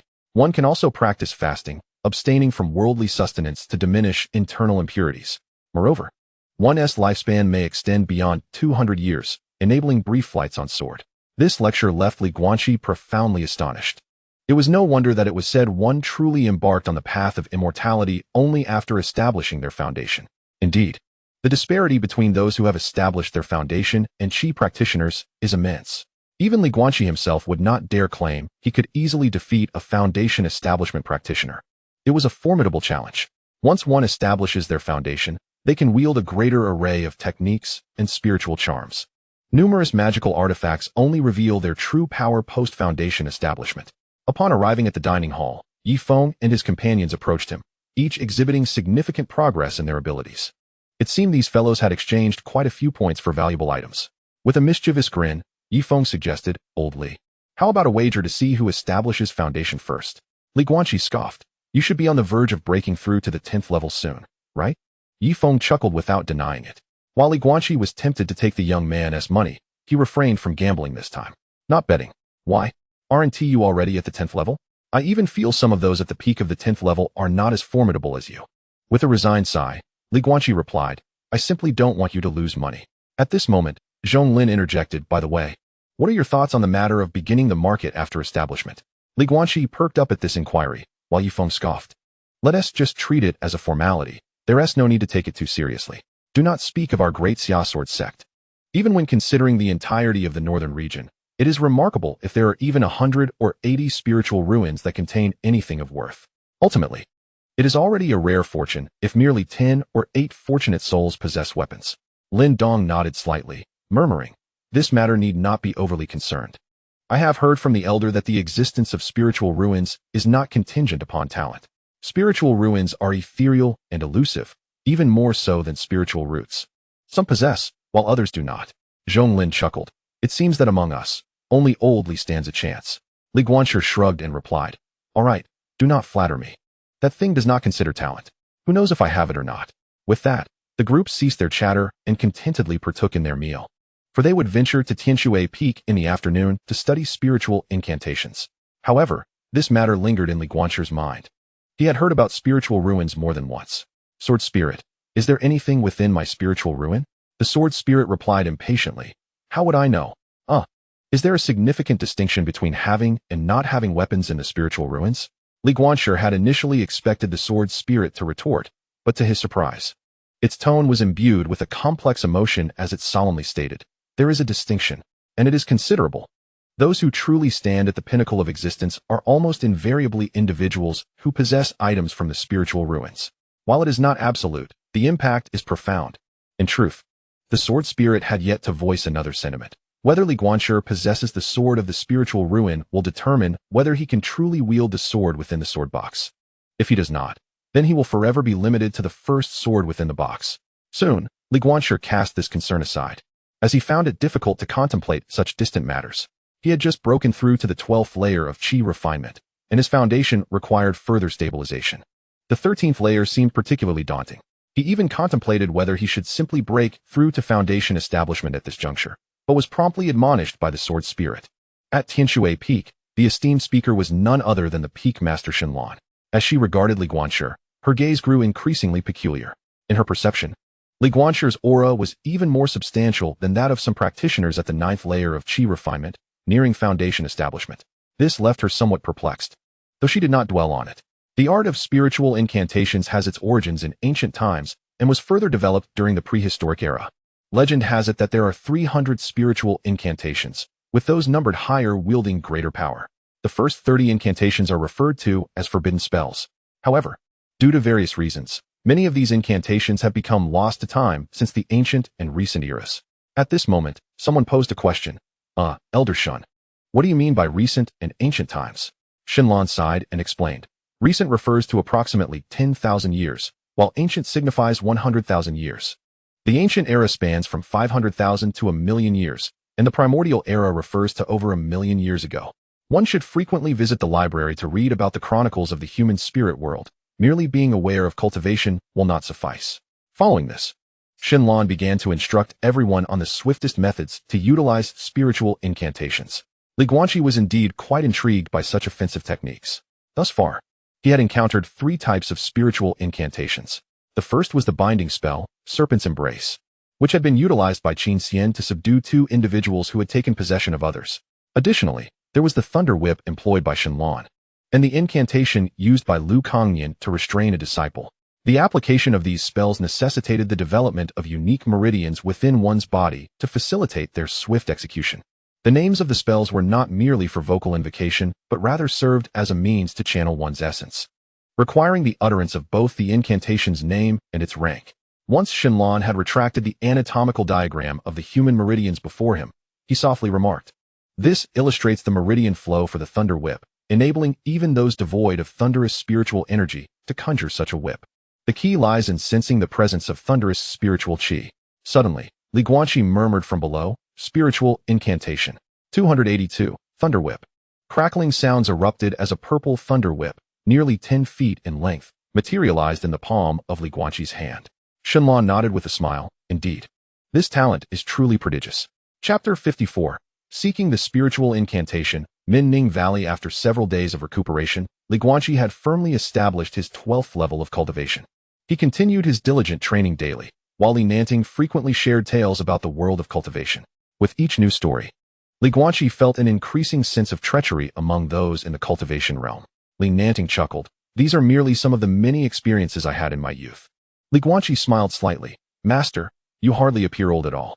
Ha ha ha, you sweet-tongued rascal, I am indeed quite aged. This year I have reached 267 years. If this were in the mortal realm, I would have been buried twice over." Upon hearing this, Guanqi couldn't help but click his tongue in acknowledgement. The elder playfully smacked him on the head, laughing, "You cheeky lad." Li Nanting, puffing on his pipe, said softly, "Lately, that little girl Xian has been growing increasingly attached to you." Guanqi chuckled as he rubbed his nose. "I rather like her. She is so sensible it tugs at one's heartstrings. Besides, my courtyard feels quite empty when I am alone. It's quite nice to prepare a room for her to stay with me." Li Nanting smiled, and suddenly produced a jade slip, handing it to Guanqi while murmuring, "I see your aura has become increasingly steady, suggesting you have reached a bottleneck. As for why you have yet to break through to the foundation establishment stage, I trust you have your own plans, and I shall not rush you. I have heard that you are diligently practicing spiritual incantations. Thus, I would like you to retrieve something on my behalf." Guanqi accepted the green jade slip, noticing that it depicted a Taoist temple. "Master, what is it that you wish to retrieve?" Li Nanting's lips curled into a mysterious smile as he softly replied, "A thunderous spell incantation. Go to the Taoist temple on Longho Ridge and seek out an old man named Ling Daoran. Simply inform him that I sent you." Guanqi asked softly, "Master, are you certain that these favors should be spent on me? Is it worth it?" With a puff of smoke, Li Nanting's face became partially obscured, but he replied, "Absolutely. It is indeed worth it. You are a disciple of me, Li Nanting. The kindness is yours to utilize. What is it worth? By the way, you should keep this foundation building pill on you at all times, just in case." Guanqi did not decline and accepted both the foundation building pill and the jade slip. At present, he possessed 3 foundation building pills and over 500 low-grade spirit stones, along with 20 mid-grade spirit stones. Most of these mid-grade spirit stones were acquired from the storage ring of the Beastmaster Sect's leader. Li Nanting cast a glance at the storage ring in his hand and advised, "It is better to keep that storage ring concealed. Wealth should not be flaunted. Use a storage pouch instead. It will save you a great deal of trouble." Guanqi nodded in agreement and then descended the mountain. The next morning, he contemplated purchasing a map of the northern region at the Baibao Pavilion. After all, he would be traveling frequently in the future, and not having a map would be quite inconvenient. What? The entire map of the northern region costs 100 top-grade spirit stones. Why don't you just rob someone? The female disciple at the counter stifled a laugh and remarked, "Brotherly, you must not realize how vast the northern region of the Qinyan continent is, right? It spans more than tens of thousands of miles, and creating a map of such complexity requires the skills of an array master at the nascent soul stage. Therefore, a map covering a radius of 100,000 miles is more than sufficient, and it only costs 5 mid-grade spirit stones." Recalling the Thunder Dragon egg in his storage ring, Guanqi pondered for a moment and replied, "I can't afford that. Just give me a map covering a radius of 10,000 miles. The female disciple, unfazed, accepted the 2 mid-grade spirit stones from Guanqi and handed him the blue jade slip. In great distress over his expenditure, Guanqi exited the Baibao pavilion. He glanced back at the smiling female disciple, feeling as though she was coveting his spirit stones. As his consciousness probed into the jade slip, a magnificent map materialized in his mind. The jade slip meticulously detailed all the terrains and major sects within a radius of 100,000 miles centered around the Daxia sword sect. Upon contacting the names of these sects with his consciousness, various pieces of information emerged. The seven-string sect, renowned for its intricate weaponry and hidden weapons, is led by Chao Xinghua, a peak mid-stage nascent soul. Guanqi murmured, interesting, the map is crafted with such exquisite detail. What kind of power is the Tianji Pavilion, which produces and sells these maps? After stowing the jade slip, Guanqi made another visit to the task pavilion. While browsing through the tasks, he happened upon one that involved investigating a dynasty in turmoil within the territory of the Daxia sword sect. The task merely required thorough investigation, and the point rewards were minimal. However, given Guanqi's nature, he thought even a mosquito's leg is meat, so he accepted it. After all, this location was just behind the Longho Ridge, and the journey would not take long. Subsequently, Guanqi returned to his courtyard to fetch 2 pieces of clothing. Su Xuan peeked her little head out at the door and quietly asked, Guanqi, where are you going? Just out for a while. Oh, when will you be back? Guanqi gathered the clothes, gently ruffled the little girl's hair, and smiled. Don't worry, it won't take long. When I return, I will bring you some delicious treats. Su Xuan's eyes sparkled, and she placed her hands on her hips, declaring loudly, then I want the best local buns. 4. No. 6. Guanqi laughed heartily, nodding in agreement. Very well. I shall bring back 6 of the finest meat buns from the local area. With that, he shouldered his sword case and descended the mountain alone. Along the way, several disciples from the sect paused to bow respectfully to him. Recent events had given rise to whispers among the various peaks, although the truth of these tales remained uncertain. A sense of reverence for this prodigious talent of the great Xia sword sect lingered in the hearts of many. Glancing at the map, Guanqi noted that the nearest place where he could board a cloud boat, Minning Dock, was a mere 100 miles away. With his current agility, he could reach it in under an hour. Should a Foundation establishment cultivator take to the skies on their sword, they could traverse that distance in half the time. After determining his direction, Guanqi exerted himself, moving with the swiftness of a cheetah towards the south. Before long, he spotted a multitude of various flying cloud boats traversing the skies. A towering mountain, standing 500 zhang high, had been transformed into a vast platform. Upon this platform, pavilions rose, bustling with countless individuals. Surrounding it were 7 or 8 cloud boats, each measuring several zhang in size, attended by a throng of affluent and noble patrons. Upon reaching the platform, Guanqi was captivated by the vibrant scene. The entire expanse featured but a single street, yet both sides were teeming with numerous vendors. The air was filled with the sounds of haggling. Suddenly, a smile crossed Guanqi's face as he firmly grasped a hand at his waist. The immense pressure caused a gaunt man to grin broadly, exclaiming, My lord, please be gentle. Today my luck seems to be lacking, and I have bowed to you.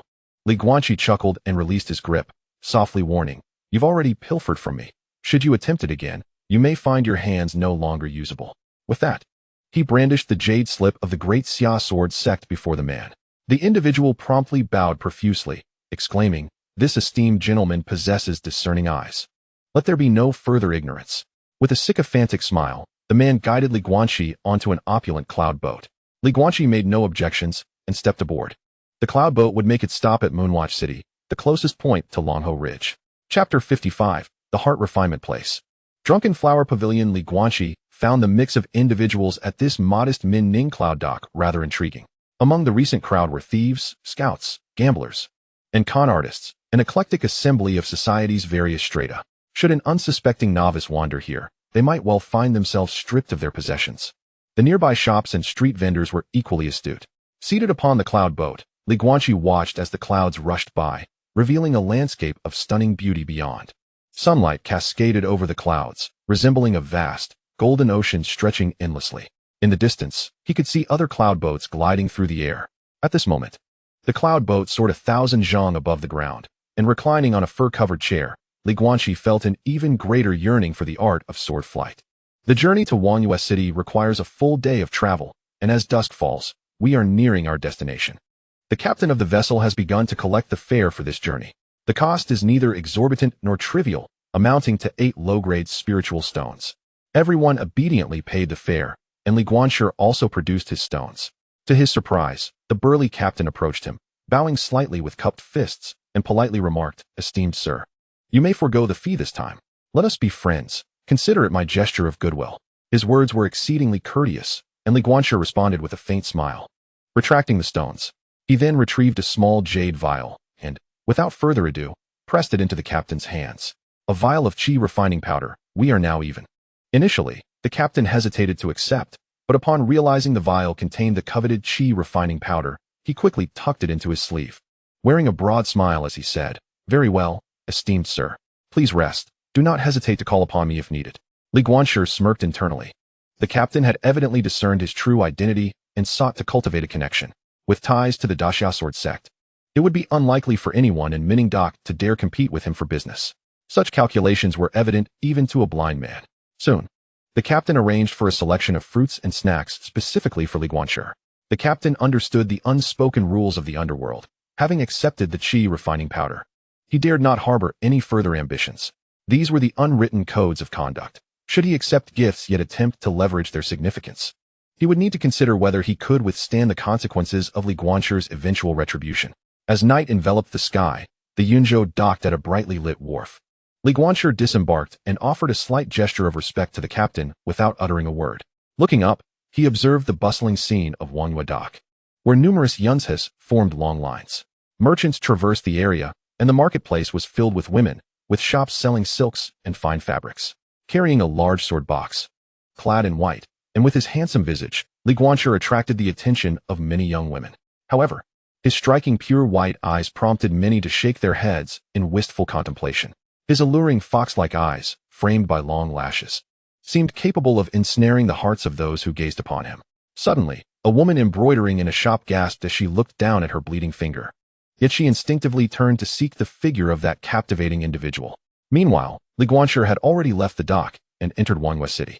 The sounds of street vendors calling out for chilled jelly and hot duck noodles filled the air amidst the throngs of people. The wide street, measuring at least 30 feet across, overflowed with a bustling crowd, and the shops lining the sides were no less than 2 stories tall.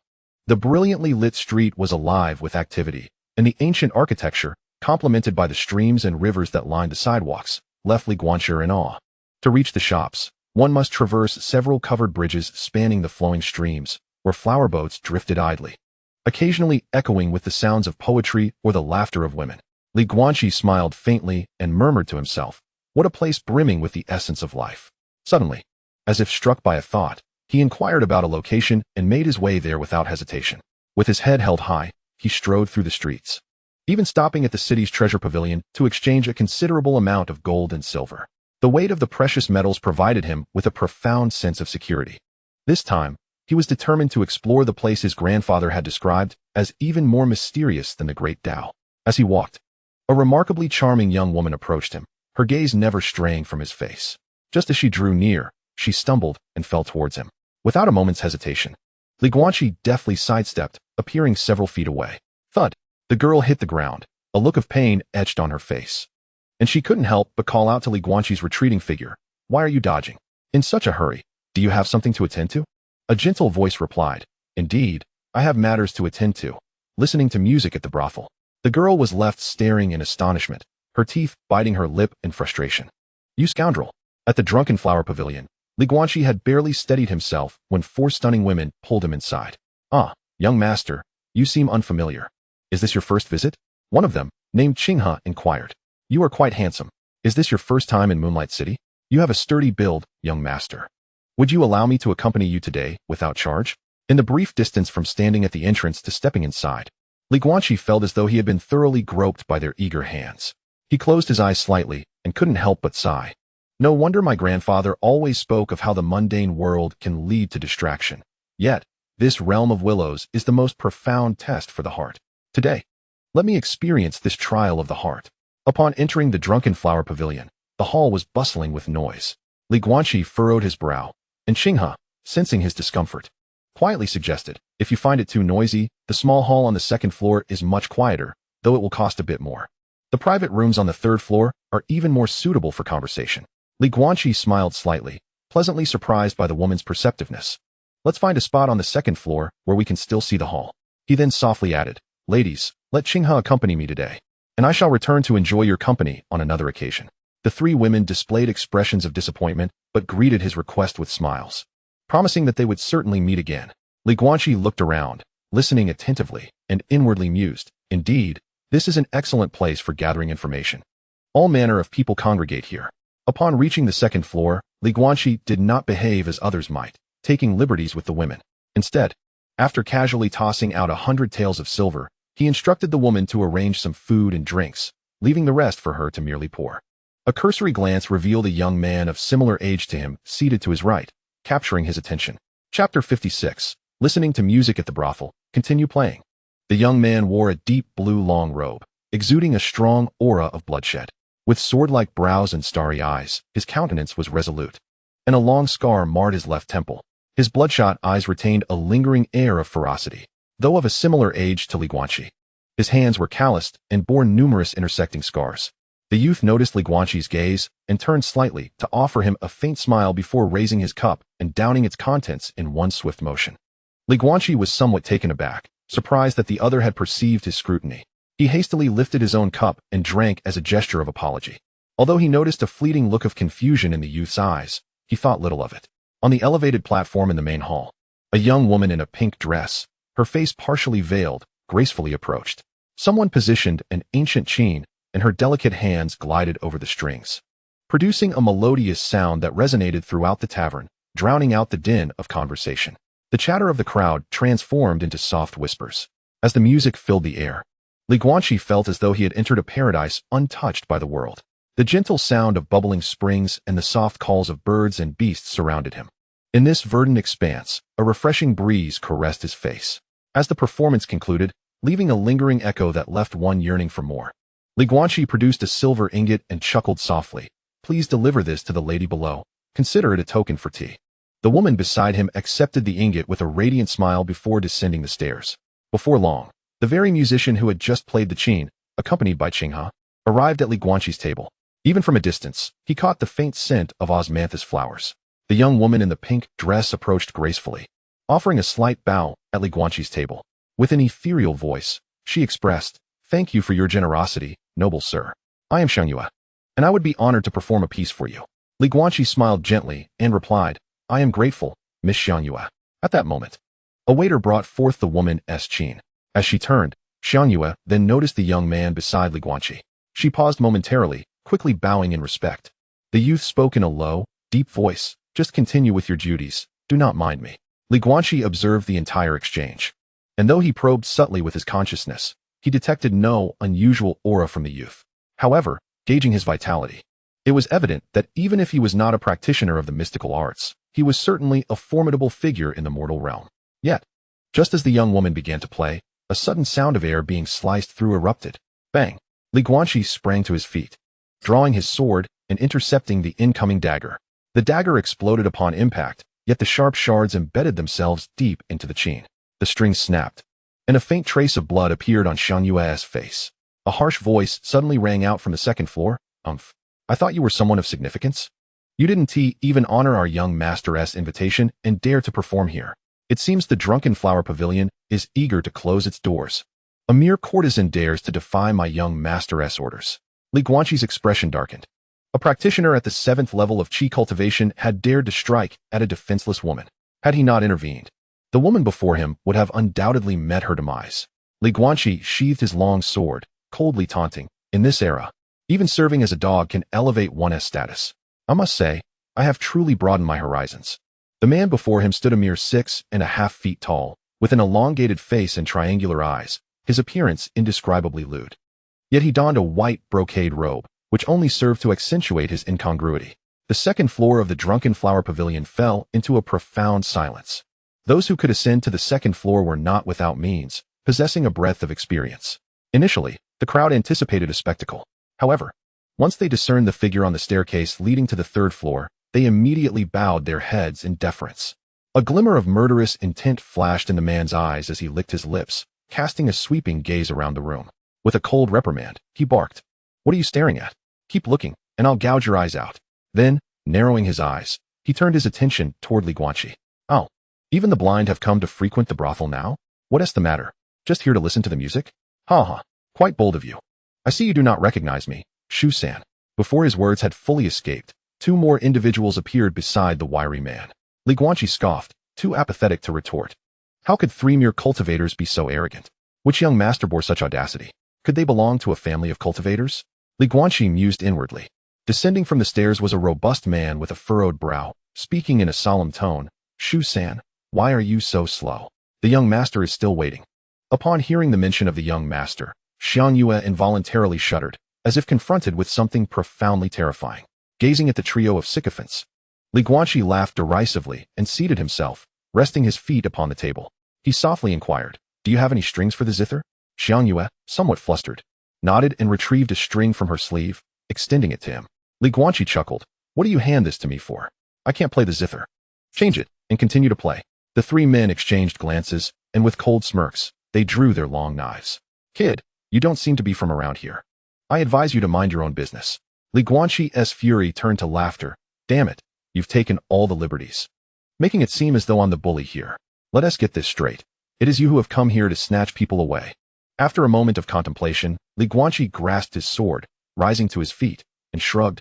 What need have I to reason with you? Just then, the matron of the tavern hastily approached the scene, declaring, oh dear guests, please refrain from brandishing your weapons and disturbing the peace. Young master, if you take a step back, I shall immediately summon the most beautiful maidens of our establishment. She then turned to the men on the third floor. Performing a courteous bow, gentlemen, I shall send Xiang Yue to play the zither for young master Zhang, along with Shizi, Lu Hua, and Tianxiang to keep you company. Please do me the honor of showing some grace. Slap. The man known as Su Xuan struck the matroness face, sending her sprawling to the ground. Spitting on her face with a malevolent glare, he stepped on her, coldly declaring, give you face? What face do you possess? Brothers, dispose of this blind woman. As his words fell, a chilling melody emanated from the zither. Clang, clang, clang. Three figures strode purposefully toward Guanqi, yet as they passed the youth, he erupted into motion without warning. A flash of cold, lethal intent blazed in his eyes. His blade sliced through the air with razor-sharp precision, striking directly at Su Xuan. Even Guanqi had not anticipated such sudden ferocity. The other two, however, pressed onward, undeterred, launching their assault upon him. To the onlookers, all that remained was a fleeting impression, a figure clad in white, moving with wind-like grace, elusive, untouchable. Then, in rapid succession, crimson mist bloomed from the limbs of the two attackers. 2 breaths. Ah! A guttural, agonized cry tore from behind Guanqi. Their tendons, arms and legs alike, had been severed with surgical precision. Guanqi stood poised, sword in hand, watching the youth's perilous struggle. Softly, almost tenderly, he asked, shall I lend you aid? The youth hesitated, then gave a slow, solemn nod. Whoosh! 3 strikes, clean, decisive, absolute. Su Xuan collapsed, limb shattered. His scalp seized in Guanqi's iron grip as he was hoisted aloft like a broken puppet. Su Xuan knew, in that instant, they had struck steel where they expected straw, yet his gaze remained venomous, unbroken. Through gritted teeth, he hissed, you are doomed. Do you even know who I serve? I am. Crack. Guanqi's left hand snapped forward, fingers rigid as a blade, plunging deep into Su Xuan's throat. Eyes wide, breath severed. Su Xuan died, drowning in disbelief. Surely one waits for the villain's grand confession before striking? Guanqi cast the corpse aside with detached indifference, murmuring under his breath, how utterly blind you are, unable to read the currents of fate. Chapter 57. The Young Blade Master. Li Shunji. The screams of the two men behind him ceased, abruptly, utterly. Blood gushed unchecked from their severed limbs. Their bodies trembled violently, but not a single sound escaped their lips. Meanwhile, the youth had vanished, leaping upward, blade in hand, toward the third floor. Guanqi, puzzled yet unruffled, turned and knelt beside the ringleader, who now lay shivering on the floor. At Guanqi's approach, the man convulsed, then, in abject terror, released a stream of yellowish fluid. Guanqi frowned faintly. Brother, you seem rather overheated lately. He leaned in, voice calm, almost gentle, no need to fret. Just one question, what faction do you answer to? The man's eyes brimmed with tears. His lower lip bled where he'd bitten through it, yet he dared not utter a syllable. When the question came again, he shook his head violently, as though his very life depended on silence. Indeed, the patrons on the second floor paled, having just witnessed Guanqi silence a man mid-boast of his lineage. To ask the same question now? No wonder the man feared death less than exposure. Guanqi rose, pivoted, and with 2 swift, unhesitating strokes, ended their suffering. Blood arced high, splattering the floor, the walls, the very air. At that moment, chaos erupted upstairs. The madam, staring blankly at the carnage, slumped to the ground, whispering like a broken incantation. All lost, all undone then. Footsteps. Measured, unhurried. The young swordsman descended, his bearing transformed. Gone was the desperate youth. In his place stood a figure steeped in quiet authority, shoulders squared, head bowed just so, eyes shadowed with sorrow and solemnity. He approached Guanqi, knelt, and bowed deeply. I offer my deepest gratitude, immortal master. I am Li Shenji, son of General Li Run of the Xiantian dynasty. A collective gasp tore through the tavern, silence falling like a shroud. The madam lunged forward, frantic, as if grasping at salvation, only to freeze beneath the weight of a single, imperceptible glance. It is noteworthy that the city of Wangyue cannot even be deemed the capital of the Xiantian dynasty, while General Li Run stands as the undefeated champion of the entire realm. Over the years, he has conquered numerous cities and expanded the territory, earning the title of the most significant contributor to the Xiantian dynasty. His only son, Li Shenji, has accompanied him to the battlefield since childhood. Li Guanqi furrowed his brow, murmuring to himself, Xiantian dynasty? Is this not the very task I have been assigned? Observing Li Guanqi's frown, Li Shenji promptly spoke, do not concern yourself with matters here. Esteemed immortal, I shall certainly send someone to manage it. I sincerely regret interrupting your enjoyment. Might I invite you to step aside and indulge in music and wine? Li Guanqi pursed his lips and replied, perhaps another time. I find little interest at present. I shall rest tonight, as I have matters to attend to tomorrow. However, do not mistake my words for mere pleasantries. I intend to return to your royal city in a few days. With a faint smile, Li Shenji retrieved a jade pendant inscribed with the characters for Shenji from his waist and handed it to Li Guanqi. As long as you are within the boundaries of the Xiantian dynasty, simply present this pendant to any officer, and they shall convey your message to me. Should the need arise, you may command 3,000 troops from any city at your disposal. Li Guanqi accepted the jade slip with a smile, saying, finding you will suffice. As for mobilizing troops, I have no intention of leading an army into battle. Afterward, Li Guanqi turned and exited the tavern, idly tossing the jade pendant in his hand, murmuring, the pleasure of listening to music is delightful, yet there are indeed some bothersome individuals present. Is Li Shenji's presence merely coincidental, or something more? He soon found a modest inn by the roadside and settled in. After tidying up, he took out a white jade mat and placed it upon the ground, then retrieved 2 spirit stones, holding them in his palm as he entered a state of meditation. Since embarking on the path of qi cultivation, Li Guanqi had scarcely slept, spending most of his time in rigorous training. This relentless dedication had greatly accelerated his progress. However, the 13th layer of qi cultivation proved to be exceedingly challenging. As the impurities within his body had diminished significantly, breaking through to eliminate them had become increasingly arduous. Nonetheless, Li Guanqi sensed that the recent bottleneck was beginning to loosen, and he believed that a breakthrough would soon be within reach. At dawn the following day, Li Guanqi purchased some breakfast pastries from a street vendor, specifically seeking out the best stall in the city for buns, and he left with a steaming basket. As he admired the scenic beauty along the way, he could not help but lament the vastness of the world and how little he had traversed. The majestic mountains, rivers, and lakes lay before him, visible beneath his feet. 3 hours later, having covered nearly 400 to 500 miles, Li Guanqi finally arrived at a mountainous area marked on the map. Without further ado, noticing that the sun would soon set in 2 hours, he ascended the mountain. After walking for a short while, he was suddenly startled by the roar of a beast. With a sudden burst of energy, he spotted a massive wind lizard in the distance, its gaping maw poised to strike. The size of the wind lizard indicated that it was on the brink of reaching the 2nd tier, akin to a human cultivator's foundation establishment stage. Even so, Li Guanqi remained nearly 10 zhang away from the young Taoist. Suddenly, he halted, and the sword case on his back fell away in an instant. With a swift twist of his waist, he hurled the sword case forward. Whoosh! A sharp sound pierced the air as the sword case struck the head of the wind-controlling lizard, flattening its snout. Shaking its head, the creature collapsed to the ground.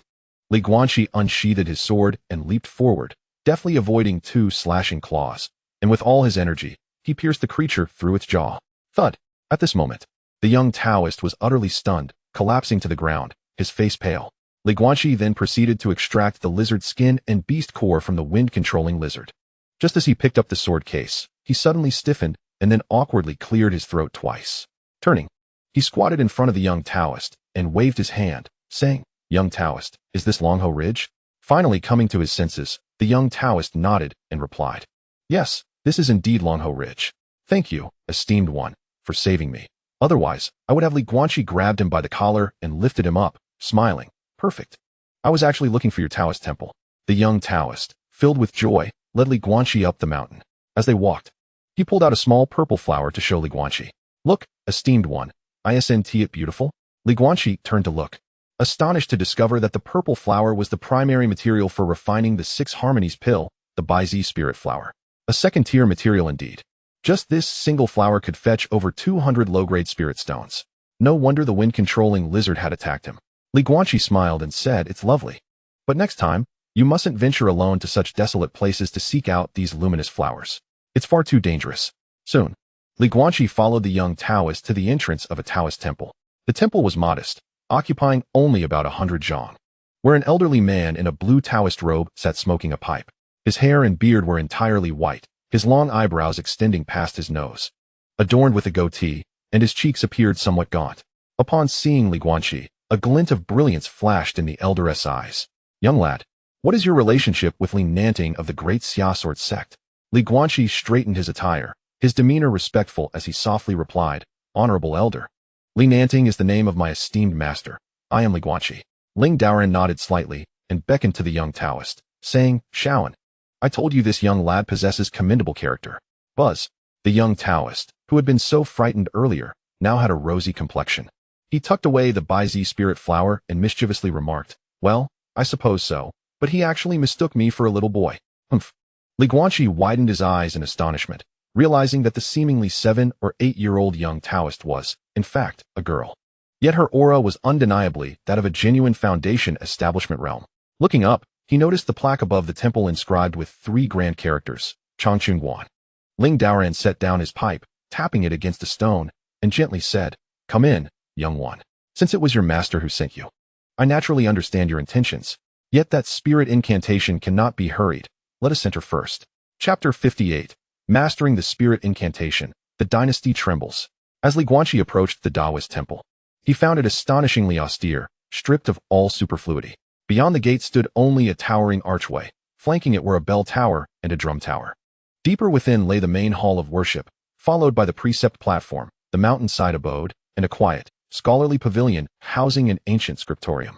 As twilight deepened, Li Guanqi joined the elder in preparing a simple evening meal. Truth be told, one of the temple's quiet virtues was its leniency toward wine and meat. Only the 4 forbidden meats and the 5 pungent vegetables were prescribed. Otherwise, life here flowed with gentle ease. After supper, shared with the elder and the young acolyte, Ling Daoran invited Li Guanqi outside to partake of a quiet cup of wine beneath the silvered moon. The elder sighed softly, gazing into the distance. So Li Nanting remained still at the Golden Core realm? Li Guanqi gave a slight, thoughtful nod, though in truth, he knew little of what had befallen his master. "Oh, so you truly remain unaware of what transpired long ago?" Li Guanqi gazed upward, his voice hushed, like mist drifting across still water. "Indeed, I do not. Yet it is clear this matter weighs heavily upon him, so I have never dared to ask." Ling Daoran chuckled. A low, knowing rumble. What else could it be? Your master, the eternal romantic, stepped forth in righteous fury to defend another's honor. Years ago, during the grand opening ceremony of the 6th sect's Celestial Hollow, numerous unaffiliated cultivators had gathered as spectators. One such rogue cultivator, brazen and vulgar, had spoken indecently toward Shenlong, elder of the Skywada Peak. Without hesitation, Li Nanting struck, swift, decisive, and devastating, leaving the offender gravely wounded. A sharp, admiring hiss escaped Ling Daoran's lips. Now that was forceful. He raised his cup, downing the wine in one smooth draught, then continued. "Ah, the world's greatest vexation? Unbound cultivators, untethered, unaccountable, unpredictable." The wounded man, biding his time, recovered in silence over several years, then emerged like a storm, slaughtering disciples of the Great Xia Sword sect with ruthless precision, striking, vanishing, leaving no trace, beyond reach, beyond retribution. In the end, to shield his sect's disciples from terror and disruption, Li Nanting confronted him. 3 days and 3 nights of unrelenting, soul-shaking combat. When it ended, his nascent soul lay fractured. Sealed away, his cultivation plummeted to the Foundation establishment realm. Only through the Great Xia Sword sect's exhaustive expenditure of rare celestial herbs and over a decade of painstaking recuperation did he ascend once more to the Golden Core realm. The elder paused, his eyes settling upon Guanqi. Tell me, does this make your master seem foolish to you? Guanqi shook his head slowly, voice soft but unwavering. No, not foolish, resolute. A flicker of quiet brilliance lit Ling Daoran's gaze, and then he threw back his head, laughing heartily. Ah, resoluteness. Precisely. I tell you that's stoic. Unyieldingly Nanting is the very root that keeps the great Xia sword sect's moral compass true.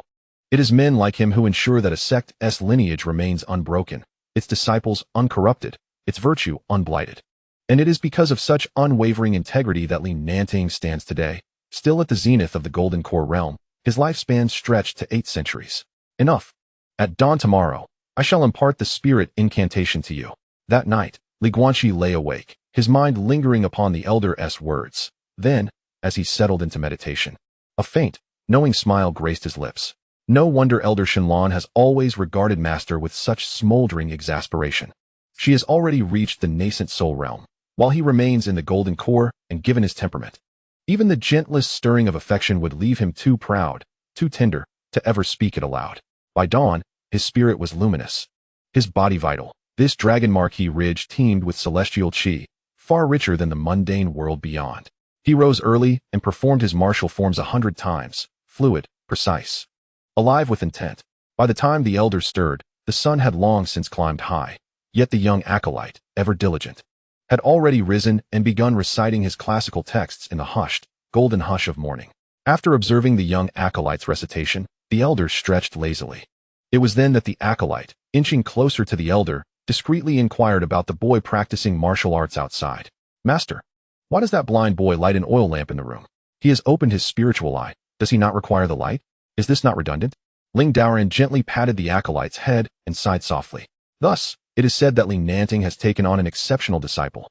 To the world, a blind man lighting a lamp may seem foolish, yet who can argue that it is not a form of wisdom or perhaps a testament to his character? The elder slowly rose and stepped outside, leaving the acolyte deep in thought. He led Guanqi to a martial arts arena in the backyard and spoke softly. There are 300 spiritual spells, each serving different purposes. Attack, defense, and confinement are the most straightforward categories. Additionally, there are illusions, meditation, barrier breaking, sealing, exterminating spirits, and suppressing the void, among others. The spell I possess ranks 246 among the 300, an offensive spell, the thunder spear of breaking the formation. With that, the elder gently touched Guanqi's brow, and a myriad of profound insights flooded his mind. After this, the elder personally demonstrated the spell. He formed several intricate hand seals with one hand, and as his formidable spiritual energy surged, the skies over Longho Ridge transformed dramatically, dark clouds gathering and fierce winds rising. In an instant, the once clear sky was engulfed in ominous clouds, with torrential rain pouring down, accompanied by flashes of lightning and booming thunder. Rumble. The elder's eyes narrowed as he intoned, thunder spear of breaking the formation. With a resounding crash, a colossal spear of lightning, towering nearly 10 feet, pierced the heavens and crashed into the martial arts arena. The ground trembled violently, and dust erupted when it settled. A vast crater several dozen feet wide lay where the arena once stood. The earth within was charred black, with arcs of lightning flickering within the depths. Guanqi's throat constricted as he murmured, "The power of this spell is truly immense." Ling Daoran smiled slightly and jested. "You have yet to witness the might of the top 100 spells. Now that is what one would call the power to split mountains and part seas. Mastering a spell is not as simple as mastering 2 elixirs. You must grasp the profound mysteries through a connection with the heavens. Only when your mindset aligns with the spell can it be executed flawlessly." Thus, Guanqi spent 3 full days focusing on unlocking the meridians and acupoints necessary for this spell. After 3 days of silent contemplation, he suddenly opened his eyes wide. "I understand. I comprehend. It is the heart of breaking formations. Yet, the creator of this spell must have been trapped on the battlefield, using the power of thunder to break through with a spear." Gradually, his eyes filled with a sorrowful yet fierce intent to battle. As his energy surged, a mysterious force enveloped the entire temple. Ling Daoran, reclining in his rocking chair, suddenly opened his eyes and turned to gaze toward the backyard, murmuring in disbelief. Such comprehension is unparalleled in this world. Rumble. Incantation 246. The thunderous spear of the formation. A somewhat ethereal bolt of lightning pierced the heavens and descended. Boom. A shallow pit of 3 feet appeared in the backyard. Li Guanqi, feeling somewhat embarrassed, glanced at the elder and said, "Senior, even the spear's shadow seems a bit insubstantial." Ling Daoran couldn't help but roll his eyes. He was currently at the pinnacle of mid-infant stage, while Li Guanqi, if he wasn't mistaken, Li Guanqi had yet to break through to the foundation establishment stage. If it seems insubstantial, he ought to supplement it more, to avoid leaving the child emaciated. Li Guanqi grinned, retrieving a bounty of fine wine and delicacies from his storage ring, even bringing out half a steamer of meat buns reserved for Su Xuan. Meanwhile, in the Xiantian dynasty, an event of great astonishment unfolded that would send ripples through the world. Chapter 59. The Chaos Among Cultivators, a Cold Rainy Night. The following morning, Li Guanqi had already bid farewell to Ling Daoran and set off towards the Xiantian dynasty. Along the way, having completed his mission, he intended to gather information about recent events in the dynasty. However, as he passed through various villages and towns, everyone he encountered spoke of General Li Ren and his son, the 14-year-old prodigy, Li Shunji, who had already displayed remarkable talents at such a young age. The recent struggles for power were instigated by the Xiantian dynasty's own provocations and declarations of war. Previously, the Xiantian dynasty, the Great Stone dynasty, and the Lion dynasty had maintained a delicate balance of power. Yet, in the last 2 years, the Xiantian dynasty had persistently stirred up conflicts along the borders. Li Guanqi furrowed his brow as he hurried towards the capital of the Xiantian dynasty, sensing that matters were perhaps more intricate than he had initially perceived. Why had the Xiantian dynasty, which had always prioritized stability and defense, suddenly harbored ambitions? This was indeed perplexing. He recalled a conversation with his grandfather about the mountain kingdoms, where his grandfather had remarked that those who historically held power in the courts were mostly preoccupied with defense rather than expansion, unless they were inherently ambitious individuals. By nightfall, Li Guanqi could see the imposing Xiantian royal city from afar. However, as he approached the outskirts, he discovered an eerie silence enveloping the city. Even faint flickers of firelight were scarce. The city lay shrouded in darkness. The oppressive atmosphere made the entire royal city feel stifling.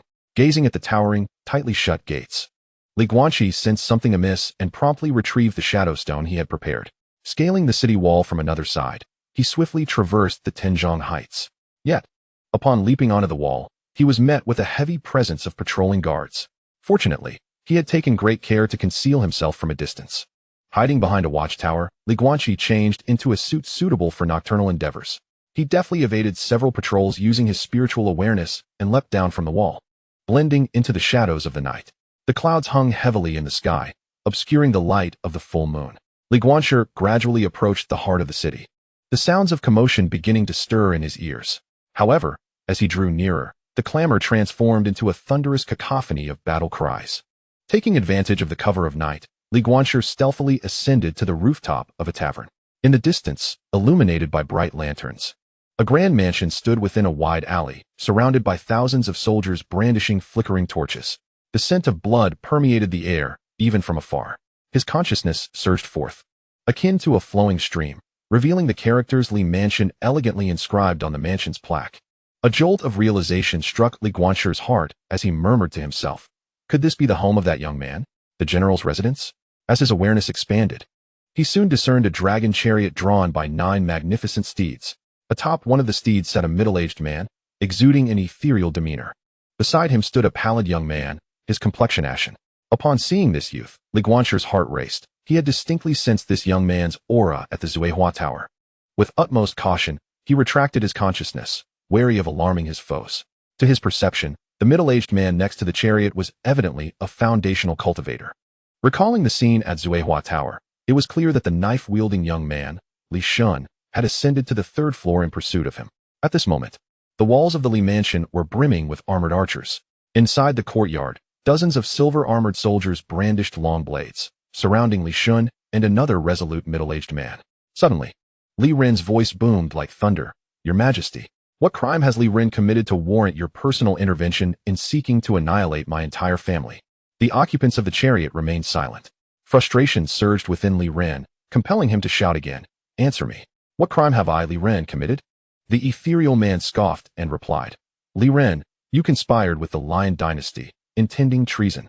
Today, in the name of His Majesty, I shall seize your military tokens, and your entire family shall be executed as a warning to others. Upon hearing these words, Li Ren, consumed with rage, pointed his blade at his adversary. Tang Chongqing, you are nothing but a despicable villain. To fabricate charges, you need not seek justification. Your Majesty, if you believe my merits overshadow your authority, I can willingly return the military tokens and retreat to the mountains. However, should you fail to recognize the true villain by your side, a grave error will ensue in the future. Li Ren's eyes burned with fury as he rebuked the man named Tang Chongqing. Yet, within the chariot, silence lingered before a heavy sigh was heard. Execute. With Li Ren's unwilling roar, all soldiers atop the walls drew their bows taut. The soldiers within the mansion bore expressions of resolute defiance. One soldier declared, "General, today, that treacherous state master seeks your demise. We shall protect you and the young master at all costs." Tang Chongqing barked, "What are you waiting for? Li Ren's collusion with foreign powers marks him as a traitor. Execute his entire family immediately." At this moment, the young Li Shinji was filled with rage, having witnessed the death toll in the residence surpassing 100. Fortunately, his father had astutely sent the female members of the household out of the city in advance. Li Shinji spoke solemnly, "Father, there is no need to persuade His Majesty any further. In my opinion, the Emperor has long been ensnared by that villain's deceit." Li Guanqi, perched upon the roof, finally grasped the gravity of the situation. It had become clear that cultivators from the mountains had intervened in the affairs of the dynasty below, a grave taboo within the realm of cultivation. Whoosh, whoosh, whoosh. The sound of arrows slicing through the air echoed as hundreds of projectiles were unleashed towards the Li residence. At this juncture, Li Ren had already succumbed to despair. But in an instant, his eyes hardened with resolve as he bellowed, "Form a shield wall and retreat to the courtyard." Clank, clank. Dozens of soldiers promptly raised their shields, forming an impenetrable ironclad formation. In swift succession, they retreated into the courtyard. Clang, clang, clang. Arrows rained down, but they merely struck the shields, which tilted slightly but sustained little damage.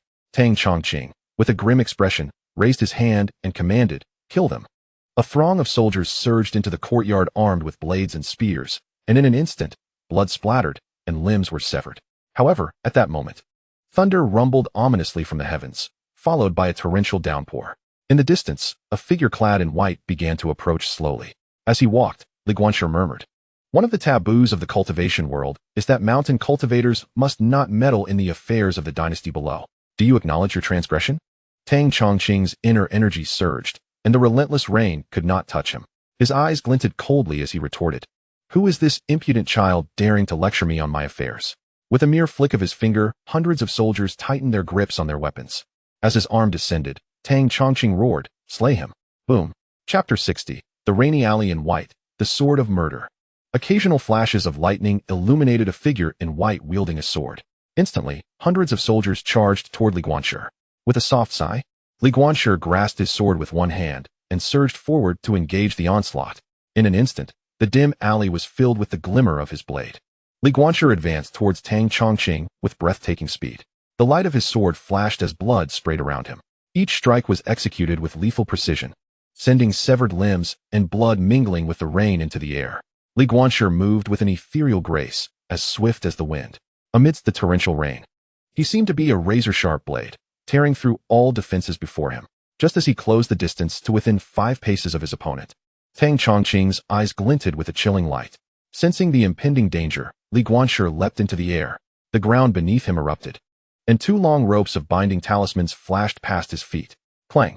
A resonant sound of a sword echoed as a flying sword suddenly soared into the void. Clang! Just as the long sword was about to pierce Li Guanqi's face, he deftly countered with a reverse stroke of his own blade, deflecting the attack. Li Guanqi, leveraging his momentum, soared once more into the air, reaching a height of nearly 10 feet. Immediately, a cold smirk appeared at the corner of Tang Chongqing's mouth as he waved his hand, causing the long swords at the waists of the soldiers beside him to rise uncontrollably into the air. In an instant, long swords and blades assaulted the airborne youth. With nowhere to evade in the sky, Li Guanqi desperately attempted to block with his sword, yet still suffered multiple wounds from the blades. As he began to descend, another long sword, lying discarded by the roadside, suddenly surged toward his back. This strike was both swift and treacherous. However, Li Guanqi remained entirely unperturbed, lightly tapping against the wall of the Li residence, executing an agile somersault. His sword accurately intercepted the incoming long sword, the blade wrapping around the hilt, allowing the sharp weapon in Li Guanqi's hand to spin before he hurled it fiercely toward Tang Chongqing. Yet, before Tang Chongqing stood a barrier of primordial energy, halting the sword's tip just an inch from his brow. Tang Chongqing slowly dismounted, the two locking eyes from a distance of 10 feet apart. The torrential rain blurred the spectator's vision, and the dragon chariot lifted its curtain to gaze upon Li Guanqi. Tang Chongqing lightly beckoned with his finger, summoning the flying sword back into his grasp, his expression grave as he addressed Li Guanqi in a low voice. Not yet at the foundation stage? Li Guanqi responded with a cold smile. To kill you, my qi is sufficient. Such bold words. Bang. The blue bricks beneath Tang Chongqing's feet unexpectedly shattered, launching toward Li Guanqi at an incredible speed. Yet, the latter's movements had already been captured by Tang Chongqing's spiritual awareness. In an instant, the two figures danced through the rain, flashing and darting, as the long swords clashed, sending sparks flying. However, with each exchange, Tang Chongqing grew increasingly alarmed. Throughout the confrontation, the youth's aura remained remarkably stable, showing no signs of exhaustion even after wounding hundreds of soldiers. Moreover, the physical strength of his opponent was akin to that of a pure martial cultivator, with every sword strike carrying immense weight.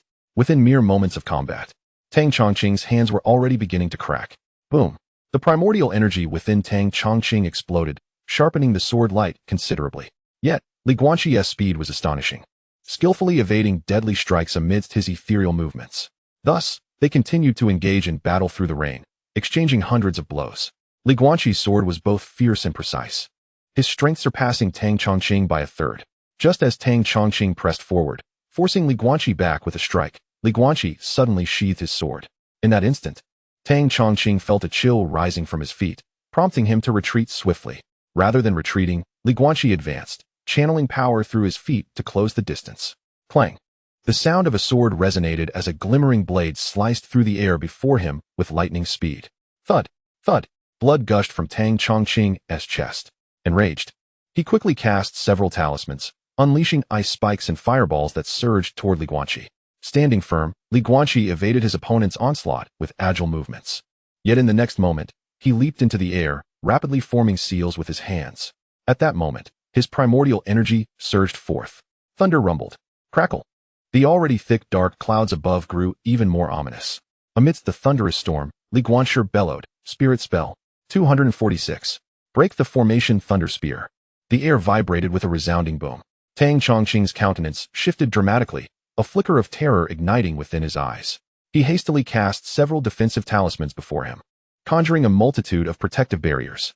As Li Guanqi's vital energy rapidly waned, a massive thunder spear, measuring 4 feet in length, cleaved through the night sky. Boom, boom, boom. The barriers erupted. The thunder spear instantly pierced through Tang Chongqing's body. Amidst the explosive lightning, a harrowing scream escaped Tang Chongqing's lips. The spear impaled his chest, pinning him firmly against the bluestone slab. The rampant thunder soon charred his body to a crisp, extinguishing all signs of life within him. Li Guanqi, collapsing to the ground, gasped for breath, unhesitatingly retrieving 2 spirit stones to absorb their energy. Father! Tang Yi, witnessing the thunderbolt strike his father, was overcome with anguish. His former lackeys had already perished, leaving him utterly panicked. In a frantic bid for escape, he tightened the reins and fled, his gaze lingering on his father's charred form. Li Guanqi's eyes glimmered with a cold light as he rose, elegantly lifting the long blade from the ground. In a swift motion, he kicked the hilt of the blade. Whoosh! The blade sliced through the air, infused with his vital energy, and instantaneously pierced through Tang Yi's body. Thud! The once vibrant Tang Yi, now drained by indulgence, fell helplessly to the ground. After a prolonged moment, Li Guanqi stood at the entrance of the Li residence, his voice booming. All of you, cease this at once. His words, laced with vital energy, struck terror in the hearts of those present. He raised the identity jade slip in his hand and declared solemnly, I am Li Guanqi, disciple of the heavenly thunder peak of the great Xia sword sect. I am here to investigate the turmoil within the Xiantian dynasty on behalf of my sect. Tang Chongqing, a foundational cultivator, had violated the taboos of the cultivation realm by meddling in the affairs of the dynasty below the mountain and is hereby sentenced to death. The Li family, renowned for their loyalty and valor, has been wronged by treacherous schemes. They are innocent. At this juncture, Li Guanqi abruptly turned, directing his furious gaze towards the dragon chariot and admonishing, the current sovereign, Ji Yuan, has heeded slanderous words, appointing a cultivator as the national master, thus violating the laws. Henceforth, let his throne be stripped. The specifics shall be determined by the great Xia sword sect. From the dragon chariot emerged a weary middle-aged man, who, upon seeing the identity jade slip in Li Guanqi's hand, bowed with trembling respect. Ji Su Xuan, I shall heed the words of the immortal master. Within the Li residence, both Li Run and Li Shun, bloodied yet alive, exchanged glances of relief, having narrowly escaped disaster. Li Shun finally recognized the figure clad in white outside. Recalling their fateful encounter at the Drunken Flower Pavilion, he murmured softly, Li Guanqi, I owe you a tremendous debt of gratitude. Chapter 61. I have killed. Asked the spirit ruins that night. The Xiantian dynasty trembled. The national master, Tang Chongqing, lay dead, and the treasonous claims against the Li residents dissolved into nothingness. The reigning sovereign was temporarily deposed by the immortal master of the great Xia sword sect. In the rainy night, Li Guanqi, under his umbrella, gradually vanished into the downpour. As soon as Li Guanqi exited the city, he promptly sought refuge in a cave to tend to his wounds, stripping off his garments and applying healing ointment. His complexion appeared somewhat pale. After swallowing a medicinal pill to mend his injuries, a surge of vitality coursed through his body, allowing him to breathe a little easier. Leaning against the cave's wall, a flicker of trepidation danced in Li Guanqi's heart. He had not anticipated that a foundational cultivator would prove to be so formidable, as the barrier of spiritual energy was indeed quite troublesome. However, in his perception, Tang Chongqing seemed to be a rogue cultivator without a sect. Were he truly from a prestigious background, he would surely be aware of the taboos of the cultivation world. Furthermore, the opponent's swordplay lacked any discernible technique, relying solely on his ability to manipulate the sword. More importantly, Li Guanqi sensed that the opponent's spiritual energy was not particularly robust. It was likely that he had chosen to establish his foundation at the 9th level of qi cultivation. Feeling the emptiness within his dantian, Li Guanqi decided to meditate and cultivate. Unbeknownst to him, the sword spirit had appeared behind him, nodding slightly in approval. It must be said that Li Guanqi's resilience and diligence in his cultivation endeavors were quite rare.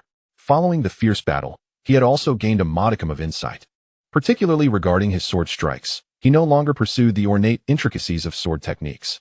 A swift, decisive strike might indeed be the better choice, significantly conserving his internal energy. At dawn the next day, Li Guanqi hastened to the nearest ferry station.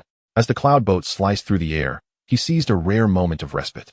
However, at that moment, a streak of light suddenly zipped past the side of the cloud boat. Sensing something amiss, Li Guanqi opened his eyes just in time to see Elder Su Xuan of Tianlei Peak gradually tearing through the boat's protective barrier. The captain of the vessel immediately bowed, exclaiming, Greetings, immortal master. Even the other passengers on the cloud boat rose to pay their respects. With a casual wave of his hand, Su Xuan assisted everyone back to their feet and swiftly approached Li Guanqi with a smile. Young rascal, what is the matter? Is a foundational cultivator causing turmoil in the court? Li Guanqi nodded slightly and spoke softly. Is it truly necessary for Elder Su to personally intervene in this matter? Su Xuan laughed heartily. Indeed, the foundational cultivator is a minor concern. Far more pressing is the need to appoint a new emperor. Tell me, did you remain unscathed while gathering information? Did that cultivator discover you? Li Guanqi shrugged and replied, That elder, I killed the foundational cultivator. What? Su Xuan's voice rose several octaves, filled with astonishment. He then grew serious, admonishing, You foolish boy, such matters are no jest. You, a qi cultivator, killed a foundational one? Li Guanqi replied candidly, He wasn't very strong. Even if he wasn't strong, he is still a foundational cultivator. Su Xuan was still processing this when Li Guanqi leaned in and said, In that case, shouldn't the points awarded be greater? You see, I dispatched that cultivator. And you can simply go ahead and appoint the new emperor without lifting a finger yourself. Surely I deserve some reward for this. Su Xuan burst into laughter. I always said your decision to withdraw from the inner sect was partly motivated by the point rewards from the outer sect assessments. Old Li never believed it, claiming you were merely trying to comfort him. Well done, splendid work. Do not speak of this matter. Simply proceed to the task pavilion to claim your points. Su Xuan remarked, a grin spreading across his face. Li Guanqi mused to himself. Ah, this money is painstakingly earned. See, it has indeed arrived. After speaking, Su Xuan cast aside his long sword and prepared to depart. Li Guanqi bowed respectfully, saying, I bid farewell to my esteemed second master. Suddenly, Su Xuan recalled something and turned to inquire, Are you on the verge of establishing your foundation? Li Guanqi paused momentarily, reflecting on the loosening of his bottleneck, and nodded in affirmation. The elder's eyes sparkled with anticipation as he advised, Prepare yourself promptly. Perhaps this year, the competition in Lingshu will depend solely on you. With that, the elder gently tore open the barrier and ascended on his sword, hastening towards the Xiantian dynasty. Once the elder departed, The gazes of all those aboard the cloud vessel turned towards Li Guanqi, now imbued with a sense of reverence. Yet, upon observing Li Guanqi meditating with closed eyes, none dared to approach him for conversation. Li Guanqi disembarked at Mining Dock. The vendors along the street slightly bowing to the young man with the sword case upon his back. With a smile, he wasted no time and hurried back to the Daxia sword sect. As anticipated, the points acquired from investigating the Xiantian dynasty had tripled. The steward personally transferred the points to Li Guanqi, his eyes glinting with intrigue as he quietly inquired, "Master Li, did you truly slay a foundation-establishing cultivator?" Li Guanqi, wearing an enigmatic smile, whispered back, "Guess." Upon returning to the courtyard, Li Guanqi spotted Su Xuan standing atop the roof, scanning the surroundings. Upon his arrival, Su Xuan leaped down, exclaiming, "Li Guanqi, why have you taken so long to return?" He eagerly extended his hands. Li Guanqi laughed heartily, "I brought you something. Come inside to eat." The pair returned to the courtyard. Behold, the grand meat buns of Guanqi City, and, cough, some uniquely delightful pastries. Su Xuan took a big bite out of the bun, squinting with delight as he murmured, "So delicious. All right, you enjoy that. Where are you off to?" "To the Ascending Spirit platform." Upon reaching the Ascending Spirit platform, Li Guanqi checked the points within his jade slip. With the additional 600 points from this encounter, he now possessed a total of 1,800 points. Such a sum was sufficient for a month of access to the profound-level training chambers. When he arrived at the platform, he gritted his teeth and chose to spend 700 points to unlock a profound-level training room. The disciples of the Daxia sword sect seldom crossed paths, each engrossed in their fervent cultivation. Due to the unique assessment system, any disciple ranking poorly in 2 consecutive evaluations faced expulsion from the inner sect. Thus, within the envious inner sect, the atmosphere of cultivation was undeniably intense.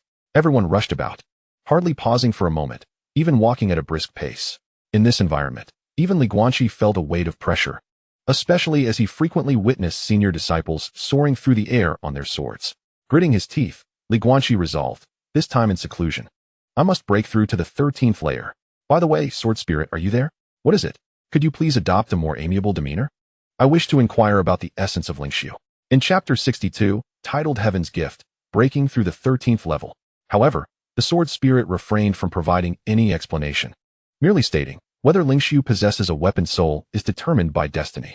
For now, focus on breaking through the 13th layer. Li Guanqi shrugged, not pressing further, and activated the ascension platform. As the formation beneath him hummed, a thin mist swiftly enveloped the chamber. This profound ascension platform was indeed remarkable, as the spiritual energy began to take on a vaporous quality. For the next period, Li Guanqi immersed himself entirely in his cultivation, oblivious to the world outside. 7 days later, Li Guanqi appeared remarkably composed, yet within his dantian, a tempest brewed. The dense primordial energy filled his dantian sea, surging forth in rapid currents. Suddenly, an explosive sound resonated within his spiritual platform. Boom! The expanding primordial energy surged forth wildly. In an instant, Li Guanqi's dantian expanded, now twice its previous size. This vast dantian sea surpassed that of even the disciples with heavenly spiritual roots by at least 3 or 4 times. The overwhelming density of primordial energy within was beyond comprehension. A profound aura of the great Tao was about to surge into Li Guanqi's being. He could sense the purity of that power as the sword spirit's voice echoed in his mind. "Inhale. Take in as much as you can." Li Guanqi dared not hesitate. As he circulated his technique, the mysterious energy transformed into wisps of white vapor that he inhaled into his body. Soon, the entire Great Xia sword sect noticed an unusual phenomenon. Above the ascension platform on Tianju Peak, a 7-colored mist lingered, while below lay Li Guanqi's secluded chamber. "I can't absorb anymore," he exclaimed. Meanwhile, the sword spirit continued to absorb the great Tao's gifts from within Li Guanqi, urging him onward. Thus, Li Guanqi found himself both absorbing and being absorbed. The ethereal mist persisted for an entire incense stick's duration before gradually dissipating. Li Guanqi lay on the ground, his belly round and full, weakly stating, "I can't move. I'm about to burst. You should take over." Though his words seemed innocuous, the sword spirit's countenance slightly flushed. It turned and dove into the sword case to begin absorbing the Tao energy from Li Guanqi's body. This essence, akin to spiritual energy, was profoundly enigmatic. It could not directly enhance Li Guanqi's total primordial energy. However, it could assist him in stabilizing his realm. Within a mere incense stick's time, Li Guanqi had firmly established his 13th level of qi refinement. At that moment, he felt as though each of his punches weighed over 2,000 pounds. a strength sufficient to overpower most newly established foundation cultivators. Moments later, his once round belly disappeared at a visibly rapid pace. That was quite efficient. However, this time the sword spirit remained unresponsive, seemingly entrapped in a deep slumber. Stretching his limbs, Guanqi then realized his body felt as though coated in a layer of muck, emanating a foul odor. He hastily pushed open the door to the quiet room. As he stepped outside, he discovered a dozen elders of the sect awaiting him. "Master, what is this?" Lu Kangyan inquired, extending his hand to probe his body. His eyes suddenly widening in disbelief. You haven't established your foundation yet?" Guanqi scratched his head and replied, "In response to your query, Master, I indeed have not yet established my foundation." Lu Kangyan took several deep breaths, utterly astonished by the vastness of Guanqi's energy reservoir. What a remarkable lad. Is this the energy sea of a sacred grade spiritual root? Throughout my cultivation journey, I have never encountered such a grand energy sea. Lanhe, rolling her eyes, remarked, "Master, are you not being a tad exaggerated? How much larger can the energy sea of a disciple at the 10th level of Qi training possibly be?" Guanqi, wishing to evade further scrutiny, interjected, "Esteemed seniors, may I return to bathe? I feel as if I have become a foul fish in a pickled vegetable jar." Upon hearing this, Lanhe smiled slightly and, with a wave of her hand, enveloped him in a gentle, water-like blue energy. In an instant, all filth was cleansed away, to which Guanqi bowed in gratitude, saying, "Thank you, Elder Lan." Li Nanting had grown accustomed to the peculiar events surrounding him. As for why Guanqi was able to attract the blessings of the heavenly Tao at the 10th level of Qi training, the others tacitly refrained from questioning further. However, before departing, Lu Kangyan solemnly stated, "It won't be long before the talented disciples from other peaks also begin to break through to the foundation establishment stage. At that time, let Li Nanning lead the team to the place of awakening spirits. This year's achievements will depend on you, the disciples under my guidance." Subsequently, the crowd dispersed, and Li Nanting patted Guanqi's shoulder with a smile, saying, "Well done. You have indeed attracted the blessings of the heavenly Tao." After this, the elder followed Lu Kangyan away. Guanqi, relishing the newfound leisure, made his way directly to the sword tower. The formidable strength of the 13th level of Qi training not only expanded his energy reservoir, but also significantly augmented his spiritual consciousness, allowing him to effortlessly cover a radius of 50 yards. Upon reaching the sword tower, he ascended directly to the 6th level. Without employing his spiritual consciousness, Guanqi deftly executed 6 swift sword strikes with a flick of his wrist. Soon, a resounding chime echoed from the ancient bell atop the sword tower. Dong! Disciples from various peaks looked up towards the direction of Tian's Hufeng, with many solemnly exclaiming, "Someone has surpassed the 12th level of the sword tower. Has one of the senior brothers broken through to the mid-foundation establishment stage to challenge the sword tower? Let us go have a look." An increasing number of people gathered around the sword tower at Tian's Hufeng. However, at this moment, Guanqi was panting heavily, surrounded by 12 fallen black puppets. He gazed up at the staircase above, took a deep breath, and slowly rose to his feet. The next level housed the foundation establishment puppets, and he was eager to test how far he could ascend with his current strength. Tap, tap. The 13th level of the sword tower. The brightly lit inner chamber spanned 100 feet, yet the expansive martial platform was occupied solely by a holy silver puppet seated on the ground. Guanqi drew his sword and stood tall, taking a deep breath as he slowly stepped onto the martial platform. Boom! An invisible pressure erupted instantly.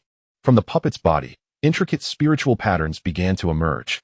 The puppet drew a long sword from its waist and stood firm, 5 paces away from Guanqi. The elder guarding the sword pavilion, noticing an increasing number of disciples gathering around the sword tower, decided to project the situation from the 13th floor. With a resounding thud, the onlookers witnessed the blue stone slabs beneath Guanqi and the puppet shatter, their figures colliding at astonishing speed. The clash of swords echoed continuously on the Tao platform, as the two figures fluidly changed positions. Guanqi's sword strikes were swift and powerful, surpassing the puppet in strength by several measures. Soon, seizing the opportune moment, Guanqi lunged forward, his sword slightly trembling as it pierced the throat of the silver-armored puppet. With a clang, the silver armor withdrew its sword and sank back to the ground. The 13th level of the sword tower was breached. Following swiftly, the 14th and 15th levels fell as well. Ultimately, Guanqi halted at the 15th level, during which he had also absorbed numerous strengths from the puppet. His mastery over his own power ascended to new heights, and he achieved a profound understanding of the Qinglian Tiangang swords techniques. However, the sword techniques had undergone considerable modifications by the sword spirit. Injured yet resolute, Li Guanqi slowly emerged from the sword tower. Upon his exit, he discovered the base of Tianju Peak filled with disciples from the sect. Finally, a senior brother in the sect swallowed hard and exclaimed, "He hasn't even established his foundation yet." Chapter 63. Preparing to establish foundation. Observations of the entire sect. News of Li Guanqi's audacious feat of breaching the 15th level of the sword tower at the Qi refinement stage quickly spread across the sect's various peaks. Meanwhile, Li Guanqi quietly returned to his courtyard. Days passed, and his swordsmanship continued to refine. The speed of his swordplay increased, reaching the limit of 3 strikes within a breath. Even under the sword spirit's stringent standards, he could complete tasks in the shortest time possible. During this period, Li Guanqi profoundly sensed the sword spirit's terrifying insights and unique interpretations of the sword path. The spirit could evoke an overwhelming force even when he held nothing in his hands, or cause him to unleash a fierce sword light while wielding a sword box. Ultimately, despite his efforts, Li Guanqi found himself unable to replicate these feats and simply inquired, "What is the purpose of this?" Leaning against a stone pillar, the sword spirit gently replied, "Momentum. Such matters cannot be rushed. Take your time to comprehend." Even the most gifted prodigies grasp the essence of sword momentum through the process of relentless struggle and growth. After a brief pause, the sword spirit continued, "You should begin preparing to establish your foundation. You have already achieved perfection at the 13th level. There is no need to delay the foundation establishment any longer." Li Guanqi shrugged, reflecting on his master's words from the previous day. In half a month, the spiritual ruins would open, and before that, everyone needed to travel to another sect. He took out a jade slip and softly declared, "Master, I am ready to establish my foundation." Upon hearing this news, Li Nanting hurriedly returned from Tianzi Peak. Upon entering, he saw the mountain of logs piled high in the backyard and the perspiring Li Guanqi. The elder could not help but remark, "You work too hard. At least take some time to rest." Having spoken, Li Nanting extended his hand to assess the boy's physique. The look of admiration reappeared on his face, though this time the elder discerned that the youth's dantian was extraordinarily full. A vast expanse of primordial energy nearly occupied the entirety of the boy's dantian sea. Li Nanting spoke solemnly. "Then tonight, meditate diligently. Prepare for your foundation building tomorrow." With that, the elder rose and departed. After all, Li Guanqi was the first among the newly accepted disciples to attempt a breakthrough in foundation building. In a mere 5 months, such a pace had scarcely been witnessed throughout the annals of the sect's history. Even Yifeng from Tianjin Peak had only recently achieved the 10th layer of Qi refinement. However, it appeared he would likely keep pace with Li Guanqi in the forthcoming expedition to the spirit ruins. The news of Li Guanqi's impending breakthrough spread swiftly throughout the sect, with senior brothers and sisters from Tianlai Peak flocking to him, eager to impart their experiences from their own breakthroughs. Some even shared their experiences of failure followed by subsequent success, only to be harshly reprimanded by Gu Ran. Amidst the clamor, it was ultimately Gu Ran's insistence that prompted the crowd to disperse. Before departing, Gu Ran left a clear heart pill with Li Guanqi, patting his shoulder with a reassuring smile. "Do not worry, junior brother. You shall be just fine." Li Guanqi nodded with a smile, yet once the crowd had left, he found himself stirred with excitement. The sword spirit mockingly remarked, "Foundation building is merely the first step onto the path of immortality. Why the anxiety? With me by your side, you shall at the very least commence your journey from the void refinement stage." Li Guanqi, upon hearing this, curled his lip in response. Hold on. You may boast as you wish, but do not involve me in your grand claims. I am only on the verge of foundation building tomorrow." Foundation building. In the presence of golden core cultivators, I am as fragile as an ant. Rising, Li Guanqi returned to his chamber, tossing and turning in bed, unable to find sleep. The mere thought of soaring through the skies on a sword filled him with exhilaration and kept him awake. Resolutely, he chose to meditate and cultivate, attuning his breath and mindset. At dawn the next day, the plaza of Tianjin Peak was thronged with spectators, all eager to witness how this prodigy, who had only been initiated for 5 months, would achieve foundation building. In the expansive plaza stood a colossal light screen, towering 100 feet high, displaying the situation at the ascension platform of Tianzhuping. For Li Guanqi's foundation building, the sect leader had granted permission for the opening of a ground-level ascension platform. It is worth noting that there were only 3 ground-level meditation rooms. Typically, the Law Master Qin Xian utilized one, while the other 2 were reserved for elders in seclusion. One can only imagine the significance attached by Lu Kangyan to Li Guanqi's foundation building. Inside the meditation room, only Li Guanqi and Li Nanting remained. Li Nanting smiled and reassured him, "Do not be anxious. I have already elaborated on the intricacies of the foundation building process many times. Stay relaxed. Here is a calm heart pill. Take it, and once its effects manifest, you may commence your cultivation. Li Nanting handed the calm heart pill and the foundation-building pill to the youth. Li Guanqi distinctly felt the elder's palms were clammy with sweat, and he grinned widely. Master, you need not worry. The elder took a deep breath and said solemnly, trust in your breakthrough. I shall remain outside to protect you. As the elder exited the serene chamber, Li Guanqi's breathing gradually stabilized. Yi Feng and Zhong Lin stood together, silently observing the scene. Yi Feng couldn't help but sigh with relief, thinking, thankfully, I did not engage in a wager with him. His talent is truly extraordinary. Li Guanqi took a deep breath and simultaneously consumed the tranquil heart pill and the foundation establishment pill. Boom. The energy reservoir within his dantian began to whirl with intensity. A mysterious force enveloped Li Guanqi, and in an instant, the medicinal power of the tranquil heart pill dispersed within him. His mental state became notably calmer. The voice of the sword spirit resonated softly in his mind. Guard the spiritual platform. Unite the essence. Li Guanqi's focus sharpened as his consciousness surged into the dantian. He resolutely commanded in his heart, come forth. Boom. Following the sword spirit's guidance, Li Guanqi fervently circulated the energy within his body, exerting pressure on the qi in the dantian's reservoir. An overwhelming force relentlessly compressed the mist-like energy, marking a pivotal moment, the liquefaction of the qi within his dantian. He needed to forge the dantian into a vessel as solid as a fortress. Soon, the medicinal power of the foundation establishment pill began to manifest, and the impact of his efforts grew significantly stronger. Gradually, signs of liquefaction emerged within the qi of the dantian. Meanwhile, the sword spirit conjured 36 unique acupoints in Li Guanqi's mind. Opening these 36 acupoints would greatly benefit his future cultivation. Without hesitation, Li Guanqi mobilized the energy within him to strike at these acupoints. Although the sword spirit did not explain why, Li Guanqi chose to trust her. For he felt that his destiny had been intertwined with the sword spirit since the moment he accepted the sword box. Unless the sword spirit wished to forsake her power, she could not possibly bring harm to him. Moreover, it was reasonable to surmise that his grandfather had prepared contingencies. Thus, it was time to take a bold leap. Chapter 64, Celestial Phenomena, Foundation Established. Boom. At that moment, everyone within the great Xia sword sect gazed in astonishment at the figure in the serene chamber. The dense spiritual energy of heaven and earth surged into the youth's form, visibly thickening the atmosphere. Gradually, radiant light flickered across the skies of the great Xia sword sect, and the luminous aura multiplied, with 7 colored clouds swirling and gathering above. It appeared as though an immense force was accumulating. Lu Kongyan observed this scene with a smile. Murmuring softly, celestial phenomena, it seems that this young man has succeeded. With such a formidable dantian, his foundation is exceptionally high. If he continues on this path, when he eventually achieves the golden core realm, the quality of his golden core will undoubtedly be remarkable. The celestial cranes within the great Xia sword sect were also drawn to the radiant light. Those present could see the heavy clouds shimmering with 7 colors, while below, over 100 celestial cranes circled in the air. Additionally, cultivators above the foundation establishment realm could distinctly sense the heightened activity of thunder-type spiritual energy within the spiritual essence of the great Xia sword sect. Suddenly, in the tranquil chamber, Li Guanqi suddenly opened his eyes, a glimmer of brilliance flashing from the depths of his gaze. A powerful wave of energy erupted around him, radiating outward with astonishing force.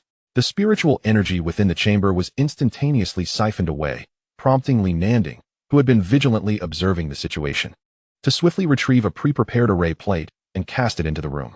In an instant, a rich aura of spiritual energy flooded the chamber, and the radiant light from above intensified magnificently, cascading down like a pillar of illumination. Li Guanqi stood firm, his pure white eyes betraying a fierce intensity. A tremendous aura surged forth from him, exuding a subtle sensation of pressure. A hint of a smile finally graced Li Guanqi's face, unable to suppress the exhilaration swelling within him. At that moment, the energy within him surged dramatically, more than doubling its previous amount. The once ethereal reservoir of energy within him now resembled a vast spiritual platform, as his vital essence liquefied into a more refined power. Unable to contain his excitement, Li Guanqi drew his sword and hurled it into the air. As his consciousness resonated, the liquefied energy within him swiftly established a connection with the sword. This communion of mind and blade was profoundly mystical. He could distinctly sense the sword's presence and manipulate it with his thoughts. So this was the reason why foundational cultivators could wield swords from afar. At that moment, Li Guanqi experienced an extraordinary sensation, akin to the ethereal light shimmering in the sky. He could vividly perceive a robust vitality surging within him. With a gentle step, he placed both feet upon the sword, which dipped slightly before stabilizing. Years of rigorous training had bestowed upon Li Guanqi a foundation of stability that few possessed. With a surge of intent, the flying sword shot forth from the chamber, soaring into the heavens. As he exited the tranquil room, Li Guanqi was engulfed in an overwhelming tide of emotion. His fists clenched tightly. He navigated the skies on his sword, circling around the towering Tianju peak. Then, with a swift descent, the sword shot straight up alongside the peak, piercing through the clouds. Floating amidst the clouds, Li Guanqi beheld the golden-hued expanse before him, and his eyes momentarily glistened with moisture. Hundreds of celestial cranes flitted beside him, so close that he could almost touch their delicate wings. Through the clouds, he could faintly discern the many steep mountains and winding rivers within the realm of the Daxia sword sect. Gazing down upon the earth, Li Guanqi finally understood why the Daxia sword sect was revered for its 800 wondrous peaks and 3,000 exquisite waters.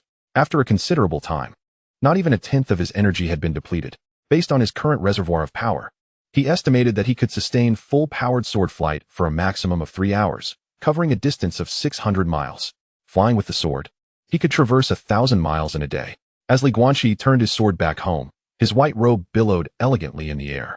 The energy surged around him, forming an invisible barrier that shielded him from the fierce winds.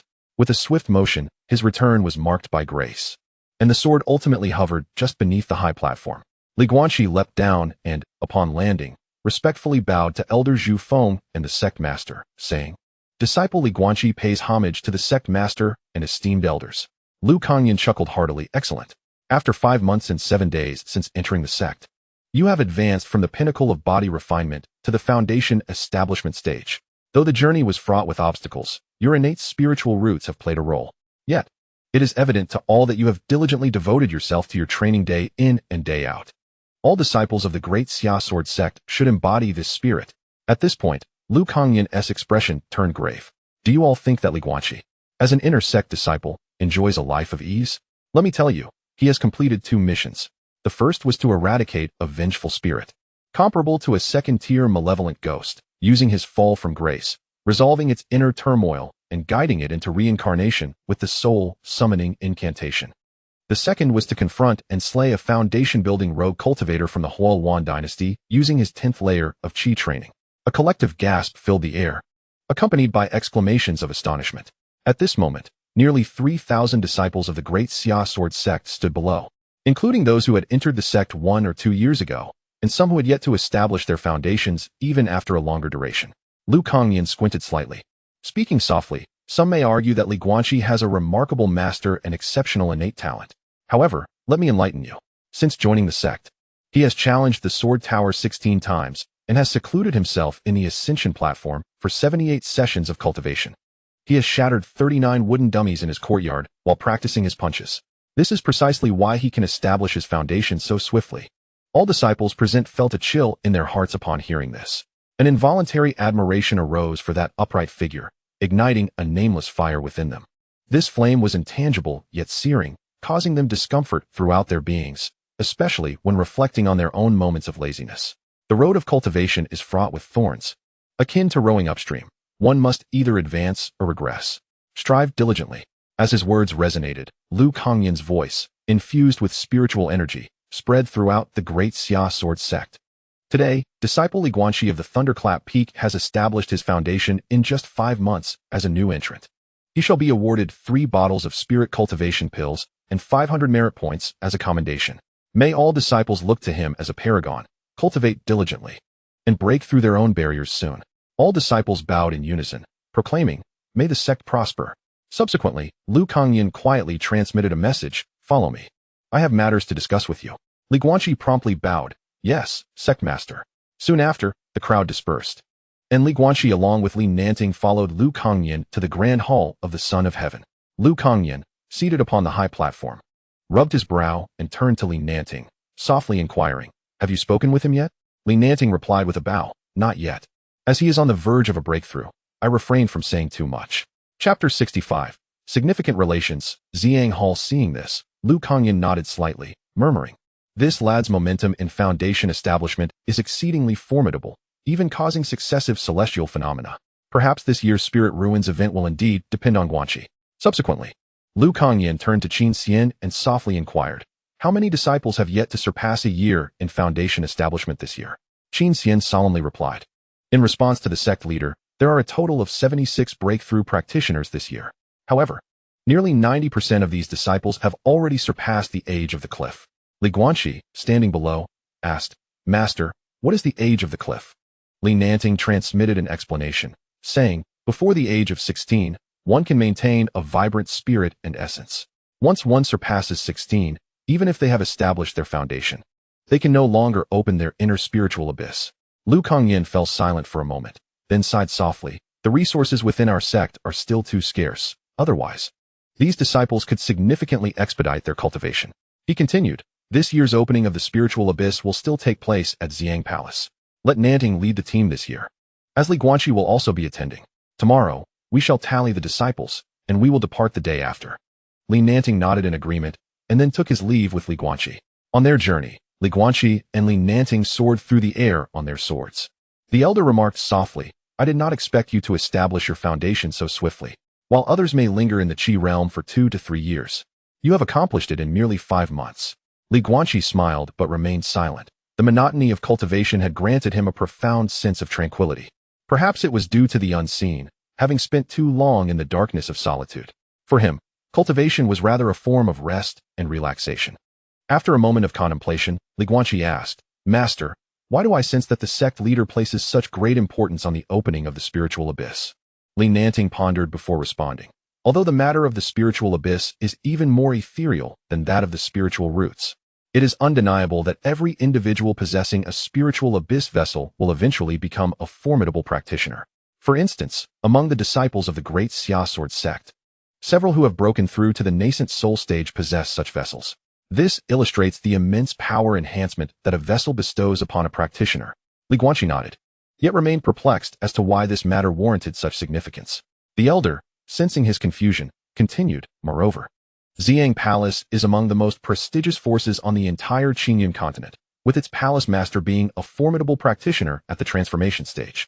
Xiang Palace oversees numerous smaller secret realms, which are equally invaluable to sects like ours. The allocation of these resources depends on whether each sect's disciples possess vessels and the quality thereof. If a sect controls any secret realm, it significantly enhances the strength of its disciples. They could even exchange quotas of the secret realm with other sects for resource accumulation." Only after hearing the elder's words did Li Guanqi grasp the situation. No wonder the sect leader had recently appeared so troubled. However, Li Guanqi felt uncertain about this matter, as even the sword spirit could not ascertain whether he possessed a spiritual abyss. Finally, Li Nanting comforted him with a smile. "There is no need to overthink it. After all, the matter of the spiritual abyss is predestined by heaven, and no one can alter it. Focus on stabilizing your cultivation level. We shall prepare to depart the day after tomorrow." Early the next morning, a figure, somewhat unsteadily, soared towards Thunder Peak on a flying sword. "Li Guanqi, ha. I have also broken through to the foundation establishment stage. Behold the flying sword bestowed upon me by my master." Li Guanqi had just finished practicing his swordplay, carefully bandaging his split knuckles with cotton cloth. Raising his head to glance at Yifeng, who was approaching on his sword, he couldn't help but chuckle. "You flaunt your achievements while your realm is still unstable." This was Yifeng's first visit to his secluded residence. Upon seeing the mountain of broken timber in the backyard, Yifeng remarked, "Having talent is one thing, but you work harder than anyone else. It's truly hard to harbor jealousy." Leaping down from the air, Yifeng seated himself beside Li Guanqi and said, "Tomorrow, I shall accompany you on your journey." Among this newly promoted disciples, only the 2 of us have reached the foundation establishment stage. Lin Dong and Zhong Lin are merely at the 9th level of Qi training, and they plan to break through only after reaching the 10th level. I hear that we will ultimately select 10 individuals for our expedition." Li Guanqi nodded thoughtfully and replied softly, "None of the 6 sects surrounding our northern region possess their own secret realms. If someone awakens a spirit of the artifact on this trip, we hope to gain access to one of those realms. It would be beneficial for our cultivation." Yifeng shrugged and said, "All right, I shall not disturb you any longer. See you tomorrow." After bandaging his wound, Li Guanqi decided against ascending the spirit platform, as the rapid consumption of points there was indeed somewhat painful for him. He made his way to the training room in the backyard, embedding spirit stones into the formation, and settled down on the ground, retrieving a vial of elixirs. Gazing at the Peiyuan Dan worth 50 spirit stones in his hand, Li Guanshi found himself envious of the alchemists, though he had little hope of ever becoming one himself. The following morning, Li Guanshi awoke from his meditation, still yearning for the previous night's practice, murmuring to himself, indeed, consuming elixirs is the fastest way to enhance one's cultivation. At the Tianzi Peak Square, Li Nanting and a group of disciples had been waiting for some time. Li Guanshi rode his sword, his spirit still surging with excitement. Upon arriving at the square, he noticed there were only 9 of them, including himself. Shortly thereafter, he spotted a somewhat clumsy figure soaring through the sky, struggling to dress. Apologies, elderly. I overslept. Li Nanting reprimanded sternly. Do you have no sense of time? How could you possibly oversleep for such an important matter? He continued, let us depart. We must travel to Xiang Hall, which is at least a 10-day flight away. With a wave of his hand, the elder conjured a magnificent cloud boat that shimmered with spiritual light. This cloud boat, resplendent in crimson, measured about 10 zhang in length and could comfortably accommodate 30 to 40 passengers. Once everyone boarded, the cloud boat gracefully lifted off from the great Xia sword sect. Whoosh! The speed of the cloud boat was astonishing, quickly piercing through the clouds and enveloping itself in an invisible barrier that warded off the raging winds. Suddenly, Li Guanshi's consciousness caught sight of an unexpected figure. He turned and approached the back of the second layer of the cloud sail, where he spotted a small head peeking out. With a hint of exasperation, Li Guanshi sent a sound transmission. Master Su Xuan has boarded the ship. Li Nanting gazed at the innocent-looking little girl with a hint of helplessness, cradling her in his arms while feigning anger. You little rascal, you ought to be more cautious. What if you were to be flung away? However, upon seeing Yu San's tear-filled eyes, the elder could not bring himself to scold her any further. After gently setting her down, Li Nanting remarked, I shall entrust you to watch over her. I must go steer the vessel towards Xiang Palace. Chapter 66. The Arena of Life and Death. Will you accept? When they finally arrived at Xiang Palace, it had already been 8 days. Throughout this duration, Li Guanqi scarcely found a moment to cultivate, as he was constantly pulled around by Su Xuan, exploring various sites. Occasionally, when Li Nanting allowed the cloud boat to slow its pace, the little girl insisted that Li Guanqi take her flying on his sword, while he indulged her whims. He did not acquiesce to every request, reminding her of the inherent dangers and encouraging her to diligently cultivate to establish her foundation sooner. Yet, upon hearing the word cultivation, Su Xuan would promptly cover her ears and scamper away, turning instead to seek out Yu Feng. Their party comprised 10 individuals, among them 3 female disciples, all hailing from the Tianshui Peak. These individuals held Li Guanqi in high esteem, given his prowess and innate talent. Buzz! The cloud boat gradually descended in speed, soon sinking below the clouds. Li Guanqi stood at the forefront of the vessel, beholding an immensely grand sect. Its architecture was symmetrically structured, reminiscent of a royal dynasty. Resplendent in its opulence, the entire sect was perched atop a majestic mountain range, enveloped in swirling mists and the cries of celestial cranes. As they entered the vicinity of Xiang Palace, Li Guanqi distinctly sensed the surrounding spiritual energy intensifying. This palpable transformation caused him to inwardly marvel. It seemed that Xiang Palace was indeed rich in spiritual veins. Before long, the cloud boat came to a hover 1,000 feet from the palace, halted by a verdant barrier. In a flash, a beam of light streaked from within the palace, revealing an elderly man clad in a dark purple robe soaring through the air. The elder's features were resolute, yet his aged visage bore a long scar. Upon observing the cloud boat, he furrowed his brow and spoke in a deep voice. Is this the cloud boat of the great Xia sword sect? Li Nanting slowly emerged from the vessel and, upon seeing the elder, slightly cupped his fists in a respectful gesture. I am Li Nanting, an elder of the great Xia sword sect, here to bring my disciple for the spirit test. I kindly request that your esteemed palace open the barrier. The elder smiled upon hearing this and waved his hand, creating an opening in the barrier of several feet. He leapt onto the cloud boat, clasped his fists, and softly introduced himself. I am Song Ru, a venerable of Xiang Palace, tasked with receiving esteemed guests. I did not expect the great Xia sword sect to arrive so early. After a brief exchange of pleasantries, the cloud boat glided into the barrier of Xiang Palace. As they entered, Li Guanqi immediately perceived a level of spiritual energy far purer than that within the great Xia sword sect.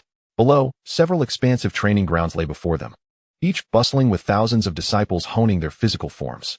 The resounding roars echoed through the skies, while numerous disciples clad in dark purple robes soared through the air on their swords. Occasionally, fleeting streaks of light would appear, revealing the figures of golden elixir practitioners. However, Li Guanqi was astonished to discover that these golden elixir cultivators were clad in the robes of disciples from the Xiang Palace.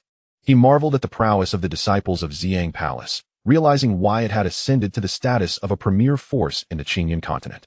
Suddenly, Songru frequently glanced at the elder beside him, tentatively inquiring, "Elderly, did you not achieve the nascent soul realm a century ago?" Li Nanting maintained a calm demeanor, responding softly, "Ah, those are merely echoes of the past. I may never return to the nascent soul in this lifetime." Songru was slightly taken aback, inwardly acknowledging, "Indeed. This is the golden elixir sword cultivator renowned in the great Xia sword sect for its 800 years of longevity." Consequently, Songru's demeanor softened considerably as he led everyone to dock the cloud vessel. He arranged accommodations for the group and gently remarked, "I must trouble you all to meet with members of other sects over the next 2 days. You may freely explore the palace, but please be mindful that certain areas may not be convenient. I ask for your understanding and restraint." Li Nanting smiled faintly, clasping his hands in thanks. "Then I shall trouble you for these 2 days, my friend." The disciples were eager to retreat to their quarters for some well-deserved rest. Having endured 10 days aboard the cloud vessel with inadequate sustenance and sleep, Li Nanting spoke with a serious tone, "Those wishing to rest may do so, but remember, this is not your home. Temper your tempers and avoid any conflicts." The group nodded in agreement before hastily returning to their rooms. Meanwhile, Li Guanqi had been diligently cultivating for several days, and his foundation was now firmly established in the initial stage of qi condensation. According to his calculations, even with the aid of the Peiyuan pill, breaking through to the mid-stage was not an endeavor to be accomplished in a short span of time, especially since the sword spirit had been absorbing his vital energy during these days. Fortunately, he had opened 36 acupoints during his breakthrough to qi condensation, significantly enhancing his capacity to absorb the spiritual energy of heaven and earth. Even though the sword spirit would siphon off half of his vital energy, his cultivation speed remained impressively swift. However, after a brief period of meditation, Li Guanqi suddenly sensed something amiss. What had I forgotten? Upon opening his eyes and pondering for a moment, he exclaimed, "Where is Su Xuan?" Hastily, he rushed to Yifeng's chamber, only to find the latter deep in slumber. Turning to survey the surroundings, he found no trace of Su Xuan. After waking Yifeng, Li Guanqi anxiously inquired, "Where is Su Xuan?" With bleary eyes, Yifeng jolted awake and replied, "Did she not come looking for you? Isn't she with you?" Li Guanqi's expression darkened, and he spoke rapidly, "No, the little girl has gone missing. I must search for her." Yifeng, now dressed, reassured him, "Do not worry. The little girl is quite clever. She will be fine." Li Guanqi, with a grave expression, cautioned, "That little girl is impulsive. I hope she does not stir up any trouble, especially since we are not at the great Xia sword sect." Once Yifeng was fully dressed, the two exited together. At that moment, Li Nanting was engaged in discussions at Xiang Palace with the elders regarding the upcoming Spirit Ruins event, unaware of the unfolding events around him. The two separated to search, swiftly navigating through the various grand halls. The disciples of the Xiang Palace observed the two individuals adorned in the garments of the Daxia sword sect, their eyes glimmering with a hint of arrogance. Suddenly, a piercing voice reached Li Guanqi's ears. "Apologies? Is that all it takes? Ha ha ha, kneel down." A resounding thud echoed as a heavy object struck the ground. "Do you have any idea how precious my ceremonial robe is? Heh, I hear you are someone of great significance to that blind fool." The young man, having finished his taunt, turned to the others with a sinister grin and murmured, "If I were to maim you, do you think that blind man would go mad?" Li Guanqi arrived just in time to witness a slender youth clad in a cerulean robe, viciously grinding his foot against Su Xuan's face. The expression on his visage was one of extreme malice. The boy was lean, with high cheekbones and elongated eyes that bore a shadowy glint. The cerulean robe emitted a faint luminescence, yet a conspicuous oil stain marred its hem. Surrounding them, numerous disciples of Xiang Palace hurled scornful remarks. "Look at that wild girl in her flowery attire. Who knows where she came from? She might even be a bastard. Ha! Such a pitiful sight." Daring to offend Senior Brother Pang Li. The robe worn by Senior Brother Pang Li had been personally bestowed by Elder Li, and it was no wonder he was seething with rage at its defilement. Su Xuan, with reddened eyes, glared fiercely at her assailant. "I didn't dirty it. You're accusing me unjustly. You saw me coming and fell onto my clothes." The youth, upon hearing this, raised his right hand, ready to strike, all the while mocking. "Ha ha, what if I am wronging you?" Just as the hand was about to descend, Pang Li suddenly felt his wrist seized by another. Turning, he found Li Guanqi in white robes, his eyes narrowed. "Who are you?" Pang Li sneered. Li Guanqi, noticing Su Xuan's wrist was red from the grip, softly replied. Daxiao Sword Sect, Li Guanqi. Following this declaration, he boldly withdrew nearly 100 low-grade spirit stones and scattered them upon the ground, inciting gasps of astonishment among the Ziyang disciples.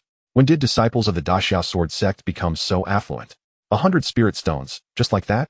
Could he be a core disciple of the Daxiao Sword Sect? Pang Li's gaze turned icy as he observed the scene, shifting his attention to his own wrist. Yet he remained silent. After completing this act, Li Guanqi's demeanor grew increasingly frigid, regardless of whether she soiled it or not. Consider these spirit stones as compensation for cleaning your robe. Pang Li's face twisted into a mocking expression as he nonchalantly brushed off his clothing, a fleeting look of regret crossing his eyes. Initially, he had intended to injure the girl to disrupt Li Guanqi's composure, but he had not anticipated his swift arrival. He had been watching her closely for several days, noting her close relationship with Li Guanqi. What a pity. Before he could finish his thought, Li Guanqi delivered a powerful kick to Pang Li's abdomen. The force behind the kick sent Pang Li's body flying several feet, akin to a ruptured sack. And this was with Li Guanqi holding back his strength. Li Guanqi gently massaged Su Xuan's arm and blew softly to comfort her. It's all right. I'm here, he reassured. Tears brimmed in Su Xuan's eyes as she pouted and nodded. Slowly rising, Li Guanqi spoke in a cold, deliberate tone. The matter regarding the robe is settled. Now, we must address the issue of you bullying my sister. He took Su Xuan by the hand, walking step by step towards Pang Li, his voice icy and commanding. A life and death duel, do you accept? Chapter 67. The Dominant Master, no changes allowed. His chilling voice reverberated through the crowd, devoid of any tremor. Yet, this calmness belied words that sent shivers down spines. Pang Li had recently broken through to the foundation establishment stage, but her early stage strength remained unsteady. Rising from the ground, she noticed the strange gazes of her fellow disciples, and her expression darkened considerably. You? A life and death duel? Li Guanqi furrowed his brows, displaying impatience. Just me. Do you accept the duel or not? At this moment, a disciple from Ziyang Hall interjected. Brother, is it really necessary to escalate things like this? She hasn't even harmed her. I see you are also from Ziyang Hall. Why go this far? Li Guanqi turned, his pure white eyes fixed on the speaker, and scoffed. Such eloquence. Where were you before? Either be silent or step in for him. The young man opened his mouth, glanced at the taciturn Pang Li, and wisely chose to remain silent. Li Guanqi continued softly. That's right. Don't act pious while being a hypocrite. If you wish to be a good person. Where were you before? He then turned to Pang Li, raising his voice significantly. Are all disciples of Ziyang Hall so spineless? Unable to endure the peculiar stares from her peers any longer, Pang Li bellowed. I accept. Meet me at the training ground of Qingshao Hall in an hour. If you don't come, you are a coward. Li Guanqi grinned, unsheathing his sword as he took Su Xuan up with him. Ascending into the sky, he looked down at Pang Li, a glint of murderous intent flashing in his eyes. Do not back down. With a whoosh, Li Guanqi soared into the heavens with Su Xuan, spinning several times in the air. Only when the little girl smiled did he return her to their residence. As they landed, Li Nanting awaited them at the door. Li Guanqi naturally noticed his master and softly said, All right, you may go back now. Su Xuan, seeing the somber expression on Li Nanting's face, turned back with concern towards Li Guanqi. She walked directly to Li Nanting, tugging at the elder's hand, whispering, Grandpa Li, please don't blame the little blind girl. It was my fault.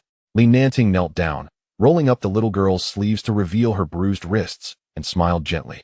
It's fine. You should go back and rest. Grandpa does not blame him.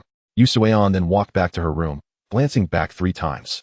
At this moment, all members of the Great Xia Sword Sect stood outside, evidently having just heard about the deadly challenge issued by Li Guanqi to the disciples of the Ziyang Palace. Taking a deep breath, Li Guanqi bowed respectfully to the elder, saying, I apologize, master. I could not restrain myself. He understood that their purpose for visiting was to seek a test from the Ziyang Palace. However, on his very first day, he had caused such a significant incident. Even if Li Nanting wanted him to apologize, he would do so for the greater good. Yet, unexpectedly, Li Nanting's brows furrowed, and a murderous intent surged in his eyes as he scolded, a bunch of useless fools. How could you allow the disciples of Ziyang Palace to bully Su Xuan? Disciple. Li Guanqi was momentarily taken aback and replied solemnly, Disciple is here. Li Nanting's entire being was enveloped in a torrent of spiritual energy, exuding a tremendous pressure into the void. This challenge is well placed. It is merely Ziyang Palace, issuing a challenge on the arena. No one can utter a word against it. Strike. Even if it leads to death, I shall bear the consequences. He continued, Isn't it just an opening of the spirit abyss?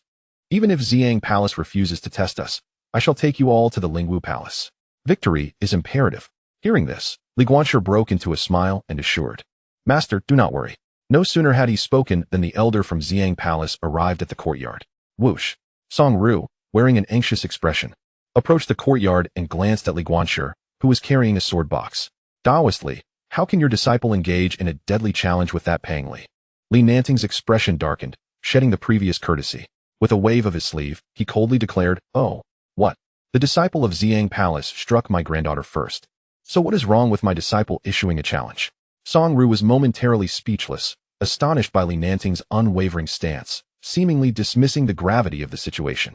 Initially, he had come at the behest of Master Pang Li to mediate. However, now, Li Nanting spoke sternly, it is merely a sparring match among the younger generation. Does Xiang Palace not allow its disciples to accept challenges? If they fear death, they should not have accepted the challenge in the first place. Observing Li Nanting's piercing gaze, Song Ru sighed and ventured, since these are disciples from both our sects, why not change this life and death match to an ordinary competition? It is merely a minor dispute, not a profound enmity. A glint of cold light flickered in Li Guanshi's eyes, yet he ultimately chose to remain reserved. Li Nanting turned to Li Guanshi, who merely nodded slightly and whispered, I shall leave it to Master's discretion. The elder nodded slightly but squinted his eyes, stating, I do not care who that disciple's master is. Tell him to return. No changes. The life and death arena remains. If his master is dissatisfied, he may come to find me. Li Nanting, after the disciples' battle. Song Ru's pupils constricted.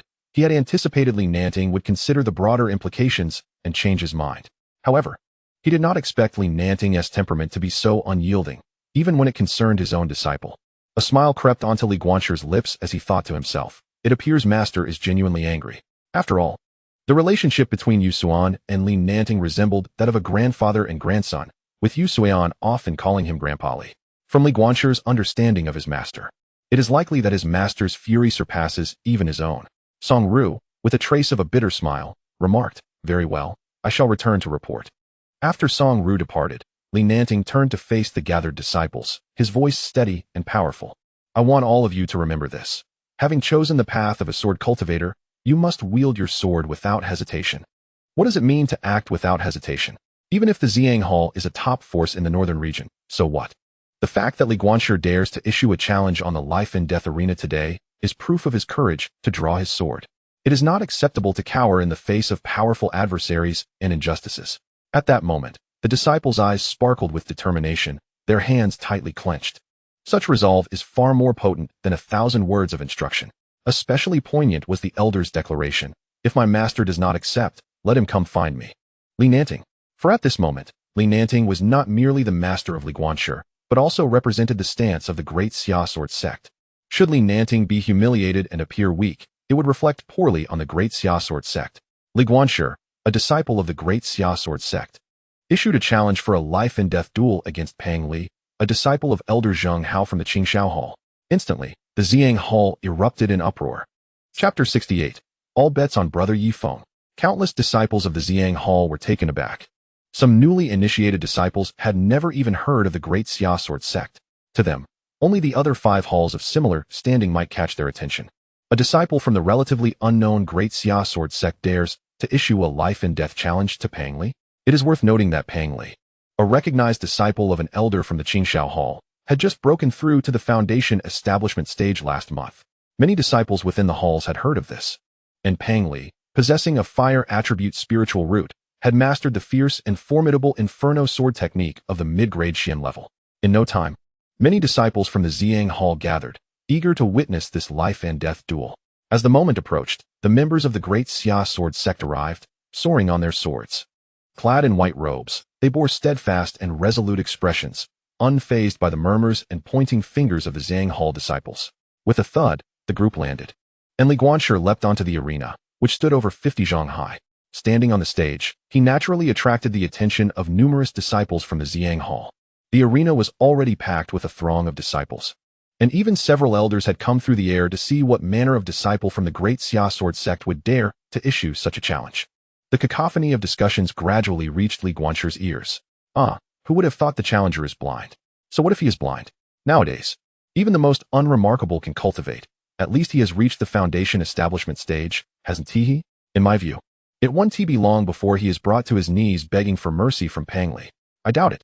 Someone who dares to issue a life-and-death challenge must possess some real strength. Let us place our bets. Is anyone willing to wager? Pang Li versus this fellow. 10-1, shouted a rotund disciple with great enthusiasm. This scene naturally caught the attention of the disciples of the great Xia Sword sect, who felt a surge of indignation. At that moment, Li Guanqi opened his eyes and turned to Yi Feng. Yi Feng raised an eyebrow at Li Guanqi, and their gazes sparkled with intensity.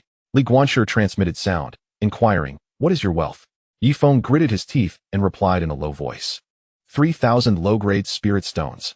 After pondering for a moment, Li Guanqi tossed a storage bag to Yi Feng and conveyed, "Gather some intelligence. Do not let him escape." Yi Feng raised an eyebrow in response, assuring him, "Rest assured." Subsequently, he feigned displeasure and pushed through the crowd, his face contorted with fury, exclaiming, "What is the meaning of this? 10-1, are you all so dismissive of my brother Li?" The stout man, his face jiggling with fat, and his small eyes glinting with mischief, mocked, "What? Is it wrong to look down upon you? If you have the capability, why not place a bet for your fellow disciples? If you lack the strength, cease this clamor and use spirit stones to humiliate me instead." As he spoke, the rotund man slapped his own face, the flesh quivering. Yi Feng's complexion flushed, his blood surging with indignation, prompting the disciples of the Xiang Hall to erupt in taunts. With a thud, Yi Feng produced 2 storage bags and placed them on the wooden board before the stout man, perfectly positioned on the side of the great Xia Sword sect. The stout man glanced at the storage bags and chuckled. "Oh, this brother is quite affluent. Bringing 2 storage bags. Surely, they cannot contain more than 100 spirit stones combined." At that moment, Yi Feng appeared to the stout man as a fool provoked into a frenzy. Yet, to his surprise, Yi Feng merely smiled coldly, stating, "Fear not. I truly possess wealth. I worry only about what will happen if you cannot afford to pay." This remark elicited uproarious laughter from the disciples of the Xiang Hall. Someone could not help but interject, "Brother, you must not know who this stout man is, right? The largest treasure pavilion in the North Domain is owned by his family." Unable to pay, the stout man grinned widely, declaring, "Did you hear that? I, the stout man, am never short of money. Are you placing your bets or not?"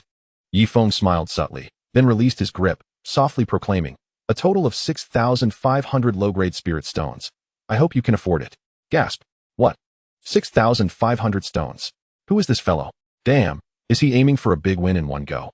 The crowd erupted in astonishment. The stout man's brow furrowed, his expression turning serious, his eyes widening. He fixed his gaze on Yi Feng's face, hesitating for a moment before placing his hand on the storage bag. "I accept." After declaring, the stout man produced a blank jade slip, meticulously inscribing Yi Feng's name and the betting amount. He tossed it to Yi Feng and solemnly stated, "I, Tang Ru, abide by my gambling words. Should you win, come find me with the jade slip." Suddenly, a streak of light zoomed from the horizon, and another figure descended onto the arena. It was Pang Li, the one previously kicked by Li Guanqi. The streak of light was none other than Pang Li's master, Zheng Hao. A formidable aura emanated from him, pressing down on Li Guanqi, causing a momentary stagnation of his internal energy. Clang! A resounding sound of a sword echoed, and before Li Guanqi appeared the figure of an elder. Li Nanting, pointing his sword at Zheng Hao, narrowed his eyes and coldly remarked, "A late-stage Golden Core elder dares to exert pressure on a foundation establishment? Is it true that the elders of the Xiang Palace have no shame?"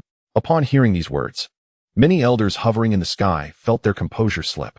Observing the somber expressions of some, Li Nanting seized the moment to interject, "Oh, have I spoken incorrectly? If you wish to fight, I invite all 3 of you to join me. It is merely a contest of life and death. Dare you accept? Let the younger generation engage while I entertain you." At this declaration, the 3 prominent elders in the sky immediately retorted, "Li Nanting, do not go too far. Humph. Such arrogance." Li Nanting's sword emitted a soft chime as he pointed it at the elder who had just spoken. "Whether you are arrogant or not, you may test me. Do not merely exchange empty words with me. It seems that you are all talk and no action." Tension surged as both sides faced off. At that moment, an elder clad in a simple robe, exuding an ethereal aura, slowly emerged from the void. With hair and beard white as snow and brows extending beyond his jaw, he spoke softly, "Nanting, why stoop to their level?" Li Nanting turned to the elder and replied softly, "Elder Miao." The elder gestured with his hand, saying gently, "Since a challenge has been issued, let fate decide life and death. Regardless of who one is, one must take responsibility for their actions. I shall preside over this battle." There are no rules or limits in a fight to the death. Let it begin. Zheng Hao attempted to voice his thoughts, but was silenced by a mere glance from the elder. Pang Li drew forth a crimson sword, a fierce expression adorning his face as he declared, "Blind fool, prepare to meet your end." Chapter 69. Pang Li's Threat. The surge of murderous intent. Pang Li's spiritual energy enveloped his sword, turning it entirely red. It appeared that even with a heavenly spiritual root, Pang Li's innate talent was not exceptionally high. Li Guanshi let out a cold chuckle, swiftly unleashing a series of strikes with his sword. Clang, clang, clang. Each strike was as swift as lightning, and within a breath, he executed 2 consecutive thrusts at the vulnerable points of his opponent's sword. The originally powerful slashing techniques were abruptly interrupted. Despite numerous fierce attacks, Pang Li could not close the distance to Li Guanshi. In Li Guanshi's eyes, Pang Li appeared riddled with flaws. As the rapid exchanges of blows reached their zenith, the spectators below were left dazzled. After forcing Li Guanshi back with a strike, Pang Li's expression shifted from disdain to grave concern. After a brief skirmish, he had realized that his opponent's prowess was undoubtedly superior to his own. Li Guanshi executed a single-handed flourish with his sword, mocking, "Is this truly your strength? How disappointing." Suddenly, the blue stone slab beneath Li Guanshi shattered, and he launched forward like a leopard. His movement, akin to a flash of lightning, propelled him towards Pang Li with terrifying speed, reaching within mere feet of him in an instant. By the time Pang Li reacted, Li Guanshi had already positioned himself mere inches away, his gaze icy and sharp. Pang Li could only rely on instinct to parry the incoming strike. However, how could Li Guanshi's sword be so easily deflected? The long sword moved like a serpent, its thrusts transforming into intricate maneuvers. With a swift motion, the gleaming blade pierced through Pang Li's body thrice in succession. Pang Li, wielding his sword, repeated his earlier techniques, his essence surging with tremendous force. Yet this time, Li Guanshi merely stood his ground, advancing deliberately as if strolling through a garden. With each flicker of the sword's light, he countered Pang Li's strikes before they could even be unleashed. Each of his blows carried the weight of 1,000 pounds. The sheer ferocity and rapidity of his assault compelled Pang Li to abruptly interrupt his intended swordplay. Bang, bang, bang. Pang Li's figure began to retreat continuously, each step shattering the cobblestones beneath him. The spectators below could not help but swallow hard. It was evident that the two were not in the same league. Having executed the fierce fire sword technique twice, Pang Li was now severely drained of energy. In stark contrast, Li Guanshi maintained a steady rhythm in his breathing throughout the encounter. Moreover, his stance was remarkably stable, demonstrating unparalleled control over his body. The disciples of Xiang Palace began to suspect that Pang Li was intentionally holding back. To them, it seemed as though Pang Li was hesitant, unable to strike without immediately retreating to defend himself. On the vast arena, only Li Guanshi appeared to be advancing relentlessly with his sword, while Pang Li continued to retreat. Bang! Li Guanshi delivered a kick that sent Pang Li flying several feet away, his icy gaze piercing as he muttered, "Is this truly all the strength you possess? Or is your reckless bravado merely a facade of your identity as a disciple of Xiang Palace?" At this moment, Pang Li's ribcage collapsed, blood gushing from his mouth. His aura diminished, and his eyes ablaze with fury. Li Guanshi stood merely 3 feet before him, yet he felt utterly unable to reach his opponent. Li Guanshi continued with a cold taunt, "Slow. Too slow." Then he moved. Whoosh. A flash of cold light passed, and almost no one comprehended Li Guanshi's motion. Pang Li's hand, gripping the sword, suddenly fell to the ground. Slowly, he turned his head, agony seizing his nerves, gazing at his empty wrist. A scream of despair escaped him. "Ah, my hand! My hand!" The heart-wrenching cries echoed through the air as Pang Li collapsed, clutching his severed wrist. As he staggered back, he hastily retrieved several pills and swallowed them. With a grimace, Pang Li produced a crimson pill and consumed it with fervor. Boom! Li Guanshi abruptly halted, gazing impassively at the bloodshot-eyed Pang Li, who stood several dozen feet away. Beside the arena, Li Nanting squinted at the elder beside him and remarked in a low voice, "Elder Miao, is this exploding spirit pill a bit excessive?" The elder, with his hands tucked into his sleeves, lowered his gaze and softly replied, "It is said that in battles of life and death, any means are permissible." Li Guanshi murmured softly, "An exploding spirit pill, you say? This aura is nearly at the mid-stage of foundation establishment." With the pill's power surging within him, Pang Li's eyes turned crimson, his essence swirling as he transformed into a frenzied avatar of wrath. "I will have your life." Incantation 293. Flame explosion. Boom. In an instant, a barrage of fireballs, each the size of a human head, descended upon Li Guanqi from the arena above. The spectators gasped in astonishment. Spirit spell? Pang Li has cultivated the flame explosion to such an extraordinary level. Observing the scene, Li Guanqi shook his head slightly, initially believing that Pang Li still possessed some hidden card. Sensing the gravity of the situation, Li Guanqi opened his internal meridians, and the circulation of his vital energy was completed in an instant. Buzz! The thunder whip. Suddenly, a purple lightning whip, nearly 10 feet long, manifested in his left hand. Bang! Bang! Bang! Boom! As the whip danced, the countless fireballs were obliterated before they could even approach him. Soon after, the whip dissipated, and Li Guanqi sheathed his sword, advancing with determination. On the high platform, Li Guanqi showcased to all the true essence of a visceral and violent aesthetic. Each of his rapid punches was imbued with terrifying force. Although the corporeal form of an ordinary foundation establishment cultivator could endure significant punishment, Li Guanqi's fists surpassed 1,000 pounds of strength. With his spirit spell shattered, Pang Li found himself utterly incapable of retaliation. Blood splattered, swiftly staining the stone floor. Li Guanqi unleashed a relentless barrage of fists upon Pang Li, each strike descending like a torrential downpour. Moments later, Li Guanqi executed a sweeping kick, akin to a giant axe, crashing down upon Pang Li's legs. Crack! Crack! Two crisp sounds echoed as Pang Li collapsed to the ground, kneeling, his face contorted, drenched in blood. With his chest caved in and his legs twisted at an unnatural angle, he knelt before Li Guanqi, breathing heavily. Li Guanqi raised his fist and turned to glance at Li Nanting. However, at that moment, the bloodied Pang Li, with eyes swollen to slits, raised his head unsteadily and grinned menacingly at Li Guanqi. With fingers twisted grotesquely, Pang Li grasped Li Guanqi's wrist and, in a feeble voice, threatened, "Even if you win." "What of it? Cough cough. I am a disciple of the Azure Sky Palace's master. As long as I live, I will find a way to kill that wretched girl." Li Guanqi slowly withdrew his gaze, looking down at Pang Li. Upon meeting Li Guanqi's eyes, the grin on Pang Li's face grew even more sinister. Soon, he would pay a grievous price for his arrogance. The white-haired elder on the high platform spoke softly. Zheng Hao's imposing pressure surged forth as he rose, ready to advance. Suddenly, the fury-laden voice of the elder thundered, and with a single hand, a sword materialized before Zheng Hao. A cold, long blade thrust sharply into his throat. "Dare to move, and you shall see the consequences." Pang Li's eyes nearly bulged from their sockets as blood erupted onto Li Guanqi's face.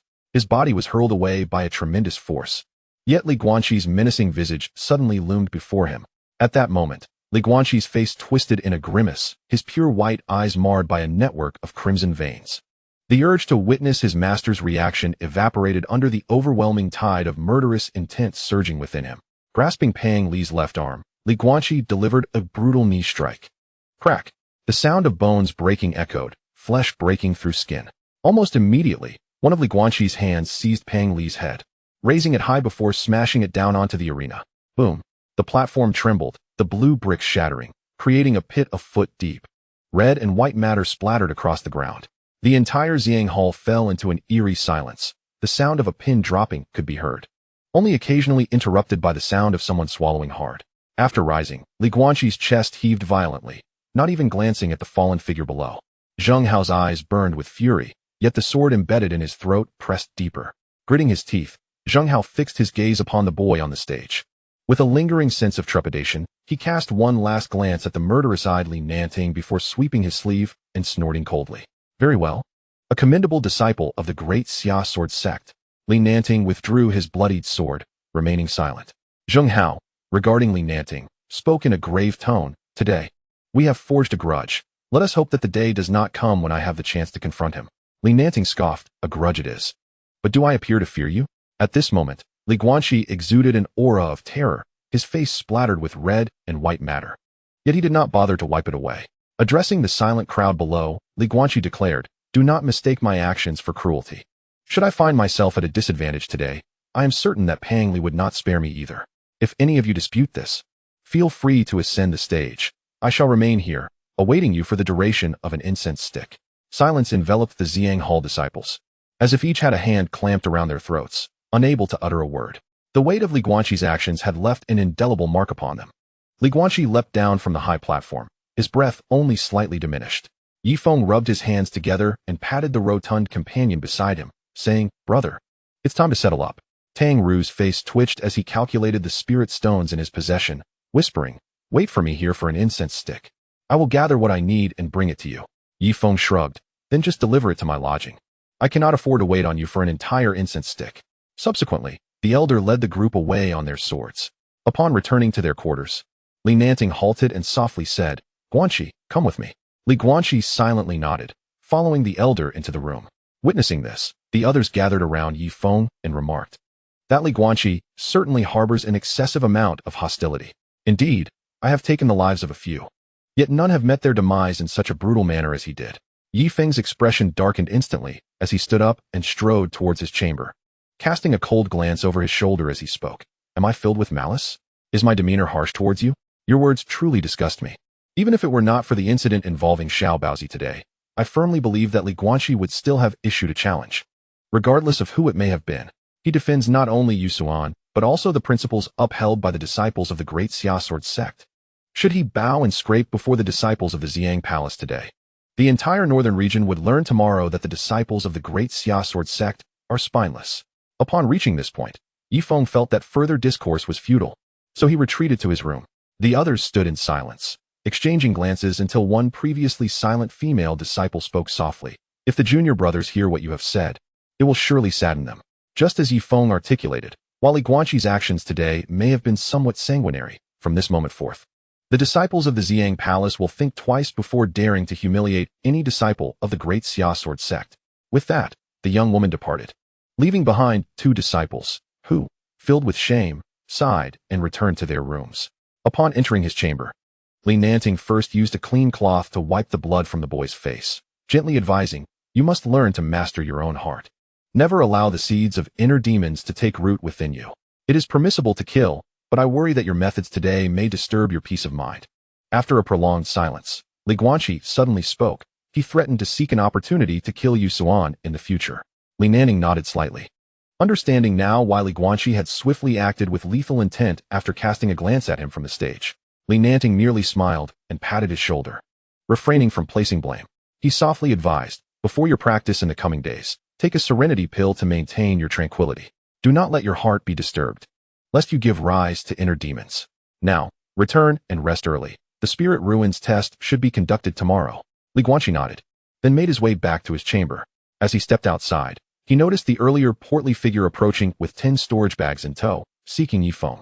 Upon seeing Li Guanqi, Tang Ru shuddered slightly, tossing the storage ring to Yifeng before turning to flee. Yifeng received the bags with a grin, promptly distributing 7 of them to Li Guanqi, saying, "You take 7, I will take 3, considering I did not exert myself at all, haha." Li Guanqi smiled faintly and replied softly, "Thank you." After a moment, he returned 2 of the storage bags to Yifeng. Surprised, Yifeng accepted them and murmured, "What is there to thank? It was merely a heartfelt exchange. Now off to sleep." As night fell, disciples from the other 5 sects gradually arrived at the Xiang Palace. Li Guanqi sat upon his bed, unable to enter a state of cultivation for an extended period. "Spirit, do you believe I have erred?" The voice of the sword spirit echoed softly in his mind. "Why doubt yourself? As you threw your punch, had you not already resolved your determination? As for the methods employed, to me they appear trivial, hardly deserving of the label bloody. Through this period of observation, I have come to believe that your temperament is precisely what enables survival in this ruthless realm of cultivation." Li Guanqi smiled faintly, swallowing a calming elixir, and mused to himself, "Indeed, I had fortified my resolve at the moment of striking. Why then should I linger in doubt?" Chapter 71, The 5 Sects Deadline. The spirit testing grounds that night, the Xiang Palace was far from tranquil. It was said that Elder Zheng Hao returned to the hall in a furious rage. Yet, he could not display it openly, for Elder Miao had already tacitly approved of the impending battle. As night fell, the cloud vessels of the other 5 sects gradually arrived at Xiang Palace: Qixian Sect, Wanxian Sword Sect, Qinglong Island, Zhenyue Mountain, and Zixiao Sword Pavilion. Each of these 5 sects had brought 10 individuals, each assigned their own quarters. Upon their arrival, the disciples of Qixian Sect inquired, "Have the disciples of the Daxia Sword Sect already arrived?" The disciple from Xiang Palace, tasked with guiding them, responded with a peculiar expression. "Daxia Sword Sect? They arrived yesterday." The group exchanged glances, and the leading disciple spoke in a low tone. "Humph. Among their disciples, is there not a blind man?" Before the disciples of Xiang Palace could respond, a fellow disciple from Qixian Sect sneered from behind. "Ha! How long has it been since the Yunming Fairy Palace? That fellow could not possibly have established his foundation by now." The more the disciples of Xiang Palace listened, the more their expressions changed. One could not help but ask, "Do you have a grievance with that person?" The tall disciple from Qixin sect snorted in disdain. "Grievance? It is far more than that. He has killed 5 of our Qi refinement disciples. This debt shall be repaid in due time." The disciple from Xiang Palace nodded, finally grasping the situation. However, upon sensing the fervent aura of these individuals, he could not help but smirk. Observing their fervor and recalling the events of the day, he shivered involuntarily. He has arrived. However, I advise you not to entertain thoughts of revenge. With just the few of you, you are not enough to contend with him alone. With that, the disciple from Xiang Palace gestured towards the designated quarters and turned to leave, indifferent to the anger simmering within the disciples of Qixin sect. Was Pang Li truly that weak? If he were, he would not have been taken as a disciple by the elders of the hall. One could only conclude that the blind swordsman was exceedingly powerful, so much so that it made everyone feel, from the depths of their hearts, that the strengths of Pang Li and his opponent were not of the same caliber. He merely offered a kind warning. How the disciples of Qixin sect chose to interpret it was of no concern to him. Soon after, disciples from several other major sects began to inquire about the Daxia sword sect in unison. They quickly learned from the disciples of Xiang Palace about the events of the day, which tempered the tempers of those who had initially sought conflict. Particularly noteworthy was the recording crystal that had been circulated from Tang Ru, which vividly captured the entirety of Li Guanqi's battle scenes. Prepared by Tang Ru to prevent any deceit. To his surprise, someone had indeed made an offer to purchase, prompting Tang Ru to lavishly acquire the recording crystal stones, selling hundreds in just one night. The aggressive disciples fell silent upon witnessing the prowess of swordsmanship exhibited by Li Guanqi within the recordings. The demonstration of such formidable strength and speed was beyond their capacity to contend with. Early the next morning, Li Nanting quietly conveyed a message to everyone. Preparations were underway to visit the spirit testing hall. By this time, Li Guanqi had already bathed and tidied himself. He had spent the night engaged in cultivation, absorbing spiritual energy at a swift pace, though he allocated half of it to the sword spirit. With the weight lifted from his heart, Li Guanqi practiced his boxing forms several dozen times in the morning. Soon, a group of 10 soared on their swords, following the elder towards the spirit testing hall.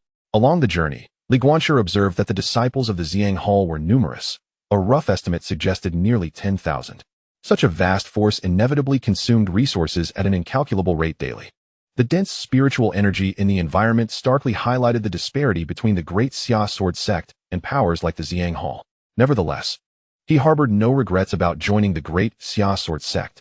Li Nanting, Shenlan, and the sect leader all exhibited a protective demeanor towards the disciples of the great Xia sword sect. As they traversed numerous pavilions and scaled towering mountains, they arrived at the rear mountain of the Xiang Hall. There stood an imposing black hall, weathered by time and exuding an ancient aura. The hall reached a height of several dozen feet, constructed entirely from an unknown dark stone intricately carved. Upon their descent, they found that individuals from the other 5 sects had already assembled.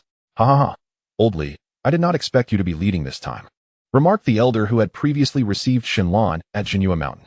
A faint smile graced Li Nanting's face, suggesting familiarity as they exchanged pleasantries.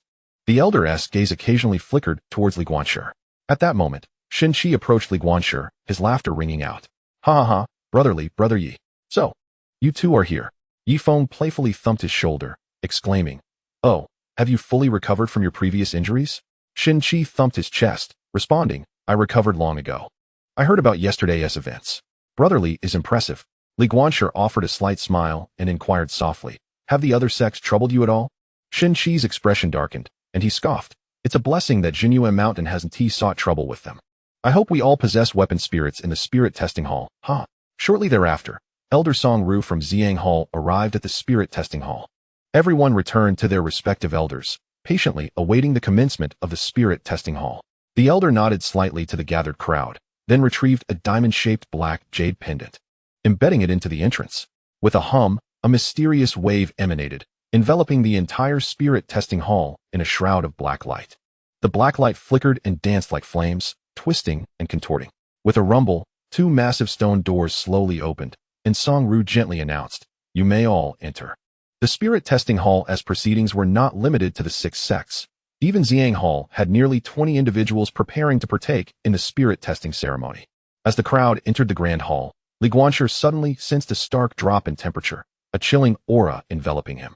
Before long, he beheld the altar situated at the center of the hall, measuring approximately 10 feet in size.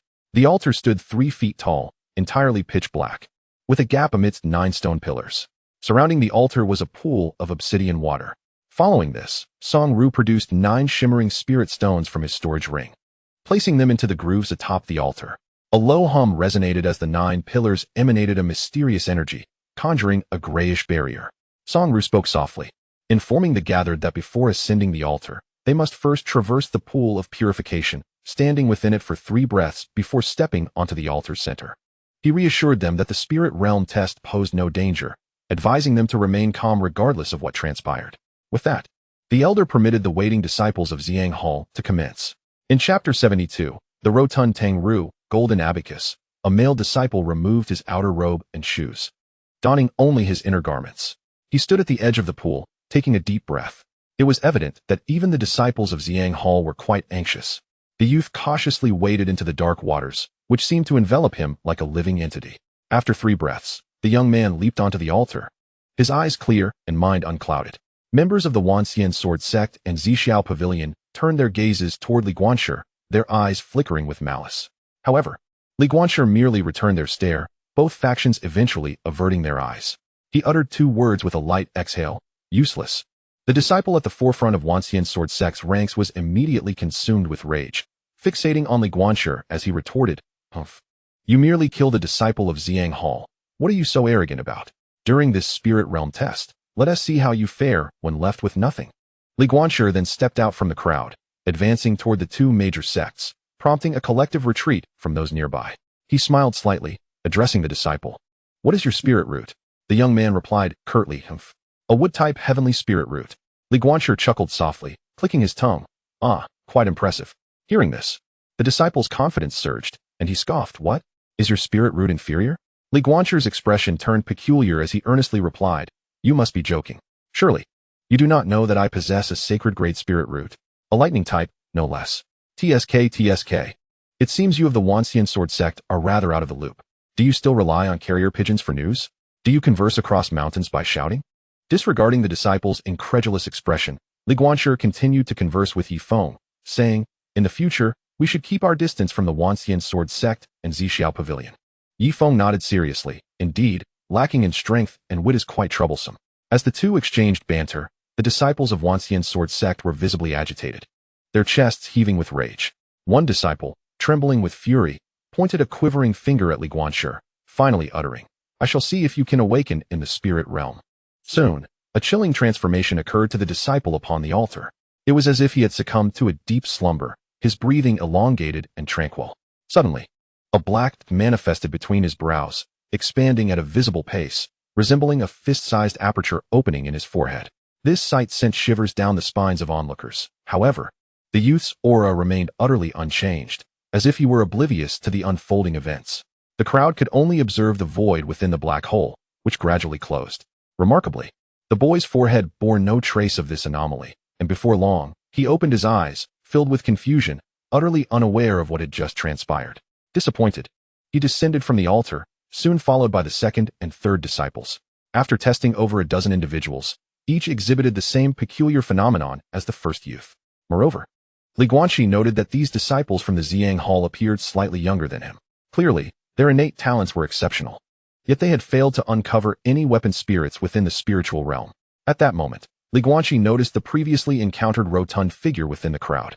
Tang-Ru, having sensed Li Guanshi's gaze, nodded courteously in his direction.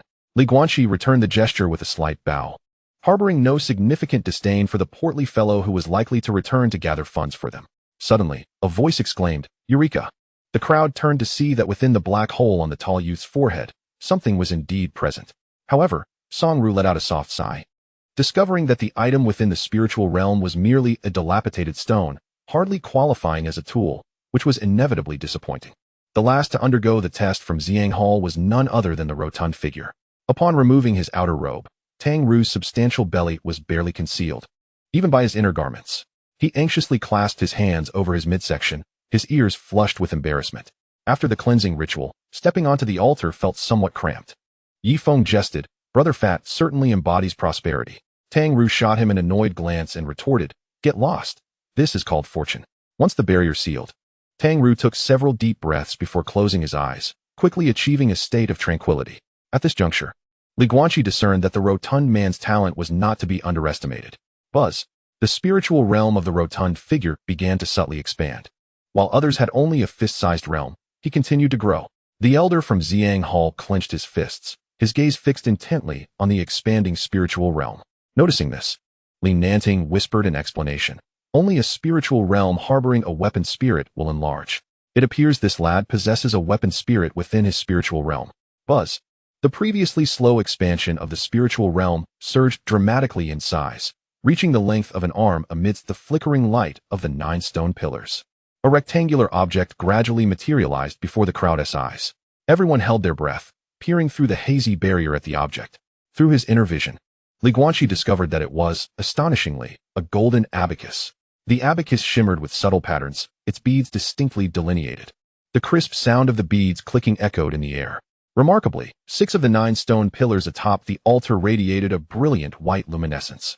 Subsequently, the darkness of the spiritual void dissipated, yet the abacus remained anchored in the external realm before swiftly penetrating the center of Tang Ru's brow. A profound silence enveloped the assembly, as everyone held their breath, hesitant to disrupt the moment.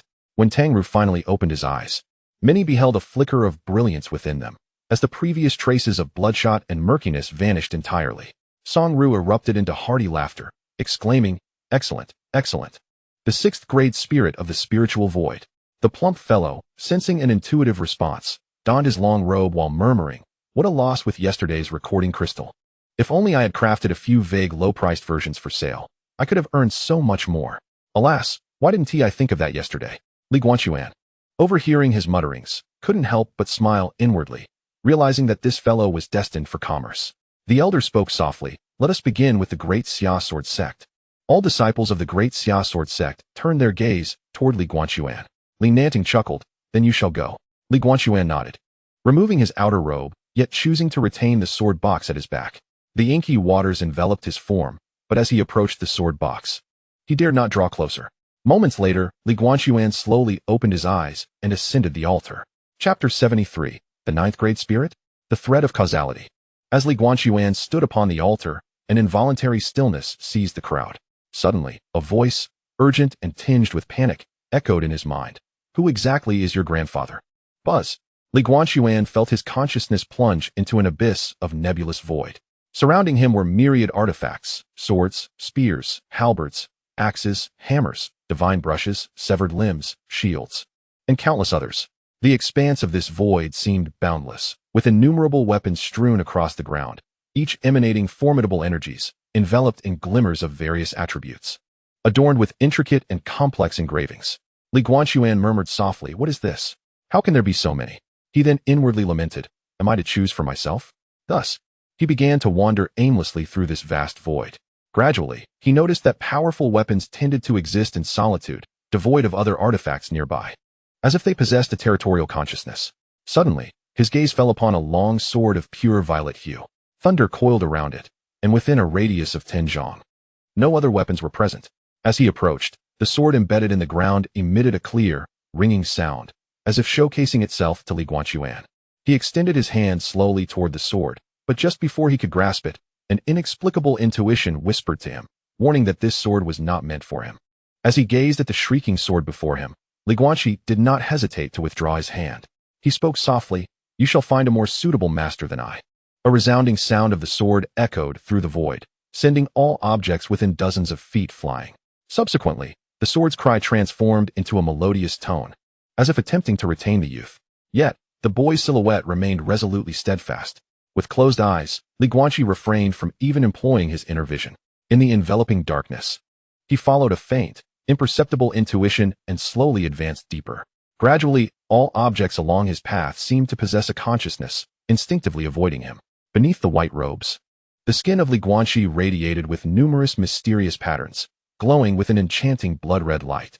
The further he ventured, the more formidable the scattered objects became, with many long swords appearing that surpassed even the earlier thunderous blade in strength.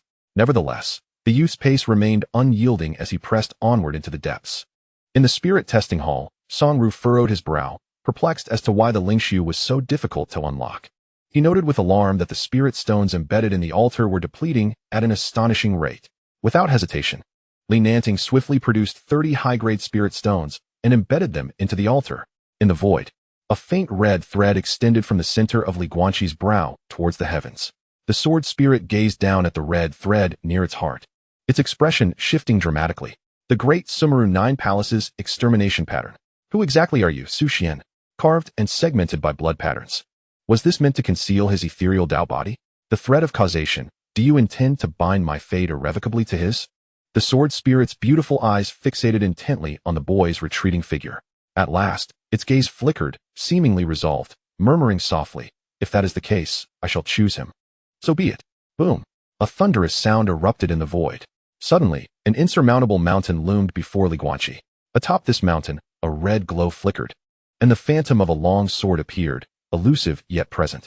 It was only then that Li Guanqi realized that this mountain was not a mountain at all, but rather an accumulation of innumerable objects. At the summit, the long sword stood proudly, surveying the world as if it were a divine presence. Above the Xiang Hall, the skies churned with tumultuous clouds, thick, dark storm clouds enveloping the area within 100 miles. In an instant, a fierce wind surged forth, and thunder roared. The spiritual energy of the realm surged violently, and the dense spiritual mist within the Xiang Hall bubbled and churned like boiling spring water. Many disciples awakened to the essence of the Lingshu suddenly fell to their knees, trembling uncontrollably. The weapon spirits involuntarily manifested, quaking slightly as they adhered to the ground. The Lingshu at Li Guanqi's brow instantaneously expanded to a radius of 10 feet. Moreover, this void continued to spread. Song Ru's expression changed dramatically. As the primal force surged, he quickly expelled all disciples from the hall. The spirit stones beneath the altar disintegrated into ash at a visible pace. Li Nanting retrieved all of his high-grade spirit stones and embedded them atop the altar. Buzz. The expansion of Lingshu continues unabated. 50 zhong, 100 zhong, 300 zhong, 500 zhong. In the void, Li Guanqi finally ascends to the mountain peak, where he lays eyes upon a long sword, entirely drenched in blood-red hue. The sword measures 3 feet and 1 inch in length, and its blade bears evident signs of fracture. What should have been a refined edge now presents a jagged notch. Yet, despite its missing blade tip, the sword's extraordinary brilliance remains unmistakable. The sword's sides are an intense crimson, as if stained by the blood of countless foes. Meanwhile, the hilt is ensconced in a multitude of scarlet tendrils, wrapping around the blade's edges. As he gazes at this remarkable sword, Li Guanqi feels an inexplicable connection and slowly reaches out to touch it. With a hum, the sword gripped in his hand, the mountain beneath him collapses with a thunderous roar. In that instant, all objects within the void dissolve into nothingness. Li Guanqi whispers, "Is it you, the sword spirit?" Yet, no response comes. At that moment, the altar erupts with blinding white light from 9 stone pillars, which soon transforms into a sanguine hue.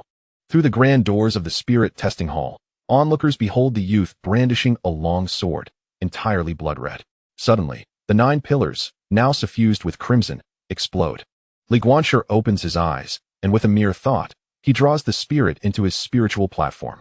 The sensation is so intimate that it feels as though the spirit is an integral part of his being. He perceives a deepening connection with the sword spirit. As the celestial phenomena gradually fade, Li Guanqi leaps from the altar.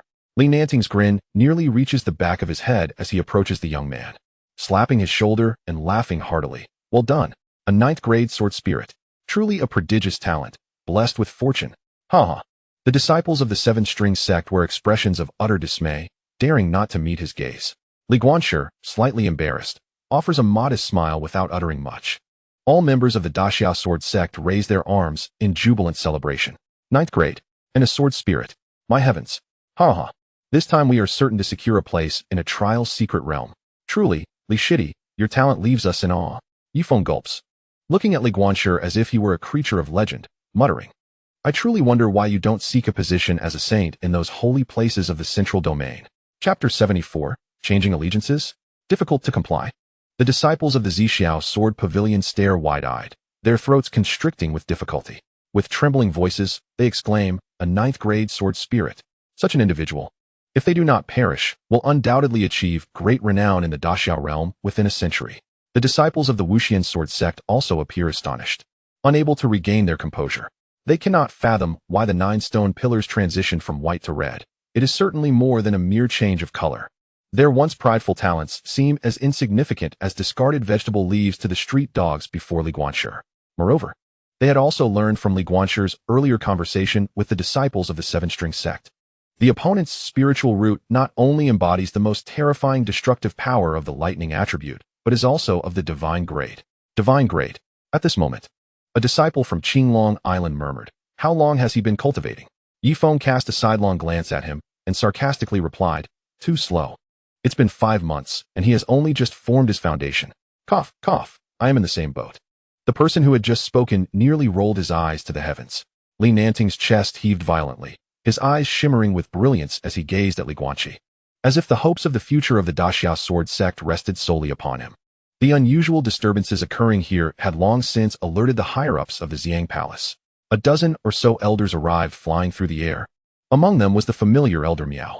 In fact, standing before Elder Miao was an unfamiliar elder, the vice palace master of Xiang Palace, Gu Xiong. The elder was enveloped in a swirling force of spiritual energy, an almost imperceptible pressure emanating from him. He wore a long purple robe adorned with golden embroidery. His face was slightly gaunt, with a hooked nose and slanted eyes and thin lips.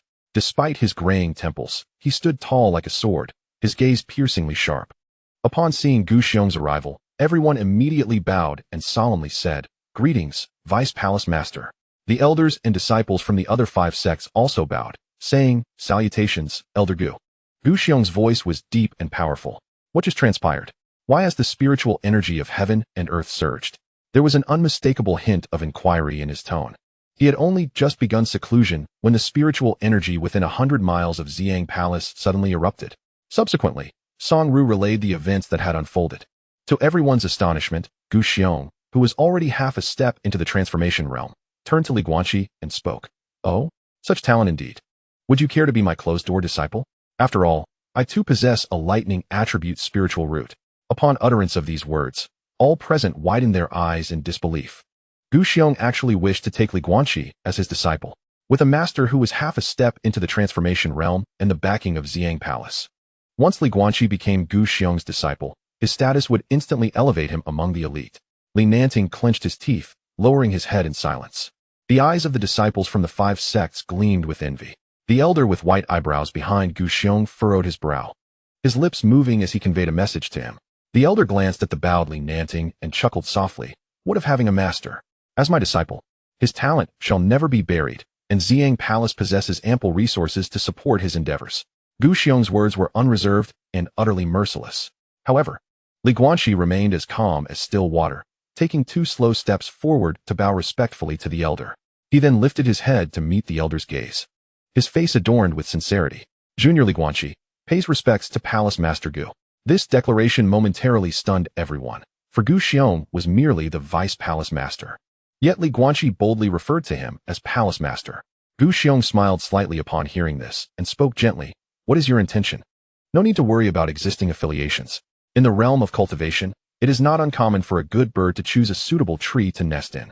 Li Nanting's fists clenched tightly beneath his sleeves, the blood seeping from between his teeth, leaving a metallic taste in his mouth. The other party unceremoniously attempted to undermine him, yet he found himself at a loss for words. Li Guanqi took a deep breath and spoke softly. "As a junior of humble origins, merely a beggar, I am grateful that the great Xia sword sect does not disdain me, embracing me with the same magnanimity as the teachings of the Xiang Hall. Should I withdraw from such a sect, what if a more powerful sect beckons me in the future? At that moment, would I accept their invitation or would I refuse? If I were to accept, would it not cause you, esteemed elder, to lament the loss of a cherished disciple, rendering all your investments futile? Thus, I am sincerely honored by your generous regard, yet I find it difficult to comply." Gu Xiong, whose previously grim countenance softened, regarded him with admiration. Li Nanting's furrowed brow relaxed, revealing a look of satisfaction. Gu Xiong could not help but praise. "The great Xia sword sect is truly fortunate. Your words have left me somewhat abashed, haha. With that said, I hope your path to immortality is smooth and that you ascend to higher realms soon." With that, the elder and the assembly of Xiang Hall departed. As Gu Xiong exited, the weight lifted from Li Guanqi's heart. Though his words seemed light, the implications were profound. A single misstep could have placed Li Nanting in a predicament. Turning to Li Guanqi, Li Nanting was met with the obedient call of master from the youth.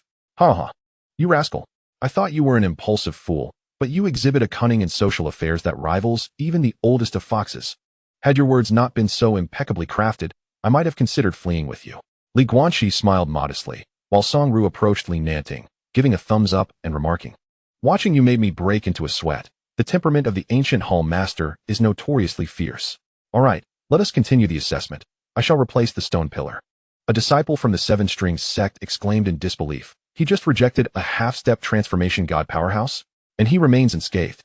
A disciple from the Wanxian sword sect squinted and muttered, "This individual must be avoided at all costs in the future." The subsequent assessments weighed heavily on everyone's spirits. The Great Xia sword sect boasted 8 disciples, all of whom emerged empty-handed from the Lingshu test, until Yi Feng ascended, awakening a sword spirit of the 7th rank. In contrast, none among the Seven Strings sect, Wanxian sword sect, Zixiao sword pavilion, or Qinglong Island had awakened a useful weapon spirit. It was akin to a performance where the lead actor stumbled, unable to exit the stage gracefully. When it was time for Jinhua Mountain, the first to ascend, Shin Qi unexpectedly awakened a shield spirit. Though its rank was merely 5th, it was enough to elate Shin Qi. After the Lingshu test concluded, the disciples from the other 4 sects left dejectedly, skipping even the banquet prepared by Xiang Hall. Following the feast, Xiang Hall presented 2 orbs of spiritual light to Li Nanting, advising him on certain matters and informing him of a mere 10-year usage right. Due to Shin Qi's success, Jinhua Mountain also received an orb of spiritual light, granting them 5 years of usage rights. The following morning, Li Nanting, glowing with vitality, set forth with his companions from the Xiang Palace, embarking on the journey back to their sect. Chapter 75, Sect Rewards, Affectionate Favor on the Path Back to the Sect. Li Guanqi found himself alone in the serene cultivation chamber aboard the cloud vessel. As he delved into his practice, he could feel the surge of primal energy within him and couldn't help but sigh. It seemed that breaking through to the mid-stage would require considerable time. Despite his astonishing rate of absorbing spiritual energy, the foundation he had established in his dantian was exceedingly vast. After a prolonged silence, Li Guanqi attempted to summon the sword spirit. "Sword spirit, are you there?" The voice of the sword spirit responded softly, as if burdened with thoughts. "What is it?" The gentleness of the voice left Li Guanqi somewhat bewildered. The sword spirit had previously exhibited an air of haughty aloofness towards him. The sudden shift to such tenderness was a bit disconcerting. Li Guanqi scratched his head and inquired, "That sword, is it you?" The sword spirit replied with a hint of melancholy, "Yes, I never expected you could truly bear my projection." Not fully grasping what the sword spirit meant by projection, Li Guanqi speculated it might refer to a form of reflection. "Then why is the edge of your sword fractured?" The sword spirit fell silent for a considerable time before softly responding, "I once struck down a formidable being, and we were both grievously wounded." Li Guanqi, at that moment, had little understanding of the significance of this revelation. It must have been something incredibly powerful. The sword spirit, curious, inquired, "Why do you think so?" Li Guanqi smiled and replied, "Because I believe you are very strong." The sword spirit, nestled within the sword sheath, chuckled, eyes narrowing in delight. After Li Guanqi posed numerous inconsequential questions, he finally broached the main subject. "I wish to know what abilities you can bestow upon me." The sword spirit smiled softly, saying, "That will only be revealed once you forge a soul weapon. In essence, I can grant it unique abilities depending on the nature of the soul weapon." Upon hearing this, Li Guanqi's heart surged with excitement. "Bestow unique abilities." The sword spirit chuckled softly, "However, do not rush. Firstly, it remains to be seen whether you can find a truly skilled soul weapon master. Even if you do, the crafted soul weapon may not be able to channel my power." Li Guanqi nodded, resolved to share a bit more of his vitality with the sword spirit that day. Sensing this, the sword spirit playfully remarked, "Why are you sharing so much with me today?" Li Guanqi smiled gently, slowly opening his eyes. "I feel like you are different now. It seems you trust me more." The sword spirit, shaking its head in mild exasperation, stated, "Since yesterday, our fates have been intricately intertwined, sharing both glory and disgrace. Yet, I do harbor a question. Are you aware of the crimson markings etched upon your body?" Li Guanqi furrowed his brow and communicated telepathically, "I do not know. It was all my grandfather's doing. Since I was 6. He has drawn a part of it on me each year. The process is excruciating. I would rather die than go through it again. Do you know what it signifies?" At that moment, the sword spirit gradually manifested, its gaze fixed intently upon Li Guanqi. With an air of solemnity, she inquired, "I am quite curious about your grandfather's true identity."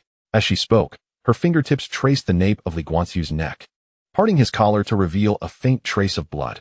The sword spirit leaned down, gazing at the mark, and softly remarked, the Great Sumer Nine Palaces extermination pattern. I had thought the method of its creation was long lost. Li Guanqiu, detecting the astonishment in her voice, could not help but ask, what purpose does this serve? The sword spirit gradually rose, a smile gracing her lips as she replied, it conceals your innate ethereal Tao body, preventing early detection by the celestial beings of the upper realm, thereby averting potential calamities. I must say, your grandfather is quite formidable. Now, I shall take my rest. As the sword spirit vanished, a subtle smile appeared at the corners of Li Guanqiu's mouth. It seemed he could, in due time, allocate some of his primordial energy to her. The journey back was swift, with the cloud vessel docking beside the plaza of the Great Xia Sword Sect, where Lu Kangyan and others had been awaiting their arrival for quite some time. Li Nanting floated down from the skies, greeting them with a smile, Sect Master. You must reward Guanqiu and Yifeng handsomely this time. Lu Kangyan laughed heartily indeed. Li Guanqiu of Thunderbolt Peak, step forward to receive your reward. His voice, infused with primordial energy, resonated throughout the entirety of the Great Xia Sword Sect.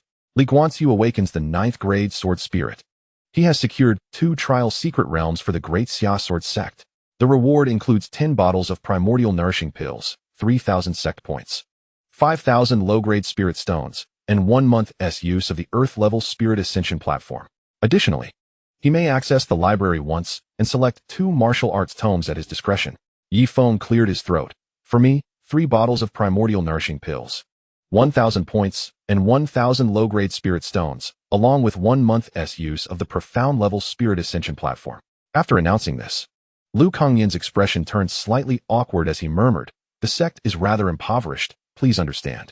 Beside him, Yifeng's eyes glistened with tears as he quietly lamented, Sect Master, your favoritism is glaring. If we must be impoverished, let it be together. But Li Guanqiu's wealth surpasses my solitary plight by far. Is this what it means to sacrifice the small self for the greater self? Lu Kangyan quickly turned his head, clearing his throat. By the way, your newly initiated disciple has completed half a year in the sect. Thus, the sect permits you to visit home for half a month. Pack your things tomorrow and return home for a visit. Upon hearing this, Yifeng's enthusiasm waned, as if returning home was not a matter of joy for him. The other disciples, however, could not contain their jubilance. After all, they were all young and had left their homes to join the sect, naturally feeling a longing for home. Even Li Guanqiu pondered whether to fly back to Fulong village. Softly, Li Guanqiu murmured, I miss that girl Guanqiu a bit. I truly wish to see the look of astonishment on her face when she witnesses me soaring through the skies. Subsequently, the group dispersed, and Li Guanqiu returned to the courtyard with Yu Xuan. Just as they landed, Yu Xuan darted away like the wind, exclaiming in urgency, it's mealtime, mealtime. Suddenly, the little girl halted, turning to Li Guanqiu and asking, Li Guanqiu, what will you eat? Sitting in the courtyard, Li Guanqiu was momentarily taken aback before smiling and replying, 2 meat buns. Yu Xuan beamed, her 2 little braids bouncing as she exclaimed, all right, wait for me to return. As soon as the young girl departed, Yifeng soared through the skies on his sword, arriving at Li Guanqi's abode. Upon entering the courtyard, he spotted Li Guanqi polishing his long sword and could not help but chuckle. Why are you still here? Aren't you planning to go home for a visit? Li Guanqi shook his head and replied, I have no intention of going back. My grandfather is not home, so it would be rather pointless. And you? I too find no desire to return. It is exceedingly dull, and my father holds me in disdain. Returning would only irritate him further. Chapter 76, a name well deserved. Refining the heart, Li Guanqi was unaware of Yifeng's familial circumstances. He had never spoken of it, nor had Li Guanqi ever inquired. However, as he contemplated this, Li Guanqi raised an eyebrow at Yifeng. Yifeng furrowed his brows and questioned, what is it? With an air of mystery, Li Guanqi suggested, would you like me to take you to a place of cultivation? Instantly, Yifeng's eyes sparkled with intrigue as he leaned closer to Li Guanqi, whispering, is there a special place within the sect that I am unaware of? I suspected your rapid progress was due to elderly providing you with special guidance. A faint, enigmatic smile graced Li Guanqi's face as he softly replied, Tut, what do you mean by special guidance? This place is one I discovered on my own. Ahem. It is called refining the heart amidst the mortal realm. Yifeng's brow furrowed in confusion as he repeated, refining the heart amidst the mortal realm? It sounds impressive. Is it a sort of environment for heart refinement? Li Guanqi smiled mysteriously and said, just tell me if you are going or not. Of course I am going. I must see how you managed to cultivate so swiftly. The 2 of them reached a harmonious agreement and took to the skies on their swords, soaring out of the Great Xia Sword Sect's domain. Before their departure, Li Guanqi merely informed Li Nanting that they were off to refine their hearts amidst the mortal realm. Even Li Nanting, at the peak of the golden core stage, paused momentarily, his face etched with bemusement as he muttered, refining the heart amidst the mortal realm? What on earth is that? This time, the duo opted not to take a cloud boat, but chose instead to fly on their swords above the clouds. Feeling the brisk wind against them, the clouds rushed by in a blur. A sense of carefree delight washed over them, and their laughter resonated through the heavens. I am but a celestial being, gazing down upon the mortal realm, Li Guanqi proclaimed, reveling in the moment. Yi Feng, with a hint of envy, remarked, I did not expect you to be quite so cultured. You exhibit a certain scholarly demeanor. Li Guanqi laughed. In my youth, my grandfather compelled me to read many books. Now, let us hasten to our destination before sunset.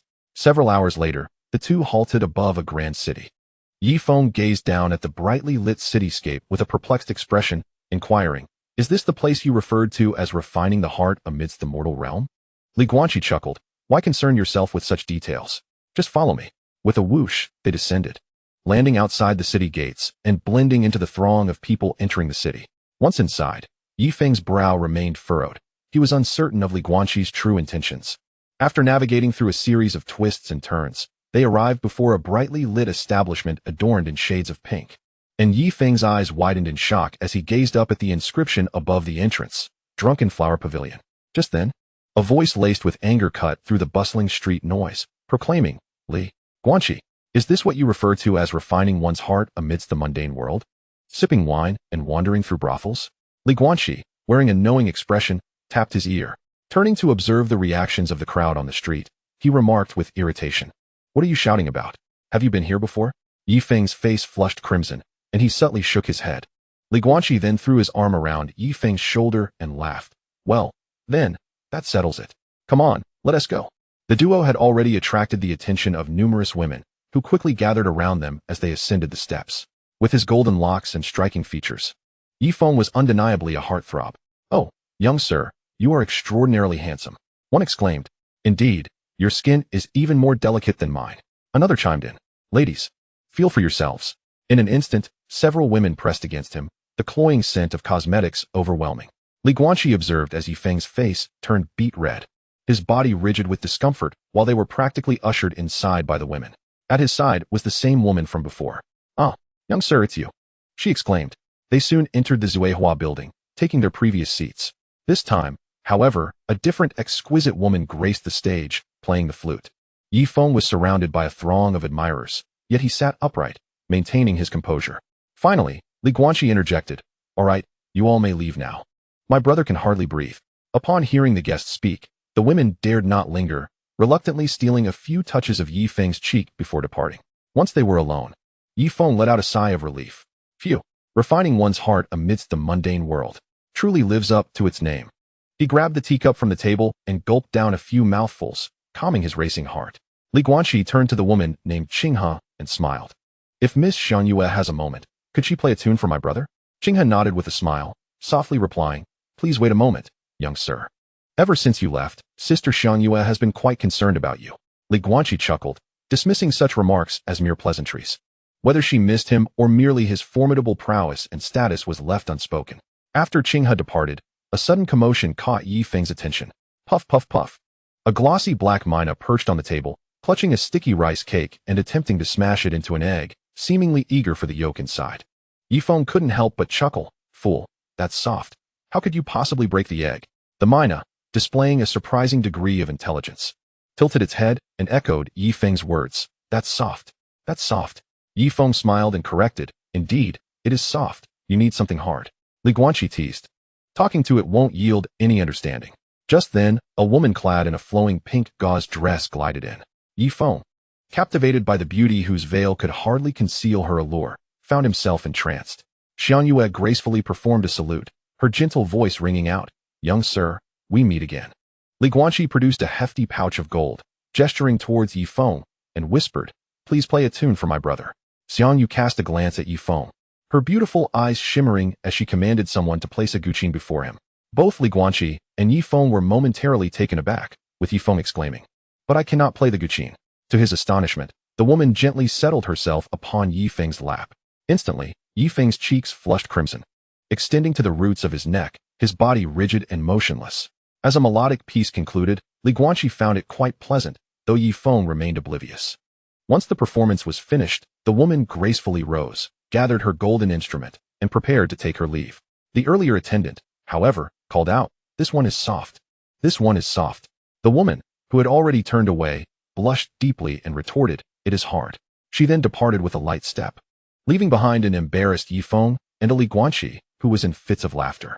After a considerable time, Yifeng's complexion returned to normal as he solemnly remarked, "The efficacy of the worldly tribulations truly lives up to its reputation." Just then, however, his expression shifted as he retrieved a jade slip of a vivid azure hue.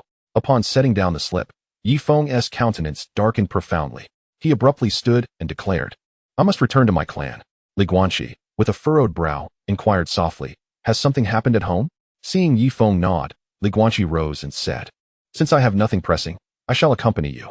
Yifeng hesitated but ultimately did not refuse, and the two ascended on their swords, departing from Guanqi City. Chapter 77. Qiongtai Villa. Eavesdropping throughout their journey, Yifeng wore a grim expression, his brows knit tightly. Guanqi refrained from asking too many questions as they traversed the night sky towards Yifeng's home. At the Daxia Sword Sect, all the peak masters and elders convened in the grand hall to deliberate on pressing matters. Eventually, the peak leaders and elders dispersed, save for Meng Linhai, who hurried towards Tu Kuei's secluded meditation area. As dawn broke, Yifeng and Guanqi finally arrived above a picturesque range of mountains. They descended through the clouds. As the first rays of sunlight bathed the earth, in the serene morning mountains, birds occasionally chirped, mist swirled about, and streams cascaded down the hills, producing a melodious sound. Guanqi inhaled deeply and remarked, "The spiritual energy in these mountains is quite abundant." Yifeng managed a faint smile and replied softly, "We shall arrive shortly." Before long, they approached a grand city not far away, yet Guanqi was surprised to find that Yifeng's home was nestled within the mountains. Soon, Guanqi sensed the spiritual energy intensifying further. After navigating around several towering peaks, he soon beheld a sprawling estate covering thousands of square feet. Guanqi chuckled, "I did not realize your family was so affluent." Yifeng merely smiled, his voice tinged with a hint of bitterness as he replied, "This home offers little beyond the company of my mother and sister, save for a modicum of wealth. Come, it is the first time I am bringing someone home as a guest." The two descended on their swords, arriving at the entrance. The attendant at the door, upon recognizing the celestial figure descending, was Yifeng, promptly bowed and welcomed. "Young Master Feng has returned. Please, come inside." Guanqi glanced up at the plaque, which bore the words Qiongtai Villa in bold characters. Yifeng nodded slightly and led Guanqi inside. As they crossed the threshold, the air within the manor was suffused with the fragrant essence of spiritual herbs. Yifeng led Guanqi directly towards the rear of the estate, where numerous servants and maidens paused to pay their respects upon seeing him. Yifeng explained, "My family is engaged in the herbal trade, supplying spiritual herbs to various alchemy shops." He continued, "I am the third son in my family, with 2 elder brothers above me." Guanqi smiled and replied, "Isn't that quite good? What is there to be disheartened about?" Yifeng's voice lowered as he murmured, "I am a son of a concubine." Guanqi faltered slightly, choosing not to comment further, yet he could discern that Yifeng's past may not have been particularly easy. Soon, they navigated through various pavilions and arrived at a tranquil courtyard. Upon reaching this serene spot, a warm smile finally graced Yifeng's previously somber face. The sunlight fell gently upon him, illuminating his youthful vigor. He quickened his pace, softly calling, "Mother, I'm back." Before long, a middle-aged woman, her apron tied around her waist, emerged from the kitchen. Despite the passage of time, her face bore few wrinkles. Dressed in a light green gown, her demeanor was gentle. And though she was not conventionally beautiful, an undeniable warmth radiated from her, her eyes sparkling with tenderness. Upon seeing Yifeng, her eyes lit up, and she swiftly approached. Wiping her hands on her apron, Guanqi paused momentarily, feeling a twinge of envy at the heartwarming scene. "Fenger, why have you returned?" she inquired, her voice tinged with surprise as she noticed Guanqi's presence. "Is this your friend?" Yifeng scratched his head, replying softly, "This is Guanqi, a new friend I made at the sect. He is quite loyal and has treated me well." He then turned to Guanqi and introduced, "My mother, Su Xuan." Guanqi offered a slight bow, saying, "Aunt Su." The woman's eyes glistened with emotion as she quickly helped him rise, gently insisting, "Come in, come in. Our Fenger has a bit of a temper, so please be patient with him. You haven't eaten yet, have you? Dinner will be ready shortly, just wait a moment. You both look so thin." Without waiting for a reply, she ushered them into the house. Observing his mother discreetly wiping away tears, Yifeng softly remarked, "I have no friends in this family." Li Guanqi chuckled. "Why is that?" Yifeng shrugged, stating, "Others look down upon me, and I can't be bothered to force my way into their lives." After this, he raised an eyebrow at Li Guanqi, adding, "Soon, you shall meet my sister, Yi Qing'er, a beauty of unparalleled grace. But heed this warning, my friend. If you wish to court her, you must first win my approval." Li Guanqi couldn't help but roll his eyes, playfully chiding, "Who shows off their sister's beauty upon first meeting?" Yifeng rose, saying, "I'll assist in the kitchen. You'll soon savor my mother's culinary delights, truly exceptional." The table was adorned with refreshments and fruits, and he encouraged, "Make yourself at home, don't be shy." As Yifeng entered the kitchen, Li Guanqi felt an inevitable sense of melancholy creeping into his heart. However, it had been quite some time since the meal was served. Yet Yifeng's sister had yet to return. A trace of unease flickered across Yi Mu's face, prompting Yifeng to softly inquire, "Mother, where is Qing'er?" The woman pursed her lips, her throat subtly constricting, her gaze evasive as she replied, "She is probably still playing outside. Let us wait a little longer." Observing his mother's demeanor, Yifeng discerned her reticence and spoke in a low tone, "Mother, I have now entered the immortal sect and achieved the foundation establishment. I am grown. There is no need for you to bear everything alone. Since my return, I have refrained from inquiring about the family's affairs, merely wishing to share a meal with my friends and family. Please, speak the truth to me." Sushi regarded the frowning Yifeng, gently caressing his brow, her eyes glistening with unshed tears as she murmured, "You have indeed grown." With a sigh, she continued softly, "Qing'er is likely with your father. You should go and see." Creak. Yifeng sprang to his feet, prompting Sushi to hastily advise, "Do not quarrel with your father. He is not as you perceive him. He has been overwhelmed with work lately. It is best to speak with him calmly." Before she could finish her words, Yifeng had already dashed out the door. Li Guanqi, savoring a dish at the entrance, praised, "Aunt Su's cooking is exquisite." Rising, he offered reassurance, "Do not worry, Aunt Su. I will keep an eye on him." Sushi nodded slightly, tears cascading down her cheeks, as though a long-held grievance had finally burst forth. Li Guanqi swiftly exited the courtyard, and with his heightened senses, he detected Yifeng racing towards the main hall of the manor at an astonishing speed. Just as he was about to quicken his pace, a faint sound caught his ear, compelling him to halt abruptly. From a distance of several dozen paces, separated by numerous buildings, Li Guanqi suddenly heard a man's voice. "Hee. This time, we have truly cornered the Yi family. I will have Yi Qing'er. Haha, I told you. The young master is indeed favored by fate. Who would have thought that this daughter of the Yi family would be so fitting?" Li Guanqi narrowed his eyes and quietly approached a lavish courtyard. Pressing himself against the wall, as thoughts raced through his mind, he caught only fragments of the conversation before the individual entered a room. Li Guanqi murmured to himself, "Who is speaking? What has transpired within the Yi family?" In the main hall, two middle-aged men sat at the head of the table. The man on the left, clad in a deep blue robe cinched with a jade belt, possessed a rugged visage and defined features. He was Yifeng's father, Yi Tianying, at the pinnacle of the early Golden Core realm. However, at that moment, Yi Tianying wore a facade of ingratiation. A young girl in a flowing aquamarine gown stood behind him, Yi Qing'er. Yi Qing'er was strikingly beautiful, though her head was bowed, her phoenix-like eyes brimming with unshed tears.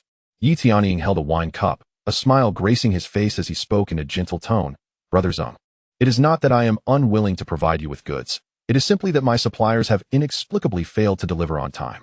I implore you to be magnanimous and grant me a few more days, considering the long-standing friendship between our families." The man beside him maintained an air of nonchalance. Seemingly unfazed, the man was clad in a blue robe embroidered with golden dragons, his figure slightly portly, with a garlic-shaped nose and thick lips. A shrewd glint sparkled in his eyes.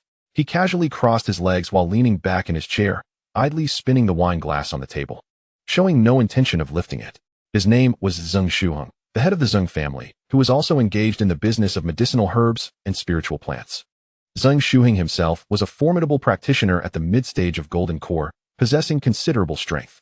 "Old Yi, it is not that I am unwilling to grant you leniency, but this batch of goods is meant for a major sect. You know well that dealing with sects can be quite troublesome. They only care about results. Otherwise, I would not have signed a contract with such stringent penalties with you. Moreover, given the substantial volume of this transaction, had it not been for our good relationship, I would not have sought you out to cover the other half. If this deal goes through, we both know how much profit there is to be made." At this point, Zeng Shuhing's tone slightly paused, causing cold sweat to bead on Yi Tianying's forehead.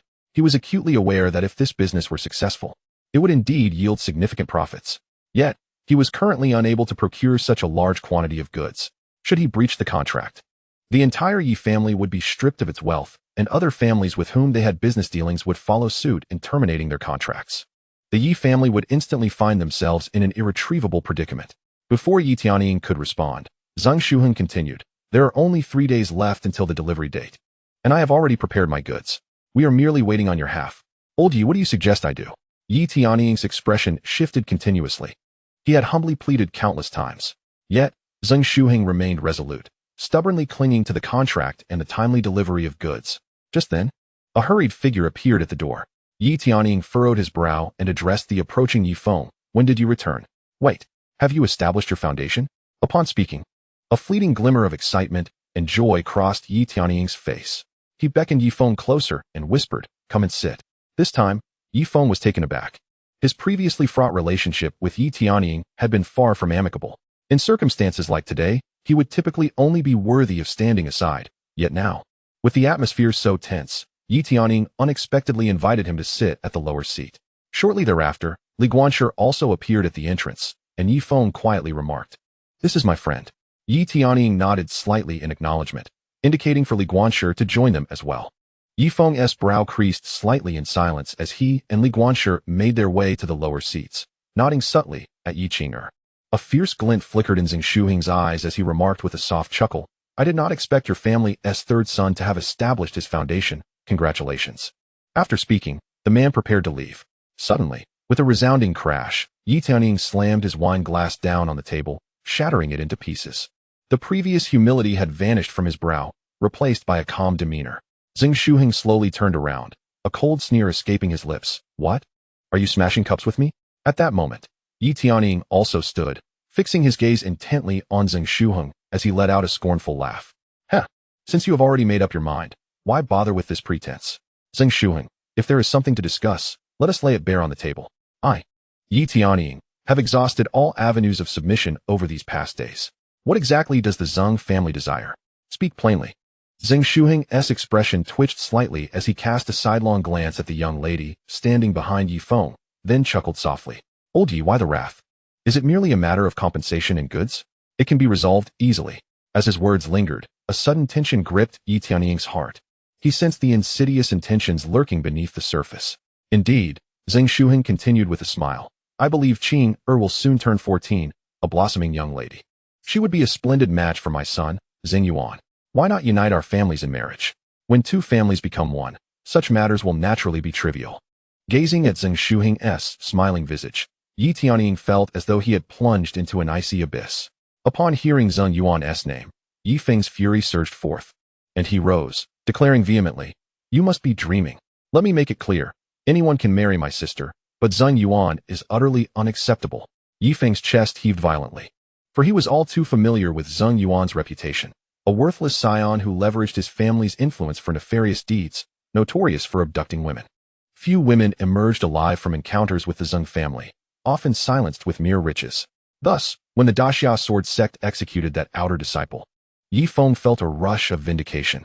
He had known Su Yuan since childhood, recognizing his cold-blooded nature and perverse inclinations toward women.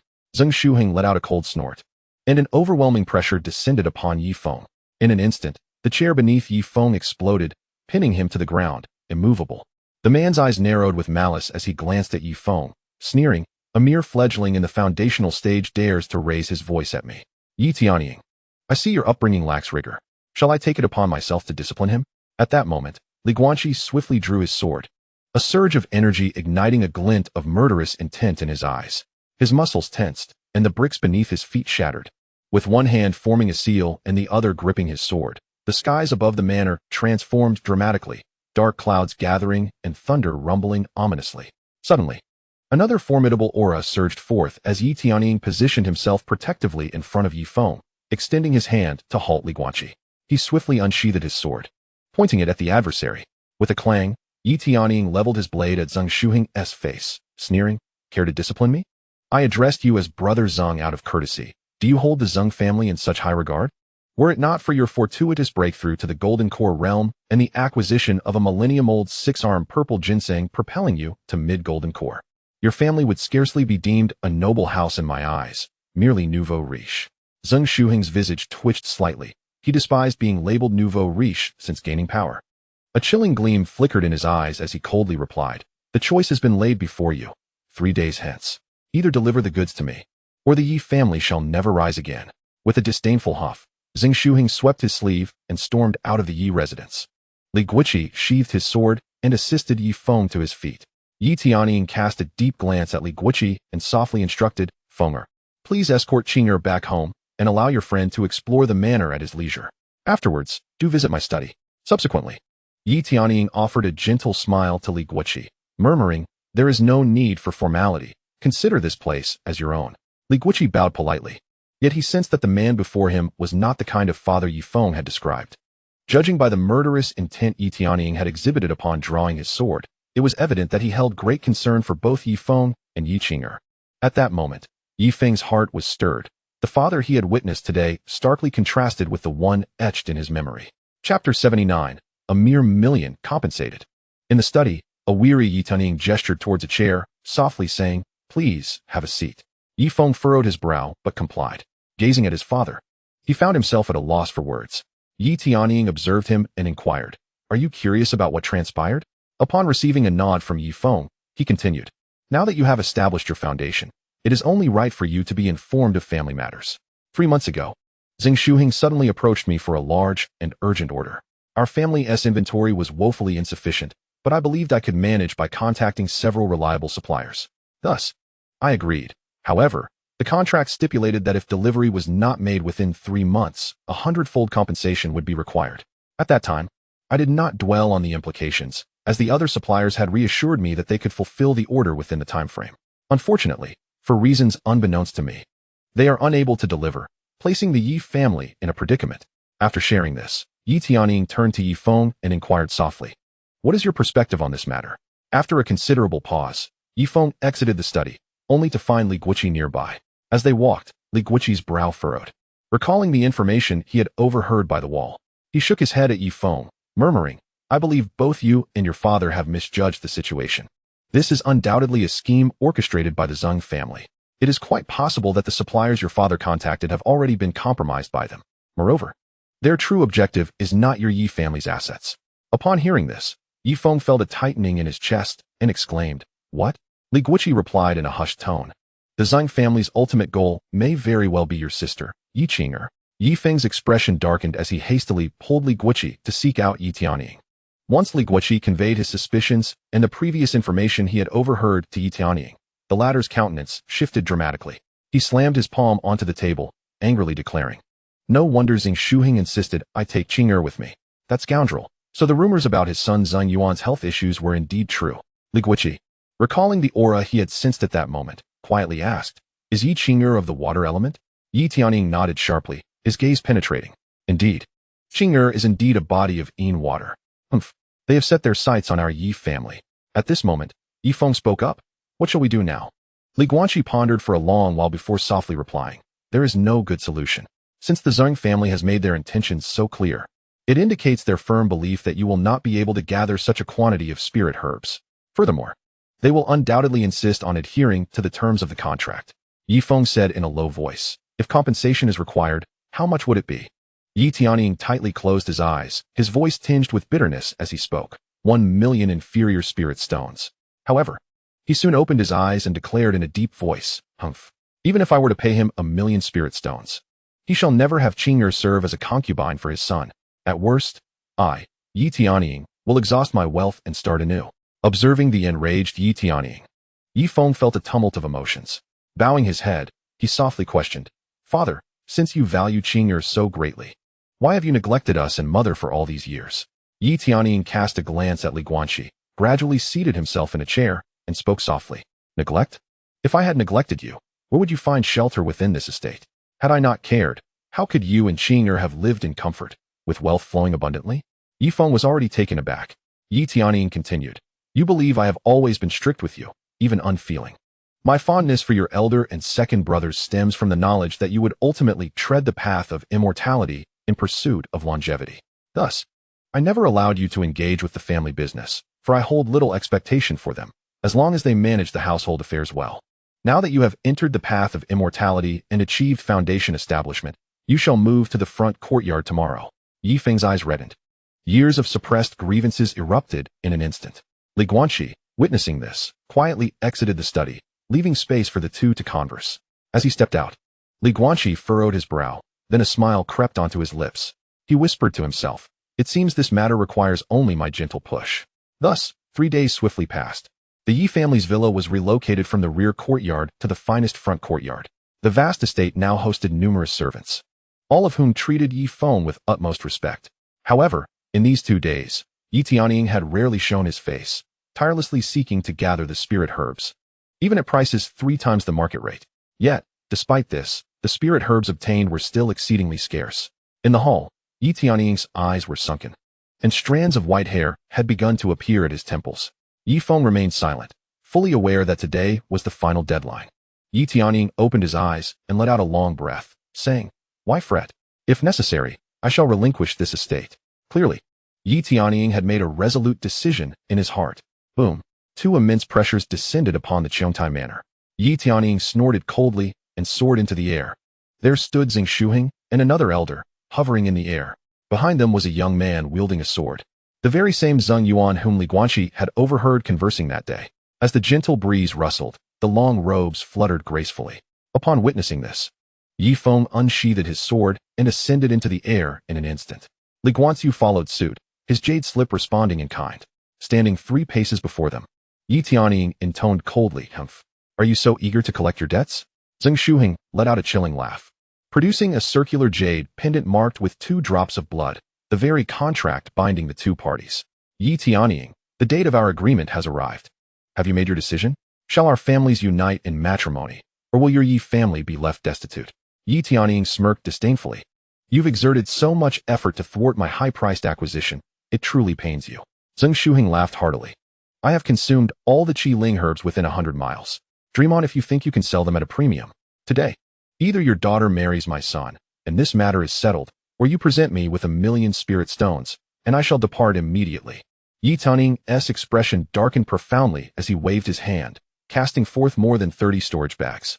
Finally, he produced a deed to the Cheongtai Mountain Villa, stating solemnly, "Within these bags are 600,000 spirit stones, along with herbs valued at 200,000, plus the deed to Cheongtai Mountain Villa. A mere 1,000,000 spirit stones. I shall compensate you." Chapter 80. Tu Kuei takes a disciple. The rite of apprenticeship. Zheng Shuheng was momentarily taken aback. He had not anticipated such decisiveness from his opponent. Scanning the storage bags with his spirit sense, he found the contents remarkably aligned with Yi Tianying's claims. In fact, the value of those herbs had been estimated at 250,000 spirit stones, yet now they were reduced to 200,000. A glimmer of cunning flashed in Zheng Shuheng's eyes as he coldly retorted, "Yi Tianying, I demand 1,000,000 spirit stones, not this assortment of trifles." He then cast everything back at Yi Tianying. At this moment, it became clear to Yi Tianying that Zheng Shuheng was resolute in making Yi Qing'er his son's concubine. With a sharp draw, Yi Tianying unsheathed his long sword, facing the 2 formidable Jindan cultivators without fear, and declared, "You truly are shameless." Zheng Shuheng and the elder beside him simultaneously drew their swords, a terrifying aura enveloping the surroundings. "How delightful it would be if you simply took the offered path. Our family's union would yield nothing but benefit." Yi Tianying's countenance darkened as he coldly replied, "Are you intent on resorting to violence?" Concurrently, he swiftly transmitted a message to Yi Feng and Guanqi, "Protect Qing'er. I fear they may strike." Whoosh, whoosh. Just as Guanqi and Yi Feng moved, the elder beside Zheng Shuheng transformed into a streak of light, darting towards the villa. Yi Tianying attempted to intercept, but was blocked by Zheng Shuheng. With a cold expression, Zheng Shuheng swung his sword. "You dare to defy me." As the luminous streak rushed toward the villa, Yi Tianying shouted, "Zheng Shuheng, if you dare harm my daughter, I shall exhaust my wealth to hire a nascent soul master to annihilate your entire family." Clang, clang, clang. The chaotic dance of swords flickered as both sides engaged in a flurry of strikes, before suddenly separating. Zheng Shuheng sneered disdainfully, "Are you trying to intimidate me?"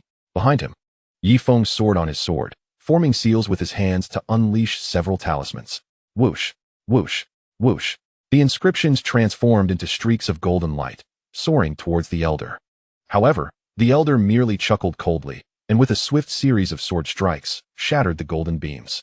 The resounding explosions echoed continuously as the three swiftly approached the front courtyard. At this moment, Su Xuan shielded Yi Qing'er, her eyes filled with trepidation. Observing this, Guanqi felt a surge of energy within him, leaping down to briefly hover in midair. Gripping the hilt of his sword fiercely, he summoned forth his lightning-infused power, twisting his waist before launching the sword like a spear. With a whoosh, the sword sliced through the air, aimed directly at the elder's throat. Simultaneously, dark clouds began to gather ominously above Qiongtai Manor. Guanqi shouted, "Spirit spell! Thunder spear!" Boom.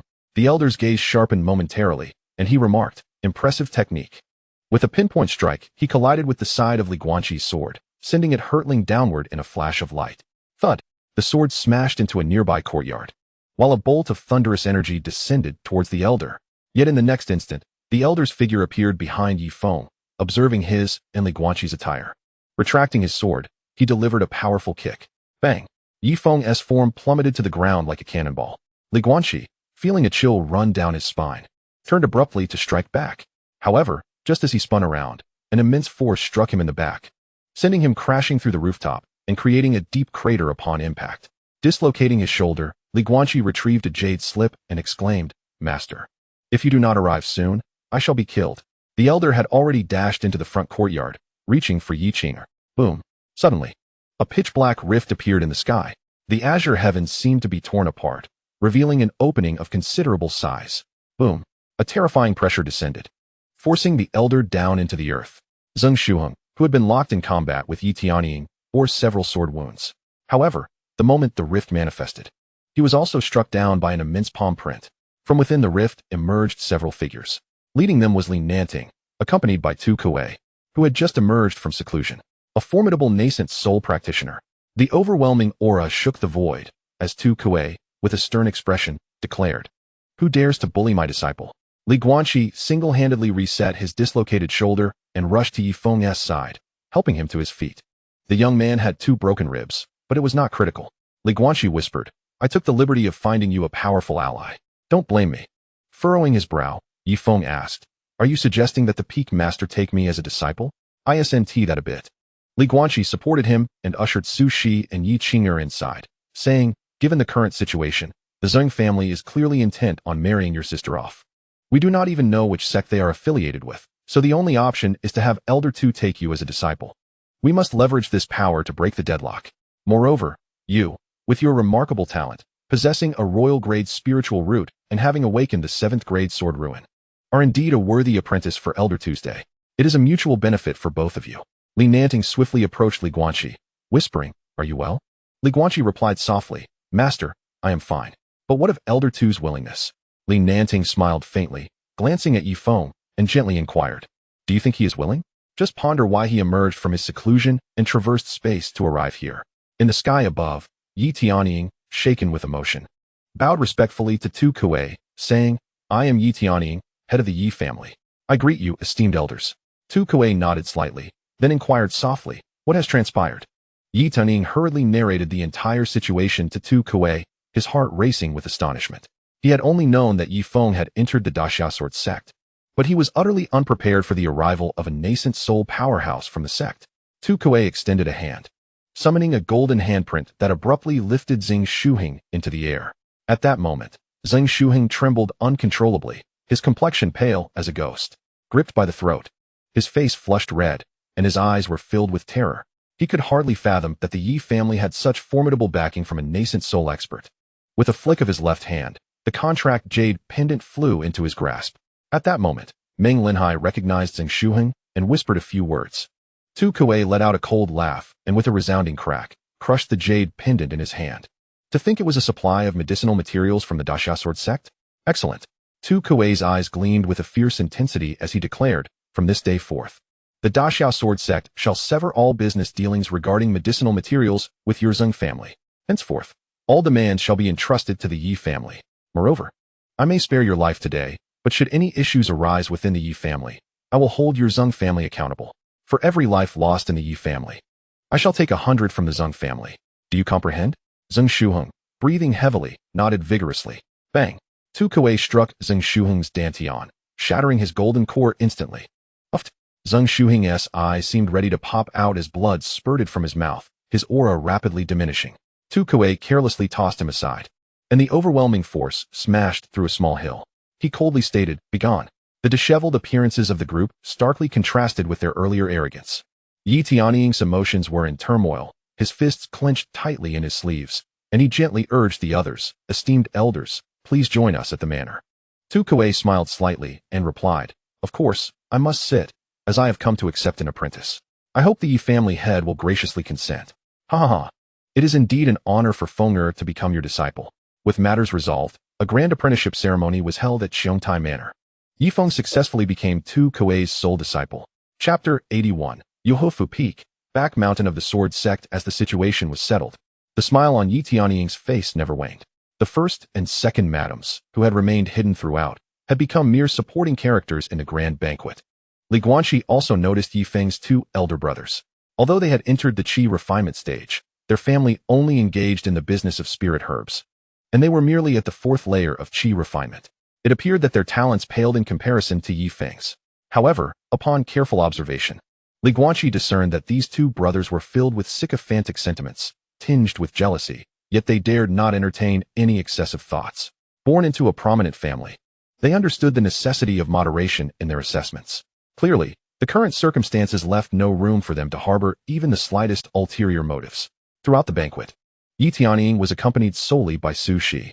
The woman was adorned splendidly today, with a touch of makeup enhancing her graceful demeanor, far surpassing the two heavily made-up main wives. Meanwhile, Yifeng persistently urged Li Guanqi to drink, and feeling somewhat inebriated, he could not help but exclaim, "Guanqi, if it weren't for you, I truly wouldn't know what to do. Today, I take the liberty of deciding. I shall betroth my sister to you, from now on.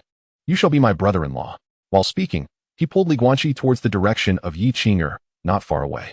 Yifeng's voice was loud enough for even Yi Qing'er, seated at a different table, to hear clearly. The young lady's face flushed crimson, her hands clutching the hem of her garment, standing there somewhat at a loss. Yet, she did not flee, remaining rooted in place with her cheeks aglow. Li Guanqi hastily pulled Yifeng away. The night at Xiongtai Mountain Manor was illuminated with lights, exuding an atmosphere of joy and harmony. The two of them soared on their swords to the summit of a high mountain, overlooking the entire manor. At the mountain's peak, as a gentle breeze swept by, Yifeng's inebriation began to wane. He simply laid back, resting the wine jar behind his head, gazing at the myriad stars above. Yifeng spoke softly, "Li Guanqi, do you know? I have always felt that my father did not favor me, neglecting our family. Yet, after this incident, I suddenly realize how little I understand him." Li Guanqi had little to say on such matters. Even if he wished to offer counsel, he found no words of comfort. After all, surveying the lights of the world below, Li Guanqi gently remarked, "Your father, willing to exhaust his fortune to compensate with millions of spirit stones, clearly shows he cares for you." Yifeng murmured, "Indeed, I had thought he might choose to sacrifice Qing'er to preserve the entire Yi family." Li Guanqi smiled and looked at him, saying, "Has your resentment dissipated?" Yifeng's lips curled into a slight smile as he quietly responded, "Somewhat. It still depends on how he behaves moving forward." After a lengthy silence, Yifeng finally uttered, "Thank you." The following morning, preparations were underway for departure. Before leaving, Yi Tianying presented Yifeng with a blue storage ring, handing it to him and softly stating, "With Elder Tu as your master, your path to immortality will be smooth. Do not worry about home. Focus entirely on your cultivation." Inside the storage ring was a jade vial, which he advised Yifeng to gift to his friend, saying, "After all the assistance they have provided, we cannot let them leave empty-handed." Yifeng nodded, replying softly, "Father should treat my mother better." After bidding farewell to his parents, Yifeng accompanied the others back to the great Xia Sword sect. Upon their return, they were greeted by a lively and harmonious atmosphere within the sect. Li Nanting chuckled softly, explaining that due to their contributions, the sect had acquired 2 trial secret realms. Preparations were underway to suitably place these realms, and soon the sect would select a group of disciples for an exclusive opening, likely within the next 7 days. Li Guanqi nodded with a smile, internally musing that with such merit, he surely shouldn't be charged points. As a significant contributor, it would be rather unscrupulous to deduct points from him. Yifeng followed closely behind Li Guanqi as they soared on their swords to Thunder Peak. Li Guanqi, somewhat irritated, remarked, "Are you a tail? You've returned, yet you still linger." Yifeng, affectionately resting his head on Li Guanqi's shoulder, teased in a melodious voice, Brother, how can you be so heartless? Now that you're back, you act as if you don't know me? With a swift motion, Li Guanshi shoved him away, nearly sending him tumbling off the flying sword. With a disgusted expression, he scolded, "Get lost. Don't gross me out. If you truly fancy the charms of men, I can find you a few sturdier ones." Yifeng shot a resentful glance at Li Guanshi and, mimicking the delicate gestures of a courtesan, retorted, "Humph, they are all despicable men. I was even considering giving you my father's 1,000-year white jade marrow." The two playfully bickered as they returned to the guest house at Thunder Peak. Upon entering, Su Xuan stared at them and muttered, "Li Guanshi, why did you hit him?" Li Guanshi replied darkly, "He deserves it." Behind him, Yifeng, sporting dark circles under his eyes, made faces at Su Xuan. He then tossed a jade vial to Li Guanshi, saying, "You should drink this. It's particularly effective for enhancing cultivation." Li Guanshi accepted it and asked softly, "Don't you want it?" Yifeng waved his hand nonchalantly. "I have something even better for my master." With a whoosh, Yifeng took off on his sword, while Su Xuan eagerly climbed onto Li Guanshi's back, exclaiming, "Fly, fly. Take me for a couple of rounds. I was about to die of boredom waiting for you." At this moment, Li Guanshi suddenly asked, "You've reached the second layer of qi training?" The little girl, unfazed, replied casually, "I don't really know how it happened. One day, while running, I suddenly saw little green lights around me, so I grabbed them and stuffed them in my mouth. And then I was cultivating." Li Guanshi was secretly astonished, realizing that this little girl possessed remarkable talent for cultivation, and she was not yet 7 years old. He internally sighed, wondering how one could cultivate simply by running. After flying for a while with Su Xuan until she fell asleep, he took a moment to inspect the backyard before departing the Thunder Peak alone. Above Sword Peak, several elders were seen levitating large stones, continuously transporting them. Li Guanshi then turned and headed straight for the rear of the sect. The back mountain of the Great Xia Sword sect, known as Qianfeng Mountain, was characterized by towering stone-like peaks, numbering well over 1,000 in total. Numerous disciples of various sects, after establishing their foundation, often select a solitary peak as their secluded retreat. Soon, Li Guanshi beheld a towering summit, rising over 500 zhang into the heavens. Through the veil of clouds, he discerned that the pinnacle was remarkably flat, adorned with a naturally formed pool of water. With a swift motion, Li Guanshi gently descended upon the mountain's apex and, retrieving a jade slip, discovered that this majestic mountain, named Yuhu Peak, bore no markings of disciples. He promptly designated this location as his cultivation peak. The flat summit spanned over 100 zhang in circumference, with a pond of approximately 10 zhang nestled at its edge. Occasionally, mist would swirl around the summit, and the distant calls of birds would reach his ears. Standing atop the peak, Li Guanshi felt immense satisfaction, murmuring to himself, "Tomorrow, I shall invite someone to inscribe a spirit-gathering array. Later, I will construct a small wooden cabin, allowing me to practice swordsmanship and martial arts here in seclusion." Chapter 82, Midstage Breakthrough, an Enemy Assault. The nearest mountain to his feet was separated by a distance of over 300 zhang. However, Li Guanshi noticed a figure, bare-chested, scaling the nearly vertical cliff. Two massive black stones were bound to the person's waist, their muscles taut and pronounced, veins visibly coursing beneath the skin. Their feet trembled upon the cliffside, marked by countless scratches. Yet, their gaze remained resolute as they ascended step by step towards the summit. Witnessing this scene, Li Guanshi's spirit was stirred. It appeared that the disciples of the Great Xia Sword sect, who had also established their foundation, were engaging in even more rigorous training. Taking a deep breath to steady himself, Li Guanshi seated himself cross-legged on the ground and produced the jade vial given to him by Yifeng. Upon opening the jade stopper, he found the jade marrow liquid within to be a milky white, crystal clear, and alluring. As soon as it was uncorked, it exuded a rich essence of spiritual energy, exceedingly pure. Li Guanshi's eyes widened in astonishment. He had not anticipated that this jade marrow liquid contained such a wealth of celestial energy. Tilting his head back, he consumed it entirely and swiftly entered a state of cultivation. Buzz. Atop Yuhu Peak, the once dense mist gradually formed a vacuum of over 10 zhang in diameter. The surrounding fog began to swirl, creating a small vortex. Sitting in meditation at the summit, Li Guanshi felt his dantian surge within him like a rushing river. Streams of pure spiritual energy were refined into primordial force, infusing his dantian. An hour later, a powerful aura emanated from Li Guanshi, abruptly dispersing the cloud and mist within a 50 zhang radius. When he opened his eyes, he exhaled a breath of turbid air. Clenching his fists, he savored the surging power within, a smile gracing his lips. Midstage foundation establishment. However, his dantian was now abundantly filled. He hastened to continue refining the power of the jade marrow, directing it into his sword box. Had it not been for this millennium-old white jade marrow, he would have required at least another half-month to reach the mid-stage of foundation establishment. As the night deepened, Li Guanshi remained steadfastly consolidating his realm. When he finally opened his eyes, darkness enveloped the surroundings, the only light being the soft moonlight cascading over the mountain peaks. Yet, Li Guanshi noticed that numerous summits around him were aglow with bright lanterns. A series of rudimentary cultivation chambers stand resolutely atop the towering mountains. If one listens closely to the whispers of the wind, the resonant clang of swords can be discerned. Li Guanji inhaled deeply. Gaining a deeper understanding of the Daxia sword sect, he resolved to frequently visit Yuhu Peak for tranquil cultivation, while occasionally ascending the spirit elevation platform within the sect. Mounting his flying sword, Li Guanji soared towards Thunder Peak. He spent the night immersed in his practice, and upon breaking through to the mid-foundation stage, he discovered his senses had become significantly more acute. His hearing, already sharper than that of ordinary individuals, now enabled him to clearly discern conversations from 50 paces away without the aid of spiritual awareness. His tactile perception had also sharpened, allowing him to sense the flow of the wind and anticipate the movements of those before him. The sword spirit attributed this enhancement to his achievement of the 13th layer of Qi training, marking his advancement to the foundation stage. Upon arriving at Tianxufeng, Li Guanji made his way directly to the sect's treasure pavilion, where he ordered a ready-made spirit gathering formation plate. Exiting the pavilion, he felt as though he had been robbed. A gathering formation plate cost a staggering 200 credits. It was rumored that one could construct a luxurious villa atop the mountain for 60 credits. Li Guanji resolutely declined and hastily retreated. Back at Yuhu Peak, he discarded the formation plate and infused it with his elemental energy. The once palm-sized, ancient bronze plate shattered into 8 fragments, each occupying a position. Consequently, a spirit gathering formation of 10 zhang in size materialized on the ground.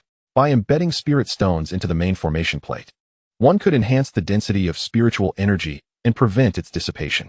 After completing this task, Li Guanji stroked his chin, reflecting on the time flow within the sword box. It seemed imperative to construct a retreat chamber. Suddenly, a rush of air signaled an approaching figure, Lin Dong, arriving on his sword. Lin Dong, somewhat more robust in stature, adopted a rather peculiar posture as he adjusted his center of gravity mid-flight. Descending from the air, Lin Dong laughed heartily. Guanji, I never expected you to choose this mountain peak. Li Guanji smiled faintly. So, you've also reached the foundation stage? Lin Dong sheepishly scratched his head, admitting, I can't compare to you all. I broke through at the pinnacle of the 9th layer of Qi training. With a stroke of luck, I exchanged all my credits for a foundation pill and barely managed to advance. Li Guanji nodded, choosing not to comment further, for talent inherently dictates the differences among individuals.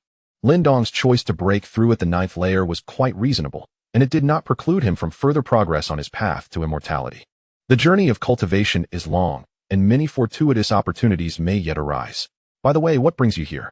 Surely, you did not come merely to see me? Lin Dong grinned widely, speaking softly. Isn't it true that the sect has returned from 2 secret realms? I've heard that the credits required for qualifying disciples are quite substantial. I just accepted a task in the mission pavilion to patrol the premises, earning 50 credits a day. Upon hearing this, Li Guanji furrowed his brow. He recalled that the task he had taken on in Xingyun Town concerning the female ghost also rewarded only 50 credits. After several disciples failed their tasks, they were reassigned. It was merely a patrol mission.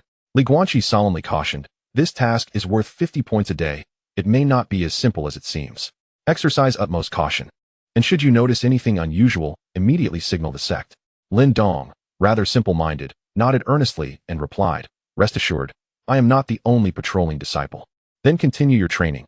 I shall take my leave. Whoosh. Once Lin Dong departed, Li Guanji pondered quietly. The boundaries of the Great Xia Sword sect extend merely 50 miles. There should be no issues. Subsequently, Li Guanji gathered a considerable amount of timber and carried it to the mountain peak. Beneath the mountains, numerous waterfalls and rivers flowed, where many disciples of the Great Xia Sword sect were present. Each greeted him warmly upon sight. Oh, Li Shidi has come to select a mountain. Which peak have you chosen, Li Shidi? Li Guanji smiled and nodded, responding, Dear seniors, I reside on Yuhu Peak. I often come to visit. Along the way, Li Guanji observed many of his fellow disciples in the foundation establishment stage practicing. Beneath the waterfall, figures wielding swords stood firm, unyielding against the torrential cascade. Some sat atop massive rocks by the riverside, bare-chested, meditating under the blazing sun. Others scaled the mountains barehanded, moving with the agility of monkeys. Even more demonstrated their prowess. darting among the tree branches on the cliffs, wielding their swords with remarkable speed. Upon returning to Yuhu Peak, Guanqi meticulously split and organized all the wood. Just as he had finished erecting the beam of his wooden house, it was already laid into the night. Suddenly, Guanqi's gaze shot towards the west. Dozens of miles away, a cluster of crimson fireworks erupted into the sky, exploding hundreds of feet high. In an instant, countless individuals soared into the air on their swords, shouting, "Enemy attack!" Whoosh, whoosh, whoosh. Countless flying swords illuminated the heavens, and many disciples hastily mounted their swords without even donning their outer robes. Guanqi hurled his sword and dashed out, anxiously exclaiming, "Lindong! Lindong!" Chapter 83. The Blind Swordsman, Left-Handed Sword. Having just broken through in strength, Guanqi moved with remarkable speed, compounded by his affinity for lightning-based spiritual energy, allowing him to outpace others effortlessly. As he soared past his fellow disciples, many recognized his silhouette. The subtle pressure he exuded caused their hearts to tremble. Nevertheless, numerous seniors transmitted warnings. "Li Shidi, exercise caution. We do not yet know how many foes there are." Guanqi nodded slightly, yet Lin Dong had still not responded, prompting him to push the speed of his sword even further. Whoosh! Under the moonlight, Guanqi transformed into a blurred shadow as he descended from the heavens. The territory of the Great Xia Sword Sect spanned 50 miles, yet only the peaks within the sect possessed barrier powers. Thus, on ordinary days, only Foundation establishment disciples were dispatched to patrol the area. Beyond the Qianfeng Mountain lay an unending range of towering mountains known as the Jiang Mountain Range. The trees within the range towered over 10 to 20 feet high, dense and impenetrable. Whoosh! Guanqi flew swiftly on his sword, soon arriving at the location where the signal had just been sent.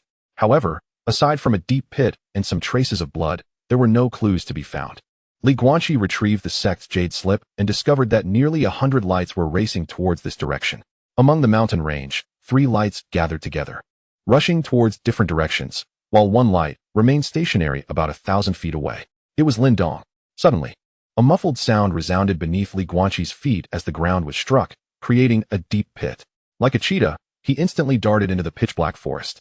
The silence in the eerily quiet forest was palpable, with even the occasional beast's roar having vanished. Guanqi extended his consciousness, gaining control over everything within a radius of 50 feet. Soon, he noticed several bloodstains smeared against the tree trunks. Upon reaching 1,000 feet away, he discovered only a torn piece of white robe and a jade slip stained with blood. Picking up the jade slip, Guanqi's expression shifted. Beneath it lay 2 severed fingers. The jade slip belonged to Lin Dong. With a darkening expression, thoughts raced through Guanqi's mind. Who would choose to invade the territory of the Great Xia Sword Sect at this moment? Could it be the Qinglong Island and the Qixin Sect, known for their conflicts with the sect? Yet, how could they dare confront the Great Xia Sword Sect head-on with just the 2 of them? Guanqi slowly closed his eyes, sharpening his senses to the utmost. With his consciousness extended, he spared no detail within the 50-foot radius. Soon, he noticed that 2 branches from trees to his right had been broken, indicating they had just been severed. Guanqi took out the sect's jade slip and spoke in a deep voice. 1,500 feet southeast of the Jiang Mountain Range. Their direction must be over there. The jade slip belonging to the Tian Tufeng disciple Lin Dong is in my possession. 1,500 feet southeast of the Jiang Mountain Range. With that, he exerted force beneath his feet and sped off towards the southeast. Sword in hand and consciousness extended, numerous disciples soaring above quickly redirected their flying swords towards the southeast of the Jiang Mountain Range. If Guanqi were to examine the sect's jade slip at this moment, he would notice that all the lights had almost instantly altered their course. Suddenly, his jade slip flickered slightly, and Gu Rant's voice, laden with gravity, emerged. "Junior brother, be cautious. According to the 3 disciples who just escaped, there are 3 intruders. The weakest among them being at the mid-foundation stage, and one in a black robe at the late foundation stage." Guanqi set down the jade slip and transmitted a message. "Sister, do not worry." Like a wild man born of the mountains, Guanqi darted across the ground and tree trunks with agility. Occasionally, flashes of purple light flickered beneath his feet, his movements reaching their zenith. Whoosh! Guanqi's figure flickered as he silently leaped onto a tree branch. 100 feet away, several figures raced towards the mountain. Beneath the feet of the black-robed individuals, yellow divine movement talismans were affixed, granting them extraordinary speed.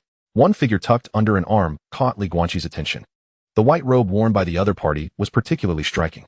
Guanqi narrowed his eyes, donning a black robe that allowed him to merge into the shadows. The three figures clad in black remained silent, fervently channeling their internal energy as they advanced deeper into the darkness.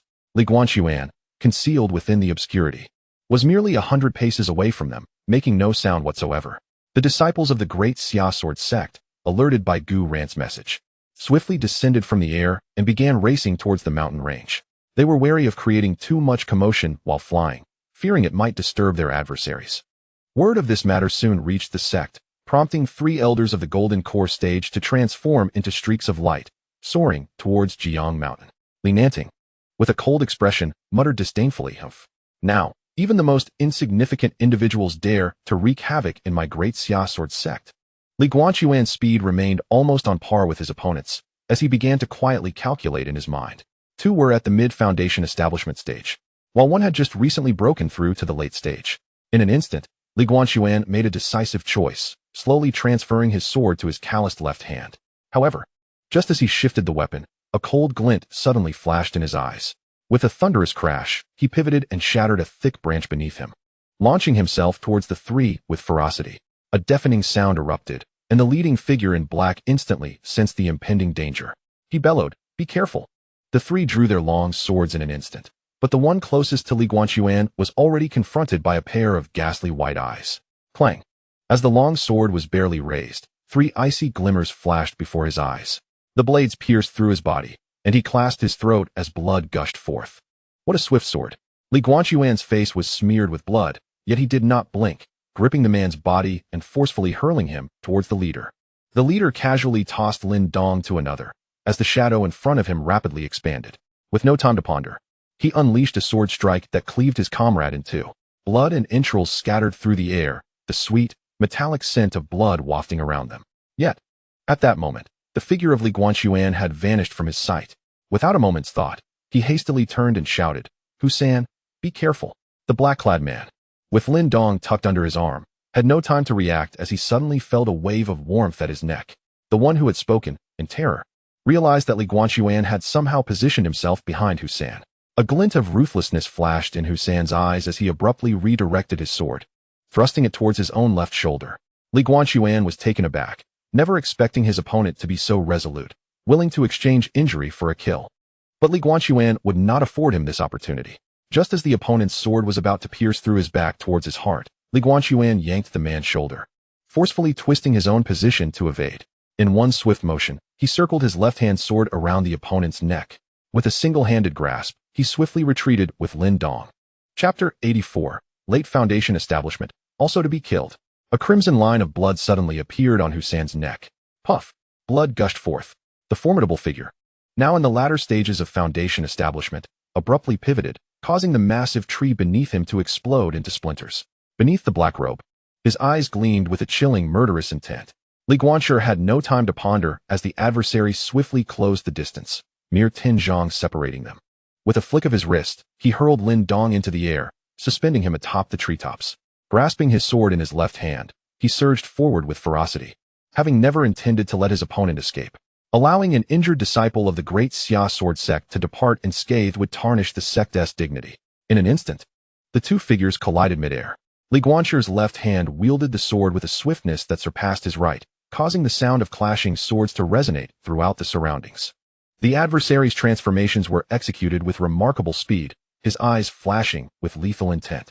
In mere moments, they exchanged dozens of strikes, both sustaining numerous sword wounds in the process.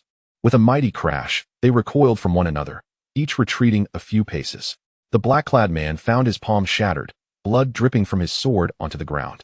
His right hand trembled as he marveled at the physical prowess of the blind swordsman. Now a mere 3 zhang apart, either could unleash a formidable attack. Though Lin Dong dangled just above the adversary's head, he dared not let his focus waver. He understood that should he attempt to slay Lin Dong, he would undoubtedly provoke Guanqi's wrath. Guanqi's vitality surged, acutely aware of his opponent's formidable strength, his heart racing uncontrollably. A wave of fervor surged through him, bestowing an unprecedented clarity of perception. The gentle winds whispered through the mountains, stirring the leaves in the darkened forest. From afar, Guanqi sensed numerous senior disciples from various sects hastening towards their location. The man gritted his teeth, suddenly producing several explosive spiritual talismans to hurl at Guanqi. Guanqi, vigilant to the man's movements, felt a surge of lightning beneath his feet. In an instant, he sidestepped 3 feet to the side, murmuring, "Spirit curse." 282. Thunder Whip. The talismans erupted with blinding brilliance, detonating with ferocity. Yet, as the black-clad man turned, a flickering purple lightning whip suddenly lashed against his shoulder. The impact was substantial, propelling him several zhang away. Before he could regain his footing, he witnessed Li Guanshi, sword in one hand and sealing gesture in the other. Leaping down like a soaring rock, the black-clad man braced himself against the ground, leveraging the force to land atop a large tree 15 zhang distant. However, as his feet touched the ground, the sky had ominously darkened with gathering clouds. Thunder rumbled ominously. The man's expression shifted drastically, fear lacing his voice as he muttered, "Damn it! How can his elemental energy and consciousness sustain the rapid release of 2 major spirit curses?" Suddenly, a thunder spear, over 2 feet in length, plummeted from the heavens. There was no escape. Thud! The long spear pierced through the adversary's left shoulder, its formidable force driving him down from the treetop, firmly nailing him to the ground. Clang! A flash of icy blue shimmered across the man's longsword, and with a sweeping motion, the thunderous spear shattered into countless arcs of electricity. Beneath the black-clad man's veil, a chilling breath was suddenly revealed. With a slight bend of his legs, he forcefully propelled himself toward Li Guanshi, who hovered in the air. A hint of icy blue glimmered on his sword as he elegantly drew a blade of light aimed at Li Guanshi's throat.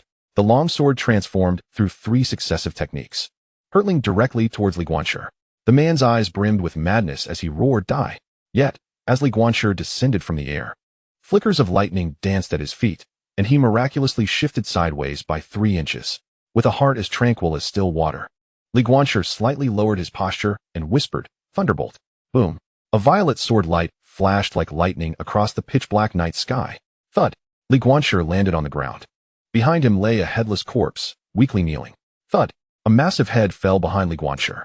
The man, even in death, could not comprehend how his opponent's sword was so swift. Li Guanshi, pale-faced, collapsed to the ground, gasping for breath. His body bore no fewer than a dozen sword wounds, blood staining the sex garments. After consecutively unleashing 2 powerful spiritual spells, his entire consciousness felt nearly drained. The opponent's vital energy was astoundingly robust, coupled with an extensive combat experience. Despite being at a disadvantage, he always managed to retaliate from exceedingly cunning angles. At this moment, Li Guanshi could hardly maintain his focus when a sudden sound of air being sliced through reached his ears. Almost instinctively, he pivoted, leaped up to the treetop, clutching Lin Dong under his arm, and swiftly darted into the forest. Relying on his heightened senses, Li Guanshi seemed unaffected by the darkness, racing frantically into the woods. However, as rustling noises approached, it turned out to be 2 Foundation establishment disciples from the Great Xia Sword sect. Gazing at the 3 corpses sprawled on the ground, they swallowed hard. Could it be that all these were slain by junior brother Li alone? His prowess is truly terrifying, especially when they beheld the battleground, where trees within a radius of several dozen feet bore numerous sword marks. The ground was riddled with deep craters, scorched from the ravages of thunder. The older disciple spoke solemnly, "What are we waiting for? Hurry and bring him back." Whoosh! A violet streak of light swiftly passed between them, conveying a voice, "Guanshi. It's over, there are no enemies left." Hearing his master's voice, Li Guanshi felt his body go limp, and he lost his balance, tumbling down from the tree trunk. Swish! Li Nanting gently caught him, handing Lin Dong to 2 disciples behind him, and in an instant, they soared into the air, heading towards the Thunder Peak. Meanwhile, the bodies of the 3 black-clad men were retrieved by the remaining disciples and brought back to the Great Xia Sword sect. That night, the Great Xia Sword sect was ablaze with lights, and nearly all the senior members were roused from their slumber. Ultimately, no leads were uncovered regarding those few individuals, and Lu Kongyan was filled with rage. It was imperative to uncover the truth behind this matter. Early the next morning, the number of patrolling disciples within the sect had tripled compared to usual. Meanwhile, the unconscious Li Guanqi remained oblivious to these developments. During his state of unconsciousness, both the sect leader and the chief lawmaker had visited him once. Lu Kongyan lamented, "This young lad possesses an astonishing talent. Perhaps the future of our sect hinges upon him." Li Nanting, bearing a worried expression, softly remarked, "This incident warrants a thorough investigation. Moreover, we cannot allow him to continue risking himself in such a manner. After all, he is on the verge of foundational establishment." Lu Kongyan smiled gently, saying, with his strength, "It is not particularly challenging for him to slay practitioners who have just entered the late stage. There are instances of disciples from the sacred sect defeating golden core cultivators. So why make a fuss? Eventually, after confirming that Li Guanqi was not in any grave danger, Lu Kongnian and Qin Xian departed. After all, the time for the sect's internal trial grounds to open was fast approaching, and they needed to oversee the proceedings. Chapter 85. In Your Heart. There lies a scale that night. Li Guanqi slept exceptionally soundly. When he groggily awoke, he found himself resting in his master's guest house. Beside him was the small girl, Su Xuan, whose eyes were red and puffy. Glancing at the meat bun resting by his pillow, Li Guanqi smiled faintly from his bed. He picked up the bun to savor it, but the movement tugged at his wound, causing him to frown in pain. He looked over at the little girl, relieved that he had not disturbed her. At that moment, Li Nanting stood at the door, smiling at him. Once he had gathered himself, he placed Su Xuan back on the bed and tucked her in. The injuries across Li Guanqi's body had been expertly bandaged, and after moving his limbs, he felt that he would be nearly recovered in a couple of days. Observing Li Guanqi's movements, Li Nanting could not help but exclaim, "This lad has quite the resilient physique." As Li Guanqi approached him, Li Nanting took a deep breath and solemnly inquired, "What is the meaning of the blood-red symbols on your body?" Li Guanqi was instantly taken aback, and, while strapping his sword case onto his back, he hesitantly replied, "Oh, it's nothing much, just something my grandfather drew for me. I don't know its purpose, it has no effect on me." Li Nanting furrowed his brow, recalling that both Lu Kongnian and Qin Xian had visited the previous day, yet they were equally perplexed by the blood-red markings. Although they could perceive that the patterns were quite profound, their significance remained elusive. Seeing that Li Guanqi did not appear to be lying, Li Nanting refrained from pressing further. As long as the markings posed no harm to Li Guanqi, that was sufficient for him, and the weight of Li Guanqi's grandfather in his mind grew ever heavier. The previously vague understanding now took on an air of mystery. Li Nanting speculated that Li Guanqi's grandfather was at least a formidable figure at the nascent soul stage, if not a possible transformation stage cultivator. Li Nanting chuckled and said, "First, eat something. After you've eaten, I will help you change your bandages." Li Guanqi grinned widely and began to voraciously devour the delectable dishes laid out before him. However, after only a few bites, he suddenly paused and inquired, "Is this medicinal cuisine? Has it been infused with spiritual herbs and the meat of magical beasts?" "Master, this wouldn't tea be prepared by the sect for you, would it?" Li Nanting chuckled as he patted his head, saying, "Just eat your fill. I instructed them to prepare this for you. You've sustained injuries, and it's essential that you nourish your body well. The sect's resources are only sufficient for one trial in the secret realm, and I want to allow you to lag behind." After a moment of silence, Li Guanqi softly spoke, "Master, you seem to have never elaborated on my actions regarding killing. What's there to say? They have already entered the sect's domain. Under such circumstances, would I admonish you for not leaving any survivors? Moreover, eliminating potential threats is the first and foremost principle in the realm of cultivation once enmity is established. You must remember this." A serious expression clouded Li Nanting's face as he gazed deeply into Li Guanqi's eyes and solemnly warned, "No matter who your opponent is, regardless of their esteemed status, once a conflict arises between you, if the opportunity presents itself, you must strike decisively. If you can kill, then do so. Never show mercy or harbor hesitation." Li Nanting's words were heavy with gravity, as if he needed to ensure that Li Guanqi would firmly remember his counsel. Reflecting on the events that had transpired with his master, Li Guanqi silently nodded. However, the elder soon adopted a more authoritative tone. "Although I say this, I do not wish for you to become a bloodthirsty killer. If you were to transform into such a person in the future, I would not hesitate to cleanse the sect myself." The elder's words resonated with authority, and Li Guanqi promptly nodded earnestly. Li Nanting then gently placed his hand on the youth's chest and lightly tapped a few times. "Guanqi, remember this, there exists a scale here. It knows precisely who deserves to be killed and who does not." Li Guanqi, somewhat bewildered, nodded in understanding, realizing that perhaps the scale in his heart was merely beginning to take shape. Yet, he trusted that the elder would guide him in understanding the measurements upon that scale. Upon descending the mountain, Li Guanqi was met with a throng of visitors at the entrance of his courtyard. Senior brothers and sisters from Tianlei Peak, the awakened Lin Dong and Yi Feng, and even Zhong Lin had come. Not only them, but disciples from other peaks had also encircled his residence. Alarmed, Li Guanqi hastily took to the skies on his sword and made his way to Yuhu Peak, sending a message to Yi Feng along the way, "Come to Yuhu Peak to find me." As he gazed at the wooden cabin that had been constructed atop Yuhu Peak, he was momentarily taken aback. At that moment, a young man standing bare-chested not far from him waved. Soaring to the summit, he greeted with a soft laugh, "Haha, Li Shidi, how are you feeling now?" It was then that Li Guanqi recognized the individual as Zhou Ji, the former outer sect senior brother from Tianjin Peak. Before the assessment of spiritual roots, There had also been a woman, the outer sect's senior sister, Jiangsu. Zhou Ji had successfully entered the inner sect and had advanced to the early foundation establishment stage. Li Guanqi quickly bowed in respect, saying, "Shitty Li Guanqi. Greetings to senior brother Zhou." The handsome Zhou Ji was taken aback to discover that Li Guanqi still remembered his name. He chuckled softly, "No need for such formality. I have only recently formed my foundation, yet you have already advanced to the mid-stage. It truly is infuriating how comparative efforts can be." Noting that Li Guanqi had yet to awaken, he continued, "Yesterday, a few of us senior brothers took the liberty of preparing your wooden cabin." Li Guanqi, with a smile gracing his features, replied gently, "I am grateful for your kindness, brothers. Please, come in and sit." Zhou Ji waved his hand dismissively, leaping into the void as he said, "Perhaps another day. I must visit the task pavilion to see if I can earn some more points." As he watched Zhou Ji's departing figure and glanced at the elegantly crafted wooden cabin before him, a warm current surged through Li Guanqi's heart. The sensation of being cared for and remembered enveloped him like the warmth of a half-burnt coal placed beside him on a snowy night. Suddenly, the sound of swishing blades pierced the air as Yifeng and two others arrived, soaring on their swords. Li Guanqi welcomed them into the wooden cabin. As Lin Dong, his complexion pale, entered, he bent his knees slightly, attempting to kneel before Li Guanqi.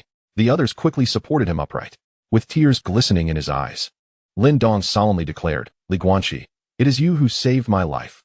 Should you ever require anything, do not hesitate to take it." His words, filled with a rustic fervor, left Li Guanqi both amused and exasperated. "Get away. What use have I for your life, you rascal?" Yifeng raised an eyebrow, a peculiar expression crossing his face as he teased, "What is this? Are you also wishing to refine your heart in the mortal realm today?" Li Guanqi scoffed, "I see it is you who is brimming with vitality. Surely, you haven't been secretly refining your heart without me." At his words, Yifeng's demeanor shifted, and he replied earnestly, "Rest assured, I would never venture alone without you."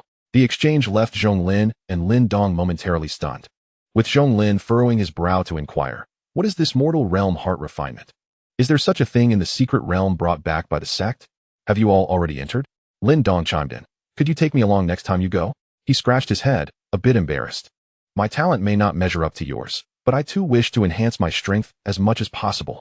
Observing the earnest expressions on Zhonglin and Lin Dong's faces, Yifeng and Li Guanqi erupted into laughter. Ultimately, under their persistent requests, Yifeng acquiesced to take them along for the next heart refinement in the mortal realm. It was due to this seemingly trivial act among the four that a habit was formed among the disciples of the great Xia Sword sect in the years to come. It remains a mystery who leaked the information, but it led to many new disciples of the sect making a pilgrimage to the mortal realm for heart refinement during their task executions in the ensuing years. As for Lin Dong, his injured finger was retrieved by Li Guanqi, and after Elder Lan He's healing, recovery was merely a matter of time. However, it seemed unlikely he would catch up with the upcoming trial in the secret realm. The four of them enjoyed a few drinks in Li Guanqi's courtyard before returning to their respective abodes. At present, everyone in the sect was fervently cultivating, as the second assessment for the new disciples was imminent. Particularly upon witnessing Li Guanqi's advancement, they felt deeply inspired. Even Yifeng, who usually indulges in slumber, has begun to devote himself fervently to cultivation. In the past few days, Li Guanqi's injuries have also healed remarkably. After 3 days, the sword wounds on his body have faded to mere pale pink marks. During these days, Li Guanqi has been practicing swordsmanship with fervor, as the sword spirit is quite displeased with his previous performance in the battle against the cloaked man. Atop the summit of Yuhu Peak, Li Guanqi stands bare-chested, his long sword dancing gracefully. He has now mastered the Qinglian Tiangang sword to an extraordinary level. Furthermore, in recent days, he has begun to experiment with the power of the sword soul from the sword ruins within the spirit abyss. Yet, after only a brief attempt, he hesitates to proceed further. For the moment he integrates the sword soul into the magical weapon, it emits a sound of unbearable strain. The sword spirit softly speaks. The sword soul can only be housed within a soul weapon. Even a treasured artifact cannot bear it. The ethereal form of the sword spirit seems visible only to Li Guanqi. With a slight frown, the sword spirit inquires, "How many spirit stones do you possess at present?" Li Guanqi tilts his head in contemplation, then replies softly, "Approximately 10,000. However, the spirit stones for the Dragon Egg's altar have been nearly depleted. They can last at most another month." The sword spirit ponders for a moment before saying, "From today onward, you shall provide me with 100 low-grade spirit stones each day. In return, I will conjure a sword cultivator of equal realm within the altar space of the sword box to aid you in enhancing your power." Li Guanqi is momentarily taken aback, his tone rising in disbelief. 100. Why not just rob someone? A hint of exasperation crosses the sword spirit's face as it rolls its eyes at him and turns to retreat into the sword box. Then practice on your own. By the way, you haven't shared any elemental power with me for 3 days. Li Guanqi's chest rises and falls slightly as he deliberates for a long while before responding gravely. Fine, fine, fine. But you must tell me what this conjured entity is. And how long will 100 spirit stones sustain it? A playful smile graces the sword spirit's lips. The 100 treasures illusion. As for how long 100 low-grade spirit stones will last, the sword spirit slowly extends a finger. Li Guanqi furrows his brow and asks, 1 day? The sword spirit shakes its head. 1 hour?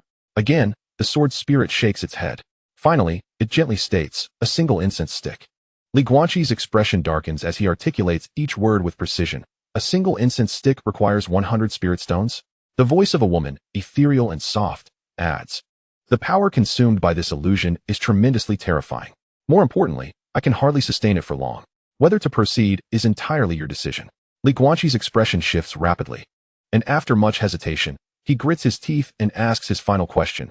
How do I compare to the so-called sword cultivators of the 100 treasures? In the sword spirit's gaze, a flicker of seriousness appears as it parts its ruby lips, revealing pearly teeth. A chasm separates you. The current you is vastly inferior compared to some genuine prodigies. The vastness of the world exceeds your imagination. Genius? That is the least valuable trait. Only those who can endure and survive may be deemed true geniuses. Some individuals are even born with a sword body, awakening their innate sword soul from birth, accompanying them throughout their lives. Some individuals experience a sudden enlightenment, swiftly breaking through 3 realms, while others wield their swords with such mastery that they become invincible. However, these remarkable beings often meet with untimely demise before they can reach their full potential. Upon hearing the words of the sword spirit, Li Guanqi felt a flicker of defiance within him. Gritting his teeth, he cast 100 spirit stones towards the sword spirit and declared solemnly, let us test this. Li Guanqi harbored a sense of pride, particularly after several recent skirmishes. He perceived the cultivators in the late foundation establishment stage as merely ordinary. A glimmer of brilliance flashed in the sword spirit's eyes. She had long noted the shift in Li Guanqi's mindset. Yet, in her view, such arrogance was far more perilous than a lack of talent. The realm of cultivation was never short of prodigies, those rare geniuses that emerge once in a millennium, or the extraordinary physiques that appear but once in 10,000 years. To the sword spirit, these were mere illusions. With Li Guanqi possessing the ethereal physique, she was determined to prevent his premature demise. Should he perish, she would lose even the chance to tear through the fabric of time. For the great formation of the 9 palaces of the great Sumeru, laid by Su Xuan, had already intertwined their fates. Thus, the sword spirit resolved not to allow Li Guanqi any room for complacency. She aimed to cultivate him into the mightiest sword cultivator the world had ever seen.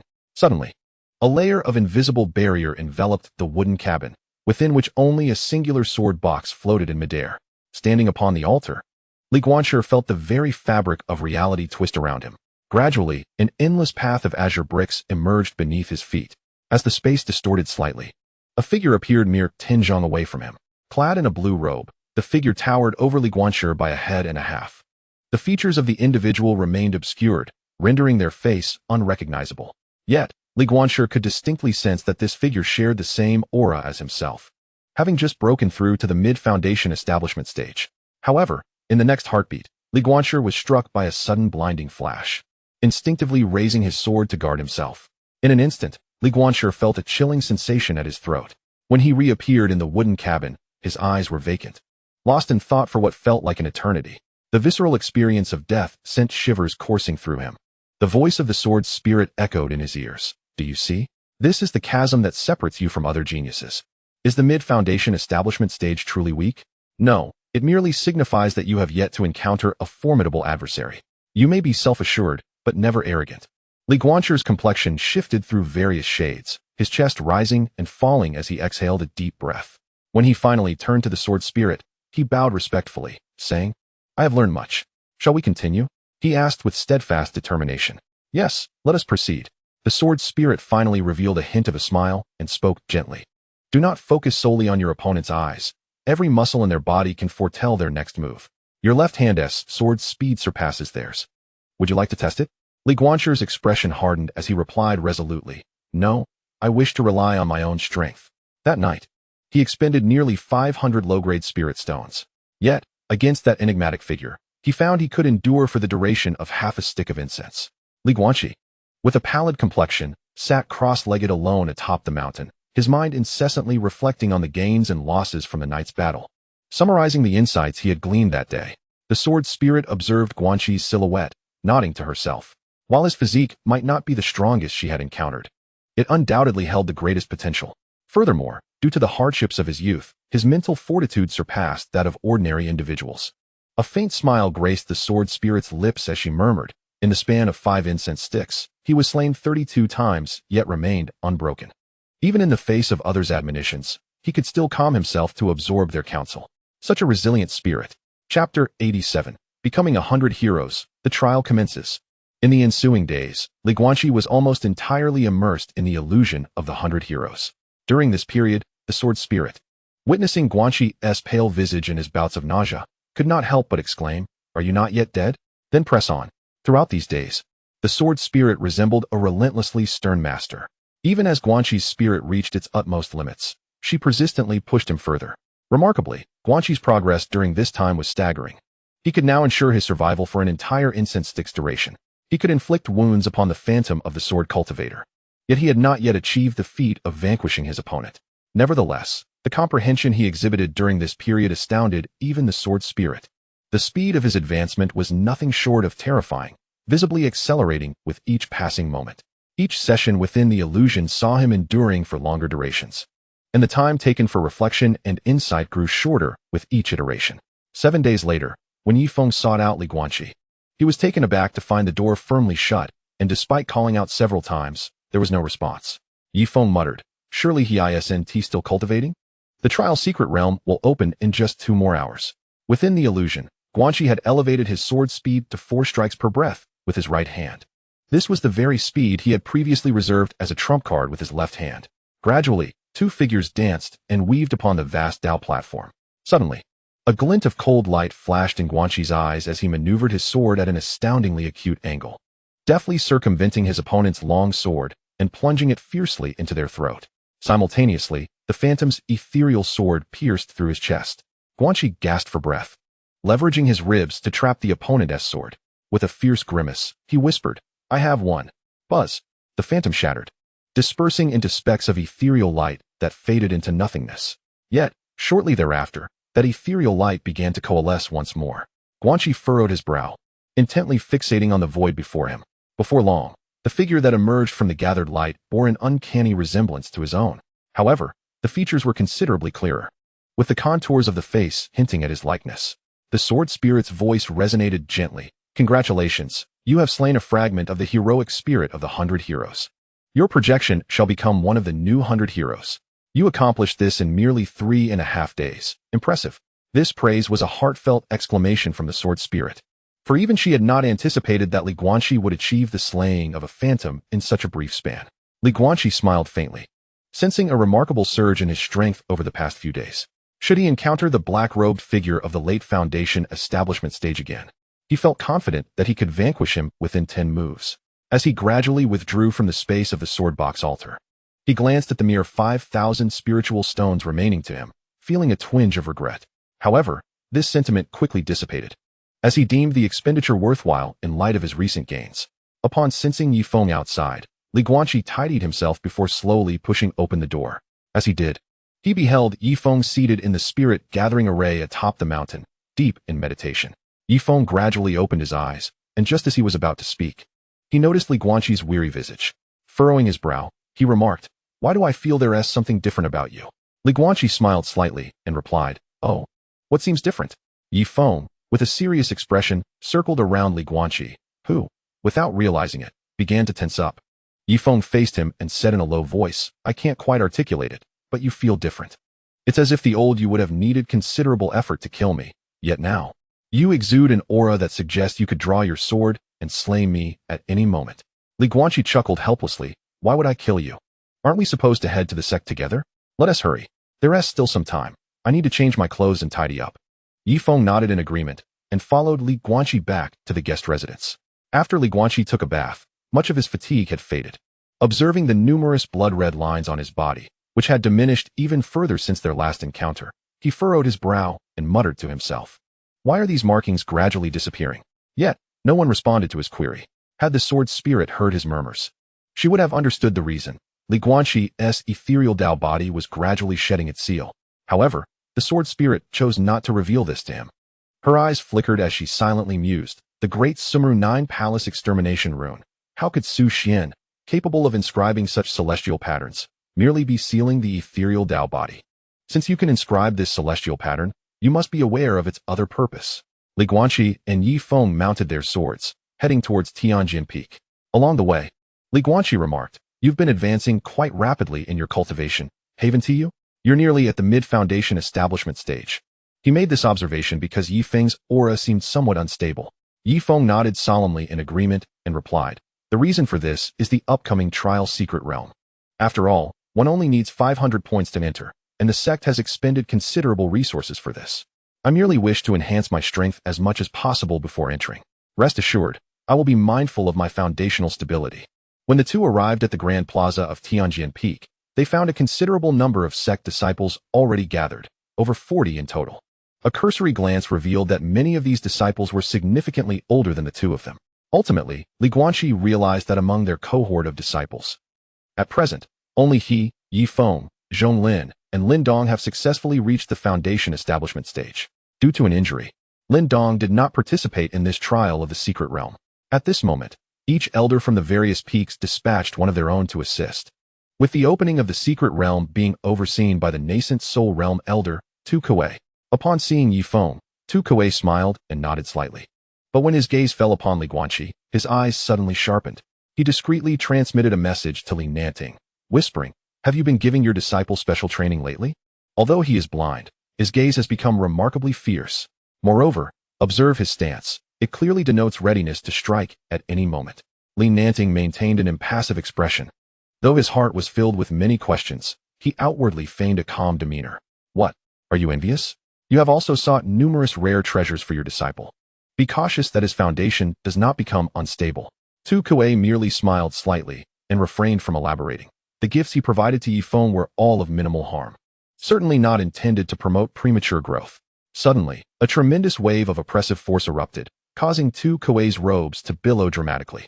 He gazed down at the disciples and spoke in a somber tone. "We are uncertain what this trial secret realm will entail, but remember, opportunities often accompany peril.